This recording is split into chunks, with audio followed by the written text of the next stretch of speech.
谢意素无声色之好，从未想过原来法纪所言因爱故生怖竟如是。智者所见，内外动然。要做到不至于物，不困于心，不乱于人，胜人亦难。他内心诚然清明，却仍若无其事，与许纯吃了晚饭。他甚至还有空考了下许纯功课的进度。许纯笑嘻嘻，又问他什么时候有空去别庄玩耍。谢意只道最近有些忙，倒不必单等着我。许纯有些失望，但还是道九哥不必太操劳了。周大夫说了，您这叫正由内伤，思虑过重，您该多玩玩。谢意看着许纯那双明亮如星的眼睛，慢慢道好。他细细替许纯批改了一回作业，这才起了身回了宫。回宫后，一个人坐在碎雨殿许久，才命苏怀去把那幅画收起来。苏怀心中一怔，连忙应道是。皇上一个字未提，他却明白皇上说的是哪一幅。他走过去，亲自小心翼翼将那幅梦蝶图取了下来，刚要放入匣子中，谢意忽然又改了主意，不必收了，原样挂回去吧。苏怀心中叹息一声，果然又挂了回去。谢意在灯下看了一会儿，闭了闭眼睛，少年之前在病床前为他读的《宁信传》，清晰明白的仿若昨日。他伸手轻轻抚了抚那几笔兰草，长长吁了一口气。这之后数日他不曾离宫，有条不紊处理国事，甚至还雷霆手段收拾了好几位尸位素餐的勋贵。一时朝中人人侧目，上下全都提起了精神来。这日却是与欧阳慎等几个近臣去青天监，因着青天监接连禀报称星象有变，有克星进入北斗。谢意倒不在意这些，但青天监这个部门在研究历法，预测晴雨，安排农时上用处大。克星犯，帝王疑。青天监当成件大事报了上来，他也只能一丝一丝跟着进城过来看看。若是帝王有事就有星象的话，从幼至今他生死之间，不知得有多少克星犯地做了。他与欧阳慎等听了青天监一些奏报后，便与诸臣上了观星楼观星。还是黎明时分，今日不上朝，天空中的星星几点十分明亮。然而就这个时候，四处静谧，却能听到远处遥遥传来击鼓声。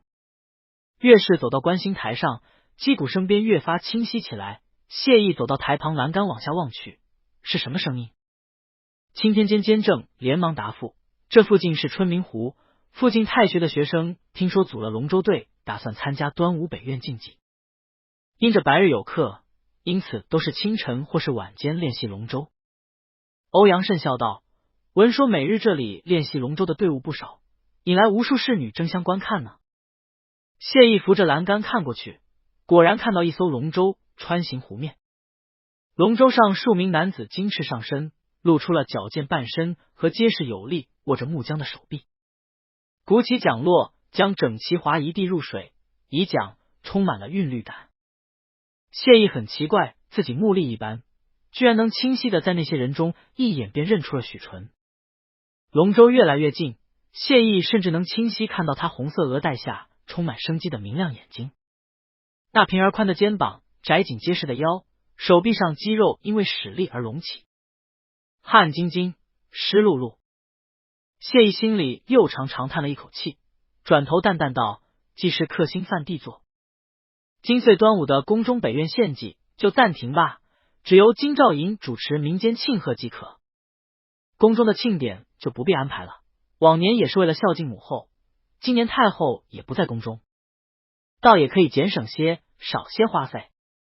众臣只以为皇上一则从安全考虑，二则为了减省。这位皇上的减省已是出了名的，倒也不觉得意外。借此由头免了一项庆典，简直太符合皇上一贯态度了。宫中端午庆典今年不办，仅由京兆尹主持京城端午庆典。这消息一传出来，太学这边诸队自然立刻也就歇了。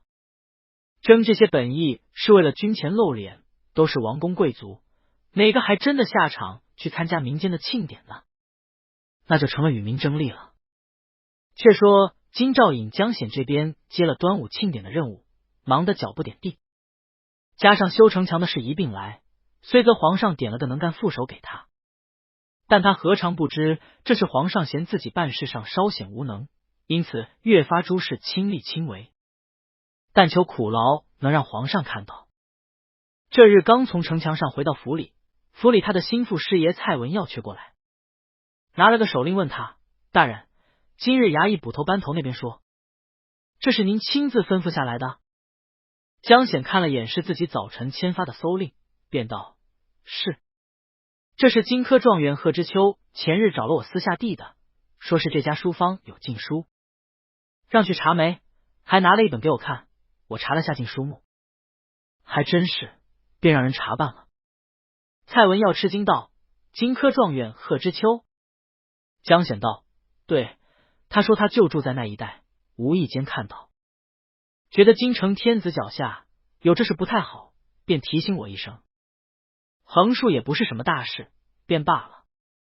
蔡文耀叹息道：大人，我和您说过，京城当差，这10家铺子倒有9家是后头有人的，您怎么也不打听打听？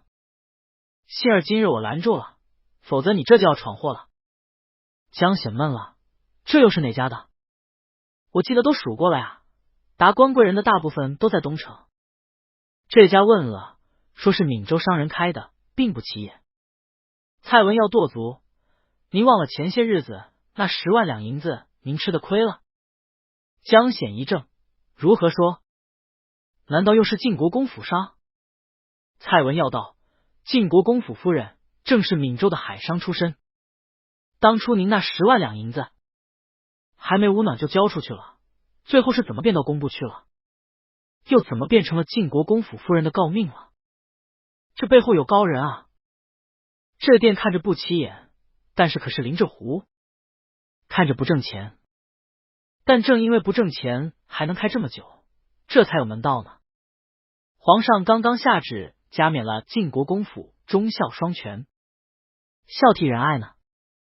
江显道：果然是晋国公府上的产业，那这等要不卖个好，让人通知下，让他们自查下，然后我们私下给贺大人通个气，就说找不到那书，就这么抹平过去。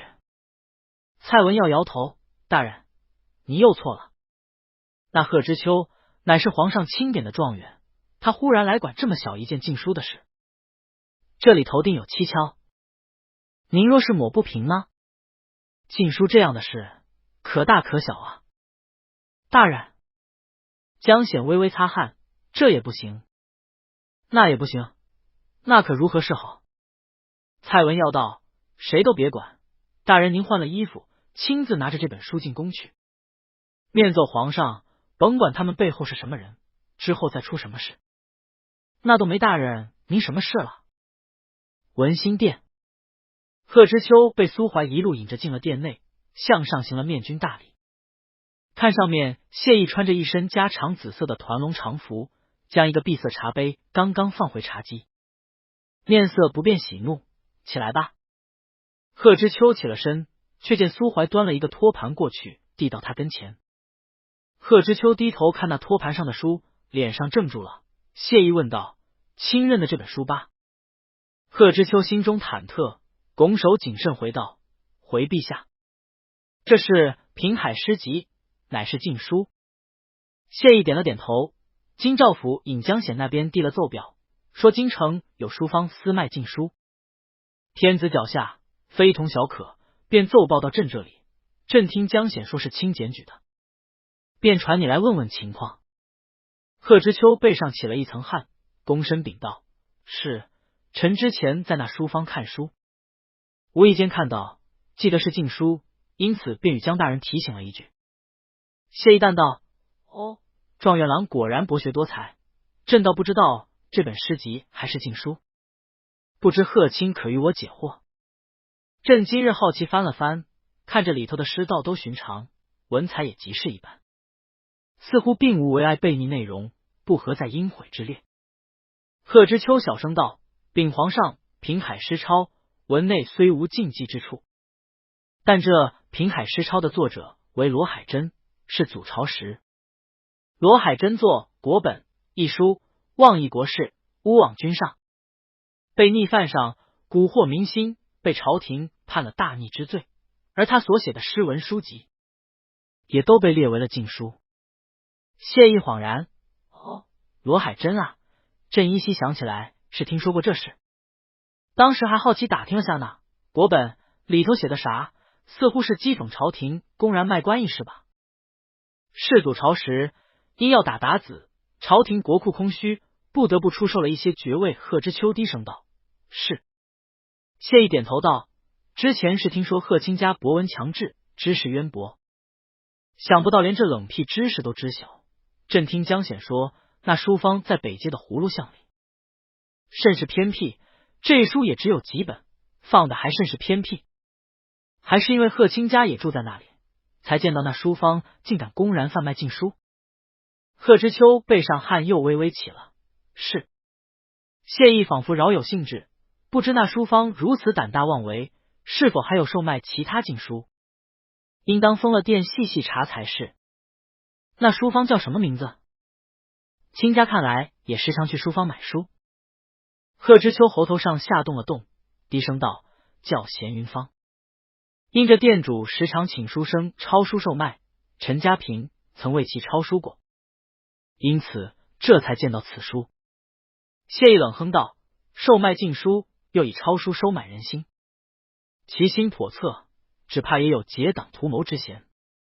贺知秋身躯微微发抖，感觉到君上的声音又沉又冷，充满了压迫，他几乎无法呼吸。谢意又道：卿觉得此等胆大妄为的悖逆店家，应当以何罪何事？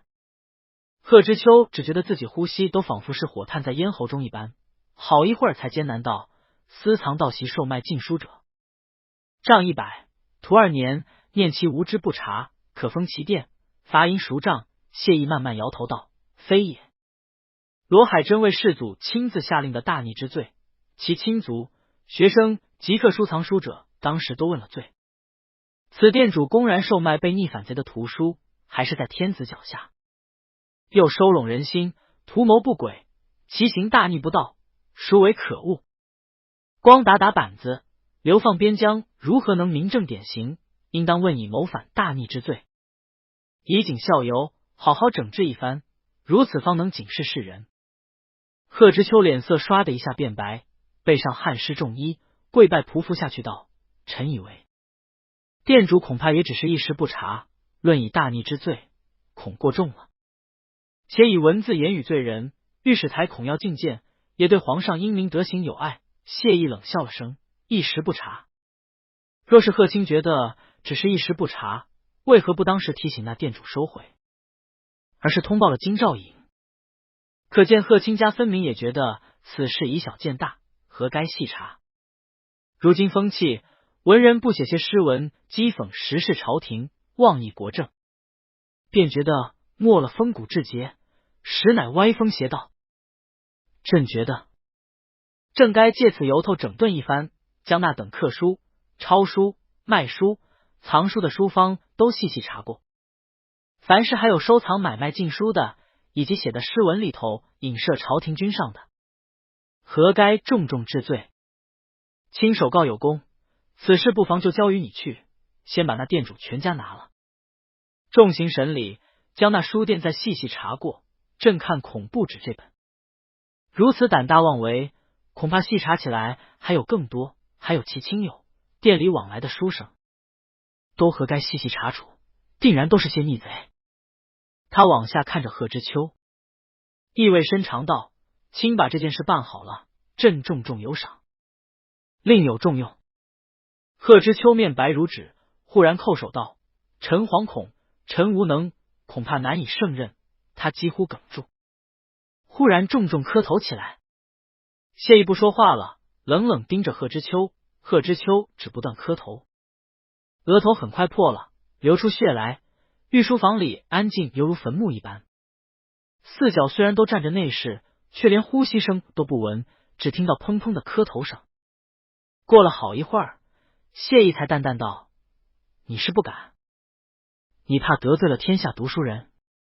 贺知秋停住了磕头，匍匐着，身躯微微发抖，如为国为民有力。臣愿为陛下赴汤蹈火，粉身碎骨。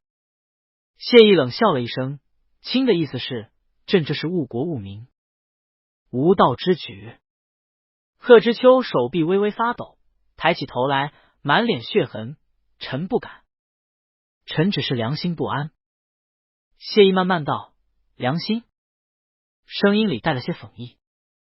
许纯那一笔跳脱之字还在他案上，他说名利催发良心。这孩子纵有侠义之心，却不知名利场是泯灭良心之所。贺知秋闭了闭眼睛道：陛下，臣有罪，是那书坊东主得罪了臣。臣挟私报复，便私下通报金兆尹，是想着小惩大戒，封了他的店，让他吃个教训便罢了。如今眼看因臣一己之私，便要连累那书坊东主，惹上谋反族诛之大罪，连累君主失德，良心难安，求陛下恕臣挟私报复欺君之罪。臣死罪。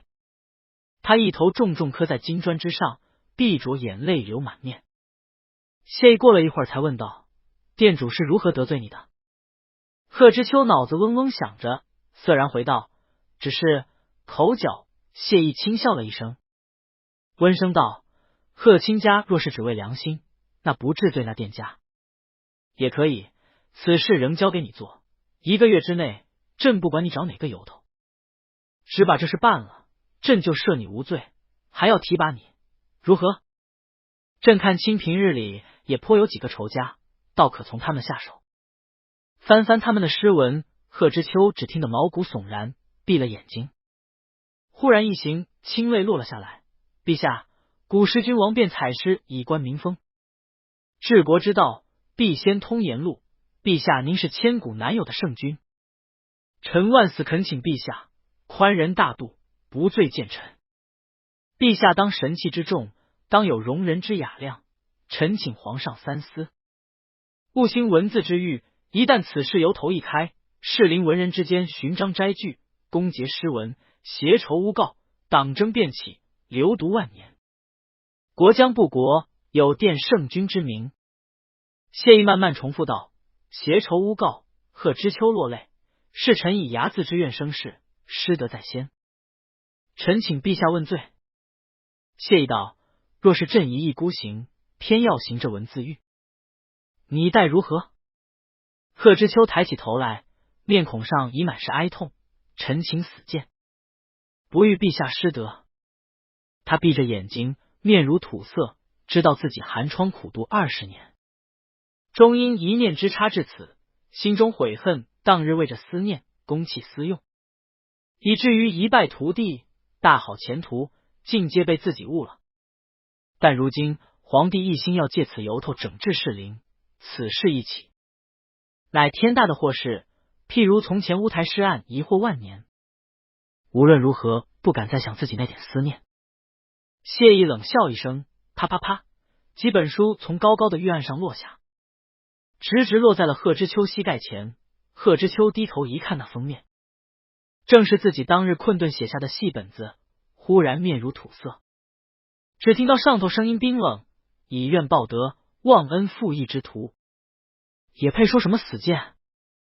那书坊东主在你困顿之时赠银给你解困，你这些书，书坊一字未刻未授，只不过收存着，借口收书，不过是为你留些颜面，名为收书，实则扶危济困，实乃商贩中的义士。反观尔读的是圣贤书，本该一钱不轻受，一饭不敢忘，而在中了状元，得了官职，不思报答，反倒引以为耻，恩将仇报，心生毒计，只为灭口，掩盖自己失德失行之举。须知若要人不知，除非己莫为，暗示欺心，怎知天地神木如电？朝堂既然录了你这等寡廉鲜耻，衣冠禽兽，竟是可悲可笑。也不知还有多少你这等德不配位之人，在朕的朝堂之上，行此禽兽不如之事。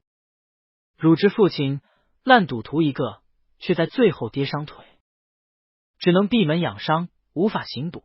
如今看来，关尔之隐忍嫌恨，心狠手辣，恐怕也大有蹊跷。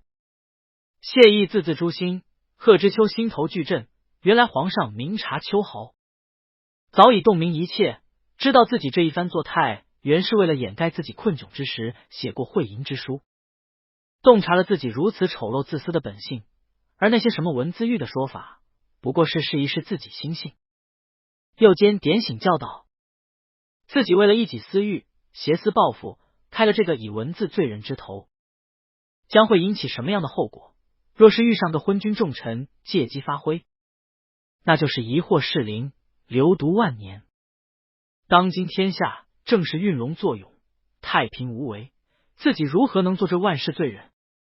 他颤抖着深深服下，面色颓唐，不敢再辩解一字，只闭目待死。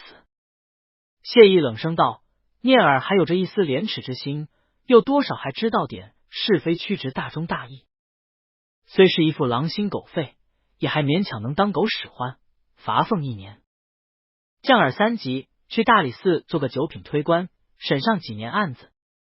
遇到冤屈的蝼蚁小民，且记得今日这一点良心。想想尔琼林宴上说的，当初读书是为了什么？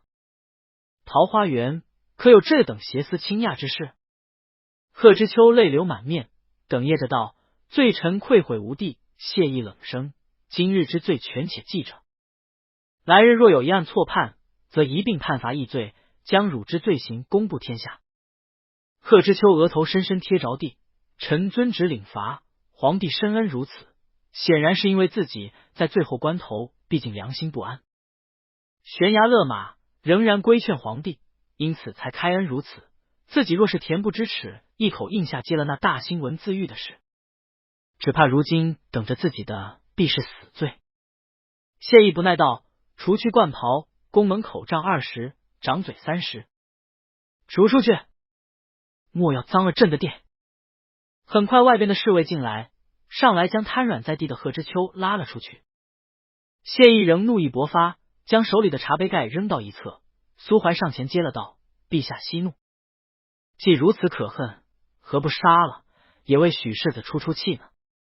谢意看了他一眼，能取中状元，才干是有的，底线廉耻也尚且有几分，并非要置人死地，大概只想着封了书房，他那丑事便可掩埋下去。看他因是不知许纯是晋国公府世子，只以为是寻常商户，否则绝不敢如此轻举妄动。如今既有愧于心，办事自然小心。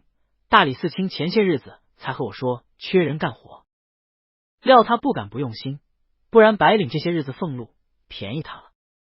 再者将来他气渐消了，话说了一半又不再说了，只有拿了茶杯在手里转着沉吟。苏怀笑了声，却接着话说：再者将来小公爷也进了朝堂当差，没个人相帮，如何是好？倒不如留着当条狗使唤，小公爷既对他有深恩，他有愧，来日也能给小公爷当个臂膀。谢意看了他一眼，竟没斥责他妄测军心。苏怀连忙拍他龙屁：皇上果然待小公爷极好，既为小公爷出了气，又为之计长远。小公爷若是知道陛下良苦用心，不知如何戮力感奋呢？谢意冷笑了道：戮力感奋？朕看他玩心重得很，没一日有个定性，指望他当差为朕分忧，且还远着。苏怀笑嘻嘻：皇上再耐心多教教，哪有不成的？到时入了朝堂，必是肱骨之臣，忠心耿耿，皇上有人帮忙，也能歇一歇了。谢意淡道：朕可没什么耐心，横竖朕也不缺人当差。苏怀笑的脸上几乎要开花，难得小公爷全无机心，宅心仁厚，只怕进了朝堂，倒是被人带坏了。谢意点评道：什么宅心仁厚，就是个缺心眼烂好心的，却不知大恩似仇。朕不过几日没看着他，差点就惹上牢狱之灾，哪怕知道他是公府出身，少不也要颜面尽失，名声坏了。苏怀笑了：小公爷才18呢，哪能想到这等人呢？陛下今晚要出去吗？谢意将袍袖整了整，矜持道：出去看看。夜色已降临，谢意骑马到了竹枝坊敲门，盛老六却道：“九爷来的不巧，少爷去了闲云坊那边了。”谢意顿了顿，心想只怕京兆府那边有恶力借机去滋扰，到底有些担心。要知道他今日看到江显来禀说城里有家书坊叫闲云坊的查出了禁书，他还以为是自己给的许纯那套卓无先生的书惹出了祸，谁能想到竟然祸起那几本画本呢？罗海珍那本所谓诗抄，世祖朝都已过了近100年，本朝历代也优待读书人，对这些禁书早已不大管，但毕竟是世祖定下来的禁毁书目，也不会有哪位帝皇要违背先祖谕令说不经了。如今严禁的还多是那等会淫之书。谢意纵然半生也见过不少人，终究有些心疼许纯这行侠仗义到惹出祸来，他那就风尘的毛病还得想法子改一改。谢意骑着马沿着湖边又去了城北闲云坊前，这个时候书坊这类生意少的店铺都已歇业，他纵马到了巷口，却看到了闲云坊门口灯笼下一位青衣女子正手里提着灯笼，仰着头与骑在马上的许纯说话。那女子大约20多岁，仍是未成婚的发髻，显然和许纯极熟人。青缎窄袖衣裙，式样简单，却料子华贵，发上只簪了一只银簪，腰间垂着一串青玉雕成的铜钱串样。许纯低头看着她，也满脸笑容，一直不知在说什么话。身旁是春熙和夏朝跟着，也都面带微笑，是一个愉快的氛围。谢意静静看了一会儿，他倒是知道许纯这天真烂漫，并无矫饰，他和自己说喜欢男的就必不会和女子有什么暧昧。但是谢意骑在马上，看着许纯蓬勃笑容，明亮双眼，心想着这样意气风发的人没有人不喜欢吧，他是可以有着很好很好的未来的，只要有人好好护他一路。他没有出去，只看着许纯终于和那女子说完话，这才离开。他静静的站在黑暗中，并不向前，直到许纯一行消失在夜色中。那女子也在小丫鬟的陪同下走了进去。京城的夜很黑，他喜欢这种无人认识自己一个人在夜色中骑马的习惯。不知不觉走到夜市里，端午将至，两边还有些人卖着冰饮和甜水，吆喝着。这是重臣们歌颂的太平盛世，自幼太傅就带着他站在宫中汇宾楼上往下看京城风物，告诉他这是他的子民，他的天下，他的责任。所有人都教他做一个好皇帝，无论出于什么目的，却没有人教他作为一个男人有心仪之人时应该如何做。因为帝皇无私，尚书言无偏无党，王道荡荡，无偏无私，尊王之意。春夏之交，风有些凉。他慢慢纵着马穿过人流往宫院回去，却忽然听到湖边又传来了马蹄声。他收住了马缰，控着马停在道旁，心中似有预感，抬头看去，果然马越来越近，看到正骑马奔驰过来的许纯，骑在马上看到他两眼发亮。九哥，我听盛老六说你来找过我，又去闲云坊了，想来咱们走岔了路。我连忙又掉头。少年满头大汗，却双眼灿然若星，看着他充满了倾慕。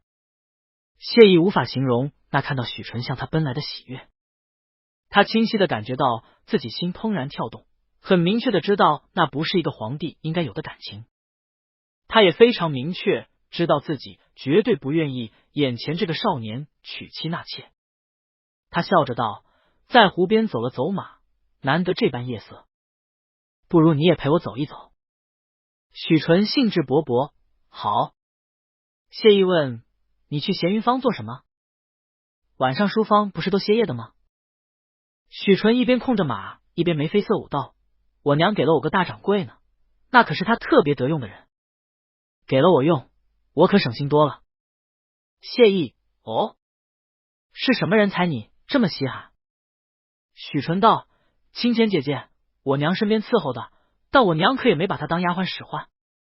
一等一的生意好手，盛家从家里伺候的人里头挑最擅长数算的男女童来做账房，又选了最好的送到我娘身边伺候，我娘又亲自教了他好些年。我娘所有的店铺庄子他都清楚，各家大掌柜约会经常都是他带我娘去主持盘账的。他一直留在府里，太夫人总有话说，嫌我娘把丫头留太大了，但他又不想嫁人，我娘就让他出府来帮我掌事。谢意点头，你娘这是想把她的财产给你，但是又不希望你亲自做生意理账，所以才把这个人给你的。许纯摩拳擦掌，九哥您别看低我，我自己亲自来弄这些生意，一定不比我娘和亲钱差。谢意摇头，你是要继承国公爵位的，你去做生意，那是与民争利，不合适。许纯，朝廷又不会给我当什么正经差事，我也不打算在朝廷谋差。谢意深深看向他，你身在国公爵位，若是还经商，自然会有无数的你想或者不想的资源向你流去，无论是否你受益。官商勾结本就已是国之大患，官商一体，那就是国之蠹虫。若是你再买了大量的田地，那就是取死之道。盛家依靠姻亲取得公平竞争的机会，又拿到了皇商，这还不算非常出格。但若是你亲自下场经营生意，那就不一样了。许纯他讪讪道，其他人也在做呀，就我知道的。哪家权贵没有产业？就是欧阳相爷，我听说他有40万两在酱铺呢。还有云阳侯，您知道不？他在当铺、银号、古玩铺全都有股份。谢意叹道，非一日之功，积重难返，哪朝哪代这都是顾忌。若是重农抑商，则国力衰微，经不起四方胡虏侵扰，不堪一击。但若是便民恤商，就难以避免这种利用手中权力来谋私利的现象。许纯低声道，那怎么办呢？谢意道，我也不知道，我想应该要有一位不能有私欲的人来为整个国家谋福利。但人无完人，圣人非人。许纯完全听不懂了，满眼迷茫。谢意看着他微微一笑，你如今并不缺钱，我不希望你为了证明自己亲自去经营生意，你就是发挥才能，那你可以入朝为官做宰，发挥经济之才，为国效力。要知道治事治人，可比你那点生意要有意思了。许纯撇了撇嘴，好吧，朝廷不会用我的，我名声不好。谢意道，怎么会？府上不是刚接了加冕的圣旨，晋国公府两子都极为优秀。许纯嘿嘿一笑，好了好了，九哥您再说我就脸红了。谢意忽然沉默了，许纯以为他还有什么话要教导，又是私心，这条路走越慢越好，只慢悠悠控着马，不肯走太快。道上空无一人，湖边一片静寂，柳树随风飘拂，水面上反射着粼粼月光，而虫常常在草丛里鸣唱。只听到马蹄声得得。谢意忽然问，我是不是每次对你说教太多了，太迂腐了？你嫌烦？这少年不过是因色起意，如今日日接触，见到自己这般一见面就教导，恐怕也早就无瑕疵了。许纯摇头，怎么会？我从小就没人教导，我祖母只教我光大门楣，全是大道理。我娘偶尔教我算术，又害怕祖母责怪，因此也不怎么狠教我。我爹就什么都不管，兄弟姐妹们更是疏远隔阂的很。外祖父倒是教导我，但也只说生财之道，经营之意，可从来没人和我说我是国公，若是也去经商，就不给普通百姓活路了。只有九哥不把我当外人，仔仔细细与我说道理，希望我读书懂道理，希望我走正道展才华，又把道理讲得十分清楚。许纯看着谢意，讨好一笑。谢意，他这是把自己当父兄师长了，想想自己若是娶个皇后，日日和自己讲为君之道，这日子过起来可没什么滋味。许纯总有明白过来的一天。谢意一时又心中叹息，自己这般患得患失，又有些释然之感。终归是栋梁之才，社稷良臣，做对史上流芳百世的君臣。君臣相须，视同鱼水，殊途同归，也不错。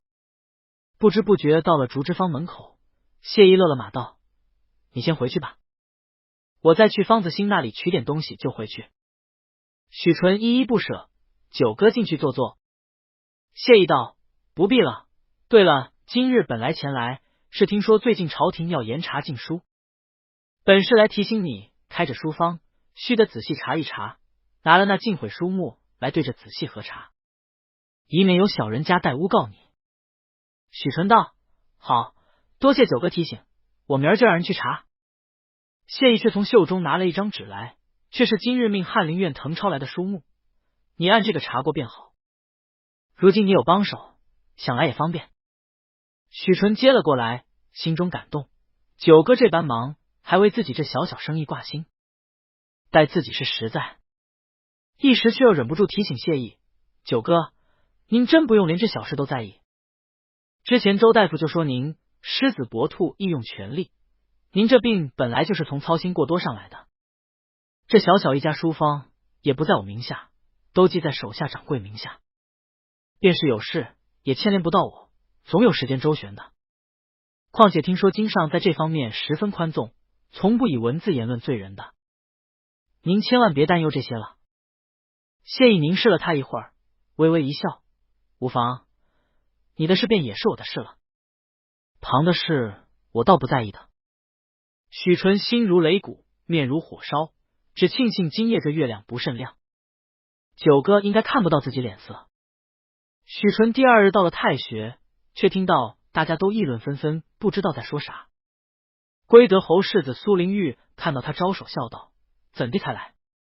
左儿策论写得出吗？”许纯道：“胡诌了几句，今儿怎么了？怎么好像有事？”苏灵玉道：“听说是金科状元郎，本来都受了翰林院编修的职，皇上之前一直很器重他，照他今年陪侍数次，甚至还指了他主编某个民间文论诗集。结果昨日不知道为何，忽然被皇上斥责，拖到宫门口，先跪着受了掌嘴，又结结实实杖了20板子，颜面尽失，脱了袍服赶了出宫。今日听说吏部就已下了文书，贬他去大理寺，直接从正七品贬到了9品，好不吓人。”许纯吃了一惊：“状元郎，那不是贺知秋吗？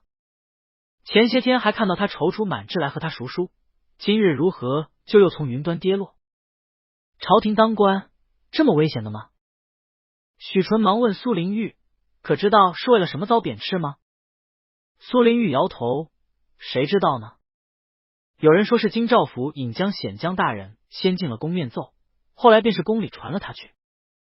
翰林院那边也只打听到这些，据说去探望他，他也一言不发，只说自己是罪有应得。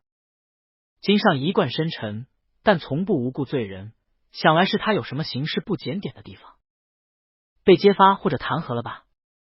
许纯惊呆了，他才上任几日，而且翰林院编修不是号称清贵又穷的吗？苏灵玉道：“不好说，做官嘛，被弹劾的什么都有。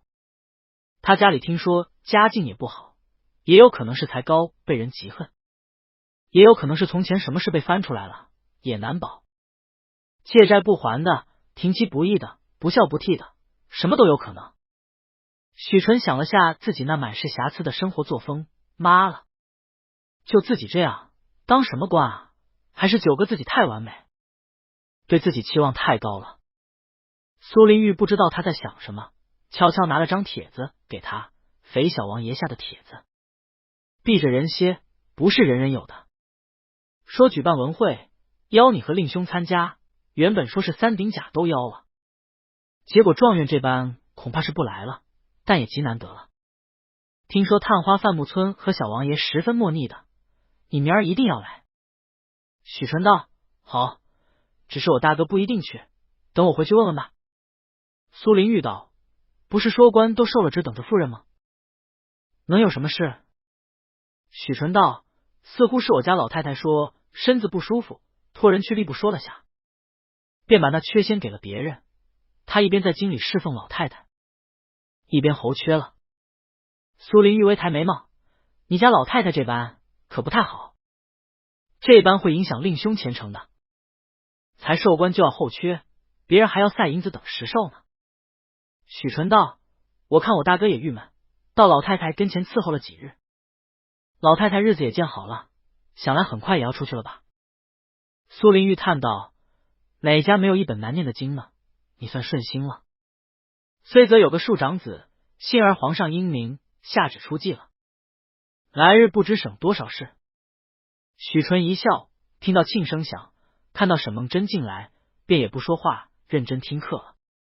回到家，他拿了帖子给许姑，许姑看到是肥小王爷的帖子，有些意外，如何邀了我？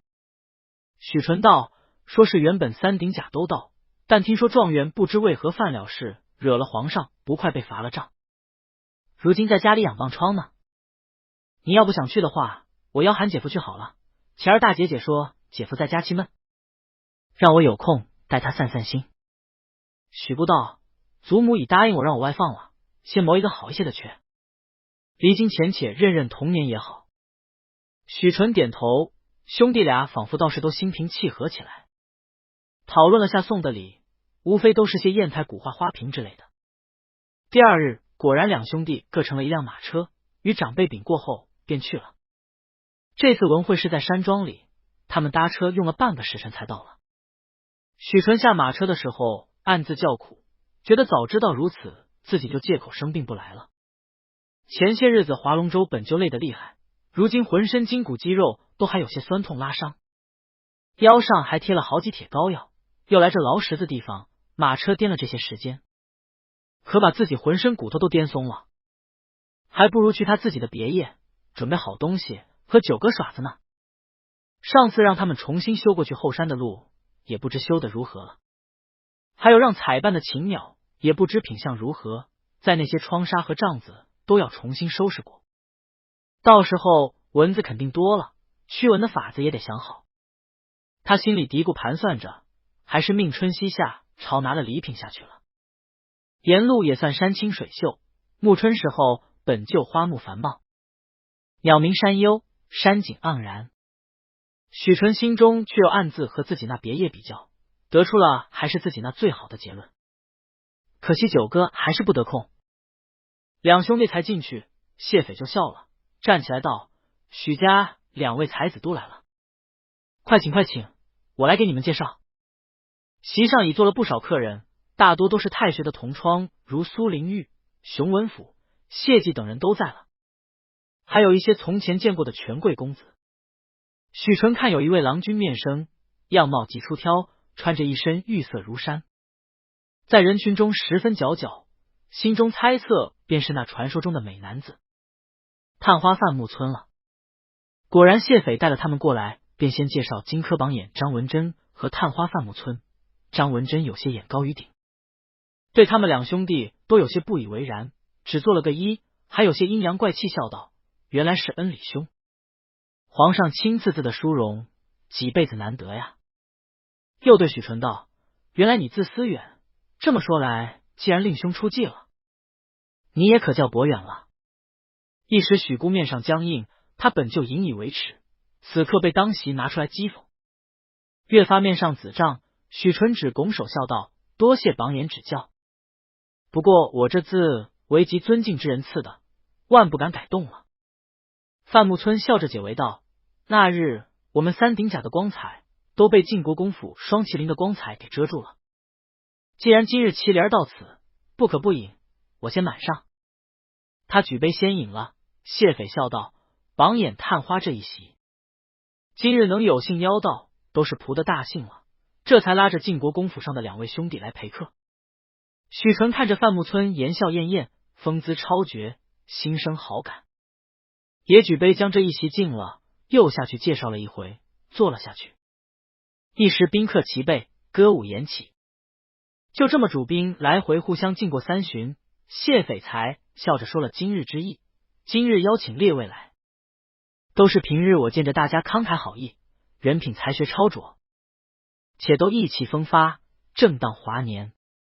却是有一事想要兴办，召集各位来商议。大家也都知道，去岁10月，京畿水灾，京郊灾黎受灾严重，朝廷也拨了米粮、棉衣，分遣大臣赈灾，设场监放。然而到底冲毁了村庄民房无数，不少灾民顶不住寒冷冻馁而死，或者溺死了。当时一下不少遗孤都被育婴堂收养了，但其实里头颇多5至14岁的孩童，约莫有上百数。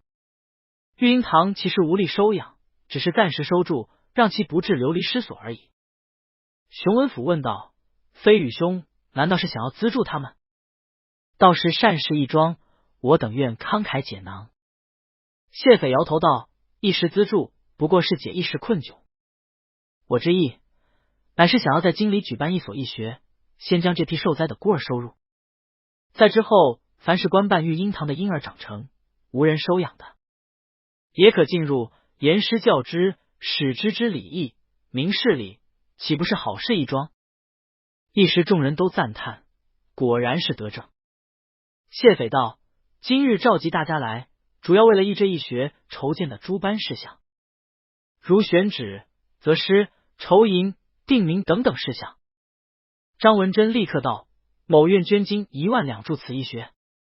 原来他出身江南世宦人家，多的是钱，此时自然是迫不及待。一时众人不免都有些愕然，他调子起这么高，众人倒要如何行事？好好一件议事得政，倒被他弄得似商贾行事。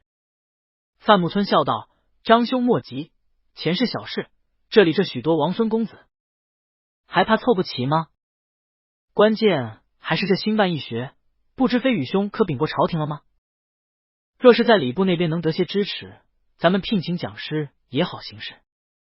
倒是老成持重之言，毕竟谢斐说出来的时候，不少老成些的官僚子弟就已心中嘀咕了，要知道别的地方还罢了，京城里施粥赈灾义学这些邀民的事情，可不是随意能做的。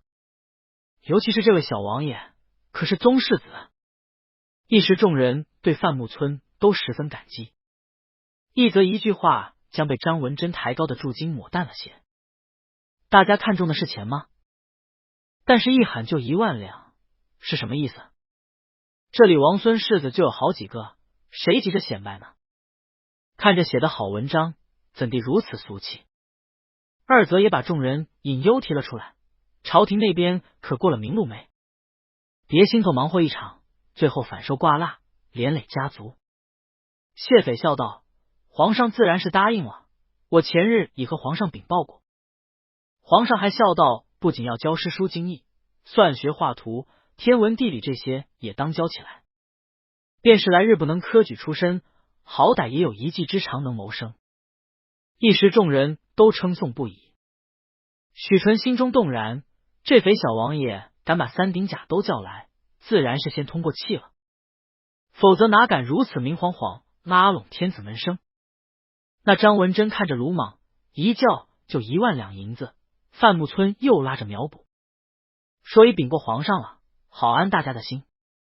何则今日这一席原来是鸿门宴，全是等着小爷我这肥羊送钱呢。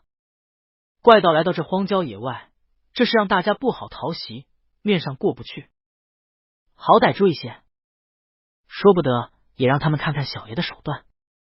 只看到席上你一言我一语，敲定了义学名称，就叫维贤书院。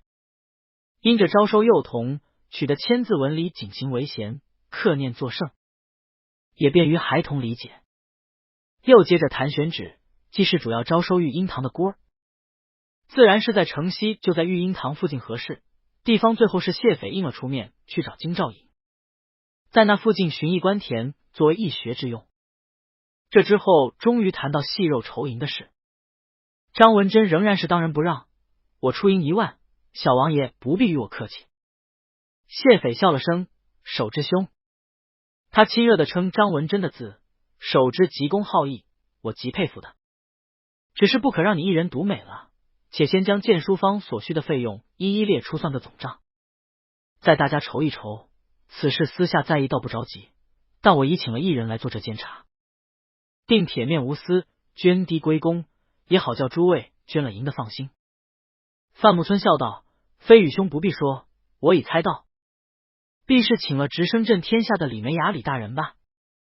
他一贯与你熟识，得知有此善举，岂有不参与的？谢斐道：不错，李大人才赈灾返回，但事务繁杂，今日来不了。听说有此一举，十分赞赏，欣然同意。还有状元郎生病来不了，今日已托了人先送了1000两的银票给我，只说是略表心意。一会儿便麻烦苏灵玉做个记账官，大家先报一报捐款的银两数，无论多少，都是个心意。许纯一直坐在那里慢悠悠喝茶，许姑在一旁不敢出声，心里却十分忐忑。他刚刚过继到长房，怎好开口去和嫡母白氏要钱？去哪里弄1000两银子来捐？莫说1000两，100两都没有。但让他后言继续让二弟出钱，那他也做不出来，毕竟刚才刚被讥讽过。但打肿脸充胖子，他也是真窘迫，一时间上下不得，十分煎熬。只是心中又奇怪，从前这个弟弟十分豪爽，平日宴会遇到这种事情，他都会主动提出汇银或是赠银，此刻却一直不说话，却是为何？只看到苏灵玉笑道：敢不从命，只是弟于这算术上着实不精，刚想着见一人来协助我。谢斐一笑：我知道你说的是谁。说完十分亲热看向许纯，要说数算一门，咱们太学除了思远弟再无旁人了，却不知思远可愿助我等一臂之力。许纯笑道：如此德政善举，又蒙飞羽兄看得上，岂有不竭尽全力之意？记账这是小事，苏大哥这是谦虚了。我适才正想着，有飞羽兄首唱，又有三鼎甲在前慷慨解囊，弟微末之人，岂敢略美？但这等大事，不可不略尽绵薄之意。正好弟家下产业有印书坊，我想既是一学，总需授课书本、纸张、笔墨等物。不若这一学学生所使用的所有书本、纸张、笔墨，都由我们晋国公府上一力承担了，如此可好？这却有些出乎意料。谢斐微微诧异后笑道：思远所虑果然周到，如此甚好。许纯微微一笑，这笔墨纸砚他本来就卖，大批量从闽州进货。蒙童用的纸张笔墨本就要求不高，便是放开手去用，能用多少？但印书，尤其是印教材，如五经正义、史书、医书、说文解字等这些书，是不可私印的。这需要国子监的准许条子，并且发放国子监制的官刻漏版才能印，每年都有数，不是轻易拿得到。他之前盘的那印书厂，本就半死不活不赚钱，纯为了印自己想看的画本，平日只能接些私人书籍、诗集、佛经、碑拓字帖等等的生意，全不赚钱。本也没打算为了这个去专门托人送人情，人情可不好欠。如今可不正好借此东风，有谢斐和三鼎甲带头，又是义学这样的善政，国子监这边自然会给许可条子和官刻漏版。一旦得了这个，义学办得越大，其他书院的生意那还用说吗？更不必说自己还有个书坊能卖了，到时候科考试题、经典释义这类畅销书赚钱自然不在话下。这生意做得过，又是行善积德，名声好，不亏。许姑在一旁也感激的看了他一眼，要知道许纯若是捐献银，无论带上他还是不带上他，他都会被架在火上烤。如今只以晋国公府的名义任捐笔墨纸砚，既实在又清雅，也捎带上他了。无论如何，今日这个台阶下得去了，好歹不会丢脸了。说起来，笔墨纸砚似乎不多，但允诺长期供给，累计起来也不是小数。在座这些虽然都是贵公子，却未必能代表家里做这个主拍这个口，更不用说还有印教材课本这琐碎事，有印书坊印送，自然比外边买要方便许多。如今许纯情愿长期供给，又必有能干管事专人打理，自然是省下许多麻烦事。便是谢斐也说不出个不好字，一时众人都笑着赞许。又饮酒一番，然后作诗的作诗，善画的画画，好歹将今日给应酬过去了。待到出了山庄，回了车上，许姑喝了不少酒，带着些醉意看着许纯。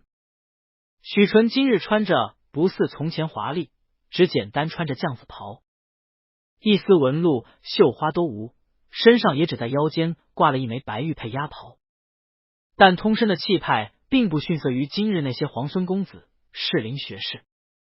今日看他侃侃而谈，丝毫也没有气切之感。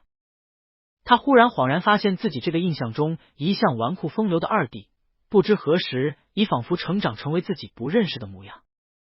太学真的能这么改变人吗？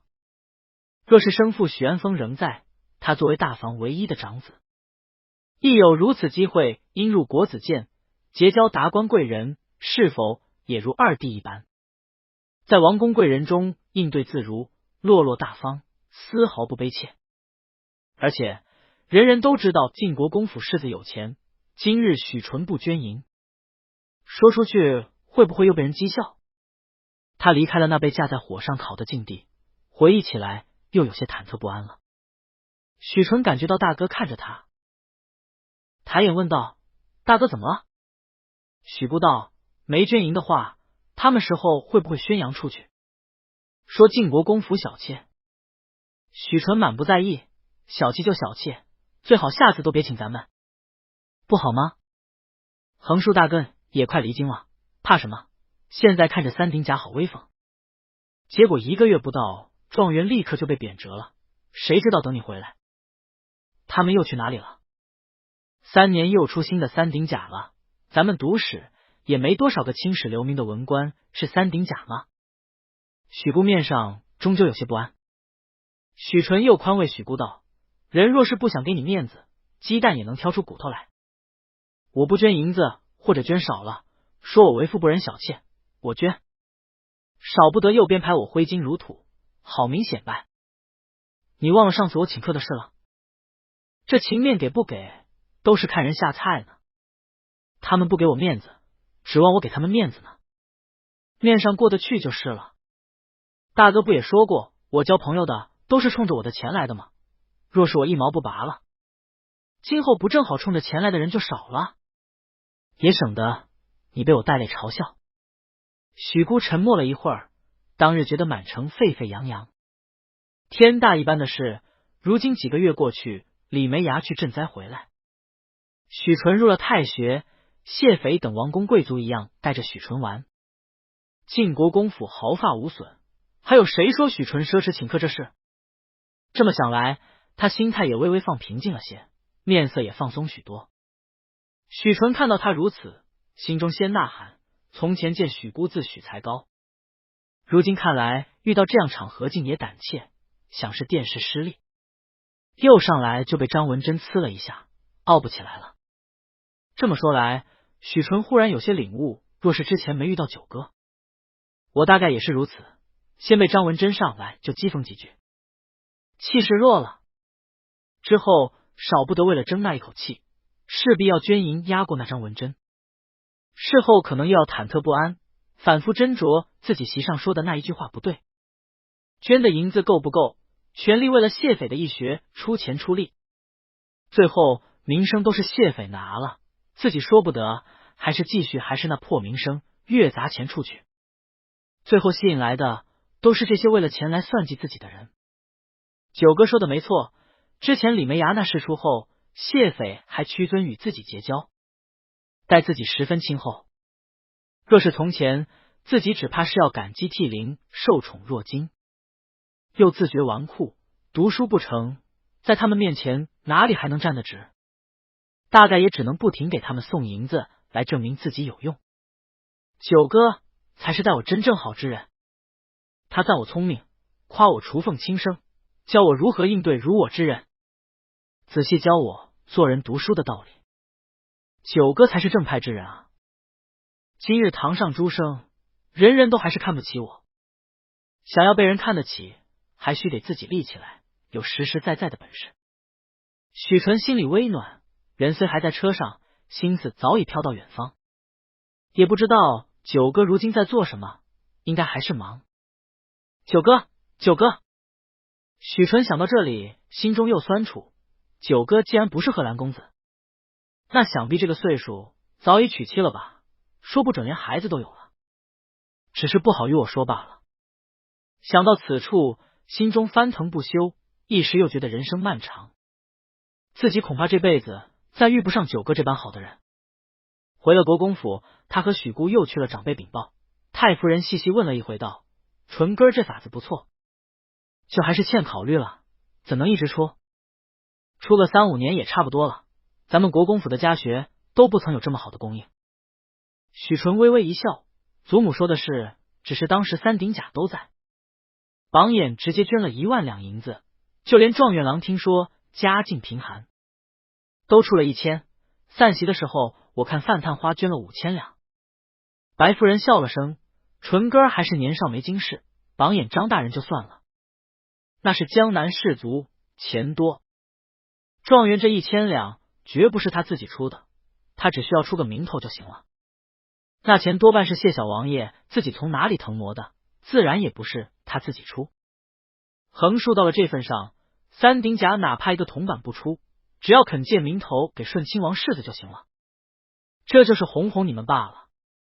当然，范家到底是大族，虽然衰败，5000两还是拿得出来的。太夫人点评道：“这些人都是着急在京里出名的，咱们不着急，犯不着争这个头筹。”他看了眼许姑，姑哥若是留京，我倒也愿意自己替你出了这银子，争个名声。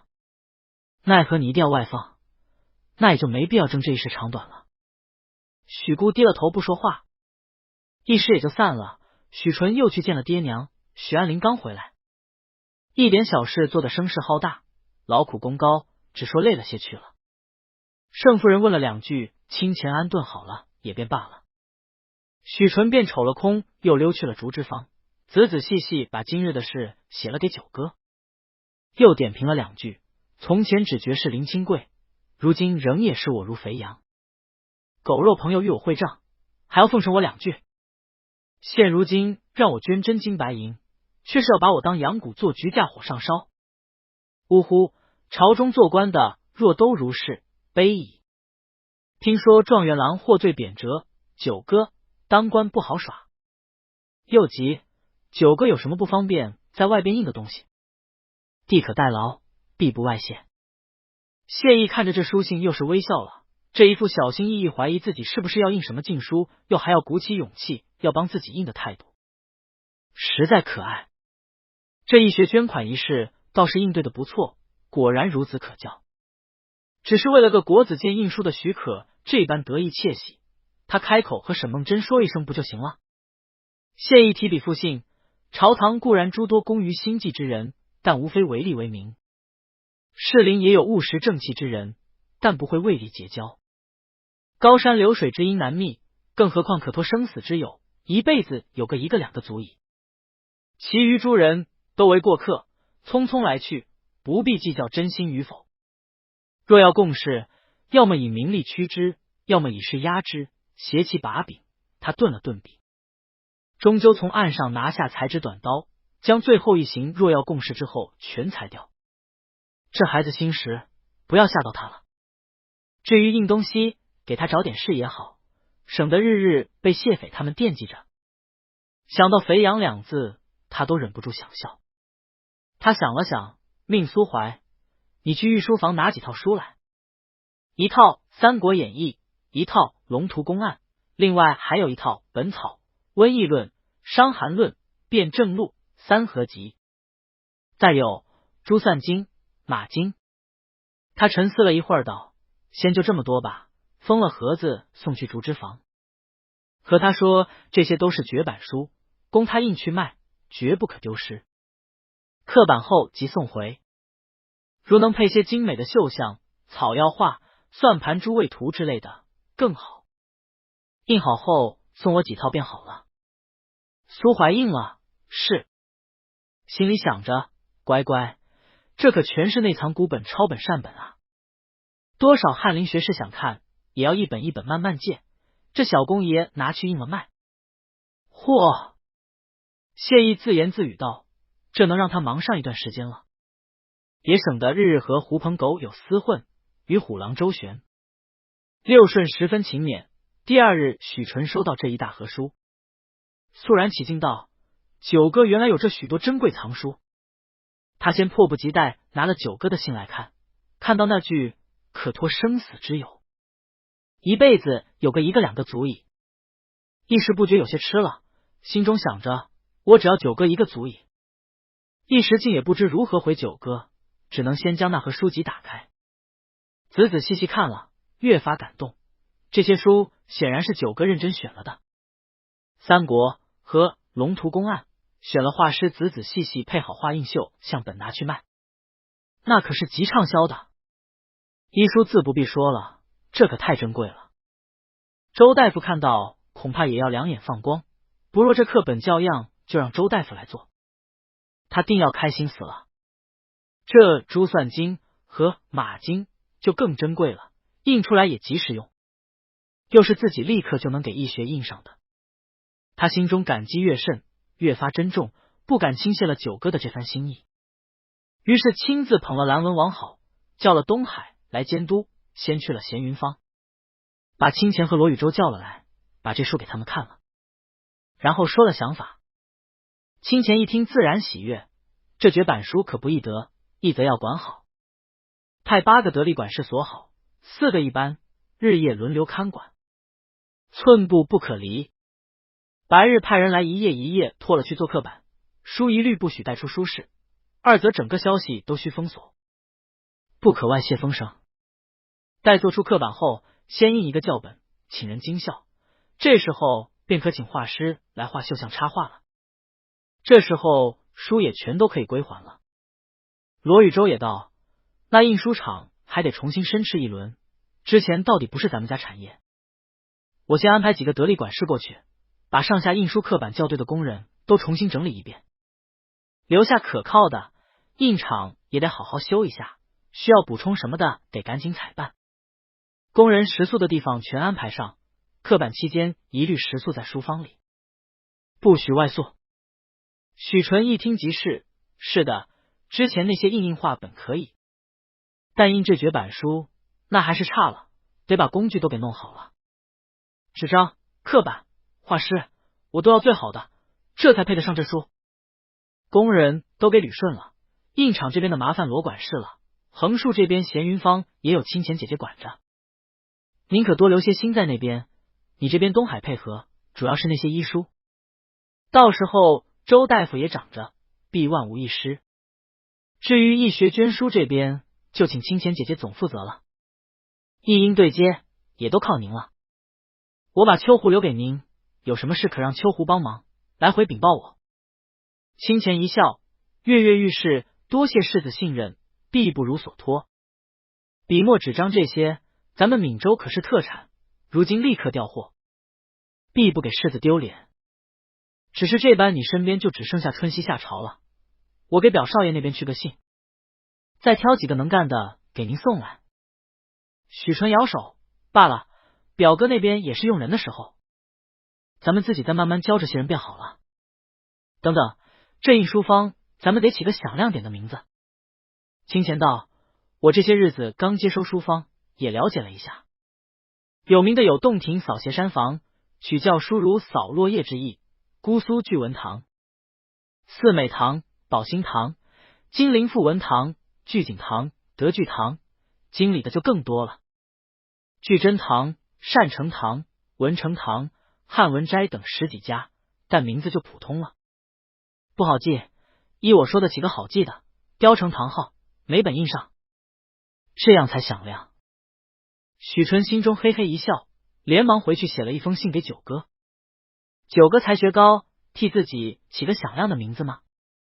谢意却是在见谢斐，听谢斐说医学筹措的事，笑着嘉许道：“卿办事能干，这么几日竟筹了这许多，多余的捐款倒也不必退回了，只转给京师育婴堂吧。公孤儿日常衣食供给也算周全，朕给匾额题字的事就免了，你既都请了3顶甲，让他们分别题匾题诗便是了。朕记得状元的字很不错的，他又出身贫寒，如今捐资助学，也是个不忘本的意思。贫寒孤儿看到这三顶甲的题字题诗，自然也踊跃向上。善举也。谢斐原本以为皇帝避恶了贺知秋，没想到还能神态轻松这么说，心道若是自己回去转述给贺知秋，恐怕他也能放下心来。谢斐便也谢了皇上天恩，退了出去，却在家道看到苏怀亲自捧着个朱红匣子，笑意盈盈迎面进来，见到他连忙侧身鞠躬，奴婢见过小王爷。谢斐笑道：苏公公好。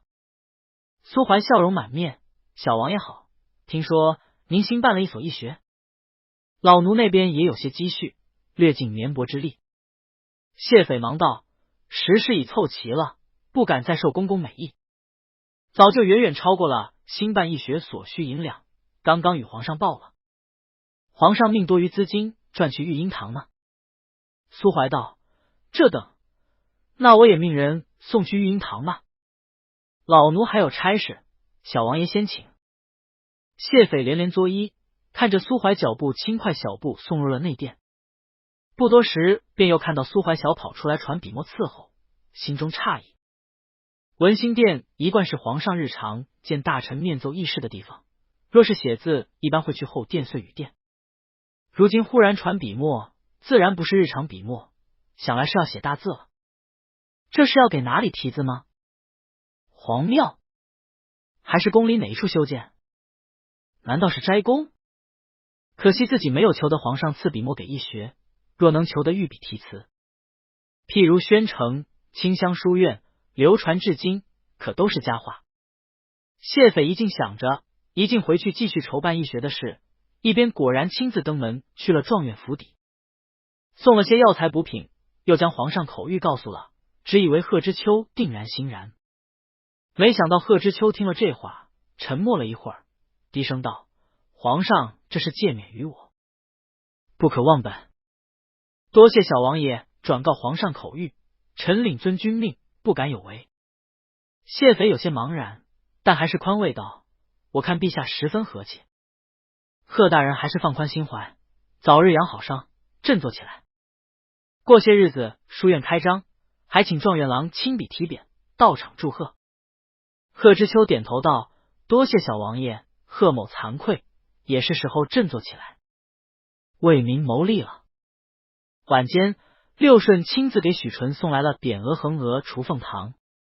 许纯笑得合不拢嘴，又让六顺转送给九哥一套大笔，却是上次九哥喜欢，他又让人定制了一套专门写大字的毛笔来，今日刚刚送到。送走六顺后，许纯自己把那雏凤堂反复看了几遍，只觉得淋漓恣意，潇洒出清晨，正如其人一般。心道：九哥写的这般好，我就将这字直接拓印刻制成堂号，印在每本雏凤堂出品的书上，这些书定然要流芳百世的。九哥的字也随着这些书造福世人，流芳百世。义学转眼落成，择了吉日开张。谢斐亲自主持，京兆府尹江显亲自过来致辞，三顶甲贺知秋和张文贞、范木村也都到了。花团锦簇燃了鞭炮，贺知秋提前提的维贤书院挂了起来，张文贞则写了一篇文赋，以贺着书院成立。范木村则写了一首诗，所有的贺文贺诗全都提前刻好了碑，放在书院入门的照壁处，背后则刻着捐赠人的名单及捐银数。江显见了贺知秋有些尴尬，但到底官场厮混多年，倒还与他打了招呼。贺知秋平心静气，拱手还礼，甚至还和他讨教，江大人这些日子城墙修缮安排的极好，我等住在城墙附近的百姓都有受惠到。他母亲看他病了消沉，便瞒着他，还去给修城墙的劳役送了几日食水，挣了工时，拿了竹筹，换了不少吃用回来。他问了才知道，心中羞愧自己为官还要让母亲辛苦，另却也吃惊江显竟有如此之能。江显尴尬道：都是赵玉大人一手安排，不敢略功。说完，看贺知秋面上全无怨恨自己之色，若无其事，心中也微微放了心。想起来幕僚和自己说，只当自己什么都不知道，便也装着太平样，笑着说些闲话，一边看着学生们受了先生训导后，排着队领书盒、书袋。学生们都穿着簇新的统一制的皂边蓝袍，扎着腰带，头脸都洗得干干净净，领到书盒书袋的都笑逐颜开，十分激动。谢斐拿了那书盒来看，笑着对范木村笑道：“这书盒还挺实在的，沉甸甸的，是楠竹做的吧？还细心雕了花。”范木村道：“适才也听文真兄说了，说盒子里头配的全是金沁纸，笔是蓝田笔，墨定是松烟墨，砚选的端砚，印的课本也很用心，选的千字文，又学琼林、算经。我也才说这学生习字就用金沁纸，着实浪费了。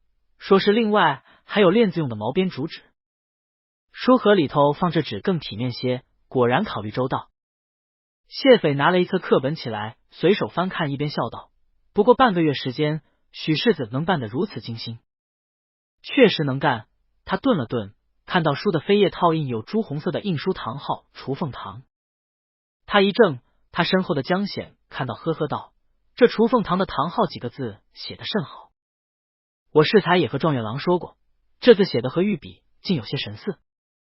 雏凤轻于老凤声，这书局堂号起得十分妙啊，倒很衬着今日的场景。雏鸟嘤嘤，以待来日。”谢斐笑道：“我也才说这字怎这么眼熟，原来是有些似御笔。陛下自幼喜临飞白和章草，落笔大开大合。帝王气象，这几个字虽也神采灵动，似凤飞展翼，但这笔意缠绵徘徊，倒有些悱恻之意，少了些昂扬雄峻之气。”他旁边的范木村看他们说的热闹，笑道：“得非与这几个字品评，我看许世子这印书堂生意也要好了，我倒要看看什么字配得上飞羽兄这平步。”说完也拿了一本课本起来翻，几个字落入眼帘，他面色微微变了。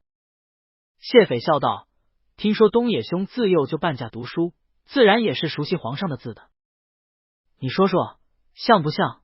我刚才看到都愣了下。”范木村笑道：“无非都是飞白罢了，倒也不必牵强附会。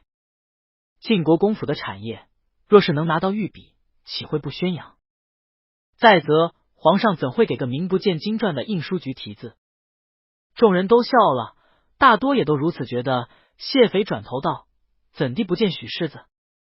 苏林玉道：“倒是说要来的，结果一大早，据说沈先生忽然找了他去，听说是有个什么公布的数据算不出，烦到沈先生那里。沈先生大概找了几个精算学的学生去算去了，叫小厮和我这边说了声，说一会子算完，直接去花云楼便好。”谢斐点头：“那倒是正经事，如此这边事也完了，我们且去花云楼聚一聚吧，也算完了一件大事，好好喝一喝。说不定许纯已在那里了，有他在的话，想来算得快。”熊文端细写道：“就怕沈先生抓着他要考他功课，给他开点小灶。一会子若是看到他面带苦涩，定然就是被加了功课。”一时熟识许纯的人都笑了起来。贺知秋问道：“说的是晋国公府上那位世子吗？”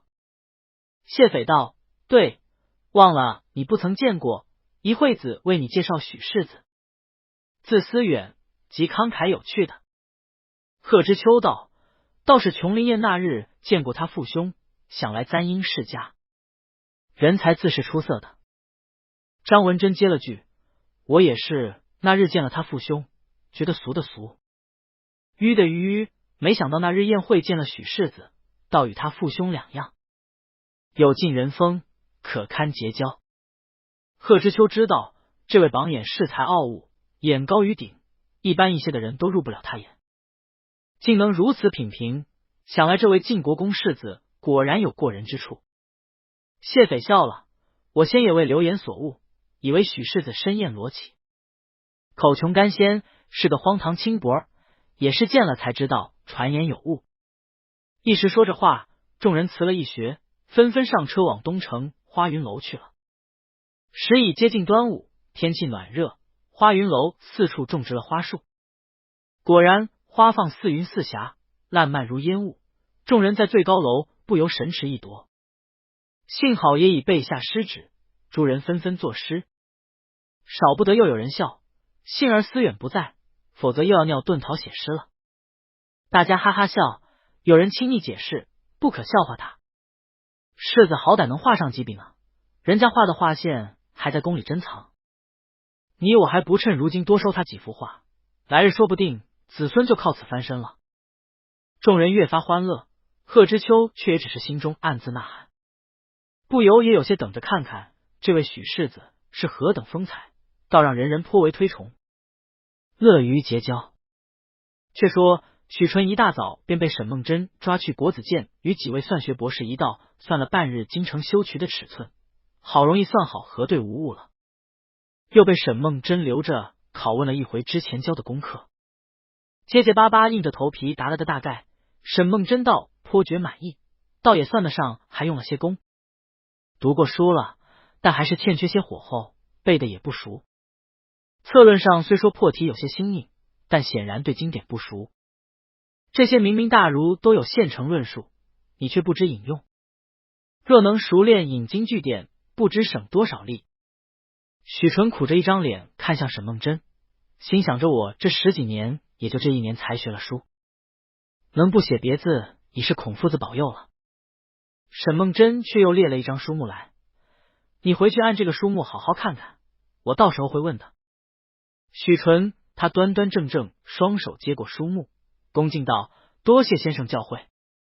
心里苦枝子都要拧了出来。说好了诗酒放旷呢，说好了风流狂生呢。沈先生，您怎么变成言诗的模样了？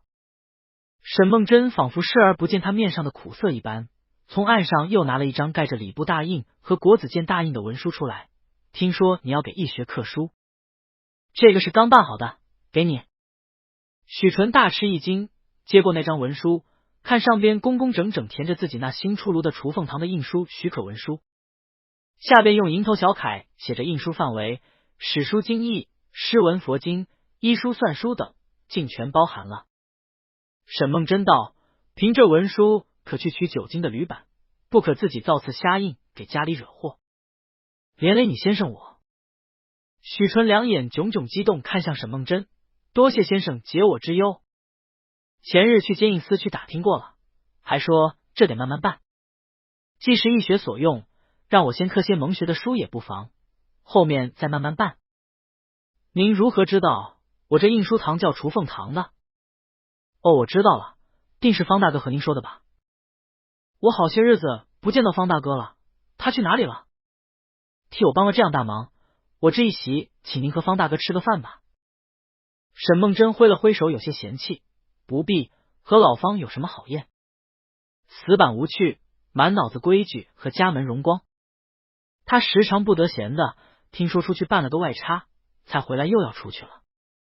不必理会他，你忙你自己的。去吧，不是听说今日义学开张？许纯笑嘻嘻，好，先生一起去吗？说是在花云楼那里宴请呢。沈梦真长叹一声，罢了，都是太学的学生，我去了，你们倒拘束了。他欲言又止，做了这什么劳什子的祭酒，去哪里都能遇到学生。见到他先正衣官上来行礼作揖，毕恭毕敬。为人师表沉甸甸压着他，不敢说道德楷模，总不好轻狂风流。什么菊坛名角，风月花魁，自己哪里还敢近身？怎么想都觉得皇上似乎是挖了个坑，让自己跳了进去。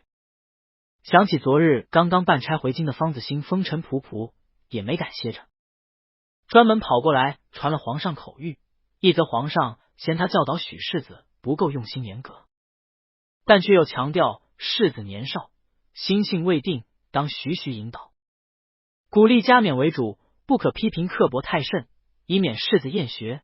二则世子要印书，让他急弄个许可文书给世子，功课不许太多，又不许太少，不许不严厉，又不许太严厉。显然看来也是绝不能打戒尺的，这让他怎么教？他这都是被谁害的？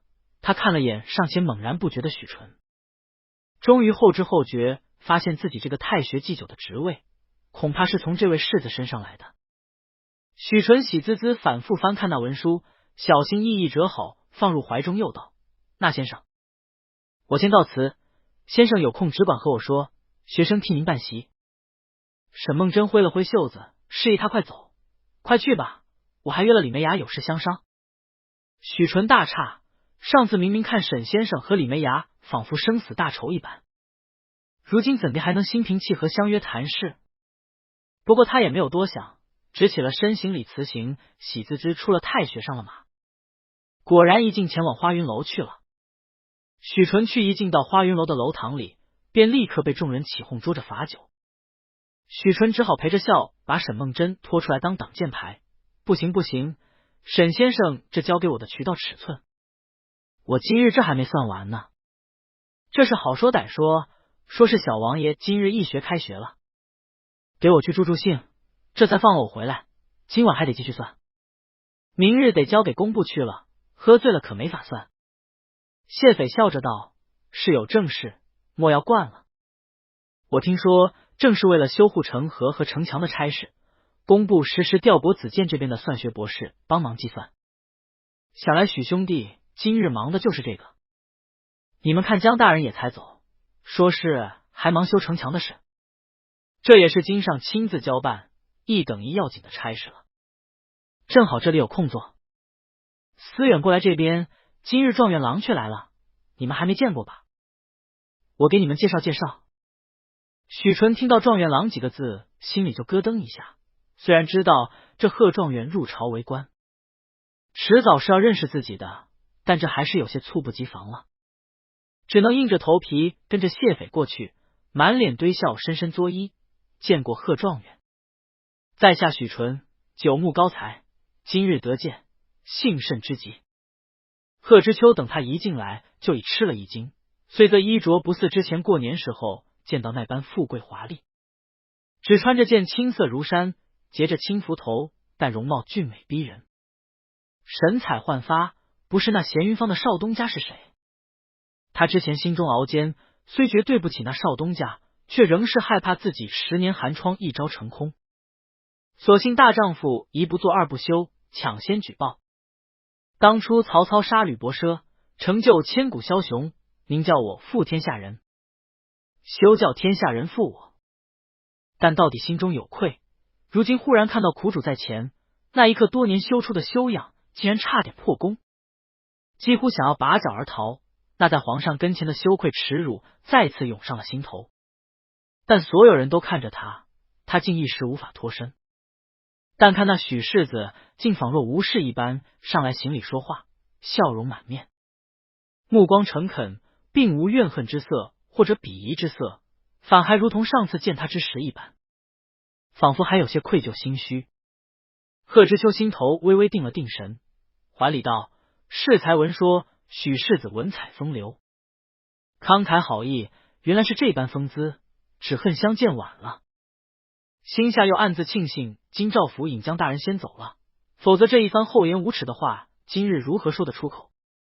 众人看贺知秋今日只是郁郁，本以为他才中状元，便被贬官，因此并不如何感触他伤心事，只不远不近供着他。如今看他忽然折节下交，十分谦虚，不由全都呐喊。一时谢斐命许纯入席添酒，一番觥筹交错，用过几轮后，贺知秋这才去了空和许纯说话，请弟借一步说话。许纯只道贺知秋仍然是担心他泄露他的私事，自然也起身离席了，只说去赏花。下了楼，在花树下徜徉说话。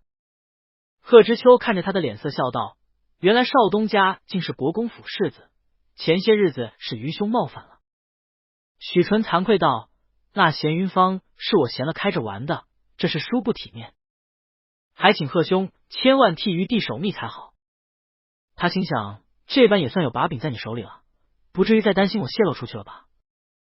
只是我这说出去也无妨，京里高门多的是这般的事，只不过不会亲自出面罢了。贺知秋试探着道：“本来受了许兄弟的大恩，扶危济困，应该涌泉相报，只是我如今境遇不堪，倒无颜见许兄弟。愧对你当日好心。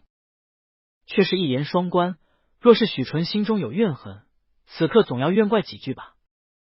没想到许纯反倒宽慰他，闻说贺大哥官场不顺，但这际遇一事本就看运气，贺大哥才华惊人，且又性格坚韧，他日定然还有一番作为，总有贺大哥不必气馁。竟然仿佛全然不知自己举报一事。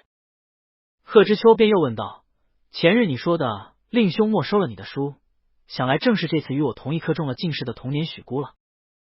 许纯连连摆手：非也，贺大哥切莫认错了人，却是我另外一位我十分尊敬的大哥，他平日教导我颇为严厉，您只管放心，他性情高洁，秉性严毅，平日最是眼里不揉沙子的。那书他拿走了，定是毁了，绝不会流出外边，贺大哥只管放100个心吧。他想了下又问：今日在义学看到学生们用的书盒十分精心，里头的课本也装帧精美，字迹清晰，纸张极优，听说都是许兄弟命人印的，余兄也有一本诗集，想着有空复印，一应费用我自支出。许纯欣然道：只管交给小弟好了，保管替您用最好的纸张，最好的墨。贺知秋道：今日看到那雏凤堂的堂号，字写得甚好。许纯笑了：正是我那大哥替我印书堂起的堂号，亲自题的字，我也觉得极好，这才印在书上。贺大哥果然锐眼如炬。我那大哥当时看了贺大哥写的书，第一眼也是说字极好呢。他原本想说若是有缘可介绍认识，但又想起九哥说的不喜见人，只好忍着炫耀的心，强自按捺下去，只想着如何解释周全过去，让这贺状元不要总怀疑自己藏着他那几本书做把柄。许纯只能描补道：不过我那位大哥不爱张扬，还请贺大哥不必宣扬。贺知秋心中却洞明透彻，知道这许世子的严厉大哥恐怕就是那九五至尊，可不是嫉恶如仇，眼里不揉沙子吗？自己当时若是应对失当，如今恐怕已身首异处，尸首都凉了。一时他心中五味杂陈，一则奇怪这许世子似乎不知道自己这位大哥尊贵如此，二则又纳闷皇上为何不说与许世子这事，却又在背后周全卫护。心中虽然百思不得其解，但仍是和许纯又说了几句闲话，这才两人又回了楼上。众人见他们联袂而回，只取笑着要罚酒。许纯却只心中烦恼，看着贺知秋对自己态度如此，只怕是觉得自己拿了他的短，也不知如何化解。要不还是硬着头皮问问九哥吧，万一那书还在呢，说不定拿得回来。九哥待自己如此有求必应，而没想到范木村却也来与他敬酒，他吃了一惊，慌忙站起来饮了。范木村微笑着道：前日初会，只觉得世子风姿焕然，如彩凤似麒麟，未及深谈，十分可惜，今日难得又有机会，却又被状元郎捷足先登了。也不知找你说什么，倒叫我等了好久才能寻机与你喝这杯酒。许纯腼腆道：探花郎过誉了，却只字不提贺知秋和他说什么，只是笑着饮酒。范木村越发心惊，自己离京数年，回来只听说这许世子豪掷10万两捐银给工部，给母亲换了诰命，又请客过于奢侈，被李梅牙呵斥，人即纨绔荒唐，挥金如土。他原只以为谢匪结交他是看上了他才是，如今看来却似非如此。只看这2次见面，这位许世子并非仓俗轻佻、肤浅蠢笨之人。捐款之时，他并不与张文珍竞银之多少，反而只选了更实际的捐物印书。眼界心胸显然不俗，说话也圆滑通透，明明少年义气，却绝不与人交恶，难怪这里人人和他亲热。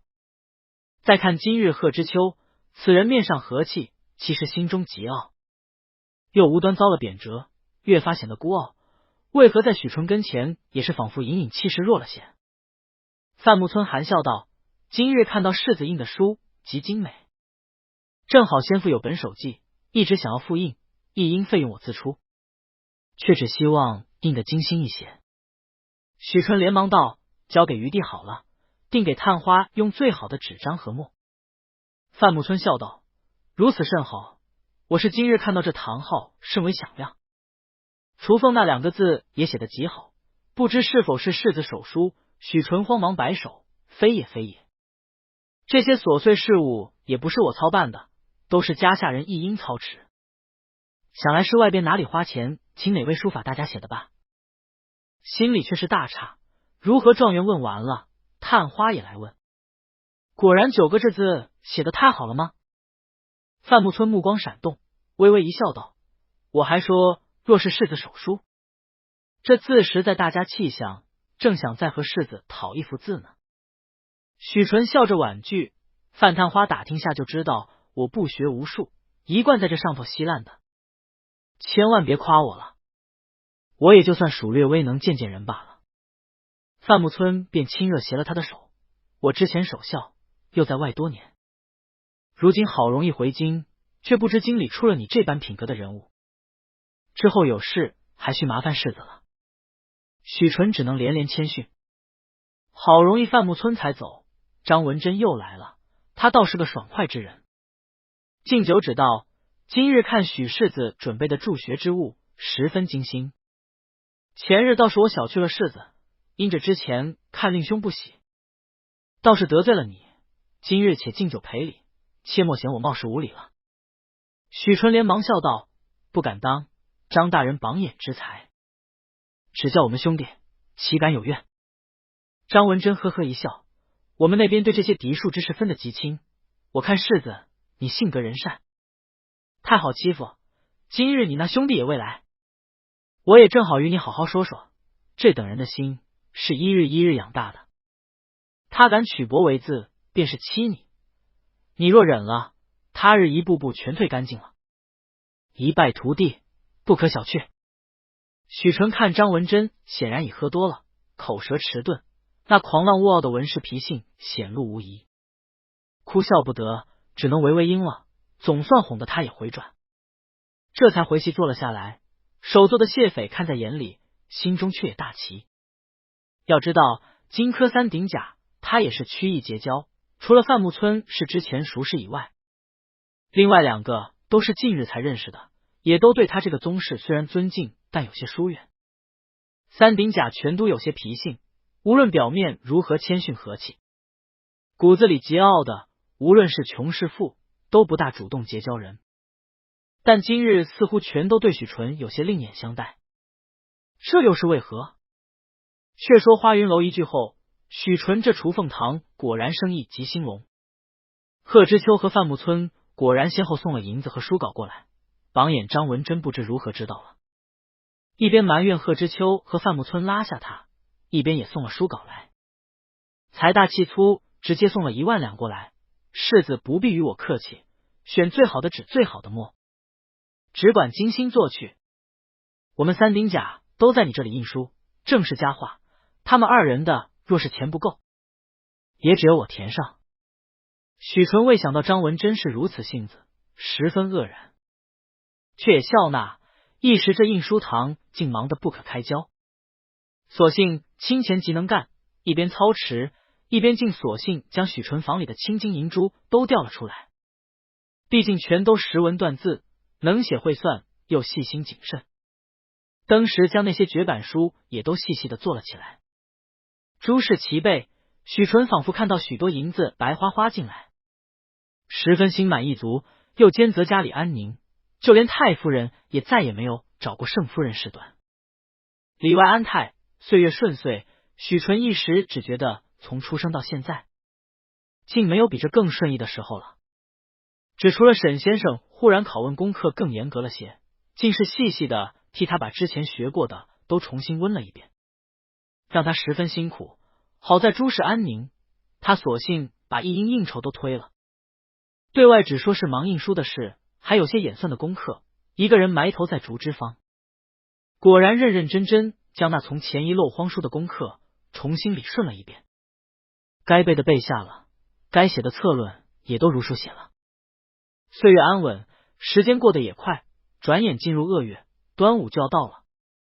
许纯早早就把六婆做的粽子养在避热的五色县，艾草香包什么的都封了匣子送谢意，又小心翼翼再次问：9个端午要不要去白皙别业那里休闲1、2？谢意看着只想笑，倒也觉得无妨，便回让他到那日先去别业等着，自己有些小事忙完了便过去，约莫午后会到，让他先自己打发时间，或者先画一幅画，等自己到了一起赏画。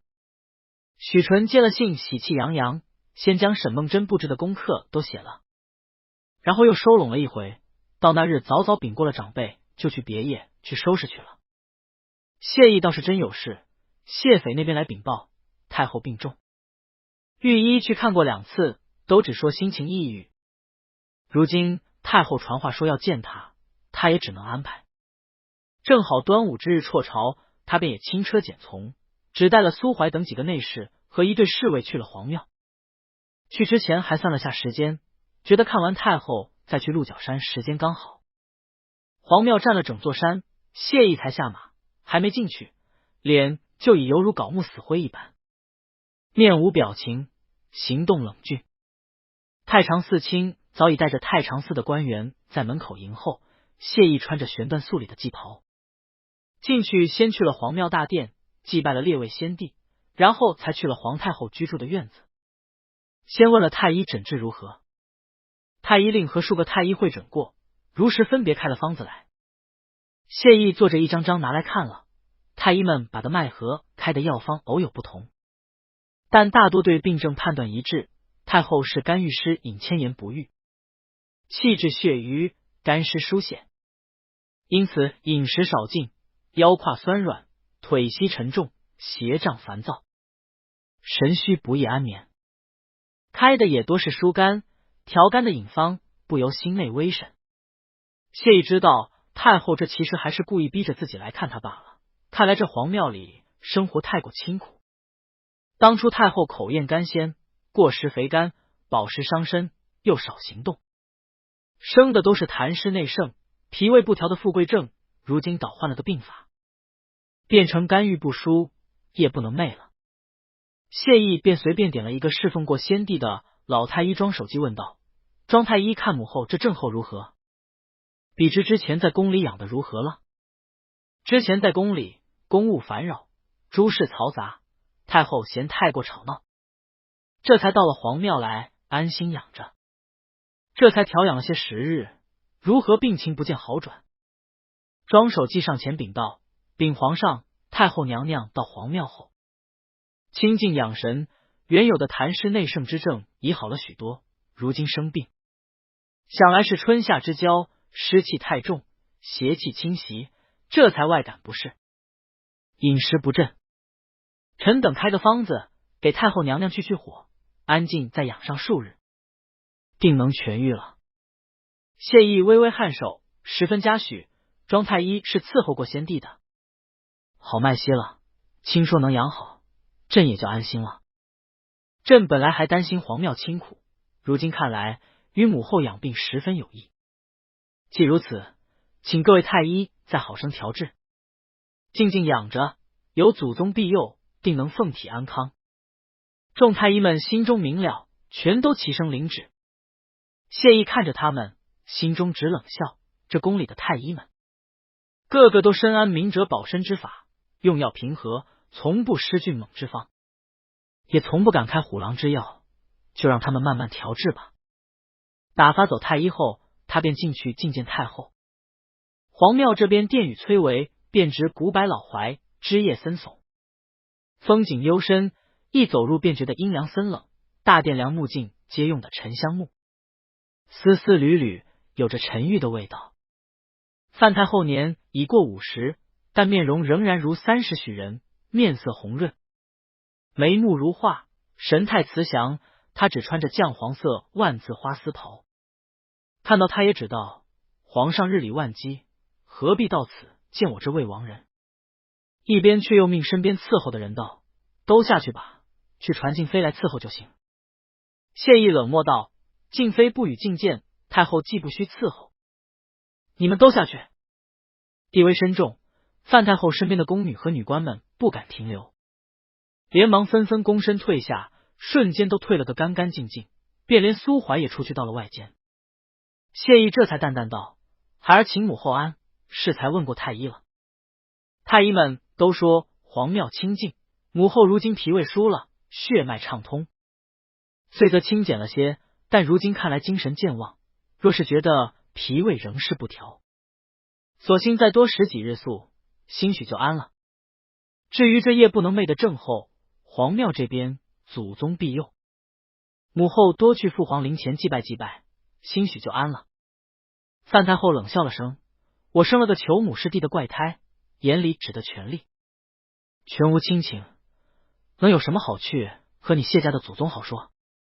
皇上如今无人管束，过得可心安？”谢意默然道：“母后，这不都是您教的吗？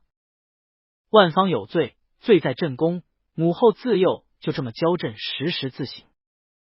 天降彗星，朕要跪倒；河水决口，朕要斋戒。你既教朕承担了所有罪过，那朕要做天下第一人有什么错？总不能罪都教朕担了，皇帝的尊荣要换人来想吧？”范太后冷笑了一声：“你自幼就是个怪胎，和你父亲一般，冷心冷肺，寡情多疑，亏我还特意让哀如来教你。10几年相伴，教不会你实情重义，只教出来个深沉默、侧刻薄寡恩的怪胎。”谢意淡淡道：“母后的重情义是希望朕视而不见母后通奸生子，皇后通奸生子，然后兄终弟及，鸠占鹊巢吗？母后既用10几年教朕如何成为天子，却又要让人触犯谋夺着天子之威，遭到反噬不是应该的吗？”范太后冷笑了一声：“摄政王忠心辅佑，与你有拥立匡扶之恩。哀如温柔贤淑，自幼陪伴于你，是你发妻元后。灵儿与你有兄弟之义，你舅父乃你启蒙之师，教你礼义廉耻。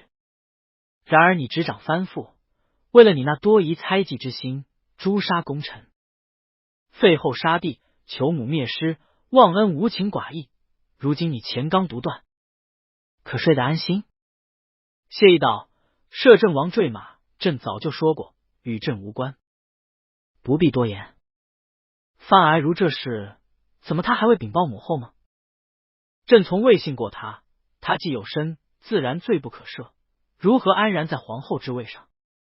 赐堕胎也是应有之意，本该赐死，念母后还要人伺候。朕也不欲这宫闱丑事暴露于人，这才留他一命，伺候母后罢了。至于舅父拒罪伏诛，也是他咎由自取。朕唯一赐死的，只有端平王谢灵。”范太后心如被利锥刺穿，气声道：“逆子，那是你之幼弟，自幼如沐于你，与你感情甚笃。你也曾教他写字背诗，教他习射骑马，你竟无一丝悔意。”谢意默默无言，忽然想到许纯，当日朕还教他遇到质询不必辩白，原来到了此时，朕尚且还是忍不住要辩白。果然知易行难，朕今日来这一次，果然还是来错了。大概还是有希望，以为他被关了这些时间，哪怕是为了回宫，和朕虚情假意说几句假话、软话，又或者忏悔一二，那也能虚情假意把这所谓的母子情分演下去。想来是关的还是不够久。谢意微微点了点头，不再说话，转头便走。范太后想不到他竟一句话不再辩白，怒道：“逆子，你这般刻薄寡恩，倒行逆施，众叛亲离，我看你这个天子，孤家寡人，有国无家，这辈子都遇不上一个真心待你之人。”谢意大步走了出去，转过帘外，才走了几步，便看到一个女子披着连青氅衣站在廊旁，眉目清冷，风姿如仙，见到他也深深脸认为礼。皇上。谢意冷冰冰道：“朕已下过旨，不予觐见，还不退下？”范哀如低声道：“皇上，太后娘娘早已悔了，妾也知陛下并非无情之人，还请陛下给太后一个机会，也是给陛下自己一个机会。和解吧。母子相爱，本是天性。娘娘只是一时糊涂，陛下将娘娘接回宫去，朝夕相处，自然能回转。谢意冷声喝道：“苏怀！”苏怀小跑着从夹道侧跑了出来，垂手鞠躬。谢意道：“敬妃身旁宫人一律杖40，再有违止之举，赐死。”范哀如脸色变得雪白，谢意深深看了他一眼，冰冷道：“你说错了，朕就是这样无情之人，负朕之人，纵死不赦。”谢意离开皇庙之时，天上阴云滚滚，他一个人翻身上马，纵马急奔。方子兴连忙带着侍卫紧紧跟着他，却听到天上霹雳一声巨响，却是要下雨了。雨声轰鸣着，房檐前的水珠如水串珠一般落下。许纯在楼上靠着窗边，这里南北两面都装了一溜的玻璃长窗，尽皆长起，山风传堂而过，极是舒爽。既能看到远处江景，又可看到山下山道，看到雨落下来，不由有些失望，觉得九哥恐怕不会来了。桌上还亮着他这半日精心画的山谷暮春图，谷中草木春深，水鸟山石，他并不是十分满意，但也已尽了心。特意留着一半的白，留着给九哥题字，又有些惭愧，觉得自己的画配不上九哥的字。他有些落寞，却偏又抱着一丝期待，因此寸步不离窗边，看雨落在繁盛草木间，噗噗有声，远处树木都被风吹得侧向一旁，枝叶颤抖，天地间白茫茫一片，那自幼就感觉到的孤寂又涌了起来。天渐渐黑了下来，许纯看了看，已是接近酉时，雨一直不停，雨势反而更大起来。想来九哥不会再来了，心中失落越发沉重，却也无心饭食，只胡乱拿了本书翻着看，却也看不进去。然而正是在这风大雨急，雷声轰隆之时，许纯却仿佛听到了隐隐的马蹄声。他还以为是雷声，待到仔细看向山道，却看到一队骑士正疾驰在山道之上，往自己这处来。他大喜过望，连忙噔噔噔一叠声叫着：“春熙，快让人收拾温泉郎出来！”下朝，通知厨房尽快收拾，把吃的送上来，再煮几碗姜糖水、紫苏水，还有那樱桃酒都备上，还有衣衫收拾出来，赶紧的！通知山门那里，让九哥他们直接骑马进来二门。一时别业上下奴仆尽皆忙碌起来，许纯自己却随手拿了顶斗笠，往二门跑了去，也顾不得大雨滂沱，风一出来，身上衣衫立刻全都湿了。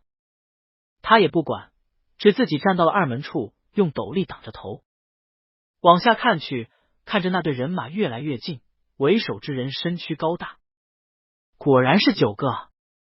他高兴的挥着手：“九哥！九哥！”马蹄如雷，须臾便到了二门前的院子。谢意翻身下马，许纯连忙迎上去，打了伞起来，举到谢意头上去，看到谢意也正低头看向他，一双黑亮眸子，目光沉沉，一身黑色外氅，里头却裹着血色素袍，腰间配着剑，头发衣服早就全都湿透了，鬓角雨水湿漉漉滴下来。许纯笑容满面，这般大的雨，九哥怎地风雨无阻的？赶紧进来喝点驱寒的汤，我带您去后边的温泉廊，月信先洗了，换了干净衣裳。一边又命下朝等管家来安置方子兴等人换衣吃饭。谢意并不说话，只接过那把伞打着，低头看着少年明亮双眸，看着他满满全是情意，心中冷笑，这难道不是对朕真心之人？朕要他一颗心，他立刻就能剖了出来给朕。许纯带着谢意穿过游廊，直接走到了东面的暖泉游廊里，笑道：“这边是温泉水，不过为了取其野意，一半是露天的，既有浴池和游廊。九哥，您饿了没？我让他们先放些点心过来。”谢意道：“有酒吗？”许纯连忙道：“有的。”樱桃酒呢，酿的极纯的，我已尝过了，味道很好，我还让他们调了些蜜糖和冰块进去。一会儿九哥尝尝看喜欢不？说话间已走入了浴池场厦内，果然用洁白云石砌就温泉池子，池子上修了游廊悬在半空，两旁均用小木栏杆。在露天的温泉，雨水打在泉水里，白雾蒸腾，一片汪洋，哗哗往下流去。站在游廊上，风飒飒而过，往下看能看到下边山坡层峦叠嶂，绿意盎然，野趣横生，水鸟飞翔。而里头的浴池则雾气蒸腾，浴池岸边靠着石壁都设着屏风格子，俱是黄花梨雕嵌云母。春熙已带着小厮们提前安排着鲜果、点心、酒水等，又已在屏风一侧放上了干净的衣物和布巾、枣豆、茶油、香露等。许纯便吩咐他们下去，一转身便吓了一跳。九哥却已自己将衣衫都解尽了，坦然展露着他劲瘦结实的身体。他身材高挑，双臂结实，背脊宽阔，肌肉线条如山峦，优美起伏。许纯面上腾起热意，转身连忙挥手示意春熙他们都下去，然后转头看谢意长腿舒展，赤足无声已走进水里。许纯一时有些进退不得，只能诺诺道：“九哥，您慢慢洗，有什么事叫一声，他们就进来伺候了。这边有枣精和枣豆、蔷薇香露，都还挺好使的。您先试试，若是不合用，叫他们换别的。”说完便要出去，但双眼却有些舍不得，只悄悄看着谢意的背影。谢意却已在水里转过身来，坐在靠着水池壁边修着的石阶坐了下去，大半身都浸在水中，往后靠着，随口吩咐道：“把酒拿过来给我。”许纯面如火烧，走过去拿了那壶酒和酒杯，凄凄哀哀道：“九哥一路骑马过来，恐怕受了凉，腹中是不是没什么食物？空腹喝酒又泡温泉不大好，不如先吃点点心。这绿豆糕和奶油酥都味道挺好的，不大甜，还有咸的火腿粽子。”谢意道：“许纯也不知他这是不是同意了，就只觉得九哥今日好像心情不大好，不似前些日子见他温和又温柔，倒有些和之前刚遇到他中毒养伤那阵子阴郁又冷漠，这是哪里受了气吗？他随手捡了几块点心在玛瑙碟里，看着颇为诱人，这才又把酒壶和酒杯也放上去，沿着浴池边走了过去，放在九哥边上，又看到九哥靠着浴池边闭着眼睛，水雾蒸的九哥苍白，脸上多了些血色，结实的手臂搁在浴池边上，肌肉隆起，十分结实。他忍不住单膝跪下，捏起一块绿豆糕送到谢意唇边。谢意闭着眼张嘴吃了，睁眼看了他一眼：“你自己也吃。”许纯笑嘻嘻，又拿了一枚荷花酥喂给谢意，然后果然自己也吃了一个，却又去拿了粽子来包，其实是私心觉得粽子包着时间久，能留在九哥身边更久一些。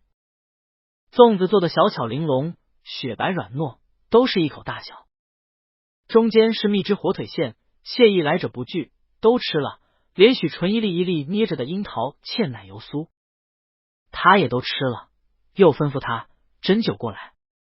许纯连忙斟了一杯樱桃酒给谢意，谢意却没接酒杯，自己拿过那酒壶，对着嘴直接喝了几口，一饮而尽。这樱桃酒果然极为醇厚，掺了蜂蜜和碎冰在里头，饮下去一线暖热，从喉咙直入丹田。谢意将酒壶掷回了岸上，看许纯身上衣服其实也都湿了一半，微微眯了眯眼睛。许纯手忙脚乱接了那酒壶放回去，一边道：“九哥怎地喝酒这么急？等洗完了再慢慢喝不好吗？”他转头看到谢意曲起修长有力的腿，一手搭在小腹上，抬了抬下巴，充满威慑力的眼睛盯着他，衣服脱了下来一起洗。今夜的九哥似乎格外桀骜不驯，眼睛黑沉沉的，但充满了吸引力。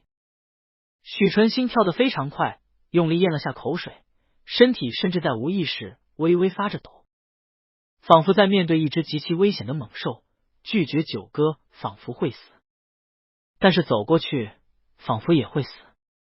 一阵穿堂疾风从高高的游廊吹了过去，灯笼和屏风旁灯架上的蜡烛噗的一下全灭了。浴池里漆黑一片，外边春熙依稀问了一声，许纯连忙扬声回道：“不必进来。”浴池里忽然又安静了下来，九歌似乎一直盯着他，目光炯炯。屋里太暗了，其实许纯什么都看不见，但他却能感觉到九歌那充满威慑力的目光一直看着他。他耳根热得犹如火烧一般。外边的雨声仍然哗啦啦地下着，落在水面。许纯中究竟没有去点亮那灯笼灯枝，只是伸手去轻轻解了衣襟的腰带。轻薄的衣袍湿漉漉沉甸甸，尽皆落到了微凉的地面上。屋外雷声轰鸣，延绵不绝，屋内外忽然倏地闪了一下。一瞬而过的闪电光里，谢意只看到许纯比直修长饱满的双腿和赤着的双足探入了水池中。雷声摧枯拉朽，仿佛要摧毁一切，暴雨滂沱，涤荡万物。哗啦啦的大雨整整下了一夜。许纯还没睁开眼睛，就被窗口过于明亮的光线刺到，用小臂遮过眼睛，然后就被全身的酸痛弄得龇牙咧嘴。然而昨晚带来的羞耻感排山倒海涌了上来，他恨不得立刻钻入被中。先是被九歌狠狠地按在浴池边亲他的唇，仿佛一头危险的巨兽啃噬舔食，充满了攻击性，仿佛要将他连皮带骨吞吃殆尽。他如同待宰的羔羊一般，一直发着抖，不争气的激动又落泪。九歌摸到他脸上的眼泪，问他不愿意吗？自己当时满身都是热出来的汗，心跳得飞快，头胀眼晕，又急又慌，也不知怎地抽噎着说了句我不会。原本一直气势冷硬、步步紧逼的九歌忽然在黑暗里笑了。雨落水里的声音太大了，他原本疑心听错了，但九歌靠他很近的胸膛不断震动着，竟然是真的在笑他。他十分羞惭，恨不得钻入地里。九歌本来死死压着他，紧紧握着他手腕的，后来松开来，替他理了下湿漉漉乱糟糟的头发，扯了岸边薄巾披在他身上，让他先出去。那时候懵懵懂懂爬上了岸上，走了2步，转头看到九歌坐在水里，冷静沉默看着他。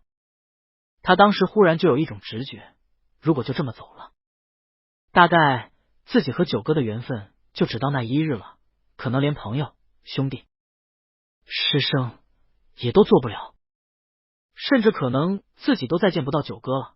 他甚至还不知道九歌叫什么名字。他当时也不知道是心疯了还是怎么的，忽然转头再次回去，扑通重新跳入水里，扑到了九歌身上，没脸没皮的和伸手接着自己唯恐摔了的九歌说：“九歌教我。”多少片段闪回在脑里。许纯紧紧闭上眼睛，羞耻的没办法面对昨夜蠢到极点的自己。九歌接着他在水里，仿佛又笑了声，依稀说了他太小了还是什么。雷声太大了，他听不清楚，又或者是他已经顾不上听。他害怕那是拒绝。他还记得他非常努力的在雷鸣闪电中去够着对方的唇，一路热烈笨拙的用嘴摸索着他的脸颊和耳朵，期期爱爱又慌乱的讨好着他，在他的耳边说了许许多多乱七八糟的话，本上戏里看到听来的甜言蜜语。现在清醒时一想到，就恨不得打晕当时的自己。九歌怎么看自己呢？九歌后来好像一直在笑，他只紧紧抱着九歌，沉迷在这种从来没有过的亲密的拥抱中。他觉得九歌也喜欢，抱着他腰的手臂一直很紧很稳。然后就是迷乱混乱的一夜，雷声轰鸣声一直很大，满世界仿佛都是水声和雷声。他是如何痴缠着九歌，最后到了旁边房间的卧榻上的都不记得了，所有的记忆都十分模糊，只记得九歌非常温存，非常克制，但是又太坚定了。他迟钝而茫然的顺从，被牢牢控制着，关键时刻颤抖退缩和眼泪都无法让九歌略微放松一些对他身体的桎梏。他像被捆束四肢宰杀的耸立的羔羊，困住他四肢的是九歌令他沉醉的炽热结实的身体。他又像是被穿在滚烫铁签上炙烤的鱼，浑身涂满了香油，挣扎着拍着鱼尾。他的呼吸急促，心跳得快要胀破胸膛，唇舌偏又被甜蜜纠缠。濒死前的窒息感带来光怪陆离的感觉，他牢牢汲取着那一点唇舌上的慰藉。然后最后，当他品尝到那短暂甜美而纯粹的感觉，他仿佛尝到樱桃乳酪酥中心最鲜甜的一点蜜，食髓之味。略得到放松，他便趴在九哥身上，索要那更多甜蜜的亲吻，更紧密更用力的拥抱。许纯轻轻哀叹了一声自己的不知廉耻，却后知后觉，发现自己的腰仍然牢牢被一只手握着。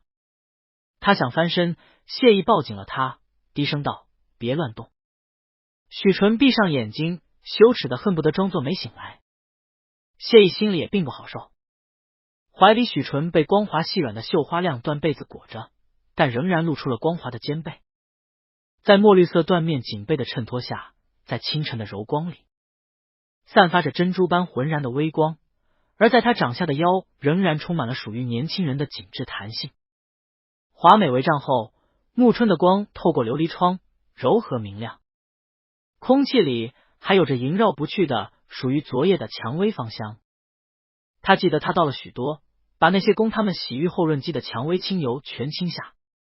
少年肌肤本来如珍珠一般的光泽，慢慢变成粉光质质，仿佛开得正好的春日的蔷薇，又像是园中灼灼粉桃。昨夜畅快后，懒洋洋的感觉仍然遗留在四肢百骸、周公之里。共笑于飞，原来如是。许纯，谢意声音有点沉，可却又十分温柔，真挚重之，像是下了什么决心。许纯没法再装睡，睁开眼睛。谢意伸手摸了摸他的眉眼额头，仿佛在确认他的身体状况，又仿佛在描摹他的眉眼。许纯只觉得酥酥痒痒，却又不敢躲避，轻声道：“九哥。”谢意道：“我字明仪，谢明仪。”许纯：“哎，原来九哥姓谢。”谢意慢慢手指画下，触摸他的唇：“是我父亲病重时候给我起的字，我还没满月他就去世了。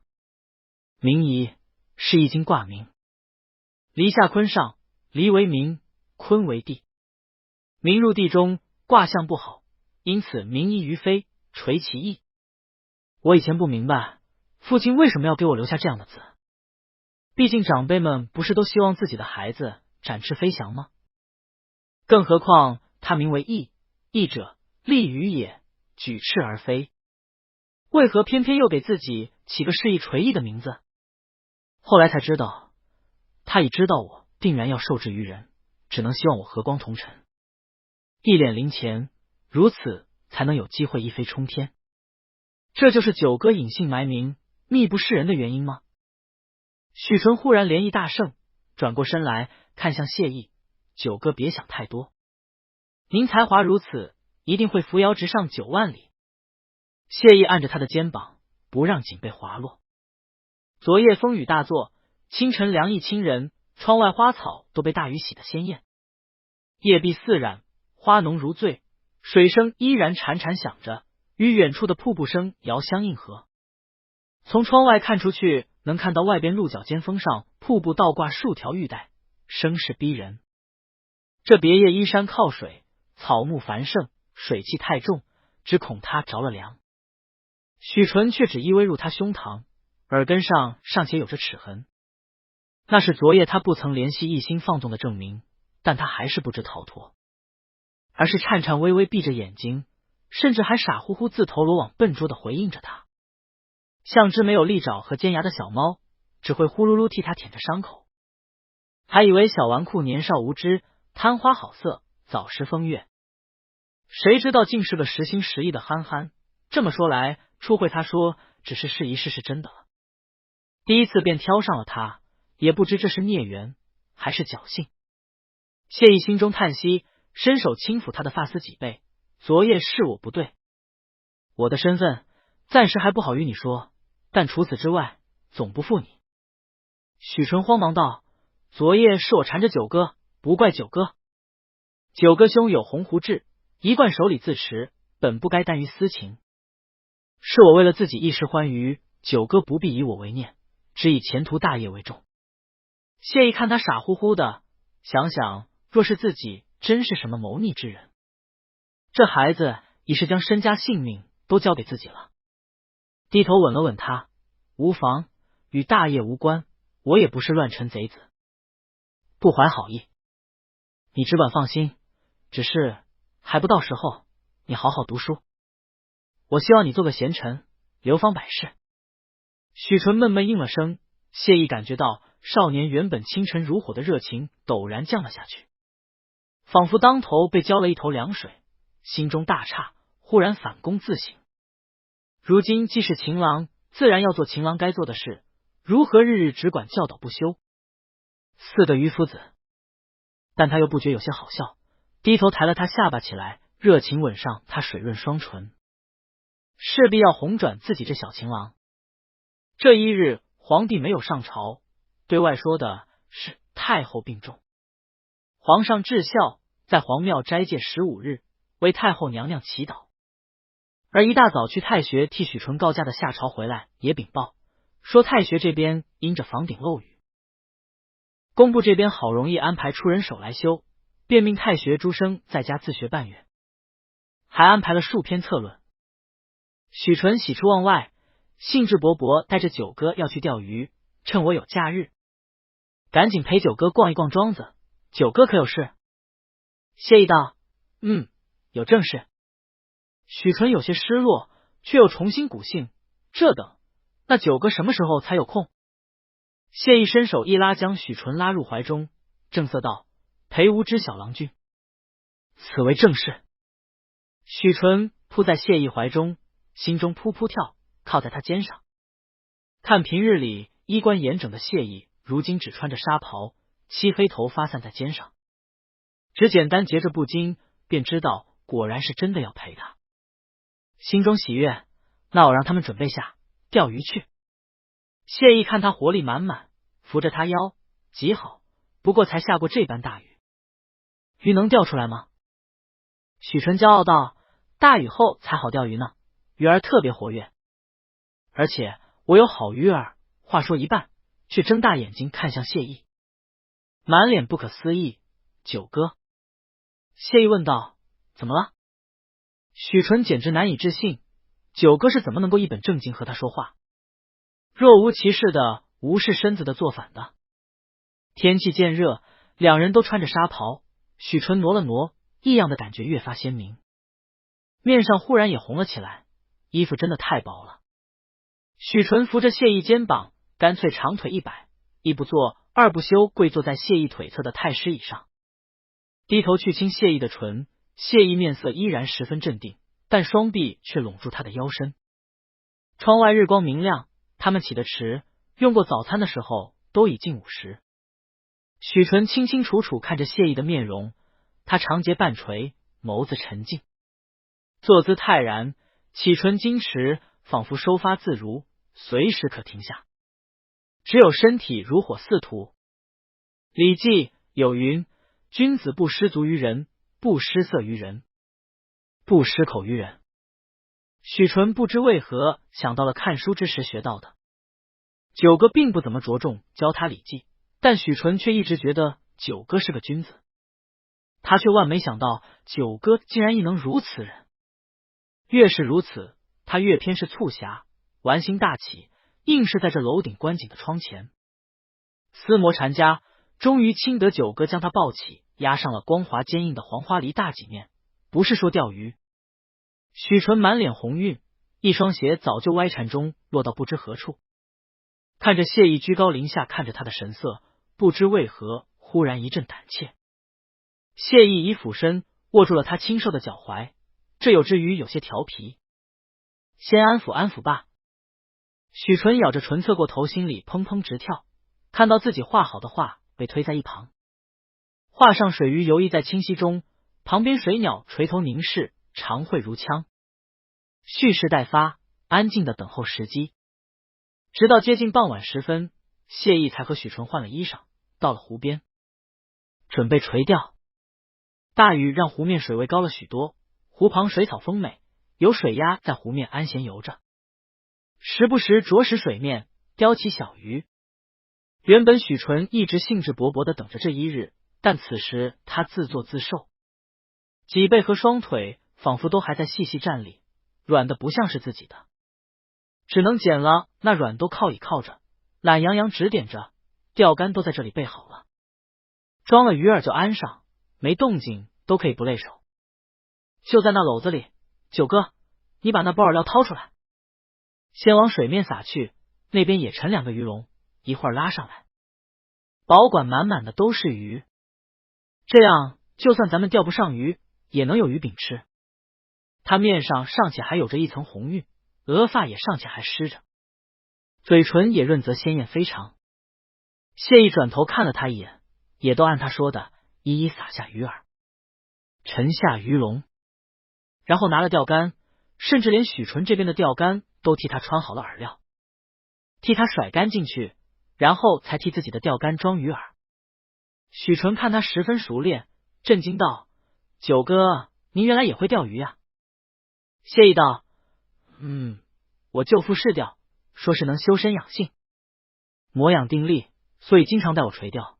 其实我觉得他是借口过他的钓鱼瘾，因为舅母不喜欢他钓鱼，经常一日出去野钓不回家。”许纯点头：“你这个舅父待你还挺好啊。”谢意道：“是，他教了我许多5经40乃至6艺，都是他替我打的基础，为我起的蒙。写字也是他手把手教的我，他学问是极好的，既精于剑骨，又深通医术、禅理道论，装了一肚子的杂学，为人十分有趣。我那些赏画的技巧，一多半是他教的。”许纯肃然起敬，那可真是良师了。谢意沉默了，许纯想起九哥和亲娘关系也不太好，后来还闹翻了，想来和娘舅也决裂了，有些后悔，索性不提这伤心事，只指着水面努力开解道：“九哥，你看是不是许多鱼过来了？这可都是我这饵料的功劳啊！你再等着，一会子这些鱼都醉在水面上，我们可以随意捡食，嘿嘿嘿。”谢意道：“是什么独门秘籍吗？”许纯嘻嘻笑道：“取米浸酒3天3夜，用碎虾肉浇盐醋，拌上了花草加大麦，还有蚯蚓用糖酒了，混合在一起，用酒浸渍，这就是用来醉鱼的鱼饵。这可是我自己翻画本看到的方子，试着做了下，果然有用。”他摇头晃脑，这就叫慢橹摇船捉醉鱼。他哈哈大笑了一会儿，忽然反应过来，这慢橹摇船捉醉鱼可不是什么好话，忽然恨不得咬掉自己的舌头。偷眼去看谢意，谢意注意到他目光，微微一笑，看着他道：“是不错，果然聪明。”许纯心头大慌，却有些担心谢意注意到，或者晚间又清算教训他，连忙胡乱找着别的话题。九哥今日告诉我字，我也有个乳名，倒有些来历。谢意微笑：“哦，如何有来历法？是叫什么？”许纯拍了拍腰间的龙鳞剑：“我有个乳名叫幼灵呢，九哥送我剑的时候，一定没想到吧？”谢意眸光闪动：“哦，我以为是麒麟的麟，听起来却是龙鳞的鳞了，这却有何来历？”许纯摇头晃脑，绘声绘色：“我阿娘怀着我，当时据说怀相不太好，我外公远在闽州，十分担忧，便备了重礼去天后娘娘那里祭拜，希望天后娘娘能护佑我娘平安生产，母子平安。结果回来后，当夜，你猜我外公梦到了什么？”他两眼神采奕奕，仿佛亲眼所见，我外公竟然梦到天上金光闪闪，五彩祥云，天后娘娘站在云端，手里拿着一片金色的鳞片，从云端往我外公这里扔过来。金光降临，我外公吃了一惊，醒了过来，只觉得梦极祥瑞。过了半月，便得了京城报信，说我娘平安生了我。问了报信的人时辰，果然正是我外公梦到天后娘娘扔下金鳞的时间，一毫不爽。你说神奇不神奇？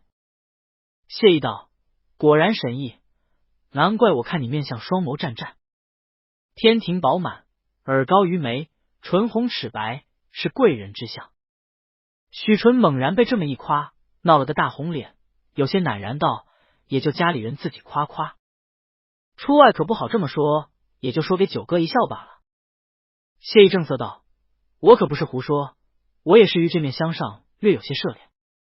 我看你这面相，正是一个极有名的面相。”许纯十分好奇：“什么命？”谢意道：“帮夫命。”谢意笑了，轻轻不信。许纯有些不好意思，拿起了竹竿，两耳烧热：“我要专心钓鱼了，总得弄条大鱼才好。”谢意心下微笑，也不去逗他，也专心盯着钓竿，却看到果然水面上慢慢浮起了一些醉了的小鱼，便索性放了鱼竿，提了鱼篮过去，用罩篱将那些贪食醉死的小鱼都捞了起来，放入鱼篮内，淋了一些水进去。水面浮起的鱼越来越多，谢意捞过一回，果然收获甚丰。料想水里那沉着的鱼篮倒也不及提起来了，若是只是烙鱼饼，这些已尽够了。他看许纯虽然强打精神，其实身体应当十分疲累了，不若早点回去吃了晚餐歇息。他转头去想和许纯说话，却一眼看到许纯靠在软兜上，侧着脸已睡着了。他一只手尚且还扶着钓竿，另外一只手则垂下，犹如花苞垂落，侧脸睫毛密密垂下，恬静乖巧。昨夜到今日，那些神采飞扬、生动神情都变成了安恬。谢意站在湖边静静看了一会儿，看夕阳已慢慢落下，此刻竟觉得岁月安闲，天地之间静谧如是。而他今日不再是圣人立心，却实实在在是个捕鱼的俗人。我一漂09，10年来深恩负尽，死生师友。鱼漂沉下，显示有鱼咬钩，谢意走回自己座位旁，慢慢将鱼竿收起，却将那鱼钩解下，将那尾鱼放回湖中。转头看了眼仍然酣眠的许纯，这一轮明月本自无瑕，魏平生不必是故人。注：晋国公府，许安陵从外边赶回来，却是先去了太夫人那里。说道：今日好生古怪，宫里忽然赏下好些东西来，说是皇上觉得我这段日子劳苦功高，又念及我教子有方，赏了好些礼单，不仅我有，连国公府赏下全都便赏了一遍。太夫人也十分诧异，命人接了赏单来看，果然从太夫人开始，上品宫扇、珊瑚珠2串，如意、香囊、属珠、宫里的药等物，人人都有。白夫人、盛夫人也都各有奖赏，其中许国公和盛夫人的则特别贵重些，颇有玉观音、沉香镇纸、白玉手镯等几样名贵物事。太夫人纳闷道：虽说端午才过，也没个端午后才赏节礼的，看这份例，倒像是赏后妃国戚的。白夫人笑道：是不是太后这边赏下的？等我派人去打听打听，别人是否也有赏。太夫人纳闷道：都说太后病重，皇上都斋戒了，还是谢恩接着吧，不要瞎打听。一时上下也都有些摸不着头脑，只能也就罢了。只有许纯到了晚上，吃到了烙好的鱼饼和鱼汤，又到底觉得白日钓鱼睡着有些丢脸，未曾尽兴，晚上硬是缠着九哥又赏了赏他在这里收藏着的画。谢意知道他上次请人赏画不欢而散，如今也不扫兴，果然仔仔细细陪着他看了一回，看到之前送他的瑞鹤图端端正正摆在最中央，心中一笑，想来当时自己被这少年一哭一笑牵动心神，其实早已入了情垢而不自知。休假的日子如此安逸，尤其是许纯初尝风月滋味，越发贪恋，日日只缠着九哥湖边烧烤、登山观景、纵马穿林、山间游猎。谢意倒是发现了许纯果然极善打发时间，他不仅把每一日安排的有趣丰富，还往往随性而往，尽兴而归。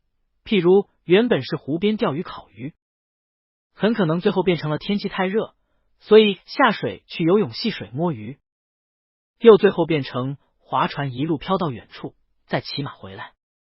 又可能原本是登山观景，却因为突然发现一个山洞，最后变成了举着火把进去山洞探险，最后从山的另外一头出来，摘了一些又酸又涩但颜色好看的果子回去，正儿八经插了花瓶。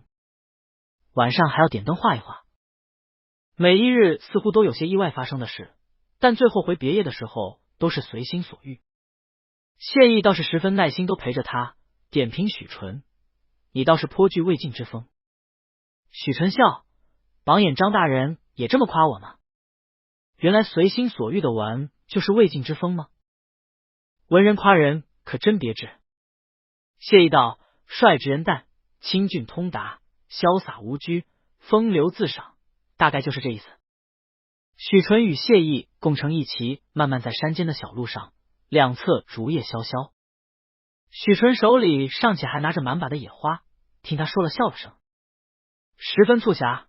九哥其实就是说我任性放荡，荒唐不干实物，整天只在这些无用的事物上花精力吧。谢意道，你自幼无人教导，爱玩些也很正常。只是韶华易逝。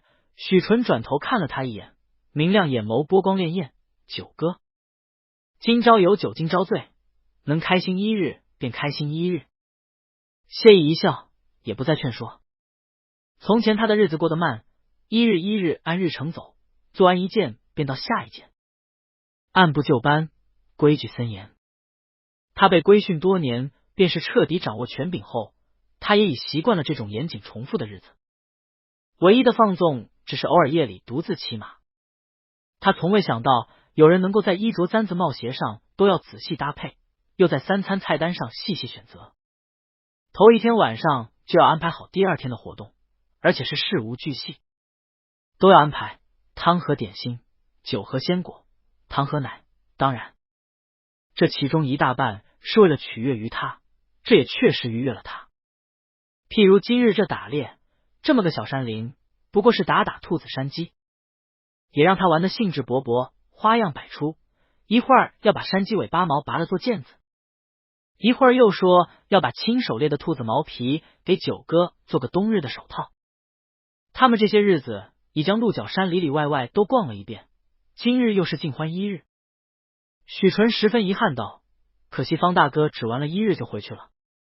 谢意道，他这人颇为古板，他在不在也没什么，反倒拘束。许纯又笑了声，怎么和沈先生说的一样？他也说方大哥太守规矩，和他一起玩不快活。谢意道，他家和沈家是世交，只是沈家长辈都不在了，所以来往少了些。早些年不知道为什么事闹翻过，后来又和好了，但也就淡了些。许纯诧异，方大哥这样正经温厚的人也会和人闹翻。这么说起来，沈先生和李梅牙大人好像之前也十分不和，前些日子却又看到沈先生要找李大人说话。谢意道，同朝为官，哪怕政见不同，也能诗酒相和，谈笑风生。只不过朝堂弹劾起来，又字字似刀，仿佛不共戴天。许纯道，都这样虚伪，大哥还非要我入朝为官。谢意道，我只是觉得你十分有经济之才，又聪明机变，来日也迟早要成爵，总要和朝臣打交道。你真不想当官，就不当吧。许纯大喜过望，真的？谢意道，自然，又不是什么要紧之事。许纯有些狐疑，九哥为何忽然改变主意？谢意道，忽然想通一件事，就是我既能护着你，你慢慢走又何妨？你总还年少，开心一日是一日，慢慢走，这风景也绝佳。许纯心中一暖，靠向谢意，九哥，我挣银子养你。谢意微微一笑，养我可不容易。许纯豪言壮语，九哥用钱只管开口。谢意摸了摸他头发，好。暮春时节，山间林木繁盛，鸟声啾啾，他们马后也不过只挂着树枝山鸡野兔，慢悠悠在林间御马走着，并不着急。带回了别业，春熙那边道，今日不知为何回城路上设了关卡，说是要查什么盗匪，不让人随意进出，也没遇见吧？许纯道，我们从山里出来的，没遇到。两人都一身汗，少不得要去洗浴换衣，谢意只让许纯先进去，自己却是出来让六顺去传方子兴进来。自他在别业住下后，这鹿角山便已安排了诸臂军队。方子兴亲自去五军都督府那边调了几千人，分散着在这山上山下，墙外墙里都安插了守卫。但白溪别业这里的人进出却是无碍的，好端端说要盘查，必是出了事。方子兴已道，今日九爷和世子出去没多久，山下的守卫便见到有京兆府的捕头来，拦住了没让进别业，问清楚，说是京兆府大堂传晋国公世子去问话。守卫也不敢自专，报到我这里来，我便自作主张拦了回去，拿了那府尹令牌，派人去京兆府问了话，将显件是我派人问，如实禀了，只说是城北田西巷出了一桩命案，一妇人毒发身亡，却是晋国公府上打发出去的丫头，是晋国公府上的长公子许姑告的官，只说死的是他生母，因着在房间里见到了晋国公世子配着的手巾，疑心是其弟许世子为嫡母出气，逼死生母。因着许姑乃是贡士，候补的官员，因此京兆府这边也不敢轻忽，只能先传世子去堂上问话。我一时也拿不准，论理世子这几日都在白溪山庄，上下奴仆和京城门口的城门印都可作为证据，回去想来京兆府也不敢难为他，想来问问话也就洗清楚嫌疑了。许姑到底是他亲兄弟，据江显大人说了，许姑也并不敢相信，但其母深居简出，与邻居并无来往，平日也无仇家嫌隙，现场留下这手巾和装毒药的瓶子，只是唯一线索了。他并非要害亲兄弟，只是需要为生身母亲伸冤，因此只能告到京兆府。我未得主公旨意，只暂时命江显不必着急，请主公示下。谢意脸上沉了下来，冷笑了声，许纯这几日都在这里，晋国公府上上下都知道世子在这里休闲过端午，这不是栽赃世子，这背后之人借许姑这把刀，其意在晋国公夫人。方子兴一怔，谢意朝他道，你也是门阀出身了，这点伎俩还看不出？若不给盛夫人安上点什么名头，这世子之位如何能回到大房？许纯一贯爱护母亲，到时他们母子相护，倒方便栽赃。还一石二鸟，把这许姑的生母给除去了，不是说早就打发远嫁出去了吗？如何还在京里？难怪许姑一心要求外放，想来本是要带着生母离开京城。如今生母无端毒发，岂有不追究的？方子兴道，可要禀世子？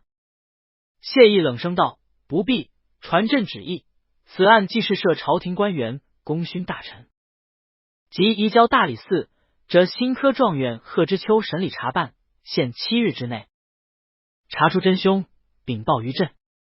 方子兴心中算了算，15日恰好只剩下7日，不由微微同情那新科状元，连忙应了。谢意又道，和贺知秋说，许纯这几日一直与朕在一起，让他不必提审许纯，此案须密办，不可大张旗鼓，不可声张。方子兴又应了，连忙出去办事不提。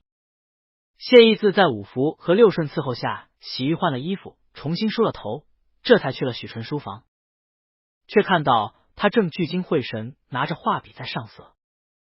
他凑过去看了眼，看到是一张小小的泥金笺，许纯正在上头绘一只迎风海棠，便问道，画这些做什么？许纯抬头看他，笑道，等你无聊，索性画几个花样给他们送去印。您别小看这帖子，可好卖了，我一年能在这上头赚这个数。他伸了个巴掌，十分得意。谢意笑了，垂头看了眼道，你这笔不对，这海棠应当往这边写。他握住许纯的手，持着笔慢慢往下浓浓抹了一笔胭脂色。许纯手心立刻出了汗，只觉得几乎握不住笔。九哥握着他的手，又热又稳，他一时又有些心猿意马起来。第二日，许纯累了，终于没再要求爬山涉水了，只一个人懒洋洋在水廊里斜躺在，却是自己拿了一堆戏本、画本在看。谢意倒是起了个大早去钓鱼回来，手里提着一只大鱼回来，吩咐人做鱼汤，回来看许纯这满桌子本子，忍不住笑了。你这是做什么？许纯悠悠看了他一眼，千秋坊那边送过来的新戏本子和画本子，让我挑的。谢意被他含嗔带怨的一看，忍不住笑了，坐在他身旁笑道：这是怪我呢。昨天是谁一直说九哥你真好看呢？谁晚上非要让我喝鹿血汤呢？说什么滋阴养虚，岂不然还怪我？许纯嘀咕道：腿酸。本来说好了今天回城里看新戏的，你早晨还偏不叫我，我醒了才知道你自己一个人去钓鱼了，我自己总不能一个人看戏去吧。谢意道：你自己也说腿酸，回城骑马还是坐车都不舒服，人又多，不如我们在这边清清静静的看书赏画不好吗？许纯看谢意眉眼温柔看着他，又靠过来慢慢按揉他的腿，想起昨夜灯下看到那一贯清冷淡薄的眼角眉梢染上瑰丽的情动之韵，心中一软。那点起床以后见不到人的怨气早散了，嘀咕道：只好看着戏本子过过干瘾罢了。谢意随手拿了本，笑道：哪本好？恐怕写的也都不如状元郎的好。许纯大吃一惊：九哥你也知道了，那楚管客就是新科状元贺知秋了。谢意这才发现一时没注意说漏了嘴，只好描补道：不是你案头那些印厂送来的3顶甲的样本吗？贺知秋的字一模一样，想来是中了状元，知恩图报。投桃报李，感激你当日解他困，给你送生意来了。许纯一想果然是，笑道：哎，九哥您可害我，哪里是什么知恩图报呢？您可不知道，贺大人一得了状元，连忙就找上我那书坊，想要赎回他那几本手书。我去哪里找给他？只能谎称家有严兄，怪我不读正经书，把这些闲书都收走了毁了，请他放心，并未负义。谢意含笑看着他：严兄。许纯连忙凑过去讨好的吻了他一下，才继续道：他将信将疑走了，虽说不曾纠缠，但我猜他定是怀疑我藏着他的手书，来日想要勒索。后来在顺亲王世子的宴会上，他认出我来，上前攀谈，这才说要把诗集给我印，这是笼络之意了。他如今被贬官了，我又是国公世子，他只能笼络奉承于我，以免我坏了他名声。我正想找机会和九哥说呢，若是那些书您还留着，能不能还给那贺状元了？要知道他这人在贫困之时坚忍不拔，另有一番隐忍之处，只怕记在心里，我这人名声不好，何必招人惦记？不若还了他，乐了此事。九哥您说好不好？谢意心道：原来还有所书不还这一节，看来幼灵上次被暗算嫌恨，倒是朕连累的了。幸而是撞在朕手里，否则倒叫幼灵白白吃一场惊吓。这次案子也是无端被牵连，有些流年不利，莫若带他去白白天后宫。他原本就是个多思多虑的性情，心下暗自忖度，面上却只是轻松道：小事，明日我就让六福他们回府取了原封不动送回那贺状元府上。如此你可安心了吧？许纯松了一口气，含笑道：多谢九哥周全，我也猜您既说那字写得好，未必就舍得毁去，果然还收着，真是天后娘娘保佑。下次我见到贺状元可没那样尴尬了。谢意心道：他见了你才是要躲着你走。只慢慢摸着许纯的手指道：怕什么？有我护着你。许纯道：九哥呀，您是正人君子，却不知人心易变。他当日困顿，如今虽然中了状元，却又一朝处落。那日我见他神情也还泰然，可知心性极坚韧。这样能屈能伸的人，我们在生意场遇见，也是绝不敢得罪的。他叹息道：见了贺状元，一朝状元天下知，一朝却又被帝王处落。九哥，教我怎么不惧这官场？商场虽瞬息万变，但逃不脱一个利字人心，总能转还。官场却只看上官脸色，天子喜怒。您还教我读史记？那司马迁不过替李陵拜降辩解，就咔嚓，他伸出手竖起来，做了个刀斩下的动作，脖子一缩。谢意原本心中有些沉重，看到他表情忍俊不禁道：那你一展才华，取得皇上信重，做最大的那个官，可不就都是别人看你脸色了？许纯摇头，谈何容易。而且九哥您忘了，您教我读的《明信传》，我后来又自己仔细查了那些典故。韩嫣韩王孙多冤啊，太后杀了他，皇帝还说喜欢他呢，最后还不是白白死了。许纯悄声道：而且呀，九哥您知道不，这次三鼎甲还有个外戚家的，范家的，范木村。谢意面色变得淡了些。许纯道：悄悄给您说，我听说他姐姐就是京上的元后发妻，如同从前汉时张嫣皇后一般，幼时就侍奉皇上了，多少年的情分啊！京上不知为何坚持废后。谢意沉默了。许纯道：都说京上英明，但是这方面据说就挺寡情的。所以九哥，不是我不想上进，如今进了太学，学史学的越多，就越胆战心惊。你看明代帝师有多少善终的呢？再往前就更多了。我自己有几斤几两，我知道什么精英之才。九哥宠我爱我，因此视我如珍宝，真入了朝。许纯过了一会儿低声道：我也不是说我就比不过旁人，我看太学那些路度也就那样，但是九哥，我觉得我会变的。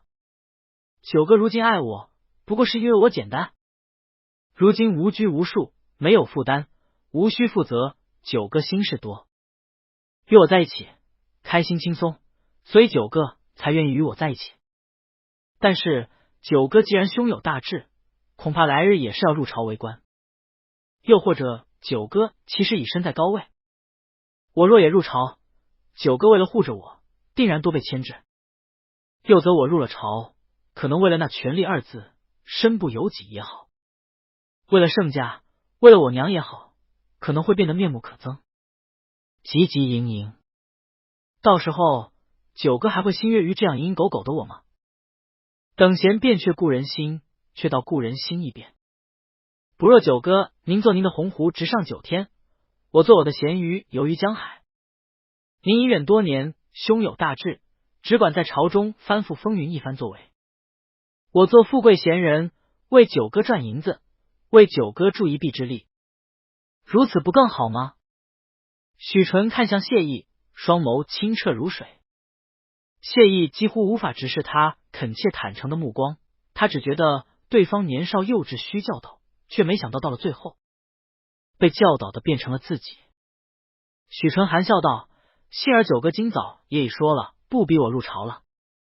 我也不问九哥真实名姓，我能陪九哥多久就多久，九哥什么时候希望我离开，我便离开，如何？你也说过，人生得一二知己足矣。我与九哥可生死相托，也可相忘于江湖。许姑在大理寺内坐着坐立难安，贺知秋走出来时候，许姑连忙起身作揖。贺知秋拱手回礼道：许兄，你我同年，不必多礼。你是苦主，你我同年，本该着力查案，为你生母雪冤。但此事狐疑之处甚多，且又涉及功勋大臣，只能私下先问清案情。许姑面有哀愧之色，起身拱手道：有劳贺大人关心。吾生母为祖母婢女，生下后国公府做主，恩赏了身价银，放为良人，打发远嫁了。前些年她忽然找到我，说是丈夫身死，曾育一子，年幼夭折，因五子被婆家赶出，无处可依，生活困顿，这才回来求助于我。我怜其无依，便将其安置在田溪巷，给了些银两，让他度日。平素只做些针纸，与邻居素无往来，亦无仇怨。5月初5，我曾去探望他，告知即将谋到缺外放，送了些端午粽给他，当时并无异样。昨日我过去送银给他，才发现他中毒将死在地上，手中握有一巾藏于袖中，因这都是国公府中统一样式，上边绣有纯字，与我之今怕一模一样。但许纯为国公府世子，如今我已出继，但嫡母教养之恩不敢负，兄弟之情也未敢忘，仅以今怕断定凶手，也过于武断。我私心也希望与弟无关，但生母到底有生育之恩，又孤苦无依，与人无仇怨，且也并不求分委。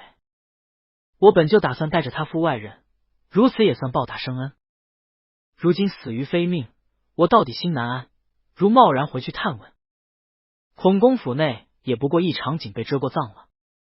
究竟何人毒杀，恐怕这辈子都查不到真相。我思虑再三，才并未回公府禀报长辈，而是到了京兆府首告，只求查出真相，以告慰在天之灵。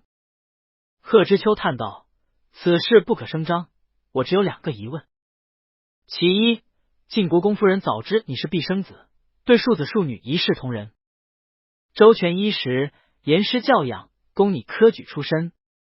无论你生母是否回府，于他其实无碍。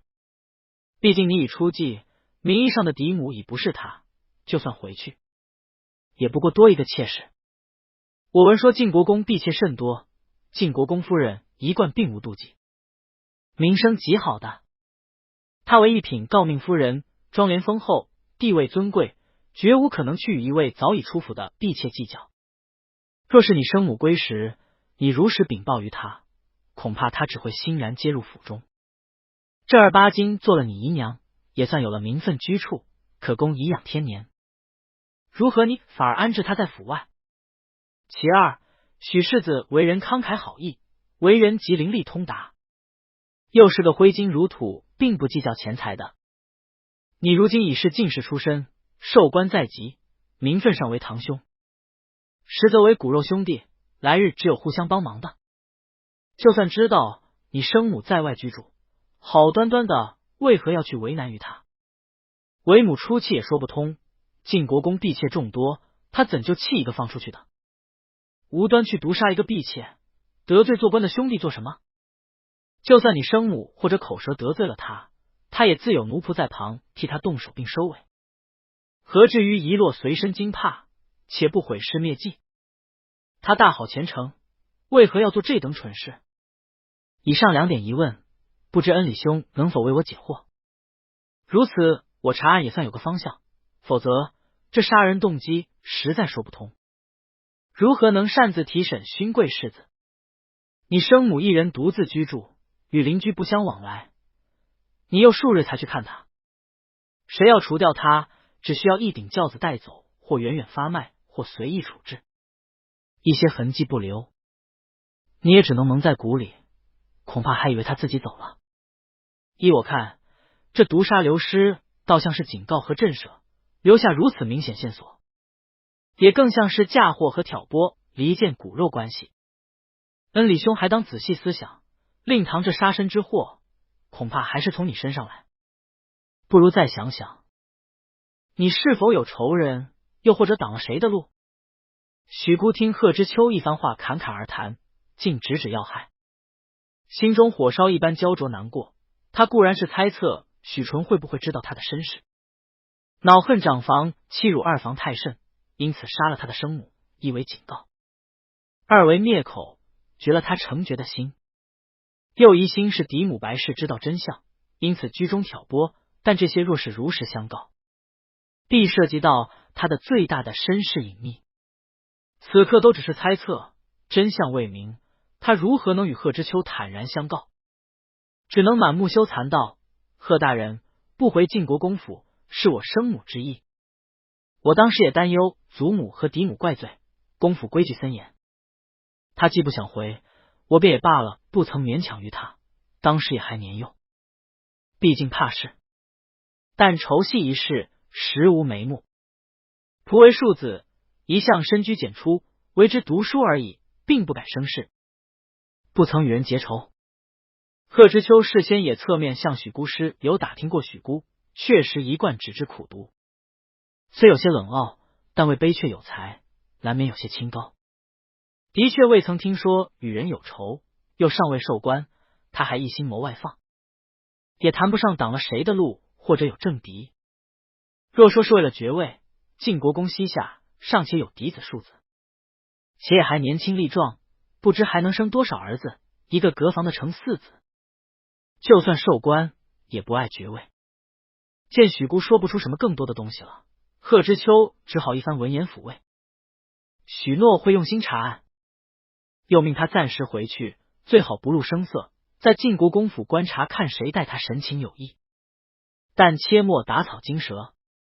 打发走了许姑，贺知秋想了想，拿了匣子来，先将那2样证据金帕和毒药瓶放入匣中封好，然后细细写了一篇折子，密封好，换了个快脚衙役来，一番嘱咐，命人送去给方子兴不提。方子兴接了折子和匣子，又问了一回衙役，便起身亲自骑马出城，去了白溪别业。走入房外，见五福六顺都站在门口，满脸谨慎小心，见了他也只摇手不语。方子兴便知皇上心情不好，这是不想见人的意思。若无要事，最好别进去烦皇上了。想了下，还是小心翼翼在帘外低声道：“进去禀九爷，就说有世子的紧要事密报。”五福低声道：“您稍等。”说完进去不多时出来道：“请方爷进去。”方子兴进去一看谢意的脸，便知不好，上前行了大礼。谢意冷声道：“说。”方子兴低声禀报道：“案件已移交大理寺。贺知秋大人初步问了许姑话，但目前有些疑惑，因此手书了折子，托我面呈陛下。那毒已命仵作验过，是鸩毒，这毒昂贵速死，多为贵户高门所用。毒药瓶为琉璃瓶，也是高门贵族常用，一般是自配的，外边药房是查不到。左邻右舍已问过，因这许姑谨慎，另的地方门户深远，旁边人亦不多为商铺仓库，因此房里的声响邻居听不到。如今线索确实不多。贺大人的意思是，这手巾既然许姑一口咬定就是许世子的，不好惊动世子的话，是否能请世子身边伺候医事的人认一认？世子这金帕是何时遗落的，或者能有些替世子开脱的思路？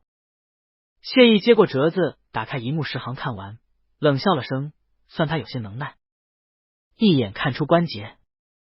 说完吩咐六顺去把世子身边的秋胡叫过来，不必惊动世子。六顺连忙应了，小跑出去。不一会儿，秋胡进了来，看谢意坐在上头，下边方爷和侍从都噤若寒蝉。他一贯善察言观色，连忙上来行礼，笑道：“九爷好。可是有什么事要小的办？只管吩咐。”谢意命五福端了那托盘过去，给他看那帕子。我之前在许纯身边看他戴的帕子，多不是这样的。你看看，这是你们世子的手帕吗？落在我那里了。秋胡拿起来看了眼，笑道：“是世子的帕子，但却不是常戴的。这却是府里长房太太那边赏小辈们，不止世子有，二房所有公子小姐都有的。平日出来，世子是不戴的，只在府里会用用，毕竟长辈所赐。”谢意道：“这如何看出来是长房那边的？我看还簇新的。”秋胡道：“我们夫人不善针指，因此从不做这些。二房这边的少爷小姐一贯穿的戴的，都是店里送来让挑的，衣服也多是量了身请绣娘去做的，都是尽着各位少爷小姐们喜欢的花色做，因此绝无一样的。长房白夫人那边出身仕宦，规矩大，时常要给二房少爷小姐们送些手帕、鞋袜等，式样都一样，只在那里不起眼的地方绣个字做记认。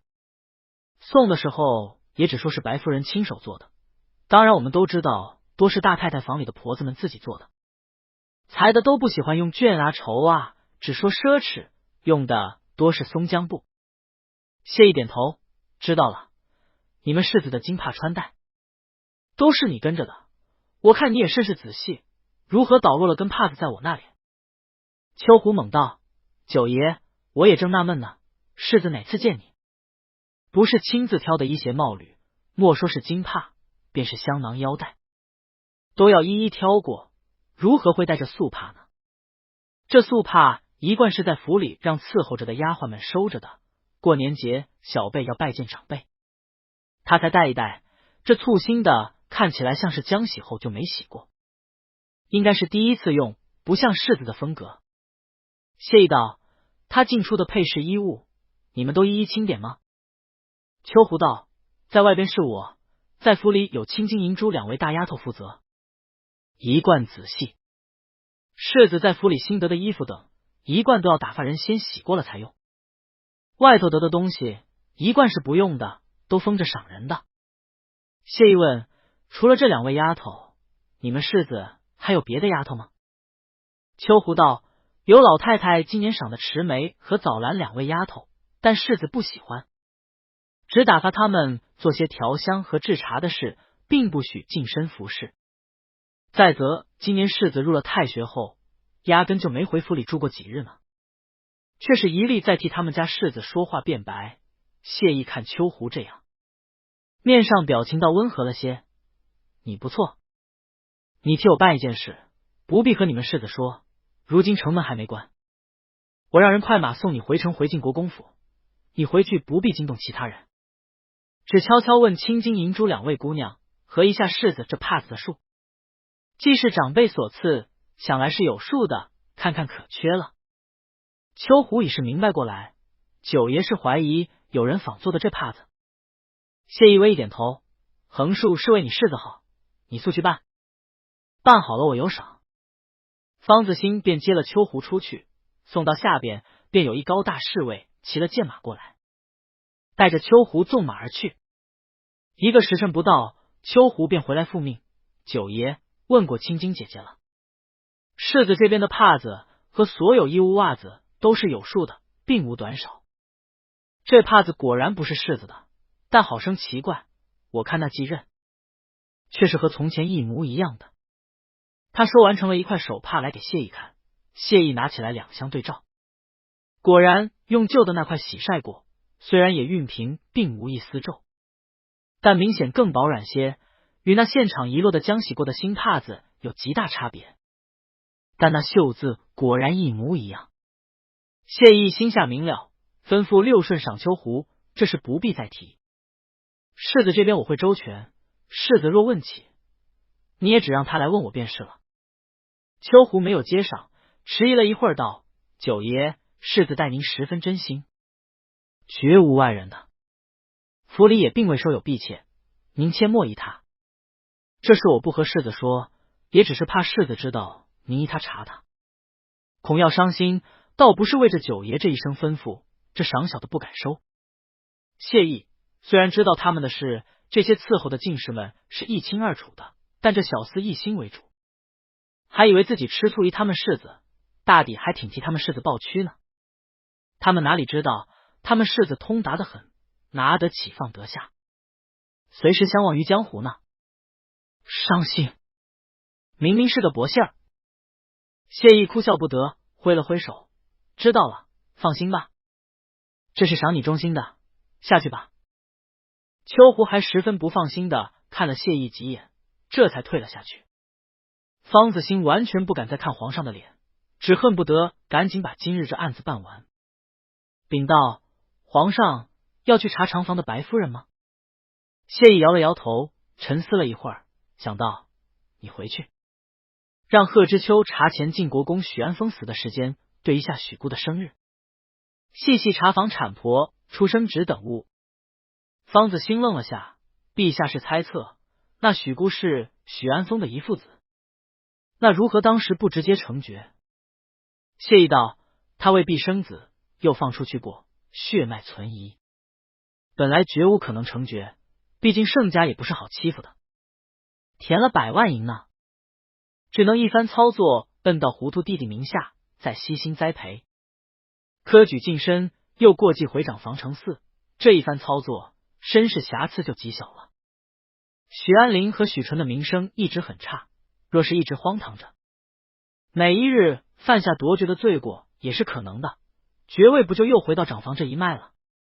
方子欣匪夷所思，这么长的时间，真有人如此苦心孤诣？是何人所为？长房吗？而且这还是不太通啊，既为了爵位，为何要杀人？杀了一个无关紧要的婢妾，倒把正主许姑给得罪了。许姑总不至于丧心病狂到用自己生母的命来栽赃吧？这栽赃也太拙劣了。他能考中进士，岂有如此糊涂的？此事确实尚且有不通之处，若是警告，何必嫁祸？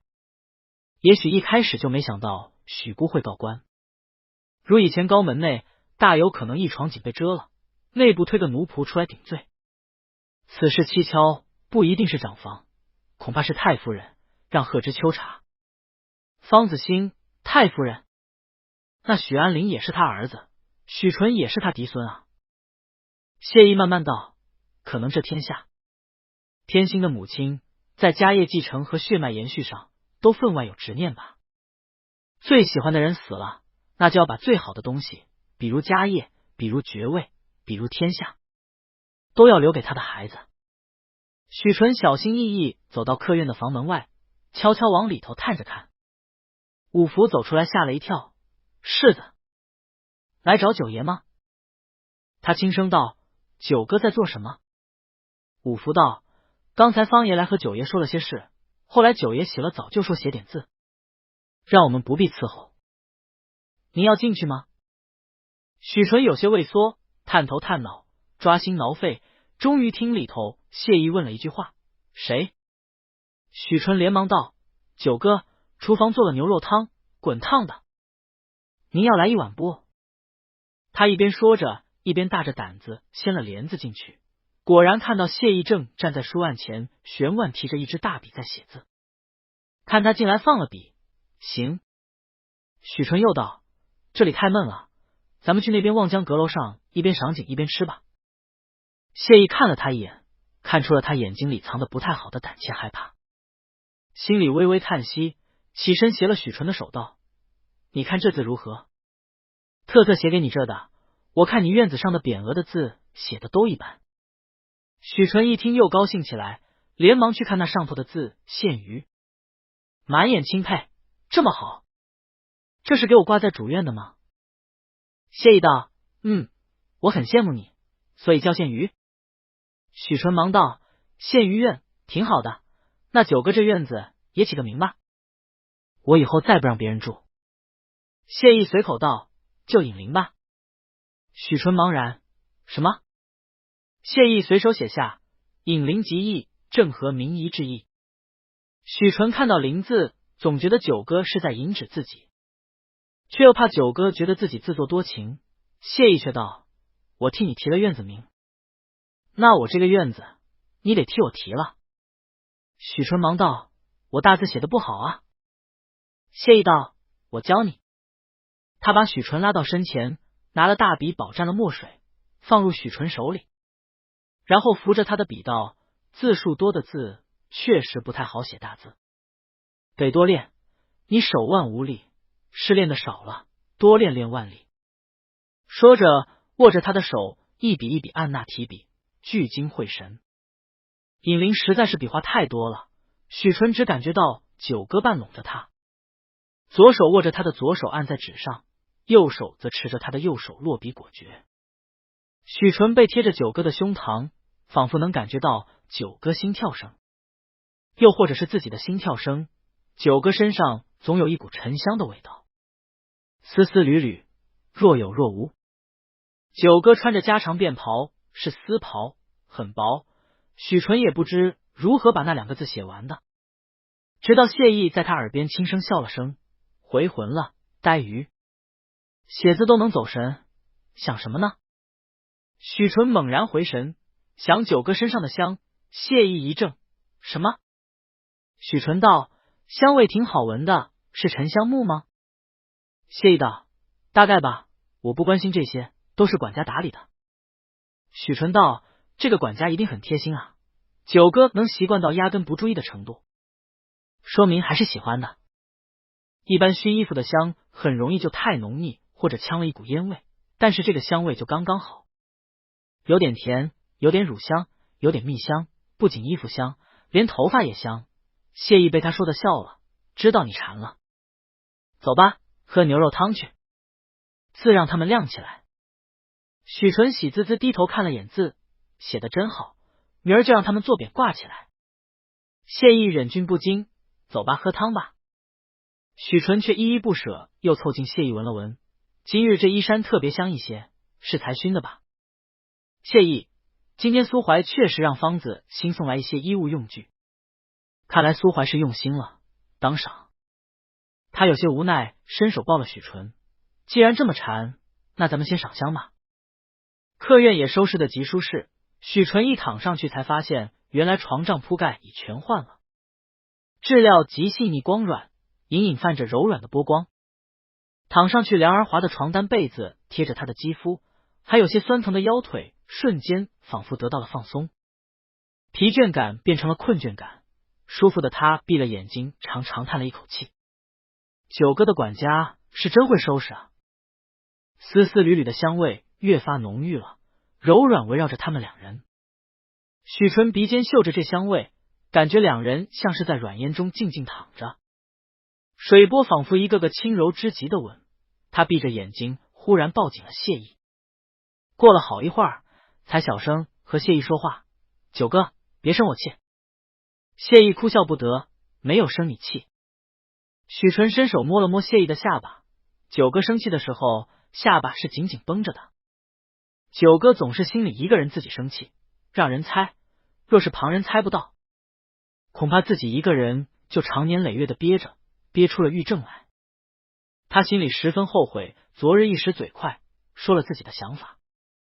这时日还久，自己不接受九哥的好处，不愿入朝还罢了，还只说着分手，九哥可气坏了吧？谢意，他低下头道：“现在没有绷着。”许纯轻轻道：“所以我才敢说啊。”他低声抱怨：“九哥您专心点啊。”他整个人都仿佛浸润在雾气中，被雾气熏蒸的透出了一层晶莹的绯红，蒙上了一层薄汗。谢意，真是恶人先告状。他低头抬了许纯下巴，恶狠狠亲了几口。等他眼角沁出泪水，才慢慢道：“和幼林在一起的时候，确实是我最放松的时候。”许纯脸颊极红，睁开泪花朦胧的眼睛：“九哥，你快点儿。”谢意不慌不忙，他把嘴唇压在他耳边，牙齿反复磨咬了他的耳垂几下，问：“你不陪九哥了，能去陪谁？”相忘于江湖。谁陪你？许纯的足尖绷起，脚背拱出了个弧度，脚踝印着通红几个指印。他用手臂支起身体，讨好的抓住谢意的手指，轻轻揉了起来，送到嘴边亲吻：“陪九哥。”“我都听九哥的，九哥别嫌我。”谢意这才心满意足，他额上沁着细密的汗，眼角微微变红，总是冷漠的漆黑眸子犹如坚冰融化，慢慢低下头来，不知将什么东西从舌尖渡入了许纯的嘴里。许纯迷迷糊糊张开嘴接了过去，只感觉到一股奇香从舌尖直透入咽喉，鼻尖天灵缠绵又甜蜜。他睁开眼睛，满眼模糊泪水，抽噎口齿不清的问：“什么香？这么香？”谢意微微一笑：“这叫鸾凤帐中香，昔日南唐后主用过的香，宫廷秘制的配方，看来青青很喜欢。”厨房煮好的牛肉汤终于端上来的时候，已是深夜。浓香的牛肉汤炖得软烂鲜纯，中间的牛棒骨都取了出来，提前敲开了，露出滚烫鲜美的骨髓，撒上了椒盐韭菜花酱配着吃。另外有着炙烤虾、烤小羊排、脆芽菜、荠菜春卷、松花饼、芋头糕几样配着汤喝。许纯一边喝着汤，一边偷偷看着谢意。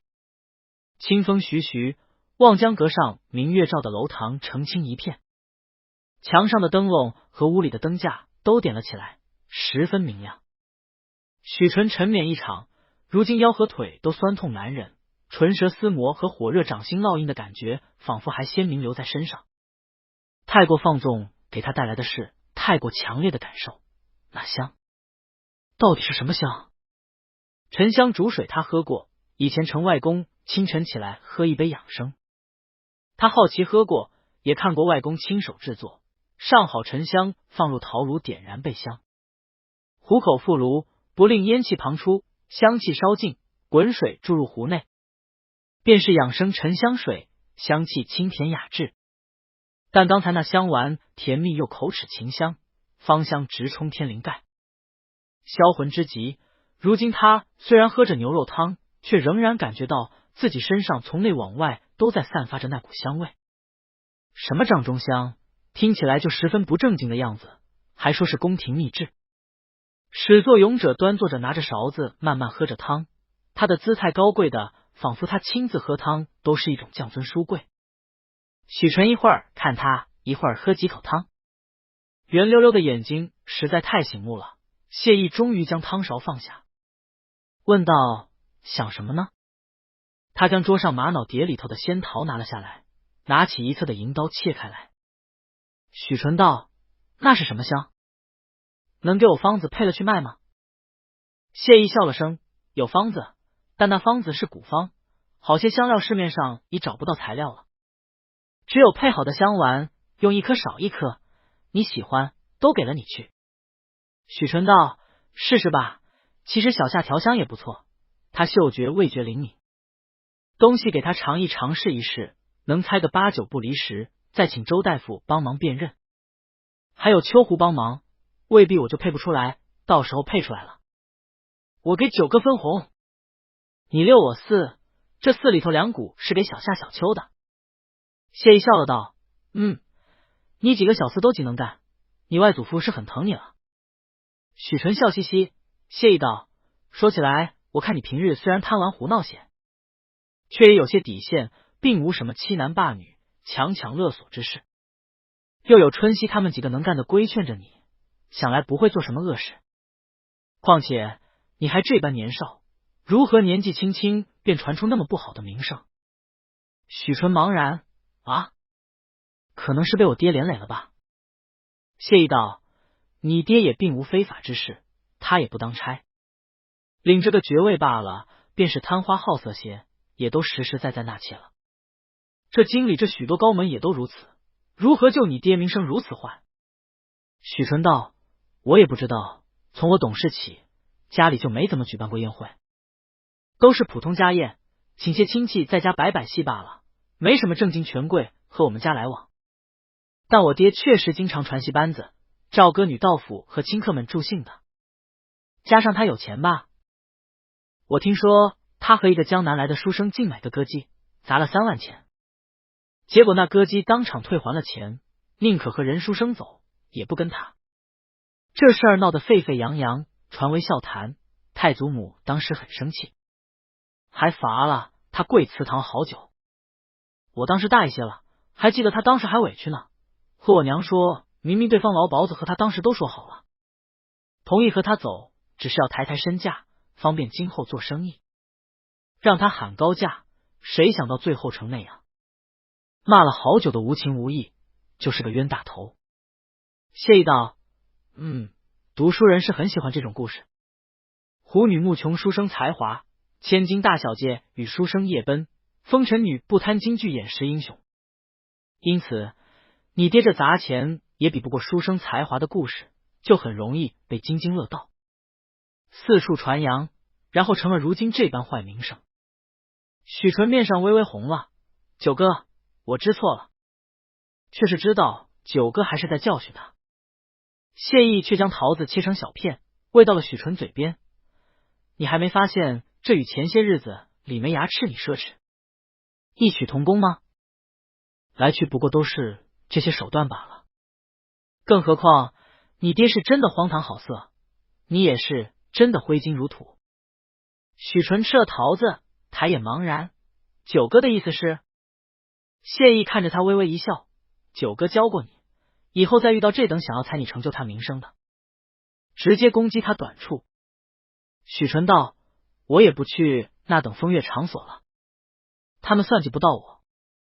谢意道：你祖母如此溺爱你，想来你那弟弟也不怎么成器了。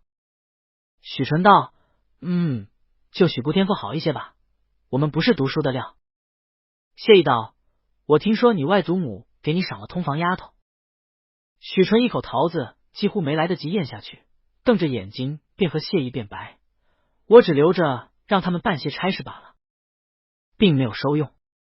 谢意笑了：那你两个兄弟也都有吗？许纯摇头：不曾的，伟哥还小，许姑的话。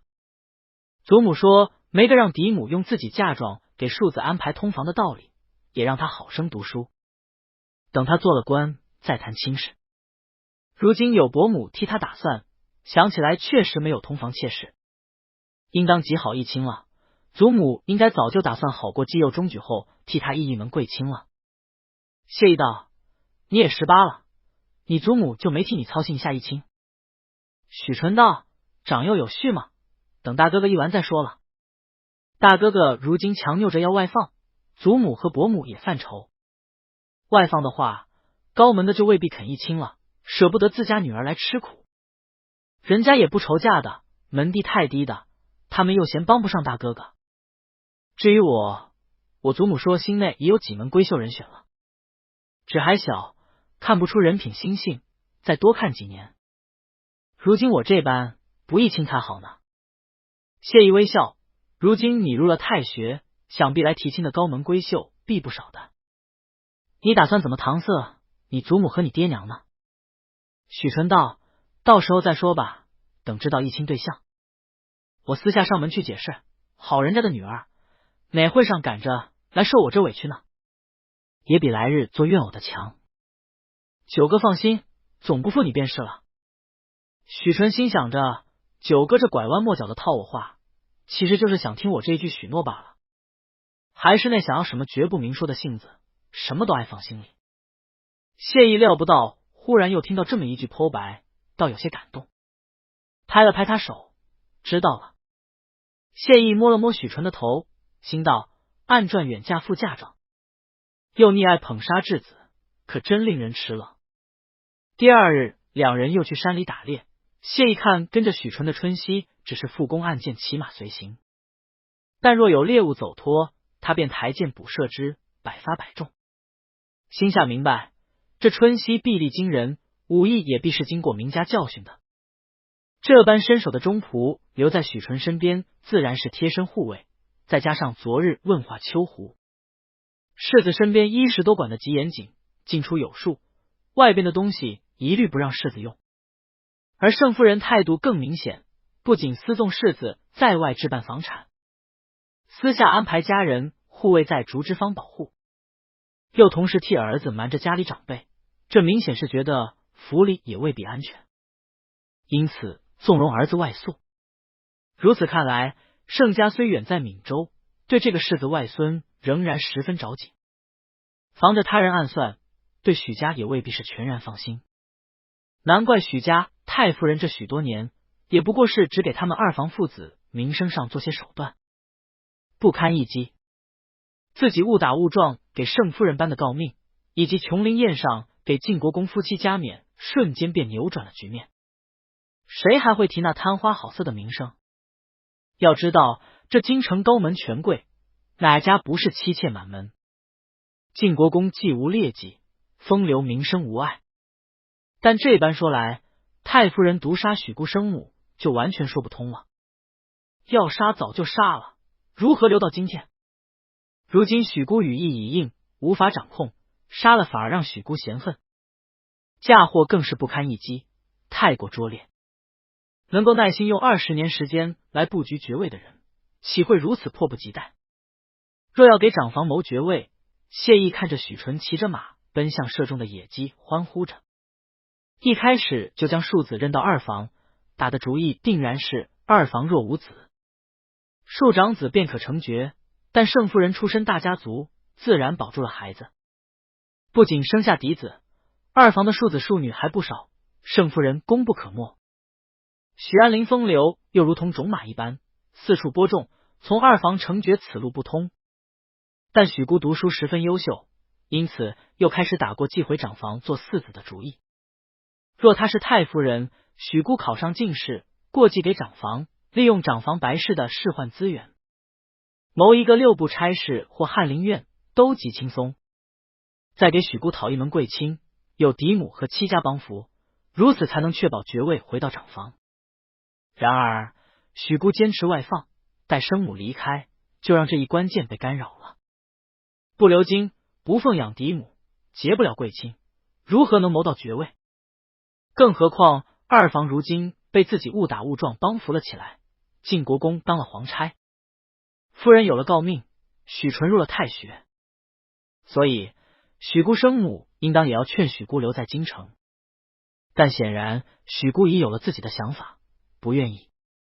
太夫人若想要许姑留下，应当是劝说许姑生母以死相劝，才能逼着许姑留京，这应该才是最稳妥的打算才是。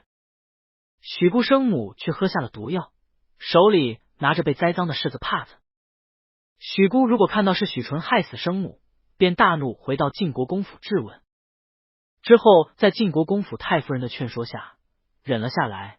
许纯百口莫辩，长房二房必然决裂，许姑之后只能依仗长房，并且因为生母已逝，会留京为官，然后全力报复二房。这是另外一个思路，虽然依然显得拙劣，且对许姑的性格显然把握不准，但这是长房得利。因此这一桩案恐怕是太夫人先起义，长房中间插手，许姑偏又没有按着他们的路走，报了官，才变成了如今这场面。谢意想到此处，心下有了些想法，转身找了五福过来交代了几句，五福便转身出去了。谢意这才去和许纯射山鸡和野兔，几人满载而归。出来正好遇到附近乡镇的吉日，便好好逛了一回。许纯买了鲜笋、腌肉、笋干、蘑菇干、木耳干等好些山货，回了别业。非要亲自下厨，春熙只能命人好生了火来，由着他自己折腾。还真折腾了一碗鸡汤面来，用的他自己亲手打的鸡，然后把笋干切丝煮了鸡汤，看着也还四目是样。谢意倒是都吃完了，只有许纯一边吃一边十分不满意，油还是多了些。又说笋干吸油，山鸡怎还这么肥？早知道做烤鸡了。没炖烂，他们说炖烂了汤又不好喝了，笋也不太好。谢意只是含笑看着他，心里却想着许纯这性子，对什么都充满了好奇和兴趣，也都学得不错，开书坊做生意，画画骑马射猎，明明人极聪明的，只读书一塌糊涂。那给许纯请的所谓名师，问题也很大。两人筹谋，转眼15日疏忽将过，鼠鼠又要回太学去上课了。许纯越发眷恋谢意，但谢意倒认认真真教了他写了几篇策论，又替他过了功课。他心内有了数，倒不担心贺知秋办不出案来，这么简单的案子他要办不通，那也别留大理寺了。果然第二日贺知秋雷厉风行，送了折子过来，连同有关产婆仆妇的供状都送了来，非常知情达意。未曾提审涉案的几位贵妇，仅只提审并扣留了有关仆妇，外边一丝风声没有。谢意打开奏折看了看，有些意外，但一想果然如此才通。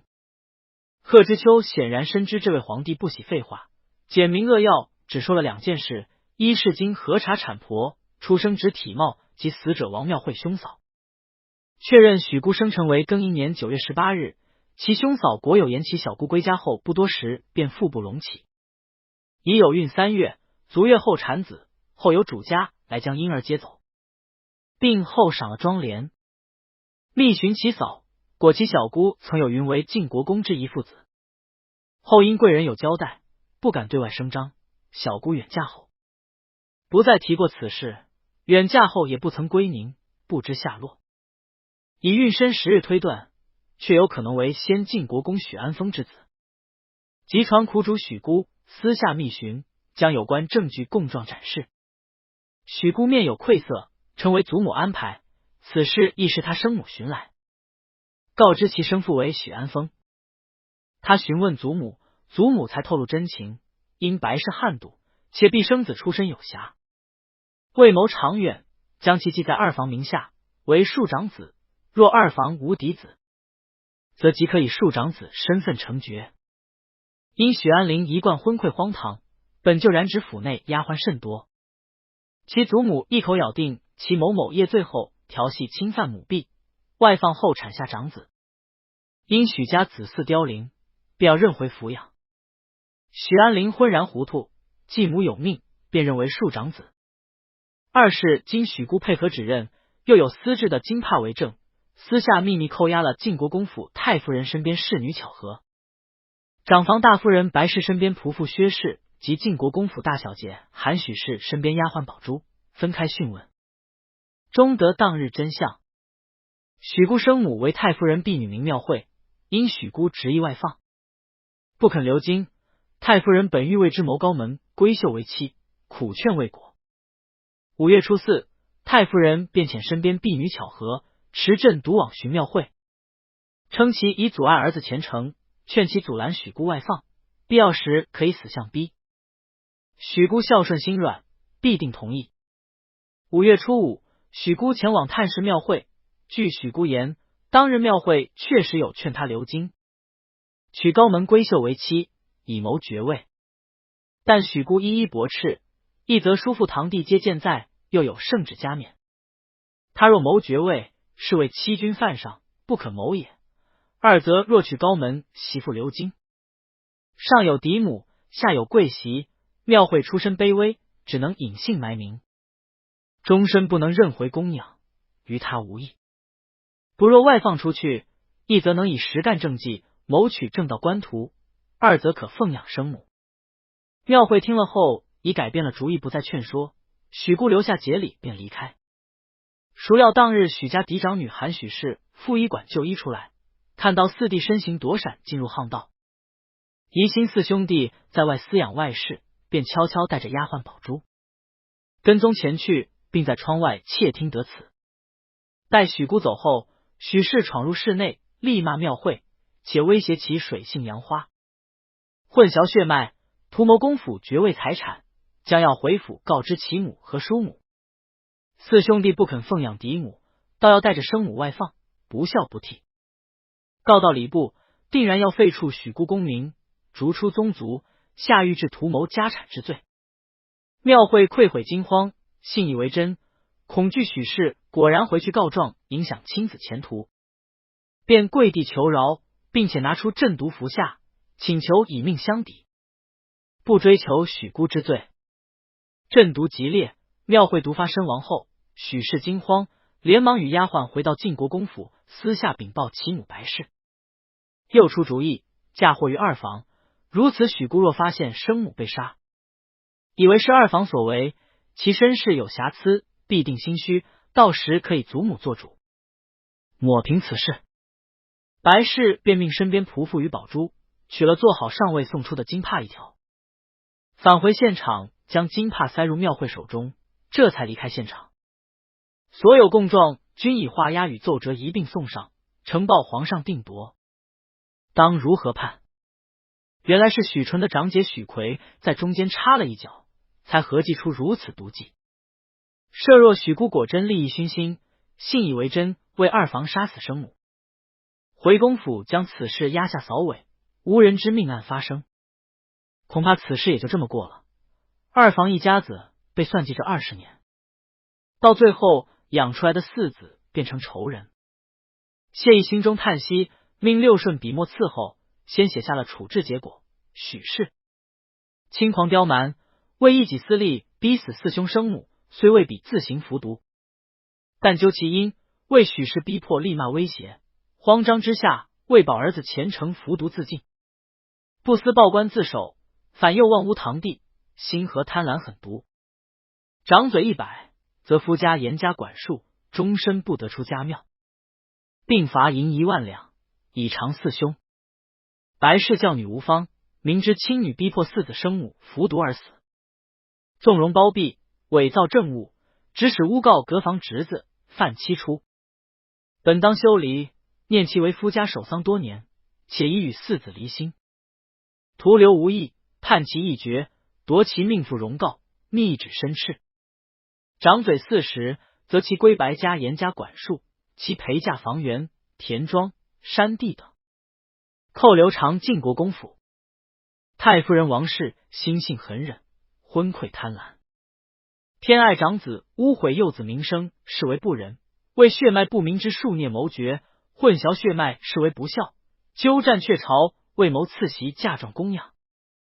魏不义，宠溺捧杀嫡孙魏不辞，逼迫庶孙刘京、宋振铎教唆良人，见之人死，实为乱家之源，念其年老寡居多年，夺其命复荣告。魏权子孙颜面，密旨申斥，终身不得出晋国公府家庙。令申斥许姑，受叔父叔母数年教养大恩，得以科举出身，成才为官，却仍蒙骗养父母，漠视堂弟，读圣贤书，所学何事，恩义无存，孝悌何在？暗示妻心，心何所安？既已成4分房别居，贬谪岭南为县丞，以观后效。谢毅将信封好，却让六顺封了拿去给苏怀，另外交了一篇话，命苏怀办事。当夜，苏怀持密旨入了晋国公府。第2日，晋国公府派了小厮到别业报丧，太夫人疾病忽然身死，请世子尽快回府奔丧。报丧消息来时是在清晨，许纯尚且还在谢毅的房里熟睡，为着他喜欢那香，谢毅便留他在隐灵院里歇宿。晨曦微亮时，他们交颈相依，相拥着睡着。屋内仍然充斥着那幽微绵长的香味。门口云板轻轻叩响，谢毅却先醒了，问什么事。六福低声道：春熙过来禀，说是城里来报，晋国公府上的老太太没了。谢毅眉头微微一皱，心内知道这是老太太高门贵女出身，这是抢在礼部夺告之前自尽，则尚且能以诰命夫人身份下葬，保住身后尊荣。朝廷惯例，人去了不是罪大恶极，一般亦不夺其身后荣封。面上将就过了，果然也是饥患之家出身，见多识广。谢毅低头看许纯紧紧还抱着自己的腰，弧度诱人的脊背又露在了外边，映着窗外微光，透出绸缎一般的光泽，缎被都揉到了长腿之下，死死压着，睡相还是极差，但眉目安宁，薄唇也抿着，熟睡时只觉得沉静乖巧。只有谢毅还记得昨夜他灵动活泼，胆大妄为，千般点火，万般滋扰，以及到最后的崩溃的哭喘和可怜兮兮的求饶。此刻他们对话几句，他都毫无反应，显见的还是累到了。谢毅手指轻轻落在他肩膀上，慢慢移动，从肩膀抚摸到脊背，掌下丝绸一般的肌肤起伏着，他却回忆昨夜紧绷着弓起时紧致的手感，和那压抑的呜咽、颤抖的一状极碎的哭声，欺负他的感觉太好了。手指在腰间流连了一会儿，许纯梦中似有所觉，腰腹微微紧绷闪躲，睫毛抖了抖，却仍然没醒。谢毅低下头来，手指往上微微抬起他下巴，吻了下去。许纯迷迷糊糊间睁开眼睛，便被这专注缠绵的吻吸引了注意力。刚想要回应，谢毅却忽然松开了嘴唇，捏着他下巴的手也松开，顺着摸了摸他带着红晕的脸和被吻的嫣红的唇瓣。起床吧。许纯满脸猛然，怎么了？九哥。谢毅摸了摸他头发，你府里有急事来禀，起来换衣裳，吃点东西。面上神情不变喜怒，眸光沉沉。许纯起来却还没有清醒，起床很是有些艰难，浑身手足都还极累，撑着沉重的眼皮起身。谢毅吩咐六福等人打热水进来，给世子洗脸梳头，自却起身换了衣裳。一时春熙和夏朝也都进来服侍许纯洗脸梳头，换了衣裳。许纯一眼看到捧上来的是素袍，吃了一惊，脸色唇色都变了。府里出什么事了？谢毅转头握住了许纯瞬间变凉的手，别着急，不是你爹娘。春熙低声道，府里飞马报信，城门一开就出来了。是太夫人昨夜疾病，归天了。许纯不可置信，怎可能？太夫人一贯身体康健，好好的并无疾病，会不会是传错了？春熙道：报信的人送来的丧服，说是夫人叮嘱穿着回去。路上仔细些，莫要太赶了，东西也多少吃一些，别空着肚子。许纯眼圈微微红了，转头去看谢意。谢意冷静道：祖母丧需福气衰礼，你快回去吧，我本也要说歇了这些日子，该回去。不必牵挂我，我这边自安排回去。你先回府。许纯匆匆与谢意辞别，上了马车，赶回晋国公府。果然到了府门，已挂上白帆，白汪汪一片，府门大开，孝棚牌楼都已竖起，里面哭声震天，家人奴仆尽皆穿白披孝，来回穿梭着迎来送往。许纯下了车进去，便有小厮接了，替他披了丧服，先去了亭林正堂上香烧纸，痛哭了一场。盛夫人这才接了他进去，一边问吃了没，一边道：头七这几日亲有宾客吊祭送殡，都要靠你爹带着你们仨哥迎来送往，供奠举哀。裴林一旁，你自己注意些。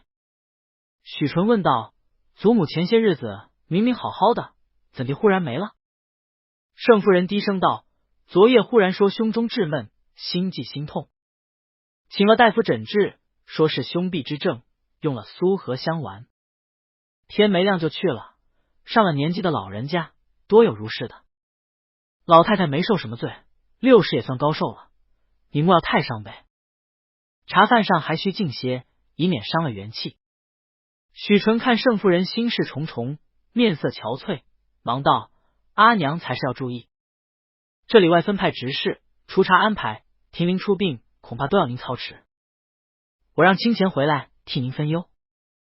盛夫人心中欣慰，又叮嘱了几句，叫了几个跟着的小厮吩咐。这几日不可离了哥儿的身，这才匆匆又进去。晋国公府这丧事来得仓促，头几日来吊丧的还大多为亲友，不算难应对。许安林报了丁忧上去，礼部那边不日便派了官员来，只称圣上圣恩隆重，念及功勋之家，赏银2000两。谕礼部主祭。礼部主祭这一消息传开，接连数日，晋国公府灯明火彩，吊祭络绎不绝，僧尼诵经超度，道士开坛打教洗冤，各式冗杂。停灵7期49日，许纯多在灵前迎来送往，人便消瘦了些，但却见许姑守灵几日，茶饭不进，才几日便以双眼深深凹陷，面色枯槁，倒把许纯吓了一跳。转眼过了1月有余，7期将至，盛家人来送葬的人也赶到了。舅父盛同宇带着次子盛长云、三子盛长天都来了。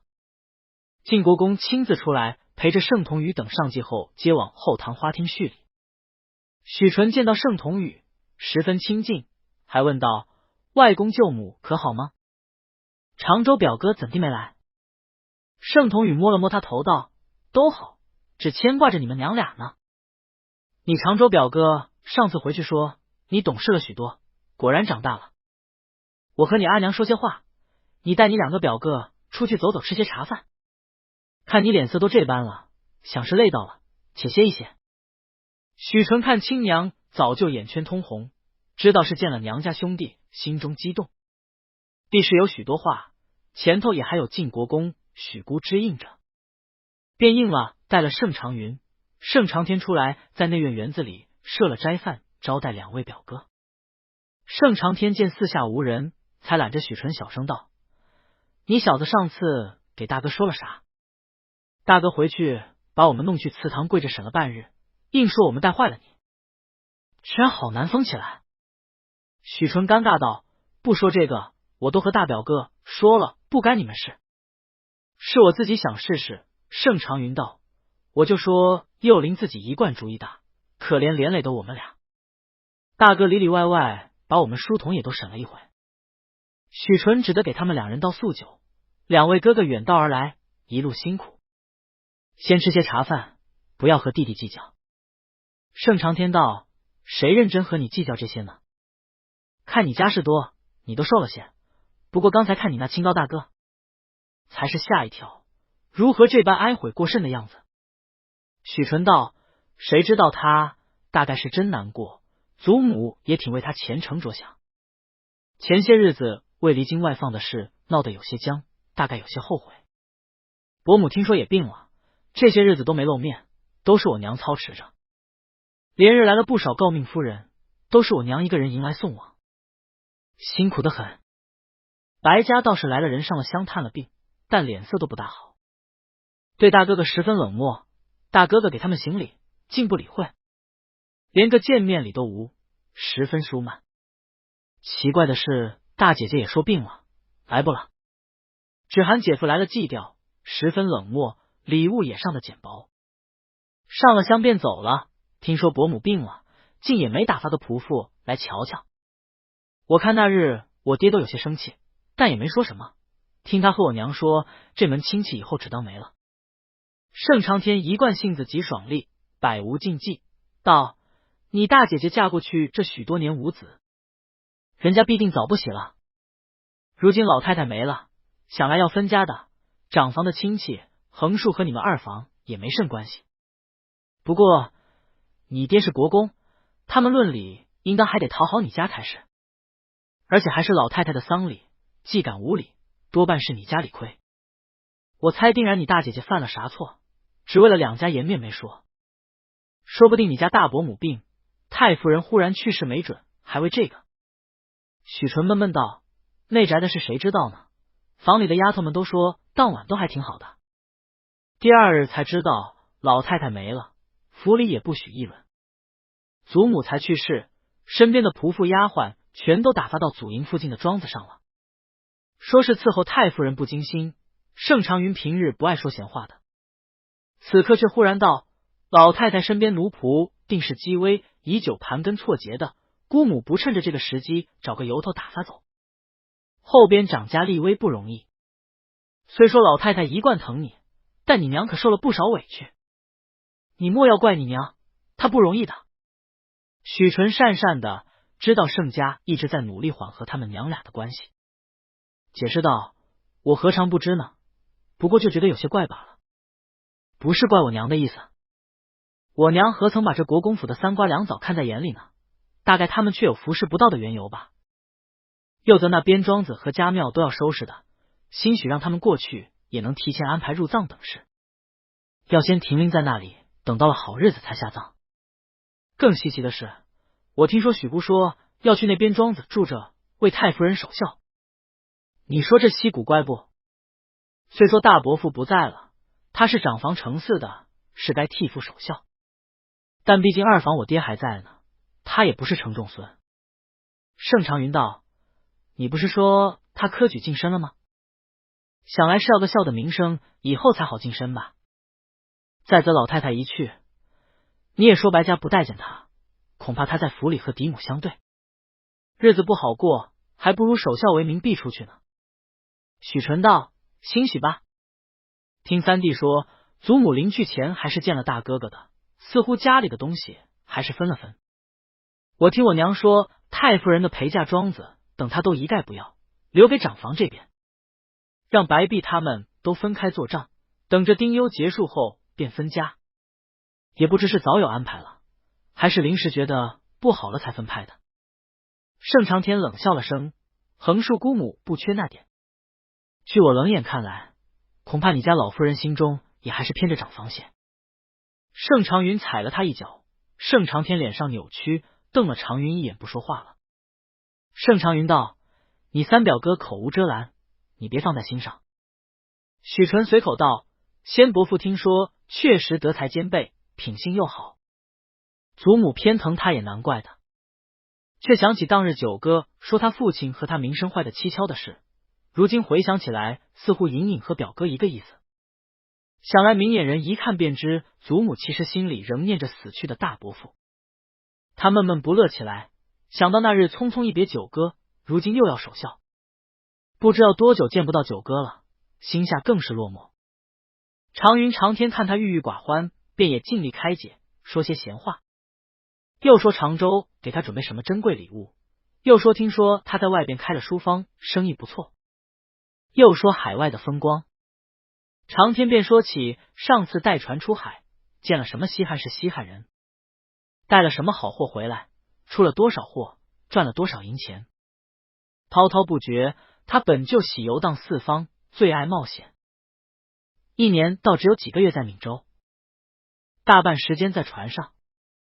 许纯羡慕道：早年还说要和你们出海去看看的，可惜还不知几时能成行。盛长天却是个极大胆的，满不在乎道：想去就去，正有秋天，咱们有船等，出发去南洋，风平浪静的，稳妥得很。这条线极有意思的，好东西极多。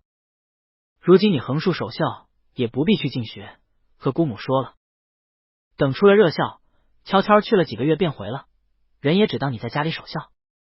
盛长云忙厉色斥道：长天你要死，别胡沁了，回去告诉大哥说你怂恿着幼灵出海，看他怎么罚你。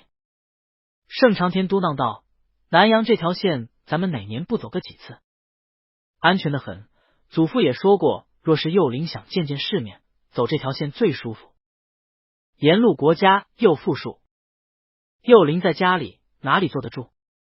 等过了百日热校期，回外祖家看看，有什么说不过去的，总比在京里闷着强。许纯却有些心动，却也知道母亲恐不会同意，直口中道：等我慢慢和阿娘说。到了送葬日，宾客越发盈门，京里不少高门都派了人来送殡。许纯和许姑跟着许安林迎来送往，这一日拜见的人恐怕是出生以来最多的，脸上表情都僵硬了。却是难得的是，谢斐也亲自来路祭，许安林十分惊讶，连忙亲自接着。谢斐只含笑着说了几句客气话，又对许纯道：思远兄弟还请节哀，可惜的是太学你又来不了了，我看沈先生都还时不时提到你。许纯只能连忙陪笑作揖，谢斐记了后便离开了。之后断断续续不少太学的同学都来了，应酬了一回，却看到三顶甲联袂而来，许纯许姑都上前接了，带上过香。贺知秋叫了许姑到一旁，许纯暗自呐喊，也不知许姑何时与贺知秋有了交情。贺知秋却只叫了许姑在一旁低声道：原本旨意都要到吏部了，令祖母没了，这事也就按下了，如今你也还算后缺，丁忧1年后再申请起复补缺，恐怕那时经上的气也消了，你需在家好好读书，莫要再犯糊涂了。令堂如今后事如何办理？许姑拱手，面上愧悔难当，承蒙叔父叔母宽宏大量，仍密将生母葬入许家坟茔，对外只说是祖母丫头，忠心训主，有劳贺兄指点，之前生母之事都靠贺兄周全雪冤，今日种种总是我咎由自取，待丁忧后，我自上表负荆请罪，便仍是去岭南，戴罪立功。贺知秋叹息，都是职分所在，你该谢天恩浩荡，明慎用刑，赏罚无差。这次仍有旨意到礼部主祭，没有夺告，这是全了国公府的脸面，委实是圣恩仁慈了。他不着痕迹看了眼那边正在与张文珍、范木村说话的许纯，他看起来应当是全然无觉。此案公里专程有交代，不可泄之一字于世子，而当日方子兴又口传谕令，案发之日许世子在伴驾，绝无嫌疑。之后查案提仆妇到案，全是方子兴亲自安排，案结之后自己甚至得了宫中赏赐。再想到那印书方上的御笔亲题，此前禁书种种，贺知秋哪里还不知道这位世子早已得了天子庇护。再三叹息，只提点许姑，你嫡母想来热校期后便会被白家接回，嫡姐在韩家家庙也不会回许家了，你好好孝敬叔父叔母吧。许姑苦笑道：如今我哪里还有脸面？那日宣旨后，叔父尚且糊涂，叔母看着我却冷如冰霜。我已禀报叔父母，祖母下葬后，我便在坟茔旁庄子住下守丧。待孝期满，再去岭南赴任，这也是我当赎的罪。若来日有机会，再报教养之恩。贺知秋叹道：你能想清楚便好，若是有什么不便之处，可命人与我说，仆虽艰难，也还能帮上一二。许姑摇头，叔母一贯不在这上头为难，况且祖母临终前已将长房财产一总交割给我了，叔母连白家的陪嫁也都给了我，我到底也没这么厚的脸皮。人和叔母说了，叔母教养多年，就还是交由叔母分配。贺知秋叹道：盛夫人确实贤德，晋国公得此贤内助，想来世子来日也定成器成才，待这事淡了，你还当多相助国公府才好。他又看了眼许纯，问许姑道：世子还不知道这内里曲折吧？你还是可以与他叙一叙堂弟之情的，也算报答还恩你叔父母。许姑摇头，毕竟是密旨，叔父母都说了不可对外泄之一字，本也是为全脸面，后来祖母总之已交代了，此事还是不与纯弟说了。我如今这般谈什么报恩呢？心内却想起祖母临死前叮嘱，你本来心智坚韧，才华过人，酷笑你父亲，是我误了你。若当时正大光明接你回来，任在长房，科举出身，可叹祖母一步错步不错。如今天恩问罪，别你去岭南，我尚且能救你一回。今上深沉寡恩，前刚独断，眼里不揉沙子，便连太后也被忧于皇庙，我如今自行服毒自尽，你和你叔父只能丁忧守丧。他看在面上，不至于夺死人告命，立刻便要贬你出京。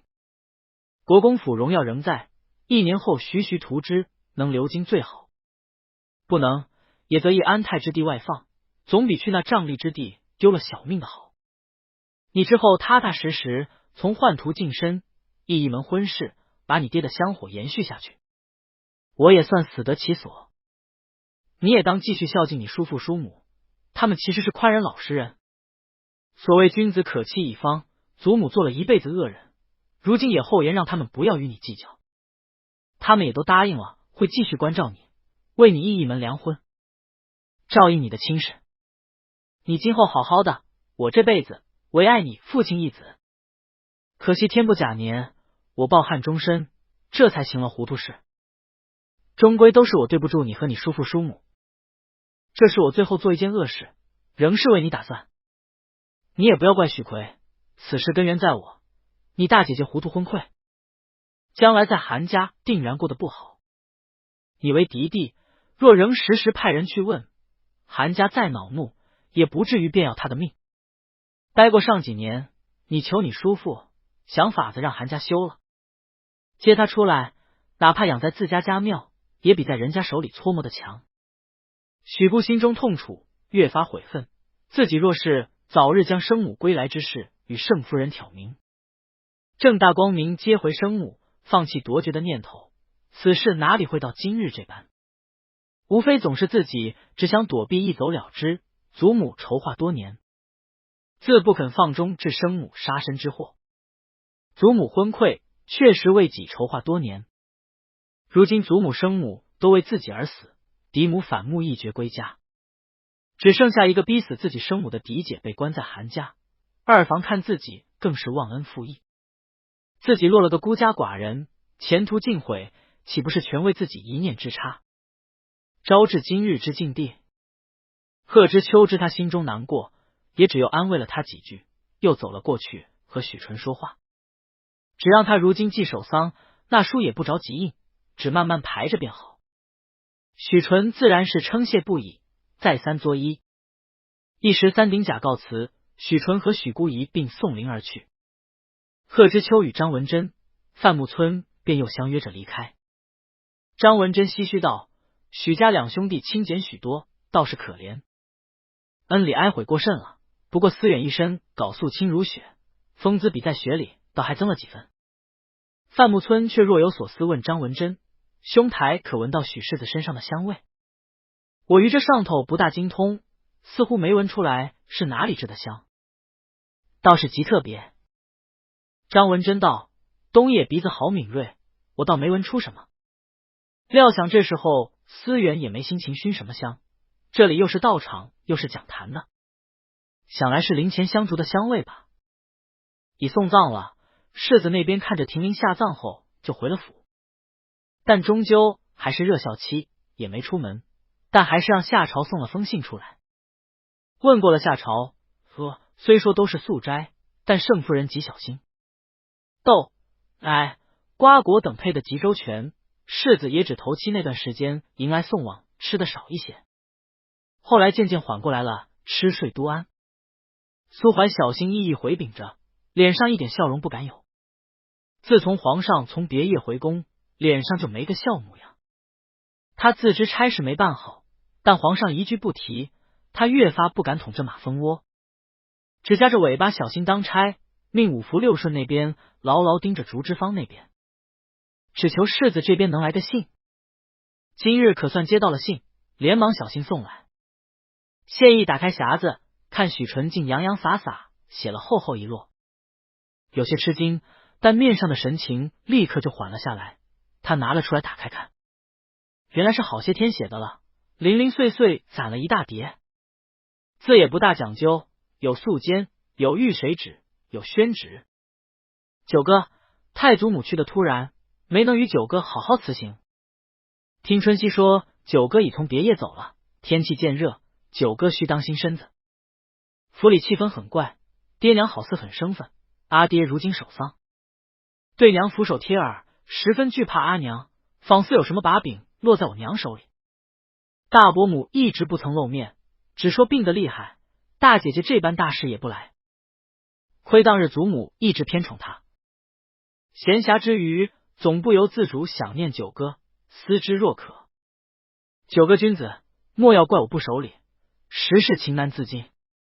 舅父来了，带着二表哥三表哥，还给我带了许多礼物。我没时间很仔细挑，只看着李丹挑了一些，又让秋湖和东海挑了些好的送你，莫要推拒。这些日子受了你好些好东西，又是古画，又是名鉴，又有绝版书，又为我题字，九哥待我甚厚。我也没什么拿得出手的，只有回赠些许防身之物，九哥仔细收藏，勿要随意展露。三表哥说南阳航线盛家走熟，极稳当，且一路风俗人情有意思，风光亮丽，物产归盛，来去一回利润极大。九哥若无凡事在身，不若则一两月与我一同出海看看。想到能与九哥乘一块船，驰骋碧波，把碧同游，见世外广袤，岂不快哉？谢意慢慢将那页纸折了折，又放了回去，问苏怀：盛家有人进京吊祭了？苏怀道：是，盛夫人亲兄弟盛同宇带着次子盛长云，三子盛长天进的京。盛长云主要管东北海线，盛长天跑的西南海线。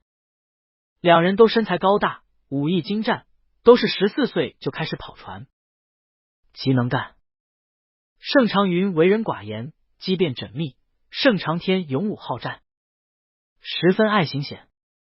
谢意点头，盛家倒是会叫人。苏怀道：夏朝还送了好些东西过来，皇上要看看吗？好些海外的新奇玩意，有钟表、各色玩器用具。老奴有些进食不出用途，还有2把火器。谢意倏然抬头，就这么大摇大摆送来了。原来信里那防身之物说的是火器。谢意啼笑皆非，一时竟不知说什么好。苏怀叹道：可不是。封在匣子里，六顺打开吓了一跳，知道没法送入宫里，只能先报了老奴。老奴托了方子兴走了兵部那边的批条，才能送进宫来给陛下。现家伙还在方子兴那里，要等陛下准许才敢进献。谢意点头叹息，说他胆大吧，他见个贺知秋被处落，就吓得无论如何都不肯入朝；说他胆小吧，他连火枪都敢送人，简直胆大包天。苏怀笑道：若是一般人，我看他也不敢送的。这定是盛家送他防身的，珍贵的很，他不自己留着，倒送给皇上，这是把皇上当自己人。谢意道：所以他们盛家这么苦心孤诣，要和贵戚结亲，这般势力，地方官不忌惮才怪了，庸官懦力，恐怕压服不下，少不得便要打压。不过朕记得前几日闽州提督夏完送来盛家第一次采办的皇贡，也有几把火枪，朕当时分赐给了工部、兵部神机营，也算盛家有心了。苏怀只是陪笑，并不接茬。谢意自言自语道：由此见彼，海商出外贸易既然都要携带这等利器，海盗自然也是有此武力。我朝兵士再不奋力练兵，研制武器，乃一日被人从海上攻入，也不奇怪了。水师学堂和海事当重视火器火炮的教学。苏怀躬身道：皇上烛照千里，圣目如炬。谢意道：让方子兴去结交盛家两兄弟。苏怀道：遵旨。谢意又道：工部那边已有了这2把火器，你且领着内府监试一试，看看能防制出来不？苏怀大喜过望，连忙上前下跪道：老奴遵旨。谢意看他如此，忍不住笑了声：你这是心痒了吧？苏怀老泪纵横：老奴办事不力，陛下尚且将此重任交给老奴，老奴怎能不粉身碎骨以报君恩？谢意哭笑不得：起来吧，朕自幼就给你照拂，也算跟朕多年，忠心耿耿，不至于为个老无耻的自尽就迁怒于你。苏怀看谢意说到此处，越发知道其实皇上心里是极在意此事的。说来说去还是事关许世子，这老妇拒罪自尽，皇上定是怕来日世子心中怨怪，偏又是有什么都不爱说的性子，也并不为此责怪自己，心下更是愧疚，只忠心耿耿，立誓无论如何要预成此事。皇上孤单多年，好歹有个可心人陪陪，有什么不好？谢意拿了笔想写些什么，却又放下了笔，问苏怀一会儿是什么安排。苏怀忙道：巡幸翰林院，叶先生赐宴翰林学士，之前礼部递的折子，您圈了的。谢意道：吩咐备撵，换衣裳，先去翰林院吧。谢意因着要行礼叶盛，换了杏黄圆领大衫冕服，宽袍大袖，上撵到了翰林院。掌院院士带着翰林院学士们全都跪迎，谢意指命了起身。一眼看去，人才巍巍，满目清华，倒有些欣慰。又看到张文珍和范木村都在，便吩咐掌院院士道：三顶甲只来其二，道不圆满，前日贺知秋办案颇能，宣他过来办驾吧。一时便有人去宣贺知秋，谢意先进去，领着众人拜谒了先师孔圣，又命笔墨伺候，御提了经世致用，立即天下2额，仍用的飞白，枯笔丝连，笔力纵自雄玉。诸翰林学士们称颂不已，却都心下明了，都说这位陛下寡欲少思，节俭务实，只用能臣干吏，平日对经研讲学，也一贯不好那道学经理，看奏折亦不看文藻骈例，只看策论是否实用。难怪如今翰林学士文辞好的，大多都在做些修书修史之事，最多去礼部任一任。但有些实干之才的，很快入6部府4边巡9州入内阁，人人尽皆心思活动。待到贺知秋过来觐见时，谢意温声命他作诗时，众人又都揣摩着，都说这位状元之前遭了厌弃狱前，被罚出落大理寺，这才几个月，又不知何等渠道入了经上的眼，一副简在地心的样子了。却见人人做了诗来，谢意便命粘到屏风上，带着众学士们一一赏读过去，一一赐下诗集、茶叶、笔砚、锦笺、宫断等物。又在众学士陪同下，在翰林院内闲走了一走，路过其事，忽然兴起道：到宴还有些时间，哪位学士善棋，且来手谈一局。众人静了静，却见范木村应声出列行礼，臣愿奉君试棋。谢意面容淡淡，可赐座。愚者可随意手弹或连诗吧，待棋局后，正可赐宴。他坐在榻上，范木村上前，内侍已搬了一张脚凳过来。他半倚着坐下，请陛下先手。谢意持了黑子落下，范木村却不假思索跟了一子。他自幼伴驾，这般对弈其实时常有，甚至两人对彼此棋路都相当熟悉。一时黑白往来，竟来回了下了10数手，众人都有些眼花缭乱。接下翰林学士们也都各自围着其几席地而坐，或对弈，或连诗，或品茶。张文贞前早已展过身手，此刻却只拿了一杯茶与贺知秋站到廊下悄悄说话。都说东野自幼进宫伴读，这情谊果然谁能比得了？微微露出一股酸意。贺知秋只看着玉座之上皇帝神态矜持，高挺的眉骨下眼神深邃，眸光冷漠。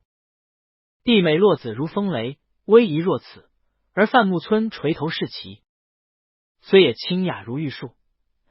想到昨日送葬看到那世家少年，一身素袍，虽性如稚子，偏又顾盼生辉，一段风流纯出天然。这一比高下立减。贺知秋心里微微一笑，要说简在帝心，还得是赤子天成，丹心如故。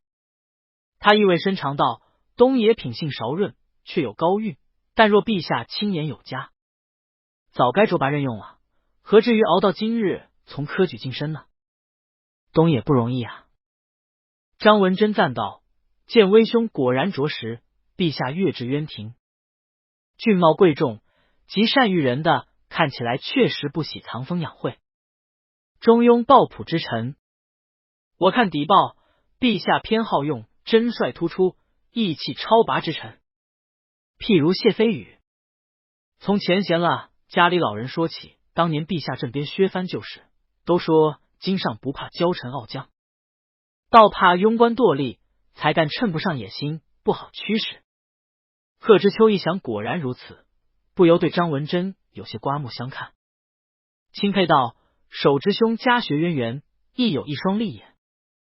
两人低低在阶下小声议论，不觉上面棋局已过半。谢意将手里棋子握在掌心不下，但道：范卿已输了，不必再下了。范木村抬头含笑：陛下若肯给臣机会，未必不能困局翻身。谢意将棋子放回棋盒，但道：棋局未终，已是朕赐的体面了。他徐徐站了起来，往窗边走去，看明窗外银杏树已结了银绿色的小果，深绿叶片如蝴蝶翻飞。一阵风从小院窗边吹入，范木村只闻到了丝丝缕缕若有若无的香气。他抬眼看着谢意正凭窗而立，宽袍广袖被微风吹得飘浮纷飞，人怔住了。谢意却只扶窗看了眼天色，吩咐赐宴吧。宴会时间并不长，皇上只略敬了敬酒，酒过3巡便起身回宫了。众学士们散了宴柜送圣驾离开后，在原地议论几句，便纷纷散开回去了。唯有范木村站在院中，久久不曾回神，神情有些怅惘。贺知秋和张文贞看他站着怔怔的，只以为他试棋时有被皇上斥责，便上前宽慰道：东野，今日试棋，军前可有得失？范木村仿佛被唤醒一般，语声轻悄：没什么，得沾对天言，不逾咫尺，以及心性了。他回过神来看向贺知秋：见威兄，恭喜你又得皇上亲眼，简在帝心啊，却不知办的什么案，能让皇上在众人面前嘉许，不若说与我们听，也长些见识。贺知秋拱手：不敢不敢。东野说笑了，仆朝前夕替，如履薄冰，不敢有一日放松，办的都是些小案子罢了。想来陛下是看你们二人在，图个圆满，这才随口传了我来，还当感激两位兄台才是。张文贞刮目相看，见威兄这去大理寺几日，越发接了地气。这一套一套的官话，真叫人肃然起敬，偏偏又是这样的百折不回，豁得出脸面经得起奚落的人，真叫我想说他俗都说不出口。一时连范木村和贺知秋都忍不住笑了，三人又说了几句闲话，这才散了。范木村这边出来，却是前去求见了谢斐，恳请一事相求。这些日子在整理复印父亲手稿，有不少疑问和缺失之处，您也是知道的。从前静妃娘娘得父亲亲自教导指点，想托小王爷替在下请求陛下恩典，能去皇庙见静妃娘娘一面，问一问，若能增补完全，如此也能将诗稿文稿补全，也算了心事。谢斐有些为难，但看范木村十分恳切，有些心软，道：我找机会问问陛下，陛下前些日子还在皇庙斋戒了15日，兴许会同意，但也不好说。范木村顿了顿道：我看今日陛下信翰林苑，意思郁郁，神思不属。谢斐道：陛下深沉，不敢揣摩，也就冬夜自幼半驾，才能于细微处查此了。范木村苦笑了一声，昔日伴君对弈投壶，骑射游湖，赏画联诗，当时只道是寻常，如今求艺局棋，终尚不可得。人生际遇不过如是。谢斐宽慰他：你也是被家里连累，如今看陛下唯才是举，你如此才华，定终能得重用。范木村拱手道：有劳飞羽兄从中斡旋，昔日陛下待先父，十分倚重优渥，家中尚有陛下亲书赐予的尔为严眉横幅，若是先父诗文能整理出来，到时必成陛下预览。谢斐叹道：文定公人品端正，学问博洽，可惜天不假年。只是我看许思远那边碰上丧事，你这印书的事或恐要耽搁了。范木村道：其衰期也不过1年，再则印书也不是他主持，应当不妨事。我看印书方出来与我交接的管事，极精明能干。谢斐摇头，低声道：你有所不知，当夜苏怀带人直入晋国公府，次日晋国公府便发丧了，这京城太小了。范木村面色微变，此事可当真？可知所谓何事？谢斐道：如何不真？只却不知是什么事，也不敢追根究底，只看礼部仍然主祭，想来也尚未有什么事。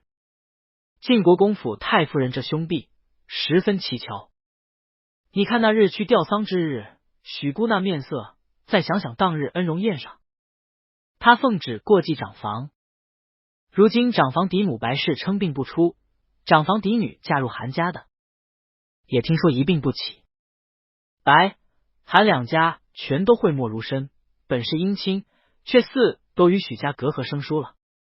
细思想来，这1年来晋国公府上事也太多了些，因此我猜许思远那边未必有心情照管你这棵书的事。范木村沉默了，知道谢斐其实这是反过来向他探听，拱手道：此事我倒不知，这等等我书稿都校好后，再见见思远兄，看他意思，再做打算。只敬妃娘娘那里，还请飞羽兄多多至上。谢斐拱手道：不必客气。谢斐倒是十分忠于所托，第2日便进了宫禀报谢意。谢意道：文定公的诗文手稿吗？是当印的，印好了给朕一套罢。不是马上15了吗？你去探望太后时，把范木村带上，让他自去见静妃好了。谢斐笑道：必是要承陛下预览的，不过小事一桩。谢意挥了挥手，谢斐继续禀道：此前晋国公监造斋宫，如今他丁忧了，这斋宫这边却又暂停了，宗室司那边说陛下让我暂时接手。我那日去看了下，之前晋国公十分精心，倒也修了10之8九了，是否就此收尾了？谢意随口道：便如此吧，也不是什么重要的事，亲看着办吧。谢斐心中纳闷，当日据说是皇上亲自交代要修建的，如今自己接了手，又说不重要了。既无别事要奏，他便告退出来，果然命人去通知了范木村，做好准备。范木村接了消息，自备好了手稿，并誊抄过的2匣。到了那日，果然随着谢斐一并去了皇庙。皇庙戒备森严，范木村进去，虽有谢匪作保，仍然上下搜检了一番，又将书匣反复翻检过，才放了范木村进去。静妃见到范木村，眼圈也红了，姐弟两人痛哭饮泣了一回。范木村才将书稿之事与静妃说了。静妃含泪道：“父亲手稿，我这里还有许多，待我细细整了，再托亲王世子转达于你。这是早就该做的，只是如今蒙皇恩在此清修，只能请弟多多用心了。我大不孝，对不起父亲，如今只能竭尽全力整理手稿，不使父亲著作论述被埋没。”范木村沉默了一会儿，问道：“当日端平王谢灵薨，父亲忽然养药，姐姐后位被废，腹中皇子落胎，范家从此守孝闭门。如今太后和你又忧于皇庙，至今我仍不知究竟出了什么事。”静妃面色惨淡，无非成王败寇，你不必介怀。你才华过人，不必以我和姑母为念，只当继制术士，用心图范家显扬，我们也便心安了。范木村看着姐姐，虽然在皇庙清修，未待簪钗，只穿着连青氅衣，但肤光胜雪，眉目如画，风神淡远，说是国色之姿也不为过。他悄声问道：“姐姐，皇上是否并未信过你？”静妃吃了一惊，赫然抬头看他，面色冰冷：“是谁与你说这些？”“皇上断然不会和你说这些，难道是父亲有什么手书留下？”他面色惨白，愧惭不已。范木村听姐姐说到父亲，心中惨淡。父亲只留书让我好好读书，家大业大祸也大，他教我不要入朝，回乡成亲，耕读传家。但我到底放不下你们，还是入了朝，这是我猜的。他看着静妃脸色，心凉透了，所以那腹中的皇子并非皇上的，因此父亲才自尽以谢罪。静妃却愕然抬眉：“不是父亲遗笔，你如何猜得到？”范木村看着姐姐，心下十分痛苦，又升起了一阵厌恶。所以那是真的，父亲果然是为了姐姐而死的。我这些年一直私下怨怪皇上冷漠无情，寡情薄义。静妃冷笑：“这也没错，他是寡情薄义，他就不是个活人。”他想了下，却追问范木村：“你为何这般猜？难道是皇上身体果然有问题？”他一直不曾临幸宫妃，到如今也未封仪后妃，我早就猜测他压根不能人事，因此才如此刻薄寡恩，心如铁石。静妃面色冷厉，想到那日不过是略求情，便招致自己所有宫女全都被杖打，数日无人伺候，更无人敢为他做事，他面上生出了怨恨之情。范木村却低声道：“姐姐，有没有可能皇上好难封？”静妃吃了一惊，抬头：“怎么可能？”他并未对内侍等有，他忽然看着俊秀清美的范木村：“难道皇上待你有意？”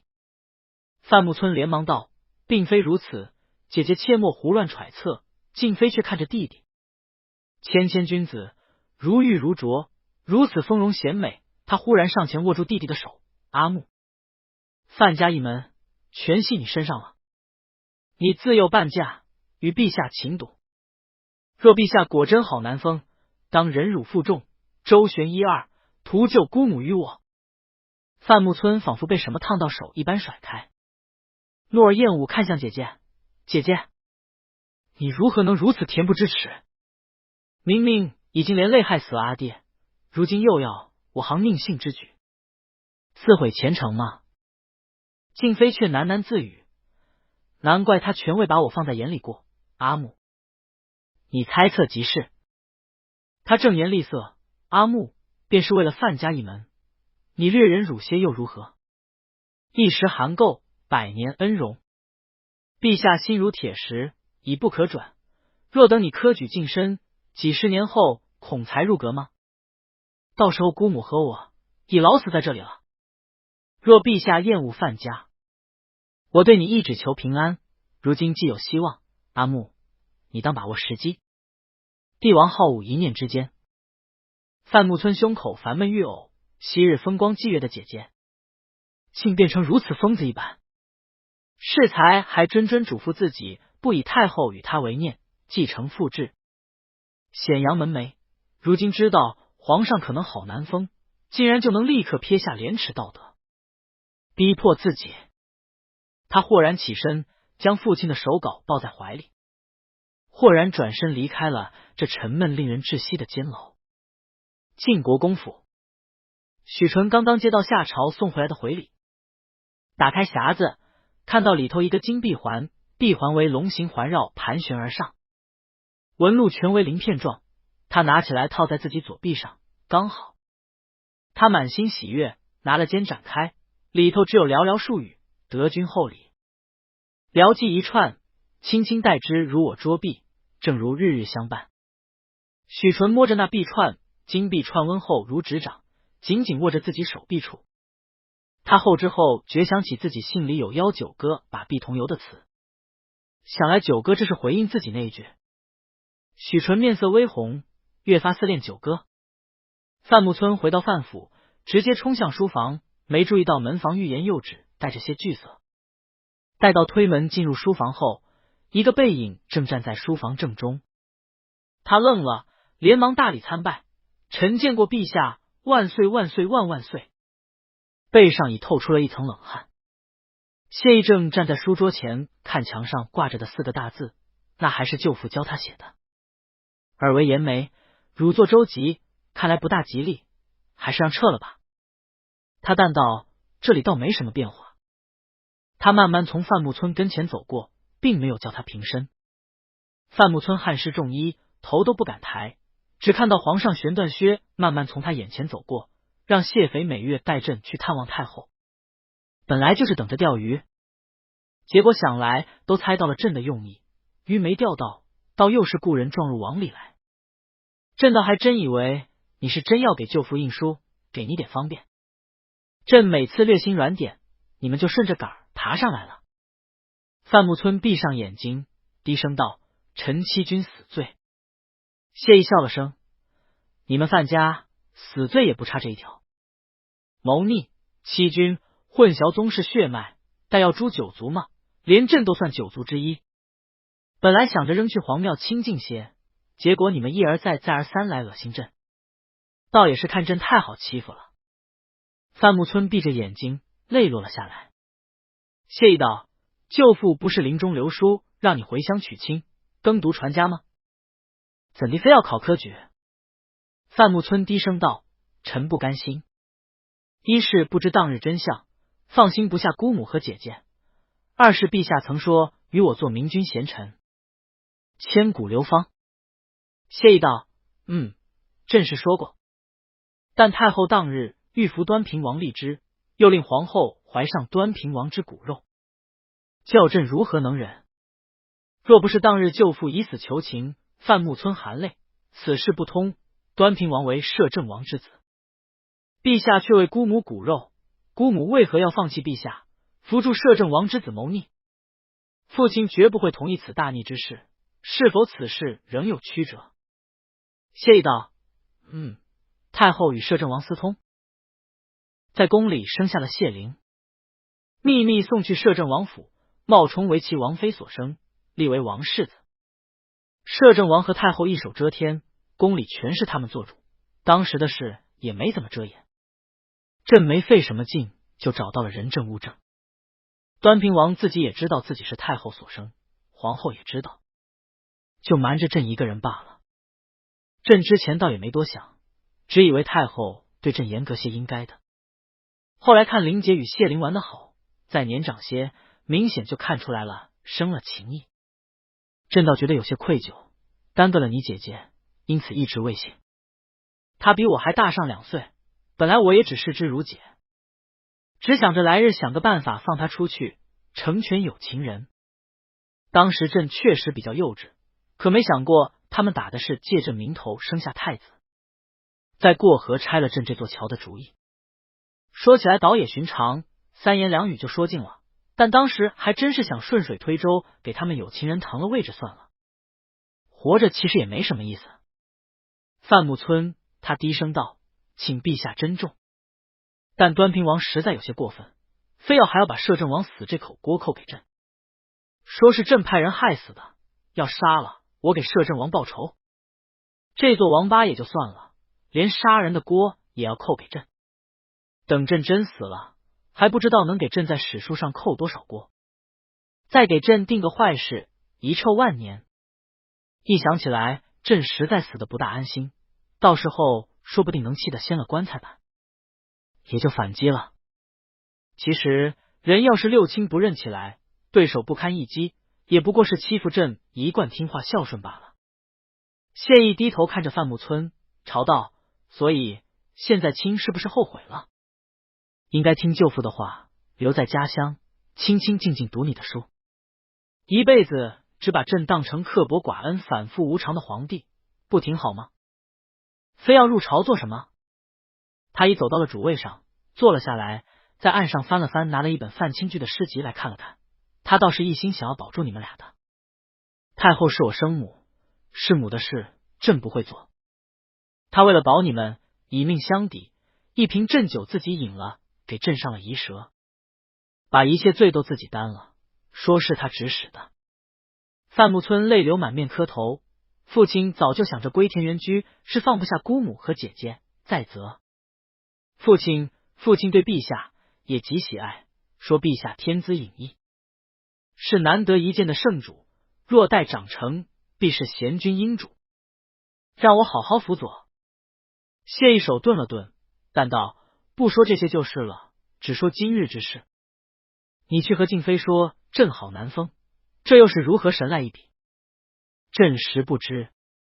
静妃原本就已失心疯，朕从前只当她心爱端平王，因此参与谋逆，不与他计较。如今竟丧心病狂到听说朕号难封，就要让亲弟侍寝，越发令人匪夷所思。谢儿，你好歹当面斥责推拒了，否则朕真是在想，舅父这生出了个什么样的两个畜生，倒不如当初朕一并杀了干净，省得如今添堵。”范木村脸上紫胀，仁慈道：“臣先是在许世子那里见到陛下御题的雏凤堂的堂号，认出了陛下的字。”谢意道：“哦，你是去了那边印书坊印书看到的？”范木村道：“许世子想来心爱这字，刻印成了堂号，章印在了每本书扉页。”范木村不知道谢意正语塞，继续老实供述：“前些日子去晋国公府吊祭，臣在许世子身上闻到淡淡香味，有些熟悉，一时没想起是什么香味。”范木村仍然跪伏在地，老老实实。之后在翰林院与陛下对弈，又闻到陛下身上这香味，忽然想起是从前在宫里，当时陈学着吊香，陛下也命御药房将香药香方都送了来。这一味香丸因着名字特殊，臣尚且还记得，还试着治过，没治成，谢意扶额不语。他当然记得这事，还一本正经和许纯说了不好仿制成功，但他也没想到范木村这狗鼻子能过了这10几年了，还能记得住这香味啊！而且这香丸的味道怎地如此持久？这都过去将将有快2个月了，难道是连续服了几日的原因？范木村看谢意一直不语，只以为皇帝心中已是怒极，只磕头请罪。臣这些年日思夜想，当日只猜测如传言一般，父亲、姐姐卷入了端平王谋逆事中，但父亲一贯守正忠义，不似如此，陛下最后也允了文定的谥号。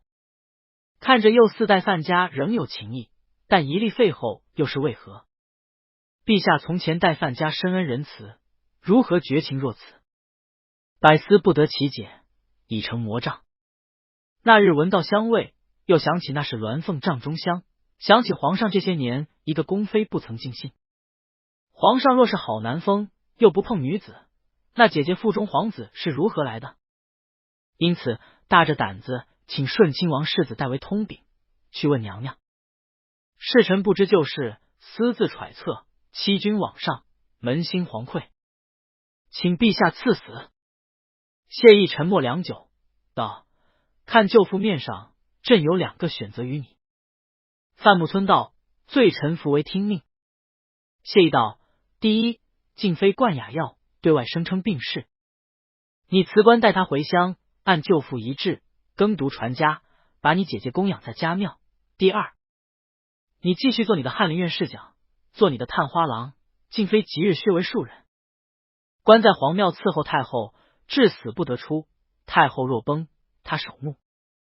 范木村从未感觉到跟前这个自幼陪伴的皇帝是如此天威莫测，他闭上眼睛，许久后低声道：臣选第2个。谢意微一点头，似乎一点不觉得意外，以利诱之，以势压之。他这些年做的得心应手，范木村是舅父精心教养多年，才华心性是有的，他自然还是希望留在朝廷用着。他淡道：起来吧，亲继做了选择，朕还有一事交代。过年时，朕马鞍内被人放入冬眠毒蛇，纵马之时，朕被咬伤，幸得晋国公许世子救助解毒，才未殒命。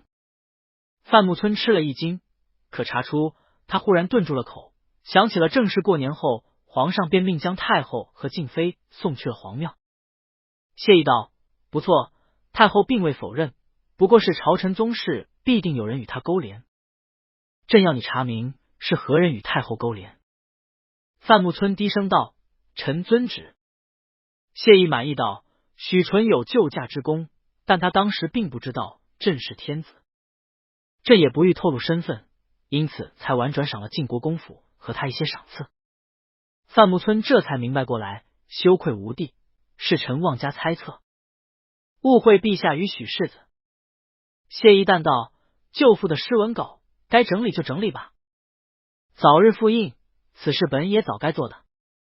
范木村又应了，谢意这才起身离开，走到门口，方子兴等人才带着侍卫跟上。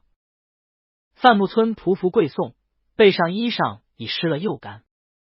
天空地阔，万籁无声。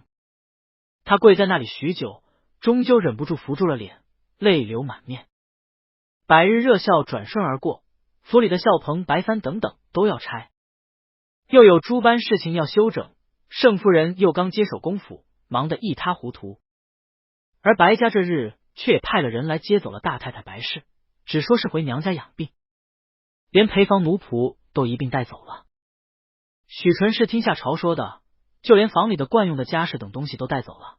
白家那边来了几个年轻媳妇子，都板着脸，好生古怪，倒像是要一去不回来一般。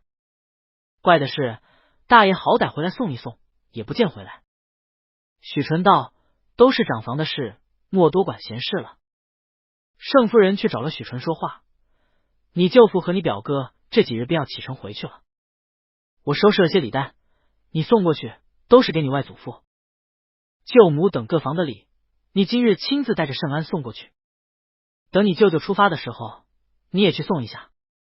许纯应了，果然出来带了圣安和小厮，拉了车，带着一车的礼物往舅父宿的汇丰楼那边去了。路上的时候，突然遇见了韩家二郎，他便下马作揖。韩家二郎却面色难看，勉强还了礼。许纯心中有些诧异，便问大姐夫：大姐姐病可好些了？因着热孝在身，没能探望。这几日大伯母的身子也不太好，今日白家都派人接回家去养病了，不知道大姐姐可知道没？韩二郎冷笑了声，一股酒气扑面来，差不多够了。你们二房占的便宜还不够多吗？还要来耀武扬威？呵呵。许纯一怔，心内有些不快，自己祖母好歹也算韩二郎长辈，如今祖母去世，大姐姐也要守孝的，韩二郎如何还这么迫不及待孝妻饮酒，还如此张扬，也太不知礼了。韩二郎却是看他脸色带了嫌恶，越发心里不痛快，冷笑道：你们二房得了便宜就别卖乖了，弄了个儿子到长房，欺负寡母孤女，如今长房内绝灭无人了，你们心里可开心吗？倒也不必如此，都说30年河东30年河西，风水轮流转，老太太这一条命换了你们这荣华富贵，也不知你们心里能不能安呢？天道好还，报应不爽。许纯脸色沉了下来，韩二郎却拂袖而去，十分傲慢无礼。许纯站着一会儿，心道韩二郎这话说的有些蹊跷，回去问问阿娘，到底和韩家结了什么恩怨，若能化解便也罢了，若是不能化解，恐怕今后还得当心些。许纯想着，便又翻身上马去了汇丰楼，舅父却是出去拜访别家商户去了，只留了盛长天在。盛长天看许纯带了这许多东西来，道：多谢姑母费心了，等我阿爹回来，我再和阿爹说。许纯道：你们哪日出发，我送你们。哎，你难得回来，可惜我才出热校，不好带你们出去耍。接下来你又要出海了吧？再见你不知哪日了。盛长天道：无妨，你不是请方兄带我们玩了吗？这几日子兴兄带我们把京城有名些的地方都逛过了，你这兄弟交得好，着实磊落大方，豪气的很。许纯一怔，方兄，方子兴大哥吗？原来他与你们去耍了，我竟不知。盛长天愣了下，回忆了下，也笑了。也对，那日我们是去赛马场挑骏马来着，他驯一匹野马，十分带劲。我们忍不住问马场主卖不卖，马场主却说是被他定下了，今日是来收货的。结果他却上来问我们可是盛家兄弟，说和你是好朋友。许纯笑道：方大哥确实极好人的，见多识广，又极可靠。盛长天道：可不是吗？他带着我们挑了好几匹马，还教我们如何相马，之后又请我们吃饭，又自告奋勇说你热校不便，他为东道主，要带我们逛逛。这几日京城上下都逛过了，连火铳火炮营都走了关系，私下带我们去看了。嚯，真是开眼界，一般人可看不到。许纯心下感动，想着定是九哥的吩咐，特意替他招待两位表兄，又有些好奇，方大哥人面这么广吗？九哥和沈先生还都嫌弃方大哥说太死板，规矩太多，我看方大哥这么好客豪爽，人真好啊，得备一份礼给方大哥，扰了他这些日子。他又和盛长天又说了些闲话，用过午饭，这才起身告辞出来。回国公府时，他闷在府里好几个月了，早就闷得不行，加上之前又被韩二郎挤兑了几句，心下不快，索性便骑了马，沿着城门大道走一段散散心。城门如今已修得差不多了，他骑着马边走边看，却是看到城门大道上开了好大店面的店铺，写着城门杂货铺，十分好奇，便走过去看了看，看到都是些日用杂货，标价甚是便宜，有络绎不绝人客来买东西，却手里都拿着铜头竹筹来换。他有些意外，问那小二道：这是什么？能换货品的？小二笑道：客人外地来的吧？这是我们官府专设的城门杂货铺，修城墙的劳役可按工时领取那些竹筹，然后再拿着竹筹可直接来这里买杂货，可比直接用钱买便宜了70%。许纯心中咯噔一下，却又想了下，又笑自己，这是在闽州都有不少港口商行如此做，搬货换竹筹，再在商行直接换货。天下聪明人多了，更何况在京师呢？他看人越来越多，果然都是脚踏芒鞋，身穿短达，肩膀上垫着厚布，是做劳役的模样。看来这生意颇好，城墙看着修的也差不多了。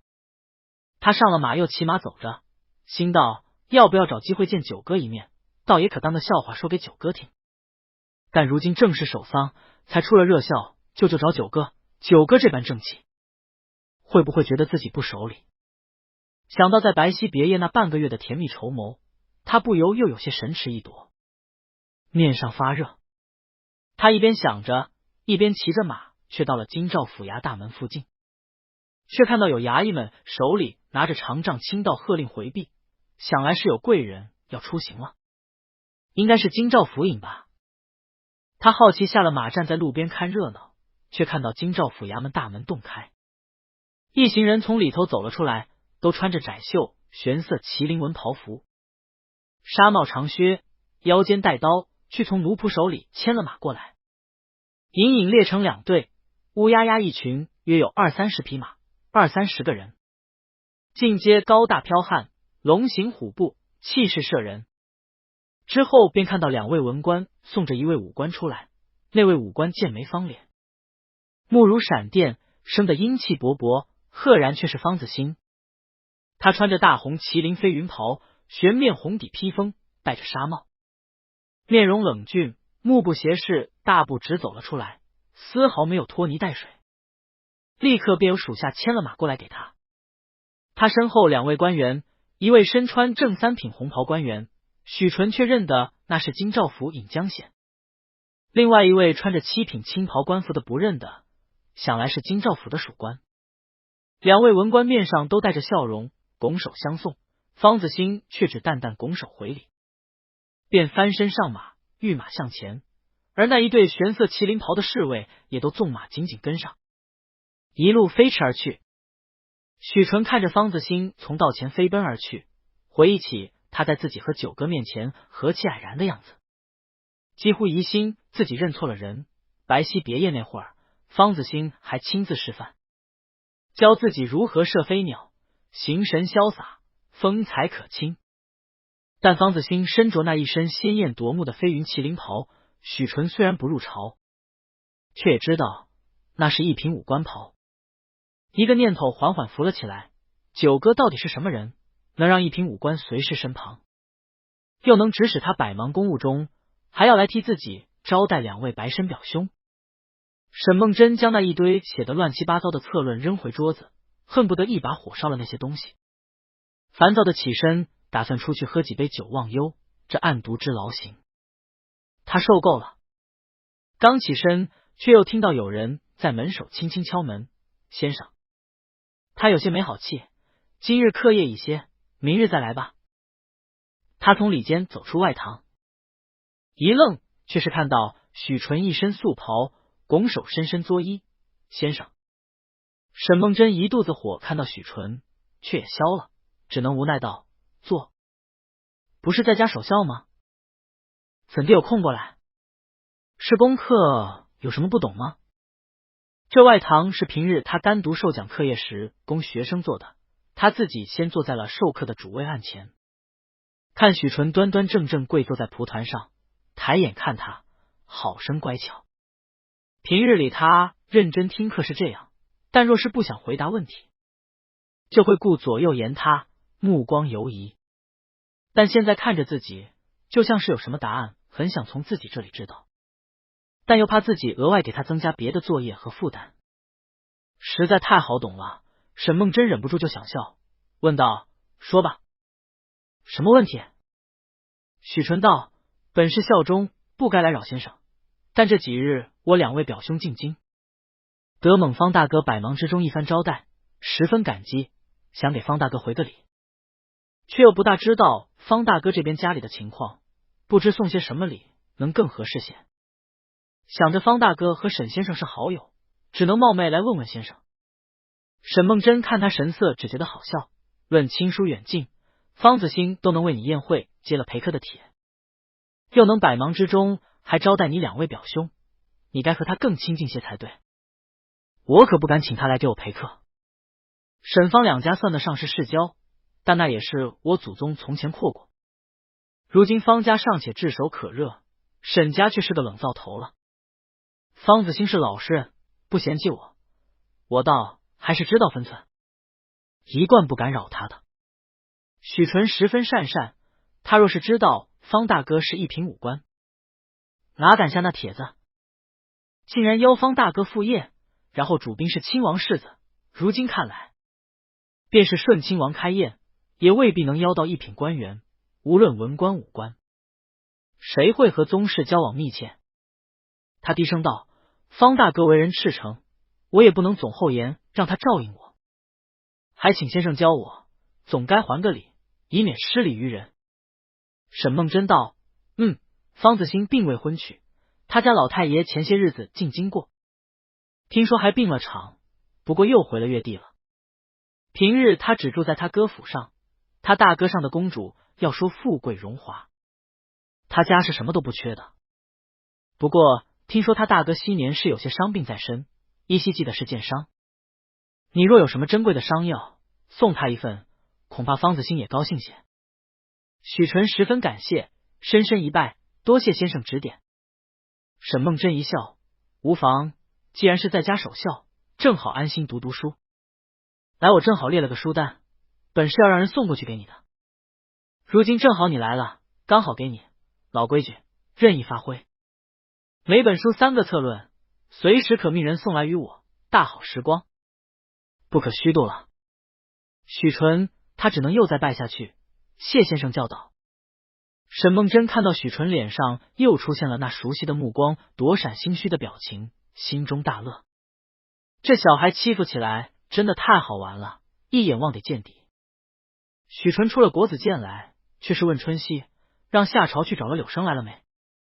春熙道，我看少爷是想和柳爷说些私话，大街上也不方便，让他找到了带去咱们千秋坊那里包间，你过去正好从后边上楼，否则孝忠少爷在外边乱走，恐招人闲话。许纯微点头，上了马，一进去了千秋坊，上了最高的包间里，里头果然已摆下了点心素餐。许纯之前才和表哥用过，只让这柳生做了，亲自与他斟酒。前些日子入了太学，太忙了，前些日子家里祖母去世，你过来吊唁，客人太多，也没能好好和你多说几句话，实在对不住。柳生受宠若惊，世子这是家里有事，怎敢怪世子呢？世子叫我过来，可是有什么事要办？只管说便是了。许纯见到又回到了熟悉的我出钱你出力，大家一起开心乐的狐朋狗友模式，忍不住微微一笑。要知道他去了太学，和从前这般纨绔小跟班们都疏远了些。如今回想起来，和他们其实真挺开心的，不必思虑别人想从自己身上谋些什么，就是吃喝玩乐。柳生看他今日银冠素袍，一笑容色比从前要多添了几分，天又隐隐带着些清华高贵之气，令人不敢亵渎亲近，心中大诧，想来是与那些贵人来往多了，竟也隐隐有了些天皇贵胄之气。许纯，今日却是想与你打听，咱们京里哪一家姓方？上了公主的，前日听朋友隐约提起他兄长，又不好冒昧问下去，但又正好有些小事要找他兄长帮忙。柳生笑了，也无怪乎你记不起来，方家又上了公主的，可不就是武英侯方自尽吗？他家严格来说，公主嫁过去可都算有些高攀了。他们家一贯在越地，这2年才进的京，无怪你不记得。你是要找方后爷吗？他可一贯不大出门交际的，听说是身上有病。许纯在脑海中搜索着武英侯方自尽。柳生道，说武英侯你没印象，平南王你总知道了吧？广南一路谁人不知呢？许纯豁然想起来了，平南王，那个异姓王。柳生笑了，不错，朝廷唯一的异姓藩王，封在越州多年了，在那里是实打实的富甲天下，权倾朝野，有兵又有钱，所以先帝才把旁支的公主嫁了过去，给他孙儿方子敬，还给方子敬一个侯爵的名头，因此叫武英侯。经上削藩时，平南王正是如今武英侯的祖父方明，他自请降撤藩，降等西爵，就是因为他带头，其他亲王一看连平南王都同意撤藩了，也都纷纷撤了藩回京了。许纯喃喃道，他为什么要同意撤藩呢？柳生巧声道，京上手腕十分厉害，摄政王都死了，边军全都掌握在朝廷手里，平南王那是明智之举，真打起来他是异姓王，横竖轮不到他当皇帝，反而众矢之的。且听说平南王世子，如今的平南公身体不太好，一直多病，又不擅长打仗，听说只善读书。嫡孙上了公主，前程不差，因此干脆带头撤藩表忠心。也为着这个，当时虽然撤了藩，平南王还是留在了越州那边，皇上只收了兵权，其他什么盐矿之类的都没动，仍都给方家拿着。平南王去世后，平南宫也仍然一直留在越地，就只武英侯带着公主进京了。许纯喃喃道：“这样啊，怎地我看武英侯的弟弟，一口京城口音呢，倒不似越地口音。”柳生道：“这你就有所不知了。武英侯的弟弟方子兴，在平南王那会儿，大概5、6岁这般，就已送进京伴读了，和各藩属一样惯例的。送个嫡子进京，在太学读书，这就是质子。不过这方子兴因为和京上一起长大的，很得京上看重，如今领着领侍卫内大臣的职务，加封太子太保，十分器重，来日定然也是侯爵。如今尚未婚娶，谁敢随意给他说亲呢？都说恐怕是要皇上亲自下旨安排的了。”许纯手心仿佛都是汗，握都握不住筷子。领侍卫内大臣，太子太保。柳生道：“就是统管侍卫处侍卫，保卫禁中的，日日侍驾，寸步不离，十分谨慎，因此从来不在外边应酬的。你说认识，莫非是方家的旁系子侄？”许纯却喃喃道：“日日侍驾，寸步不离。”柳生道：“总之他们家大概是怕君上忌讳，平日确实不大出门的。你若是有什么事想要求他们帮忙，恐怕也难，得婉转些才好。”许纯道：“多谢柳大哥告诉我。柳大哥可知道这京里还有哪一家姓谢，排行第9，字明仪的吗？”柳生道：“姓谢？难道是宗室？但排行第9，可知道岁数？字明仪的话，倒是从来没听说过。世子想要知道的话，我去打听打听。”许纯连忙摆手：“不必了，不必了，我自己问就好。你千万别打听了，恐他知道了不喜。”柳生道：“世子既有交代，我守口如瓶便是了。府上如今可太平？我依稀听说，似乎内侍省苏怀苏公公前些日子去过府上，有些传言，但听不真。”许纯勉强笑了下，神思部署，陪柳生吃了点，便起身道出来太久了，恐家里人说。辞行后一进回了晋国公府，却是回府后直接去了盛夫人那里，直截了当问：“祖母不是凶毙死的，是自尽，是吗？”盛夫人吃了一惊，脸色转白，仍是勉强笑道：“你是哪里听了闲话？休要胡说。”许纯一看母亲神色，就已知道恐有7、8分准了。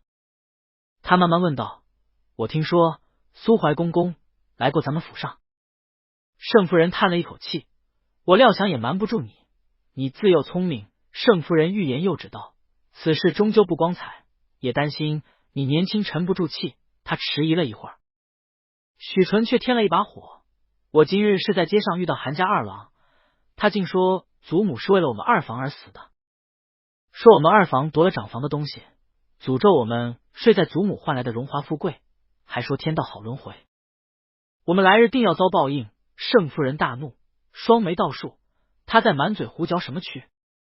我们二房没对不起谁？他们得了今日这下场，正是咎由自取，正是他们自作孽遭的报应。许纯隐约听出来些意思，我看韩二郎的意思，大姐姐和伯母生病，似乎都是因为此事，难道和大哥有关？盛夫人冷笑了一声道：“可不是吗？”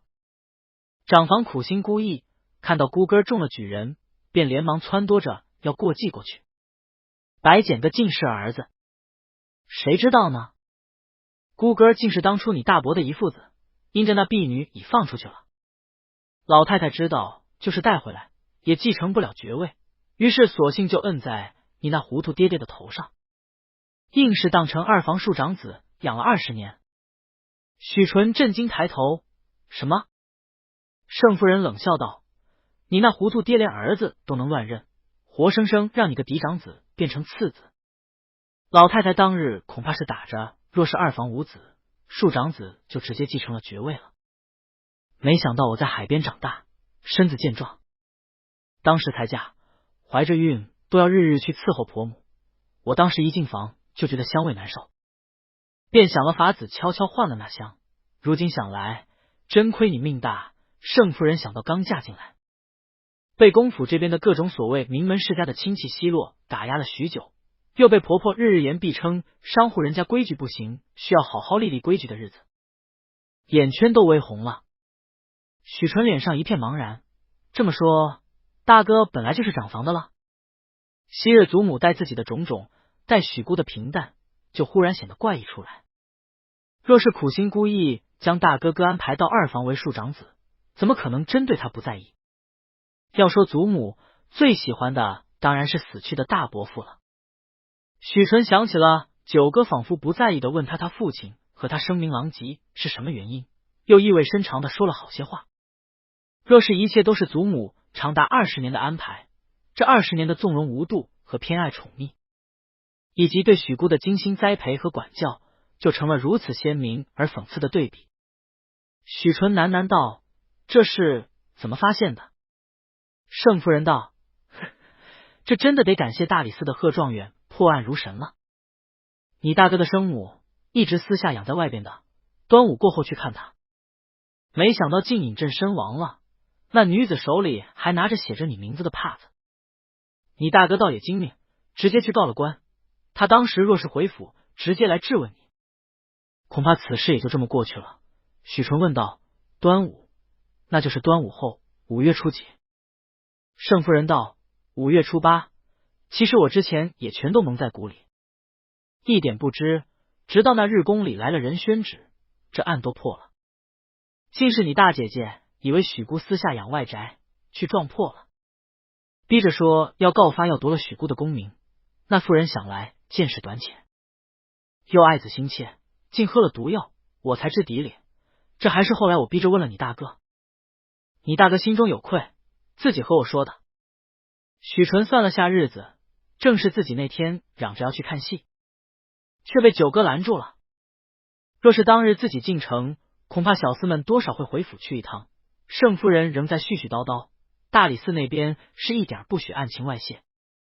这事好在都是密旨办的，外边人都不知，只除了我们家。白家、韩家罢了，那2家为了颜面，也绝不会外说的。韩二郎那满嘴喷粪的，你以后不必理他，自有他家长辈管教他。你等我派个人过去和韩家太太说一句，看他自会管教他。许纯问道：“那圣旨能给我看看吗？”盛夫人道：“说是密旨，宣旨后都收回了。不过我事后回忆着，私下誊了一份，因着怕听差了，来日出错倒为了旨。你要看给你看看。”许纯却知道阿娘定是拿给舅父看的，他也不揭穿，只看盛夫人从锁着的箱子里重重打开，找了一页纸来给他看。盛夫人虽说能写会算，但到底没读过经义，那些太过晦涩的词句是记不住的，只记了个大概。许纯仔仔细细读过后，还给了盛夫人。盛夫人道：“此事要不是贺状元上达天听，天子震惊后直接下了旨意处理，而且还保全了我们晋国公府的颜面，否则传扬出去。”他摇了摇头，又道：“你祖母当时是要褫夺诰封，他当夜先把我和你爹叫了进去，单独给我们道了歉，边哭边老泪纵横，说当时只是一时犯了迷糊，什么主要是太爱你伯父了，说是他打算自尽，在礼部夺诰之前，这般就还能按诰命夫人的礼仪下葬，保住晋国公府的体面。又夸你爹和我仁厚，他这许多年看下来，错怪了我们。如今看来，振兴晋国公府还得靠咱们二房。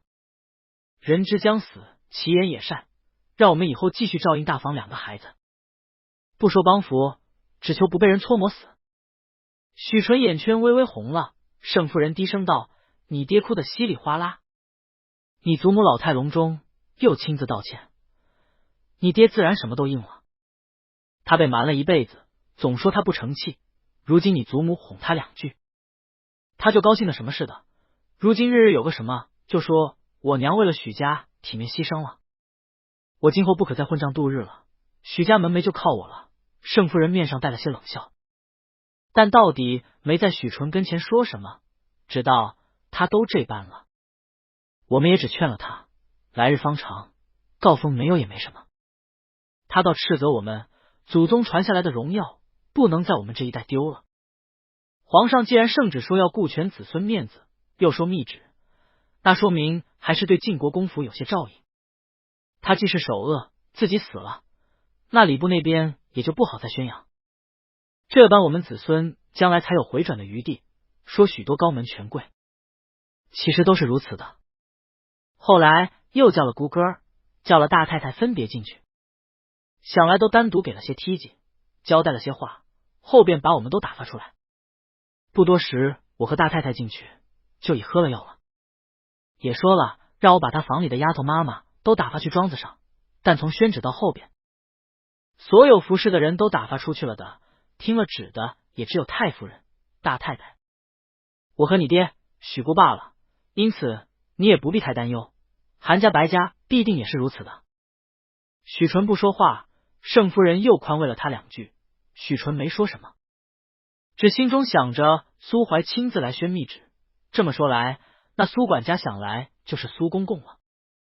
五福和六顺，我当时就想着如何年龄也不算小了，还仍是一副童子样，且调教的十分守规矩，一句话不敢多说。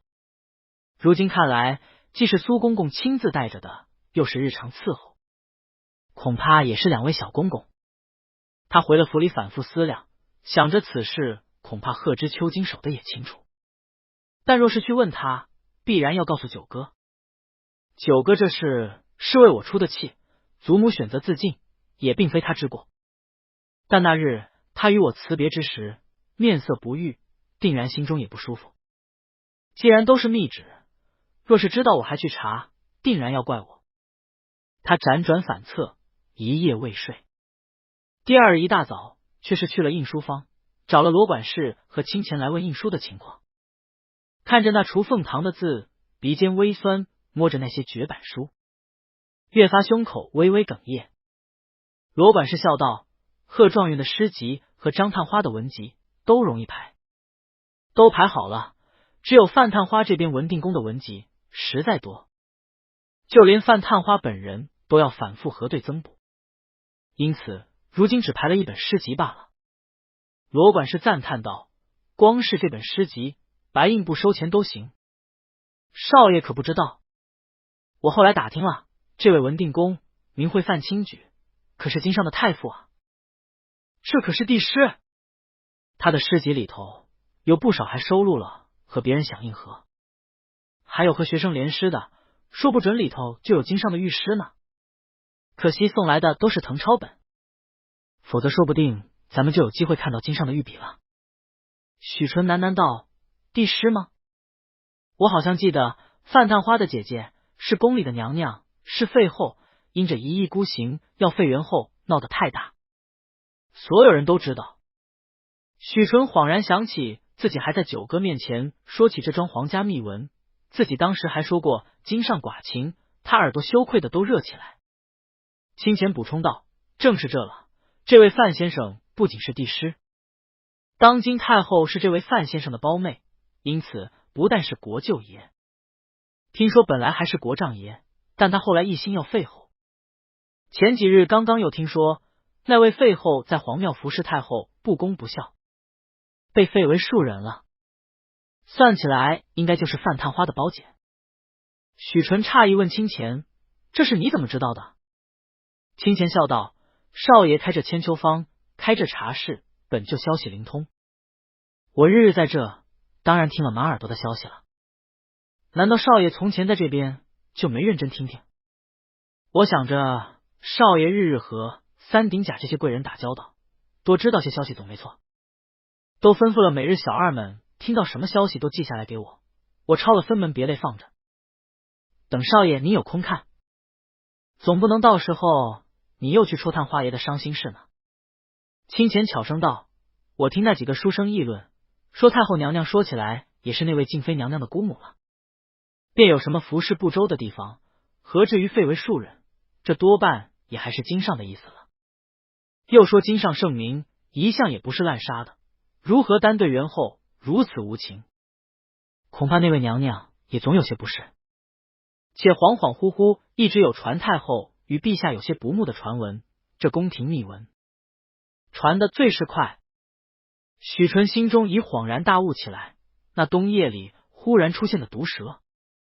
九哥总是郁郁寡欢的神情，九哥和自己说也不为生母所爱的神情，霜雪般冷淡的眉目总笼着玉色。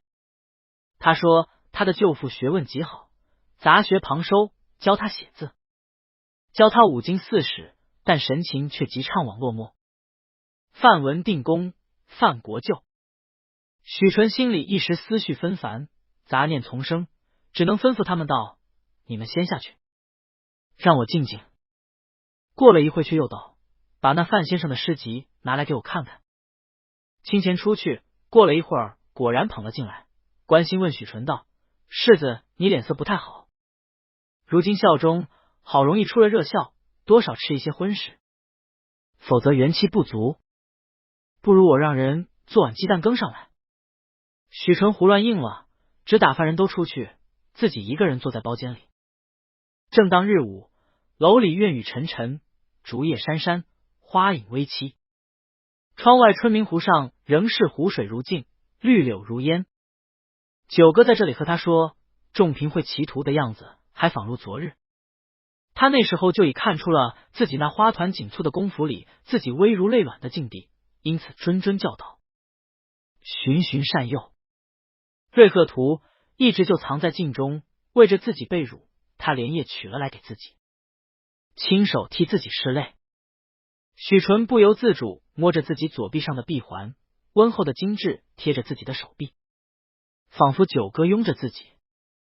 他忽然心烦意乱，拿了桌上的诗集胡乱翻着，却忽然两个字跃入眼帘。他怔住了，连忙翻开那一页仔细看，却是上面写着元徽7年冬雪。明已与东野书斋内对句，明一出句生死方来无忌累。东野对之功名俱在不关心。一玉何两这儿，竟作此木器之语，思记之。许纯盯着明夷那两字，明夷于飞，垂其意。今上明会意，正是举义飞天之意。先帝临终赐明夷为字，命他敛意，因为太后和摄政王都在，他幼年见作，受制于人，自然只能韬光养晦，隐忍服役，以待飞天。元徽是年号7年，那就是7岁了，才7岁就以轻言生死了吗？除了帝师，还有谁敢写这先帝赐的字？九哥其实从未刻意瞒过自己的身份。九为吉数，九五至尊。昨夜至今日种种猜测，此刻终于得以印证成真。他却仿佛看到九哥那黑白分明、纯净如渊的双眼，静静看着他。九哥第一次见自己，就说我可从来不需要人喜欢。但那一夜哗啦啦的雨夜中，九哥问自己，你不愿意？他引诱了那克己复礼的君子，乾纲独断的天子，竟还胆大包天，答他：九哥您做您的鸿鹄，直上9天，我做我的咸鱼，游于江海。我与九哥可生死相托，也可相忘于江湖。8月的天气热得厉害，许纯食宿多日，加上心神大起大落，便有些不胜暑热，肠胃不调，心胸烦闷，请了周大夫来看过，也只说是天禀元弱，感触暑气，开了些散暑回阳汤和参芦丸吃着，仍是整日奄奄。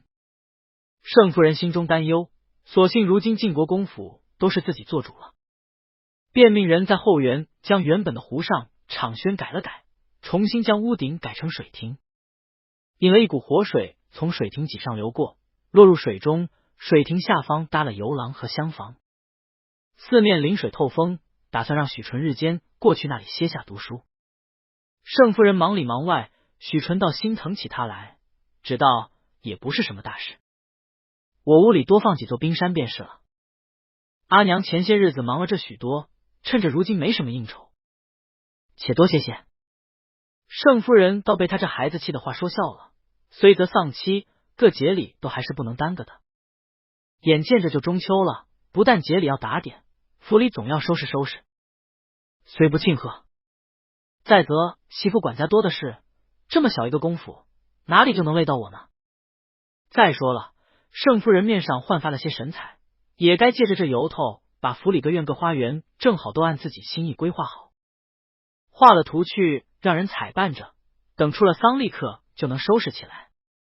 我可早看那些没烂的旧楼烂阁不洗好久了，木材也不是什么好木材，廊炕在那里又碍事又挡风水，你等着看阿娘收拾园子的本事，定收拾的又舒爽又好看，到时候你招待客人好友都有面子。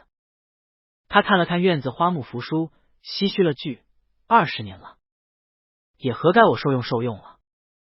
许纯看盛夫人隐忍多年，这些日子终于当了家，气色全都与从前大不一样，神采飞扬，哪里还有从前那总是蹙着眉目着脸的委屈样子。心中高兴，阿娘劳苦功高，也该摆摆国公夫人的谱了。我等着阿娘收拾的园子。盛夫人笑了声，却又想起一事，悄声提醒道：但有件事你须上心了。虽说如今还在丧期，但为你和姑哥私下说亲的已来了好几波了，我都以孝期挡了挡，但人家也说了，先通个气儿，打声招呼。若是有意，也该商量起来。你们兄弟两人岁数都不小了，这时候从前你祖母不让我插手，如今却不能不认真打算了。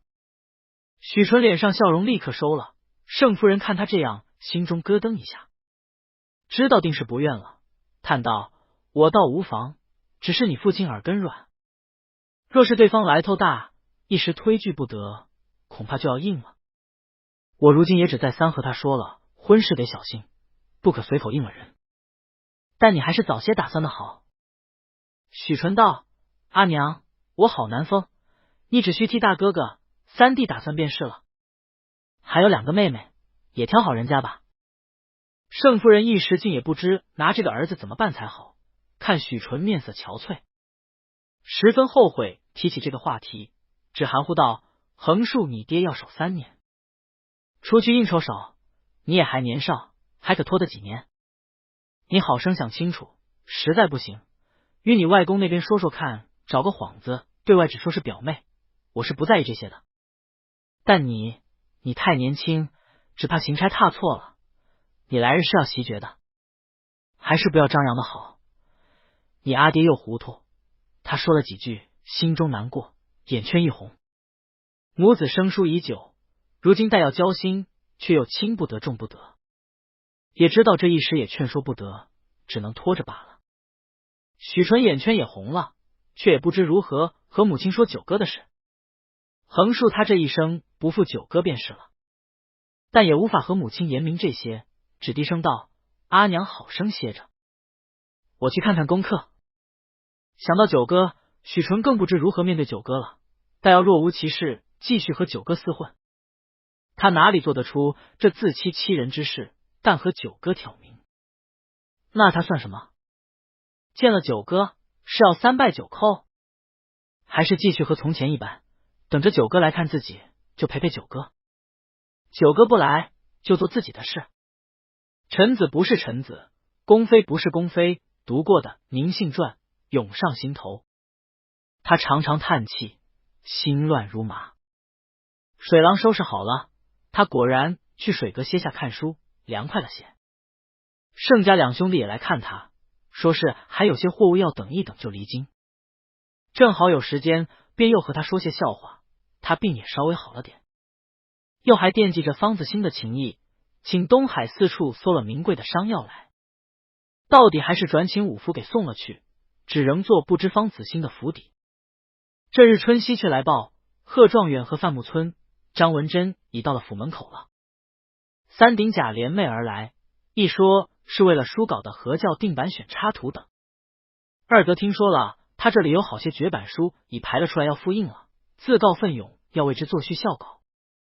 3则听说他身子不爽利，这日又是休沐，来探探他。许纯连忙命人接了进后园水廊来，自己一边匆忙换了衣裳，又命人收拾水廊，安排茶水瓜果待客。3人一进来，看回廊上水车轮转，将山坡上瀑布引入水廊顶，水流在水廊流动，从廊脊旁孔眼细碎滴答沿廊檐直下，形成了璀璨晶莹的水帘，走在上头清风透体，水声潺潺。水上莲叶翩跹，莲香淡远沁鼻，远处山石嵯峨，花木扶疏，水廊上头写着3个大字卷雨廊。便是张文珍都喝了一声彩，好个水廊。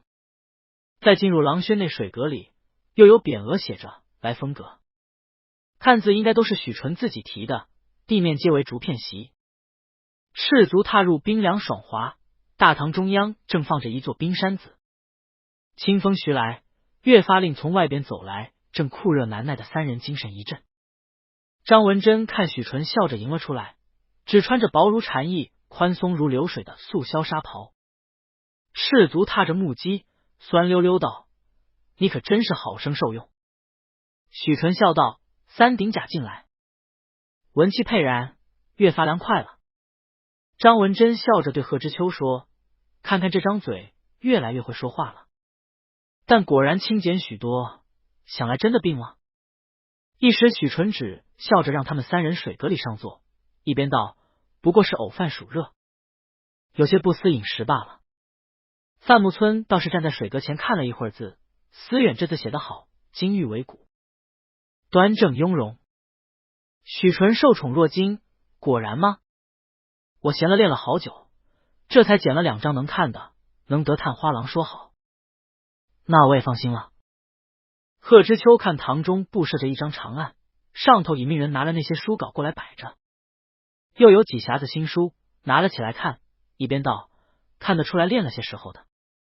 富贵玉堂气象，俨然大家之风。”张文珍拿了几上卧在雪堆里的藕片，雪梨吃着，笑着道：“思远，状元郎在揶揄你，他们那等文人自诩风骨，不肯敷衍奉承富贵人家的时候，就拿什么玉堂富贵气象、大家之风、雍容典雅之类的词来敷衍的。”说完哈哈笑了起来。贺知秋轻轻咳嗽了几声，忍不住也笑了，一时就连范木村都忍不住笑了起来。张文珍这张嘴着实不肯饶人。世子出身钟鸣鼎食，不经风霜摧折，这是好事。我看这字再多练练，必自成品格。贺兄夸的明明极有道理，你倒只管排炫呢。许纯也笑。贺知秋道：“东野这话说的唏嘘，你也出身士族大家，汉末诗书，怎地倒在我这薄作寒门子弟前素衣做起风尘炭来了？”范木村叹道：“我阿爹去世后，我送骸骨还乡，一路倒是走了不少地方，行万里路，读万卷书。果然读书不如出去走走呢。”许纯心中微微一动，拿了诗集起来，只做静目范文定功，讨教诗文，清清静静竟和范木村攀谈起来。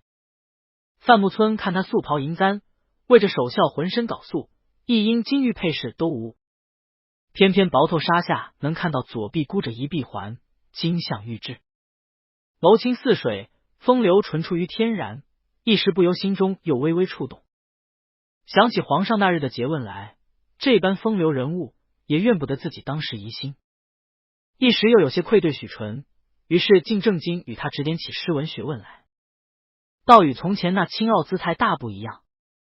贺知秋和张文珍不知底里，只以为许世子坦荡可喜，一向人缘甚好，一时3人真认真讨论起书稿来。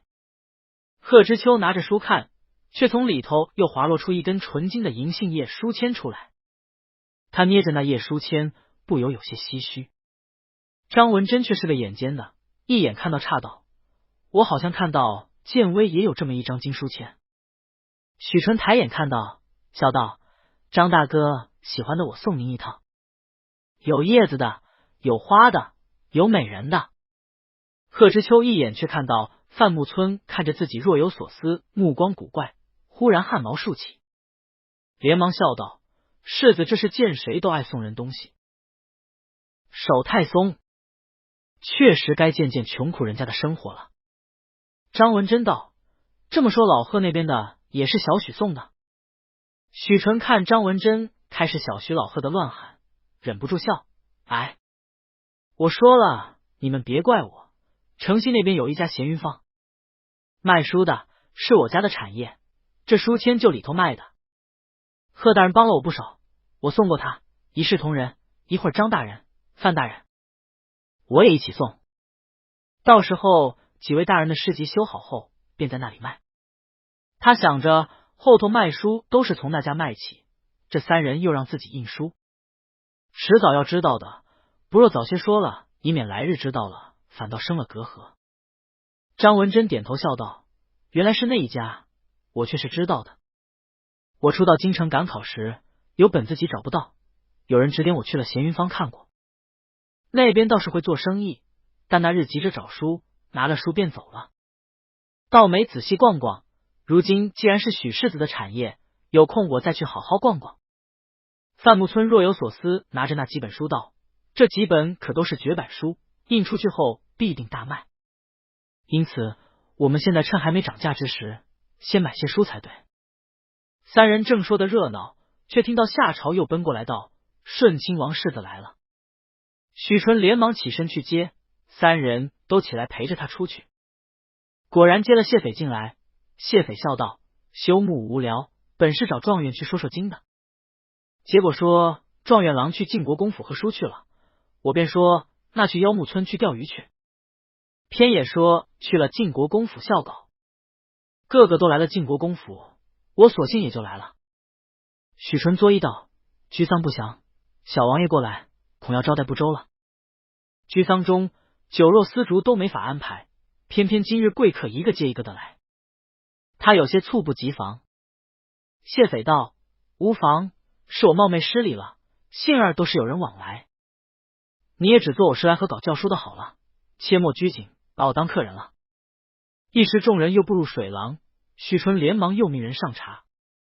谢斐坐了下来，果然也先拿了那书来看，一边笑道：“早知三鼎甲都在你这里印书，原来印的果然不错，我那里也珍藏有一卷《楞严经》的乐天抄本，极难得的，不若迟些也送来与你印了，也算积福。”范木村惊道：“竟收得如此珍贵之物？我只见过拓片，笔锋简单内敛，质朴厚重。”谢斐笑道：“也是无意购得，我也不敢相信有这般好运气。后来托了人鉴定，果是真的。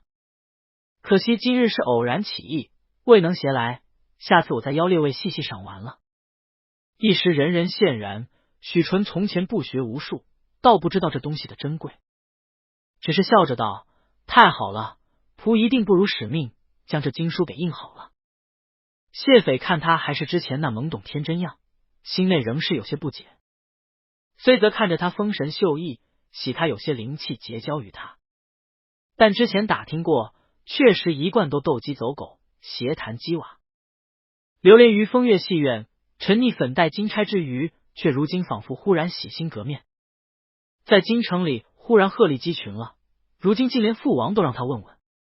他妹子也快要及笄了，让他物色一二人才，除了荆轲橘子以外，尤其点名也可看看这晋国公世子是否可有意。他更是不解，为何三鼎甲都如此亲近于他，他在皇家凡事多思，利益关系多了，自然不信三鼎甲结交他是为了才学或者赢钱。心中虽疑惑，口内只问道：“沈先生说数日不见你功课交去，前日还说找机会问问你。”贺知秋笑道：“说是正闹暑热呢，我们也是听说他身上不爽利，恰好今日休沐，才来看看他，顺便看看书稿。说起来，小王爷不是听说又接了光禄寺的差事？我听说急忙了。”谢斐面上微微一笑：“陛下皇恩隆重，让我领着光禄寺这边的差事。今日政务少暇，难得有机会来与诸位看看这满纸锦绣，字字珠玑。”许纯听到他说到陛下，眼睛就已不由自主看了过去。谢斐看他关心，心内越发有些盛意，要知道宗室子弟，如今屡得重用的，竟也就他一个。张文珍道：“我前日才和建威说，陛下好务实肯干之人，譬如飞羽这般龙盘凤翼之事，果然又负重任，恭喜恭喜。”谢斐道：“是了，前日听说陛下信了翰林院，想来列位都得见天颜了。”张文珍酸道：“陛下信翰林院，见状元不在，只夸赞状元最近办案实心，特命传了来半价。后来探花郎又是军对弈，只有我不过在下边看看罢了。范木村和贺知秋都被张文珍这酸溜溜的语气给惹笑了。范木村道：我怎么记得你那首富陛下指了第一，还赏了好些东西，如今倒还在这里饶舌。张文珍叹道：陛下不好这等诗赋文章，一心只经世务实。我却是自幼只学这些，虽考中了，却又在翰林试照。亲望是亲望了，却仍是学不到什么。如今我倒羡慕建威兄能去大理寺，如今想来，倒不如去六部或者谋一任外放，做些实物出来。谢斐点头叹息道：陛下务实，这句话确然没错的。每次陛下见我，多问正事，前日也是在岁雨殿招我试棋。下棋之时，多问京城百姓风物，或问太学细务，确实从未见他耽于诗画。许纯忍不住问道：岁雨殿是皇上起居之处吗？谢斐道：是皇上日常看书的地方，岁雨为会。凤凰于飞，会其语，正暗合陛下之尊会了。许纯这才明白九哥给自己题字岁雨堂主印章之意，原本还想着说不定猜错，如今看来确凿无疑了。范木村道：岁雨殿还是陛下亲自题的横幅，陛下其实书画上还是颇有些造诣的。诗书其实也极好，只是从前他说为帝王者沉溺于这些，并非好事，且因为上有所好，下必有盈。他若好书画喜诗文，则朝堂之中必以此取倾向。然则治国并非靠这些，匡时济世，立国安邦，富民强边，还需善实务经济人才，经纶文武，出入将相，因此才立意弃了那些罢了。张文珍拍案道：陛下果然圣君，我虽只善诗文，却也心服口服，少不得年末便谋一外任，也让陛下看看我张文珍抚民之才，治世之能。贺知秋看许纯默默坐在一旁，面上似有怅惘之色，心中微动，也笑道：陛下龙凤之姿，天日之表，木村自幼伴君，得听陛下教导，实在令我等羡慕。范木村面上微微露出了些苦笑，招手道：不必再提。如今陛下心思越发深重，我才入朝，也与汝等一般，只勉力向上罢了。陛下可不看那等情面，只看是否做了实际罢了。谢斐也赞道：这确实也是陛下圣明之处了。朝中选拔官员，只看考绩，陛下用人也只看实际。便如梅衙大人，虽则时时五军面刺，陛下却每看他能办事，从不与他计较。如此一来，我等自不必费心去想如何讨好君上，只一心在政务上即可。许纯听着他们谈起朝野大臣、皇上政令等等来，滔滔不绝，谈经论史，个个满腹才华，又都精于事务。官场各个衙门分工，更皆是熟极而流，一时说起来都收不住，清风徐过，九歌在他们嘴里，真正是尧舜一般的明君。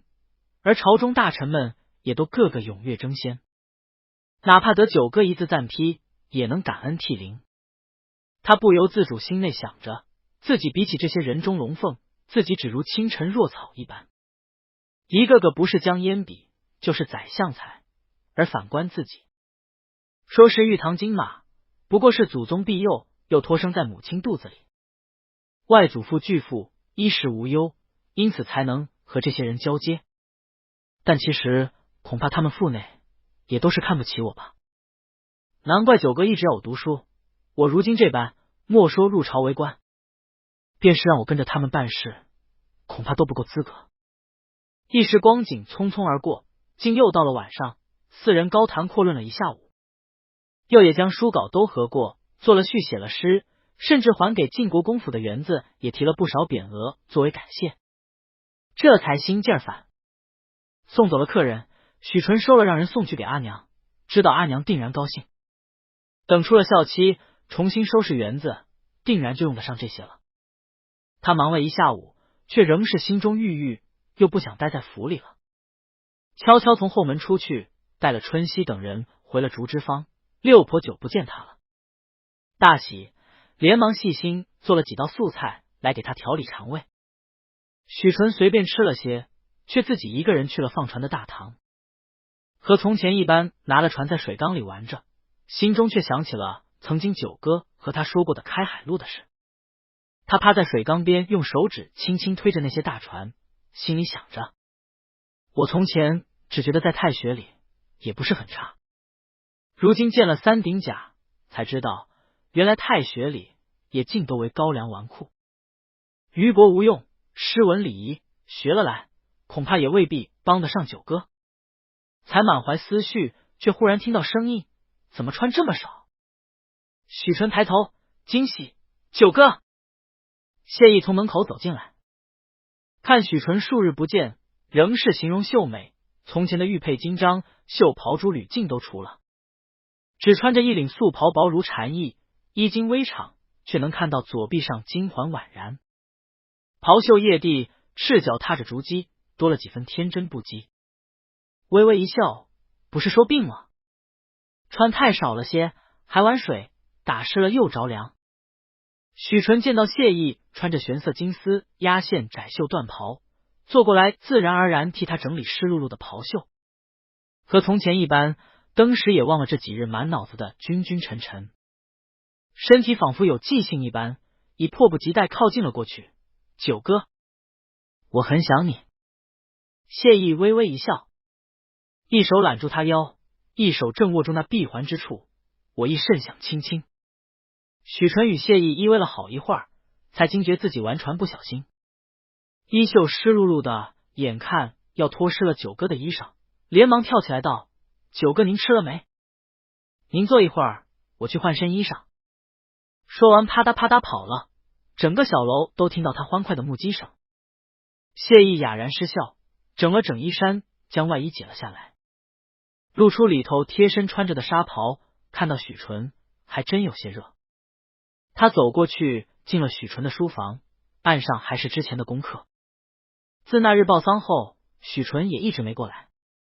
他料许纯心性不定，十分好动，命了六福看着这边亮了灯，便通知他。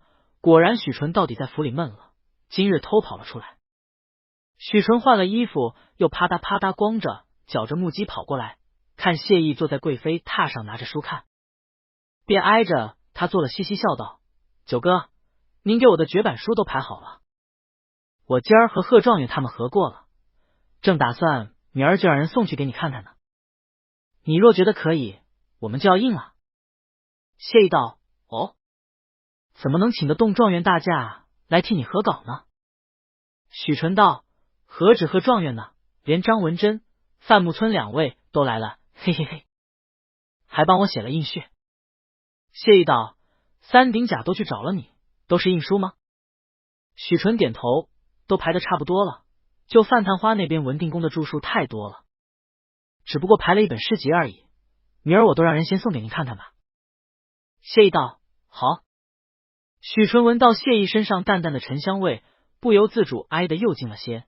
九哥，我今天听三顶甲说话，真的好有学问啊，好羡慕他们。我觉得我再怎么读书，都学不到他们这样的程度呢。谢意笑了声：你才几岁，就和他们比？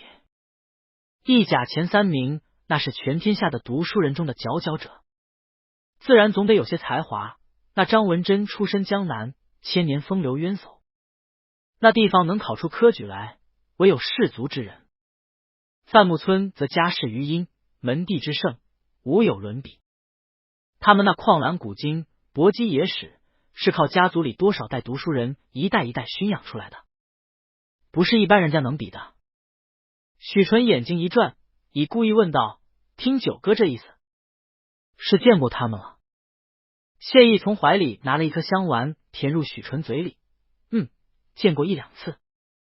没说谎，毕竟臣子们要见他可不容易，就他们的品级，确实没资格面上。许纯张嘴，便感觉到一粒清凉的香丸化入嘴里，清凉甘香，沁人心脾，头目清明，就连胸口原本有些烦闷的都清爽起来，问道：“是什么？”谢意道：“听说你中了暑热，这是解暑用的香雪生津丸。”许纯含着觉得浑身七窍都冒着凉气，如入雪山，整个人都清爽了，真不错。九哥说说看，三鼎甲为人如何？谢意仔细看了看他脸色眼睛，看他是否还有病容，说这做什么？又不是什么重要人。许纯道：“我看人不准，得九哥替我把一把，以免我交友不慎。”谢意被他哄得心悦，想了想便道：“张文真好闻，群姬子弟未洽政务，若是一直执着于寻章摘句，成不了大器。要知道文章曾命达，他太顺了，也就写太平诗赋，做个辅臣，教化一方。总之若无改变，也只庸庸碌碌，无功无过一文臣，最多如董其昌等人一般，成个书画鉴赏家。”许纯却依稀记得董其昌后来开罪乡里，结怨于民。斯文扫地，所有书画收藏付之一炬，似乎结局不大好啊。谢意道：“张文真嘴不留情，实开信端。所谓的名士做派，跳达不拘，来日必结怨甚多。若是能改了，多与人为善，不至如此。范木村好名，若是一直汲汲以求名，大概也只能止步于入阁前。倒不如李梅牙，虽说好名，却六亲不认，走得孤臣一路。他这人心软面薄，驾驭不了手下，学问精通，将来著书立传，也能做个理学大家。他无感通达，杂念太多，少逢家变，困顿失意，反倒磨砺心性。若得机缘，明心见性，不为大儒，便为名僧。”许纯只听得入迷，追问道：“那贺知秋呢？”谢意道：“贺知秋虽出身贫寒，但记心极强，过目不忘，行明法条，倒背如流，又因着出身贫寒，世情俗物精通，如今在大理寺历练上几年，来日有望成一代行名。”许纯睁大眼睛，那就是和狄仁杰、包龙图一样的清官了，为民做主，破案如神。谢意笑了声，清官还是酷吏，一念之间。这审犯查案、寻民择时，慎赏民罚，须得通晓人心。奸盗邪淫之人，一般人推不出他们想法；品行过于高洁的官员，可审不出，须得以毒攻毒才行。许纯听不太懂，却似乎感觉到了谢意对贺知秋的一丝不屑，问道：“九哥的意思是，贺状元品行有瑕？”谢意摸了摸他头发，心道不过随便翻翻就能记住书方浩浩书海中的禁书，又能迅速利用法条来排除隐患祸水东逆，这些手段，品行何止是有瑕疵，委实是心狠手黑，但这才干又确乎不错。如今官员几乎都重经义诗文、轻律文，不安民情，不惜政务，只能依赖于行名师也。贺知秋从泥巴里挣扎出来，拼着一条穷性命去闯那铜墙铁壁，在这方面可说是奇才。地方道刑部、大理寺积案甚多，贺知秋才到大理寺数月，就勤勤恳恳将积案处理了一大半，不得不说倒是一把好刀。谢意耐心道：“刑名、钱谷、文书都是地方主政不可忽视的，有些世家子弟因了官，去到地方便带上3个师爷，分别负责这3块，基本也能混得不错，只是便又养出了一般华丽，容易受制于手下。若说贺知秋有行名之才，轻就在这经济之才上，自有天赋，不可自轻自贱。”许纯忽然想到，那修城墙上，九哥既然采纳了，还让京兆府尹们照样做，可见也是认可自己的了。他两眼发亮，抱着谢意手臂，整个人几乎都靠在谢意身上了。九哥这么一说，我心里可就开心多了。谢意含笑：“你出身簪缨，祖上是从军的，又人丁凋零，不必和他们比这些。”许纯喃喃道：“那也不见得，我继承什么祖宗遗风，成个将才啊。”谢意笑道：“要说将才，你几个表兄英姿雄略，深沉果毅，算是上将军的好苗子。”许纯心里酸溜溜，只揉着谢意袍袖，却又问谢意：“听九哥这意思，也见过我表哥们了？”谢意道：“方子兴招待了他们几日，因你不在，我也未去结交，远远见过一面，看都是顾盼雄姿，少年英雄。”许纯却不知谢意那句深沉果毅，其实说的是盛长洲，只担心在这个话题深究下去。想起方子兴来，一不小心自己要露馅，连忙转移话题。对了，那顺亲王世子谢斐呢？九哥觉得他怎样？许纯听九哥品评人物，只觉得一语中的，十分有意思。今日我听张文贞赞他是龙盘凤翼之才，很得皇上器重，又领了好些差事呢。谢意却道：“如何又有谢斐的事？他今天也去了晋国公府。”许纯笑：“是哇，他说难得休沐，结果去找贺状元，说是到了我这里，又去找范探花，说是要钓鱼，结果还是到了我这里，就索性到我这边消磨了一下午，今日还给我提了字画了画呢。”谢意笑了声。许纯摇着他的手臂：“九哥说吗？”谢意道：“志大才疏，民众识案，操守尚可，结交名流雅好书画，不过都为一点权，由着他品茗会游，赏画这般倒图费岁月。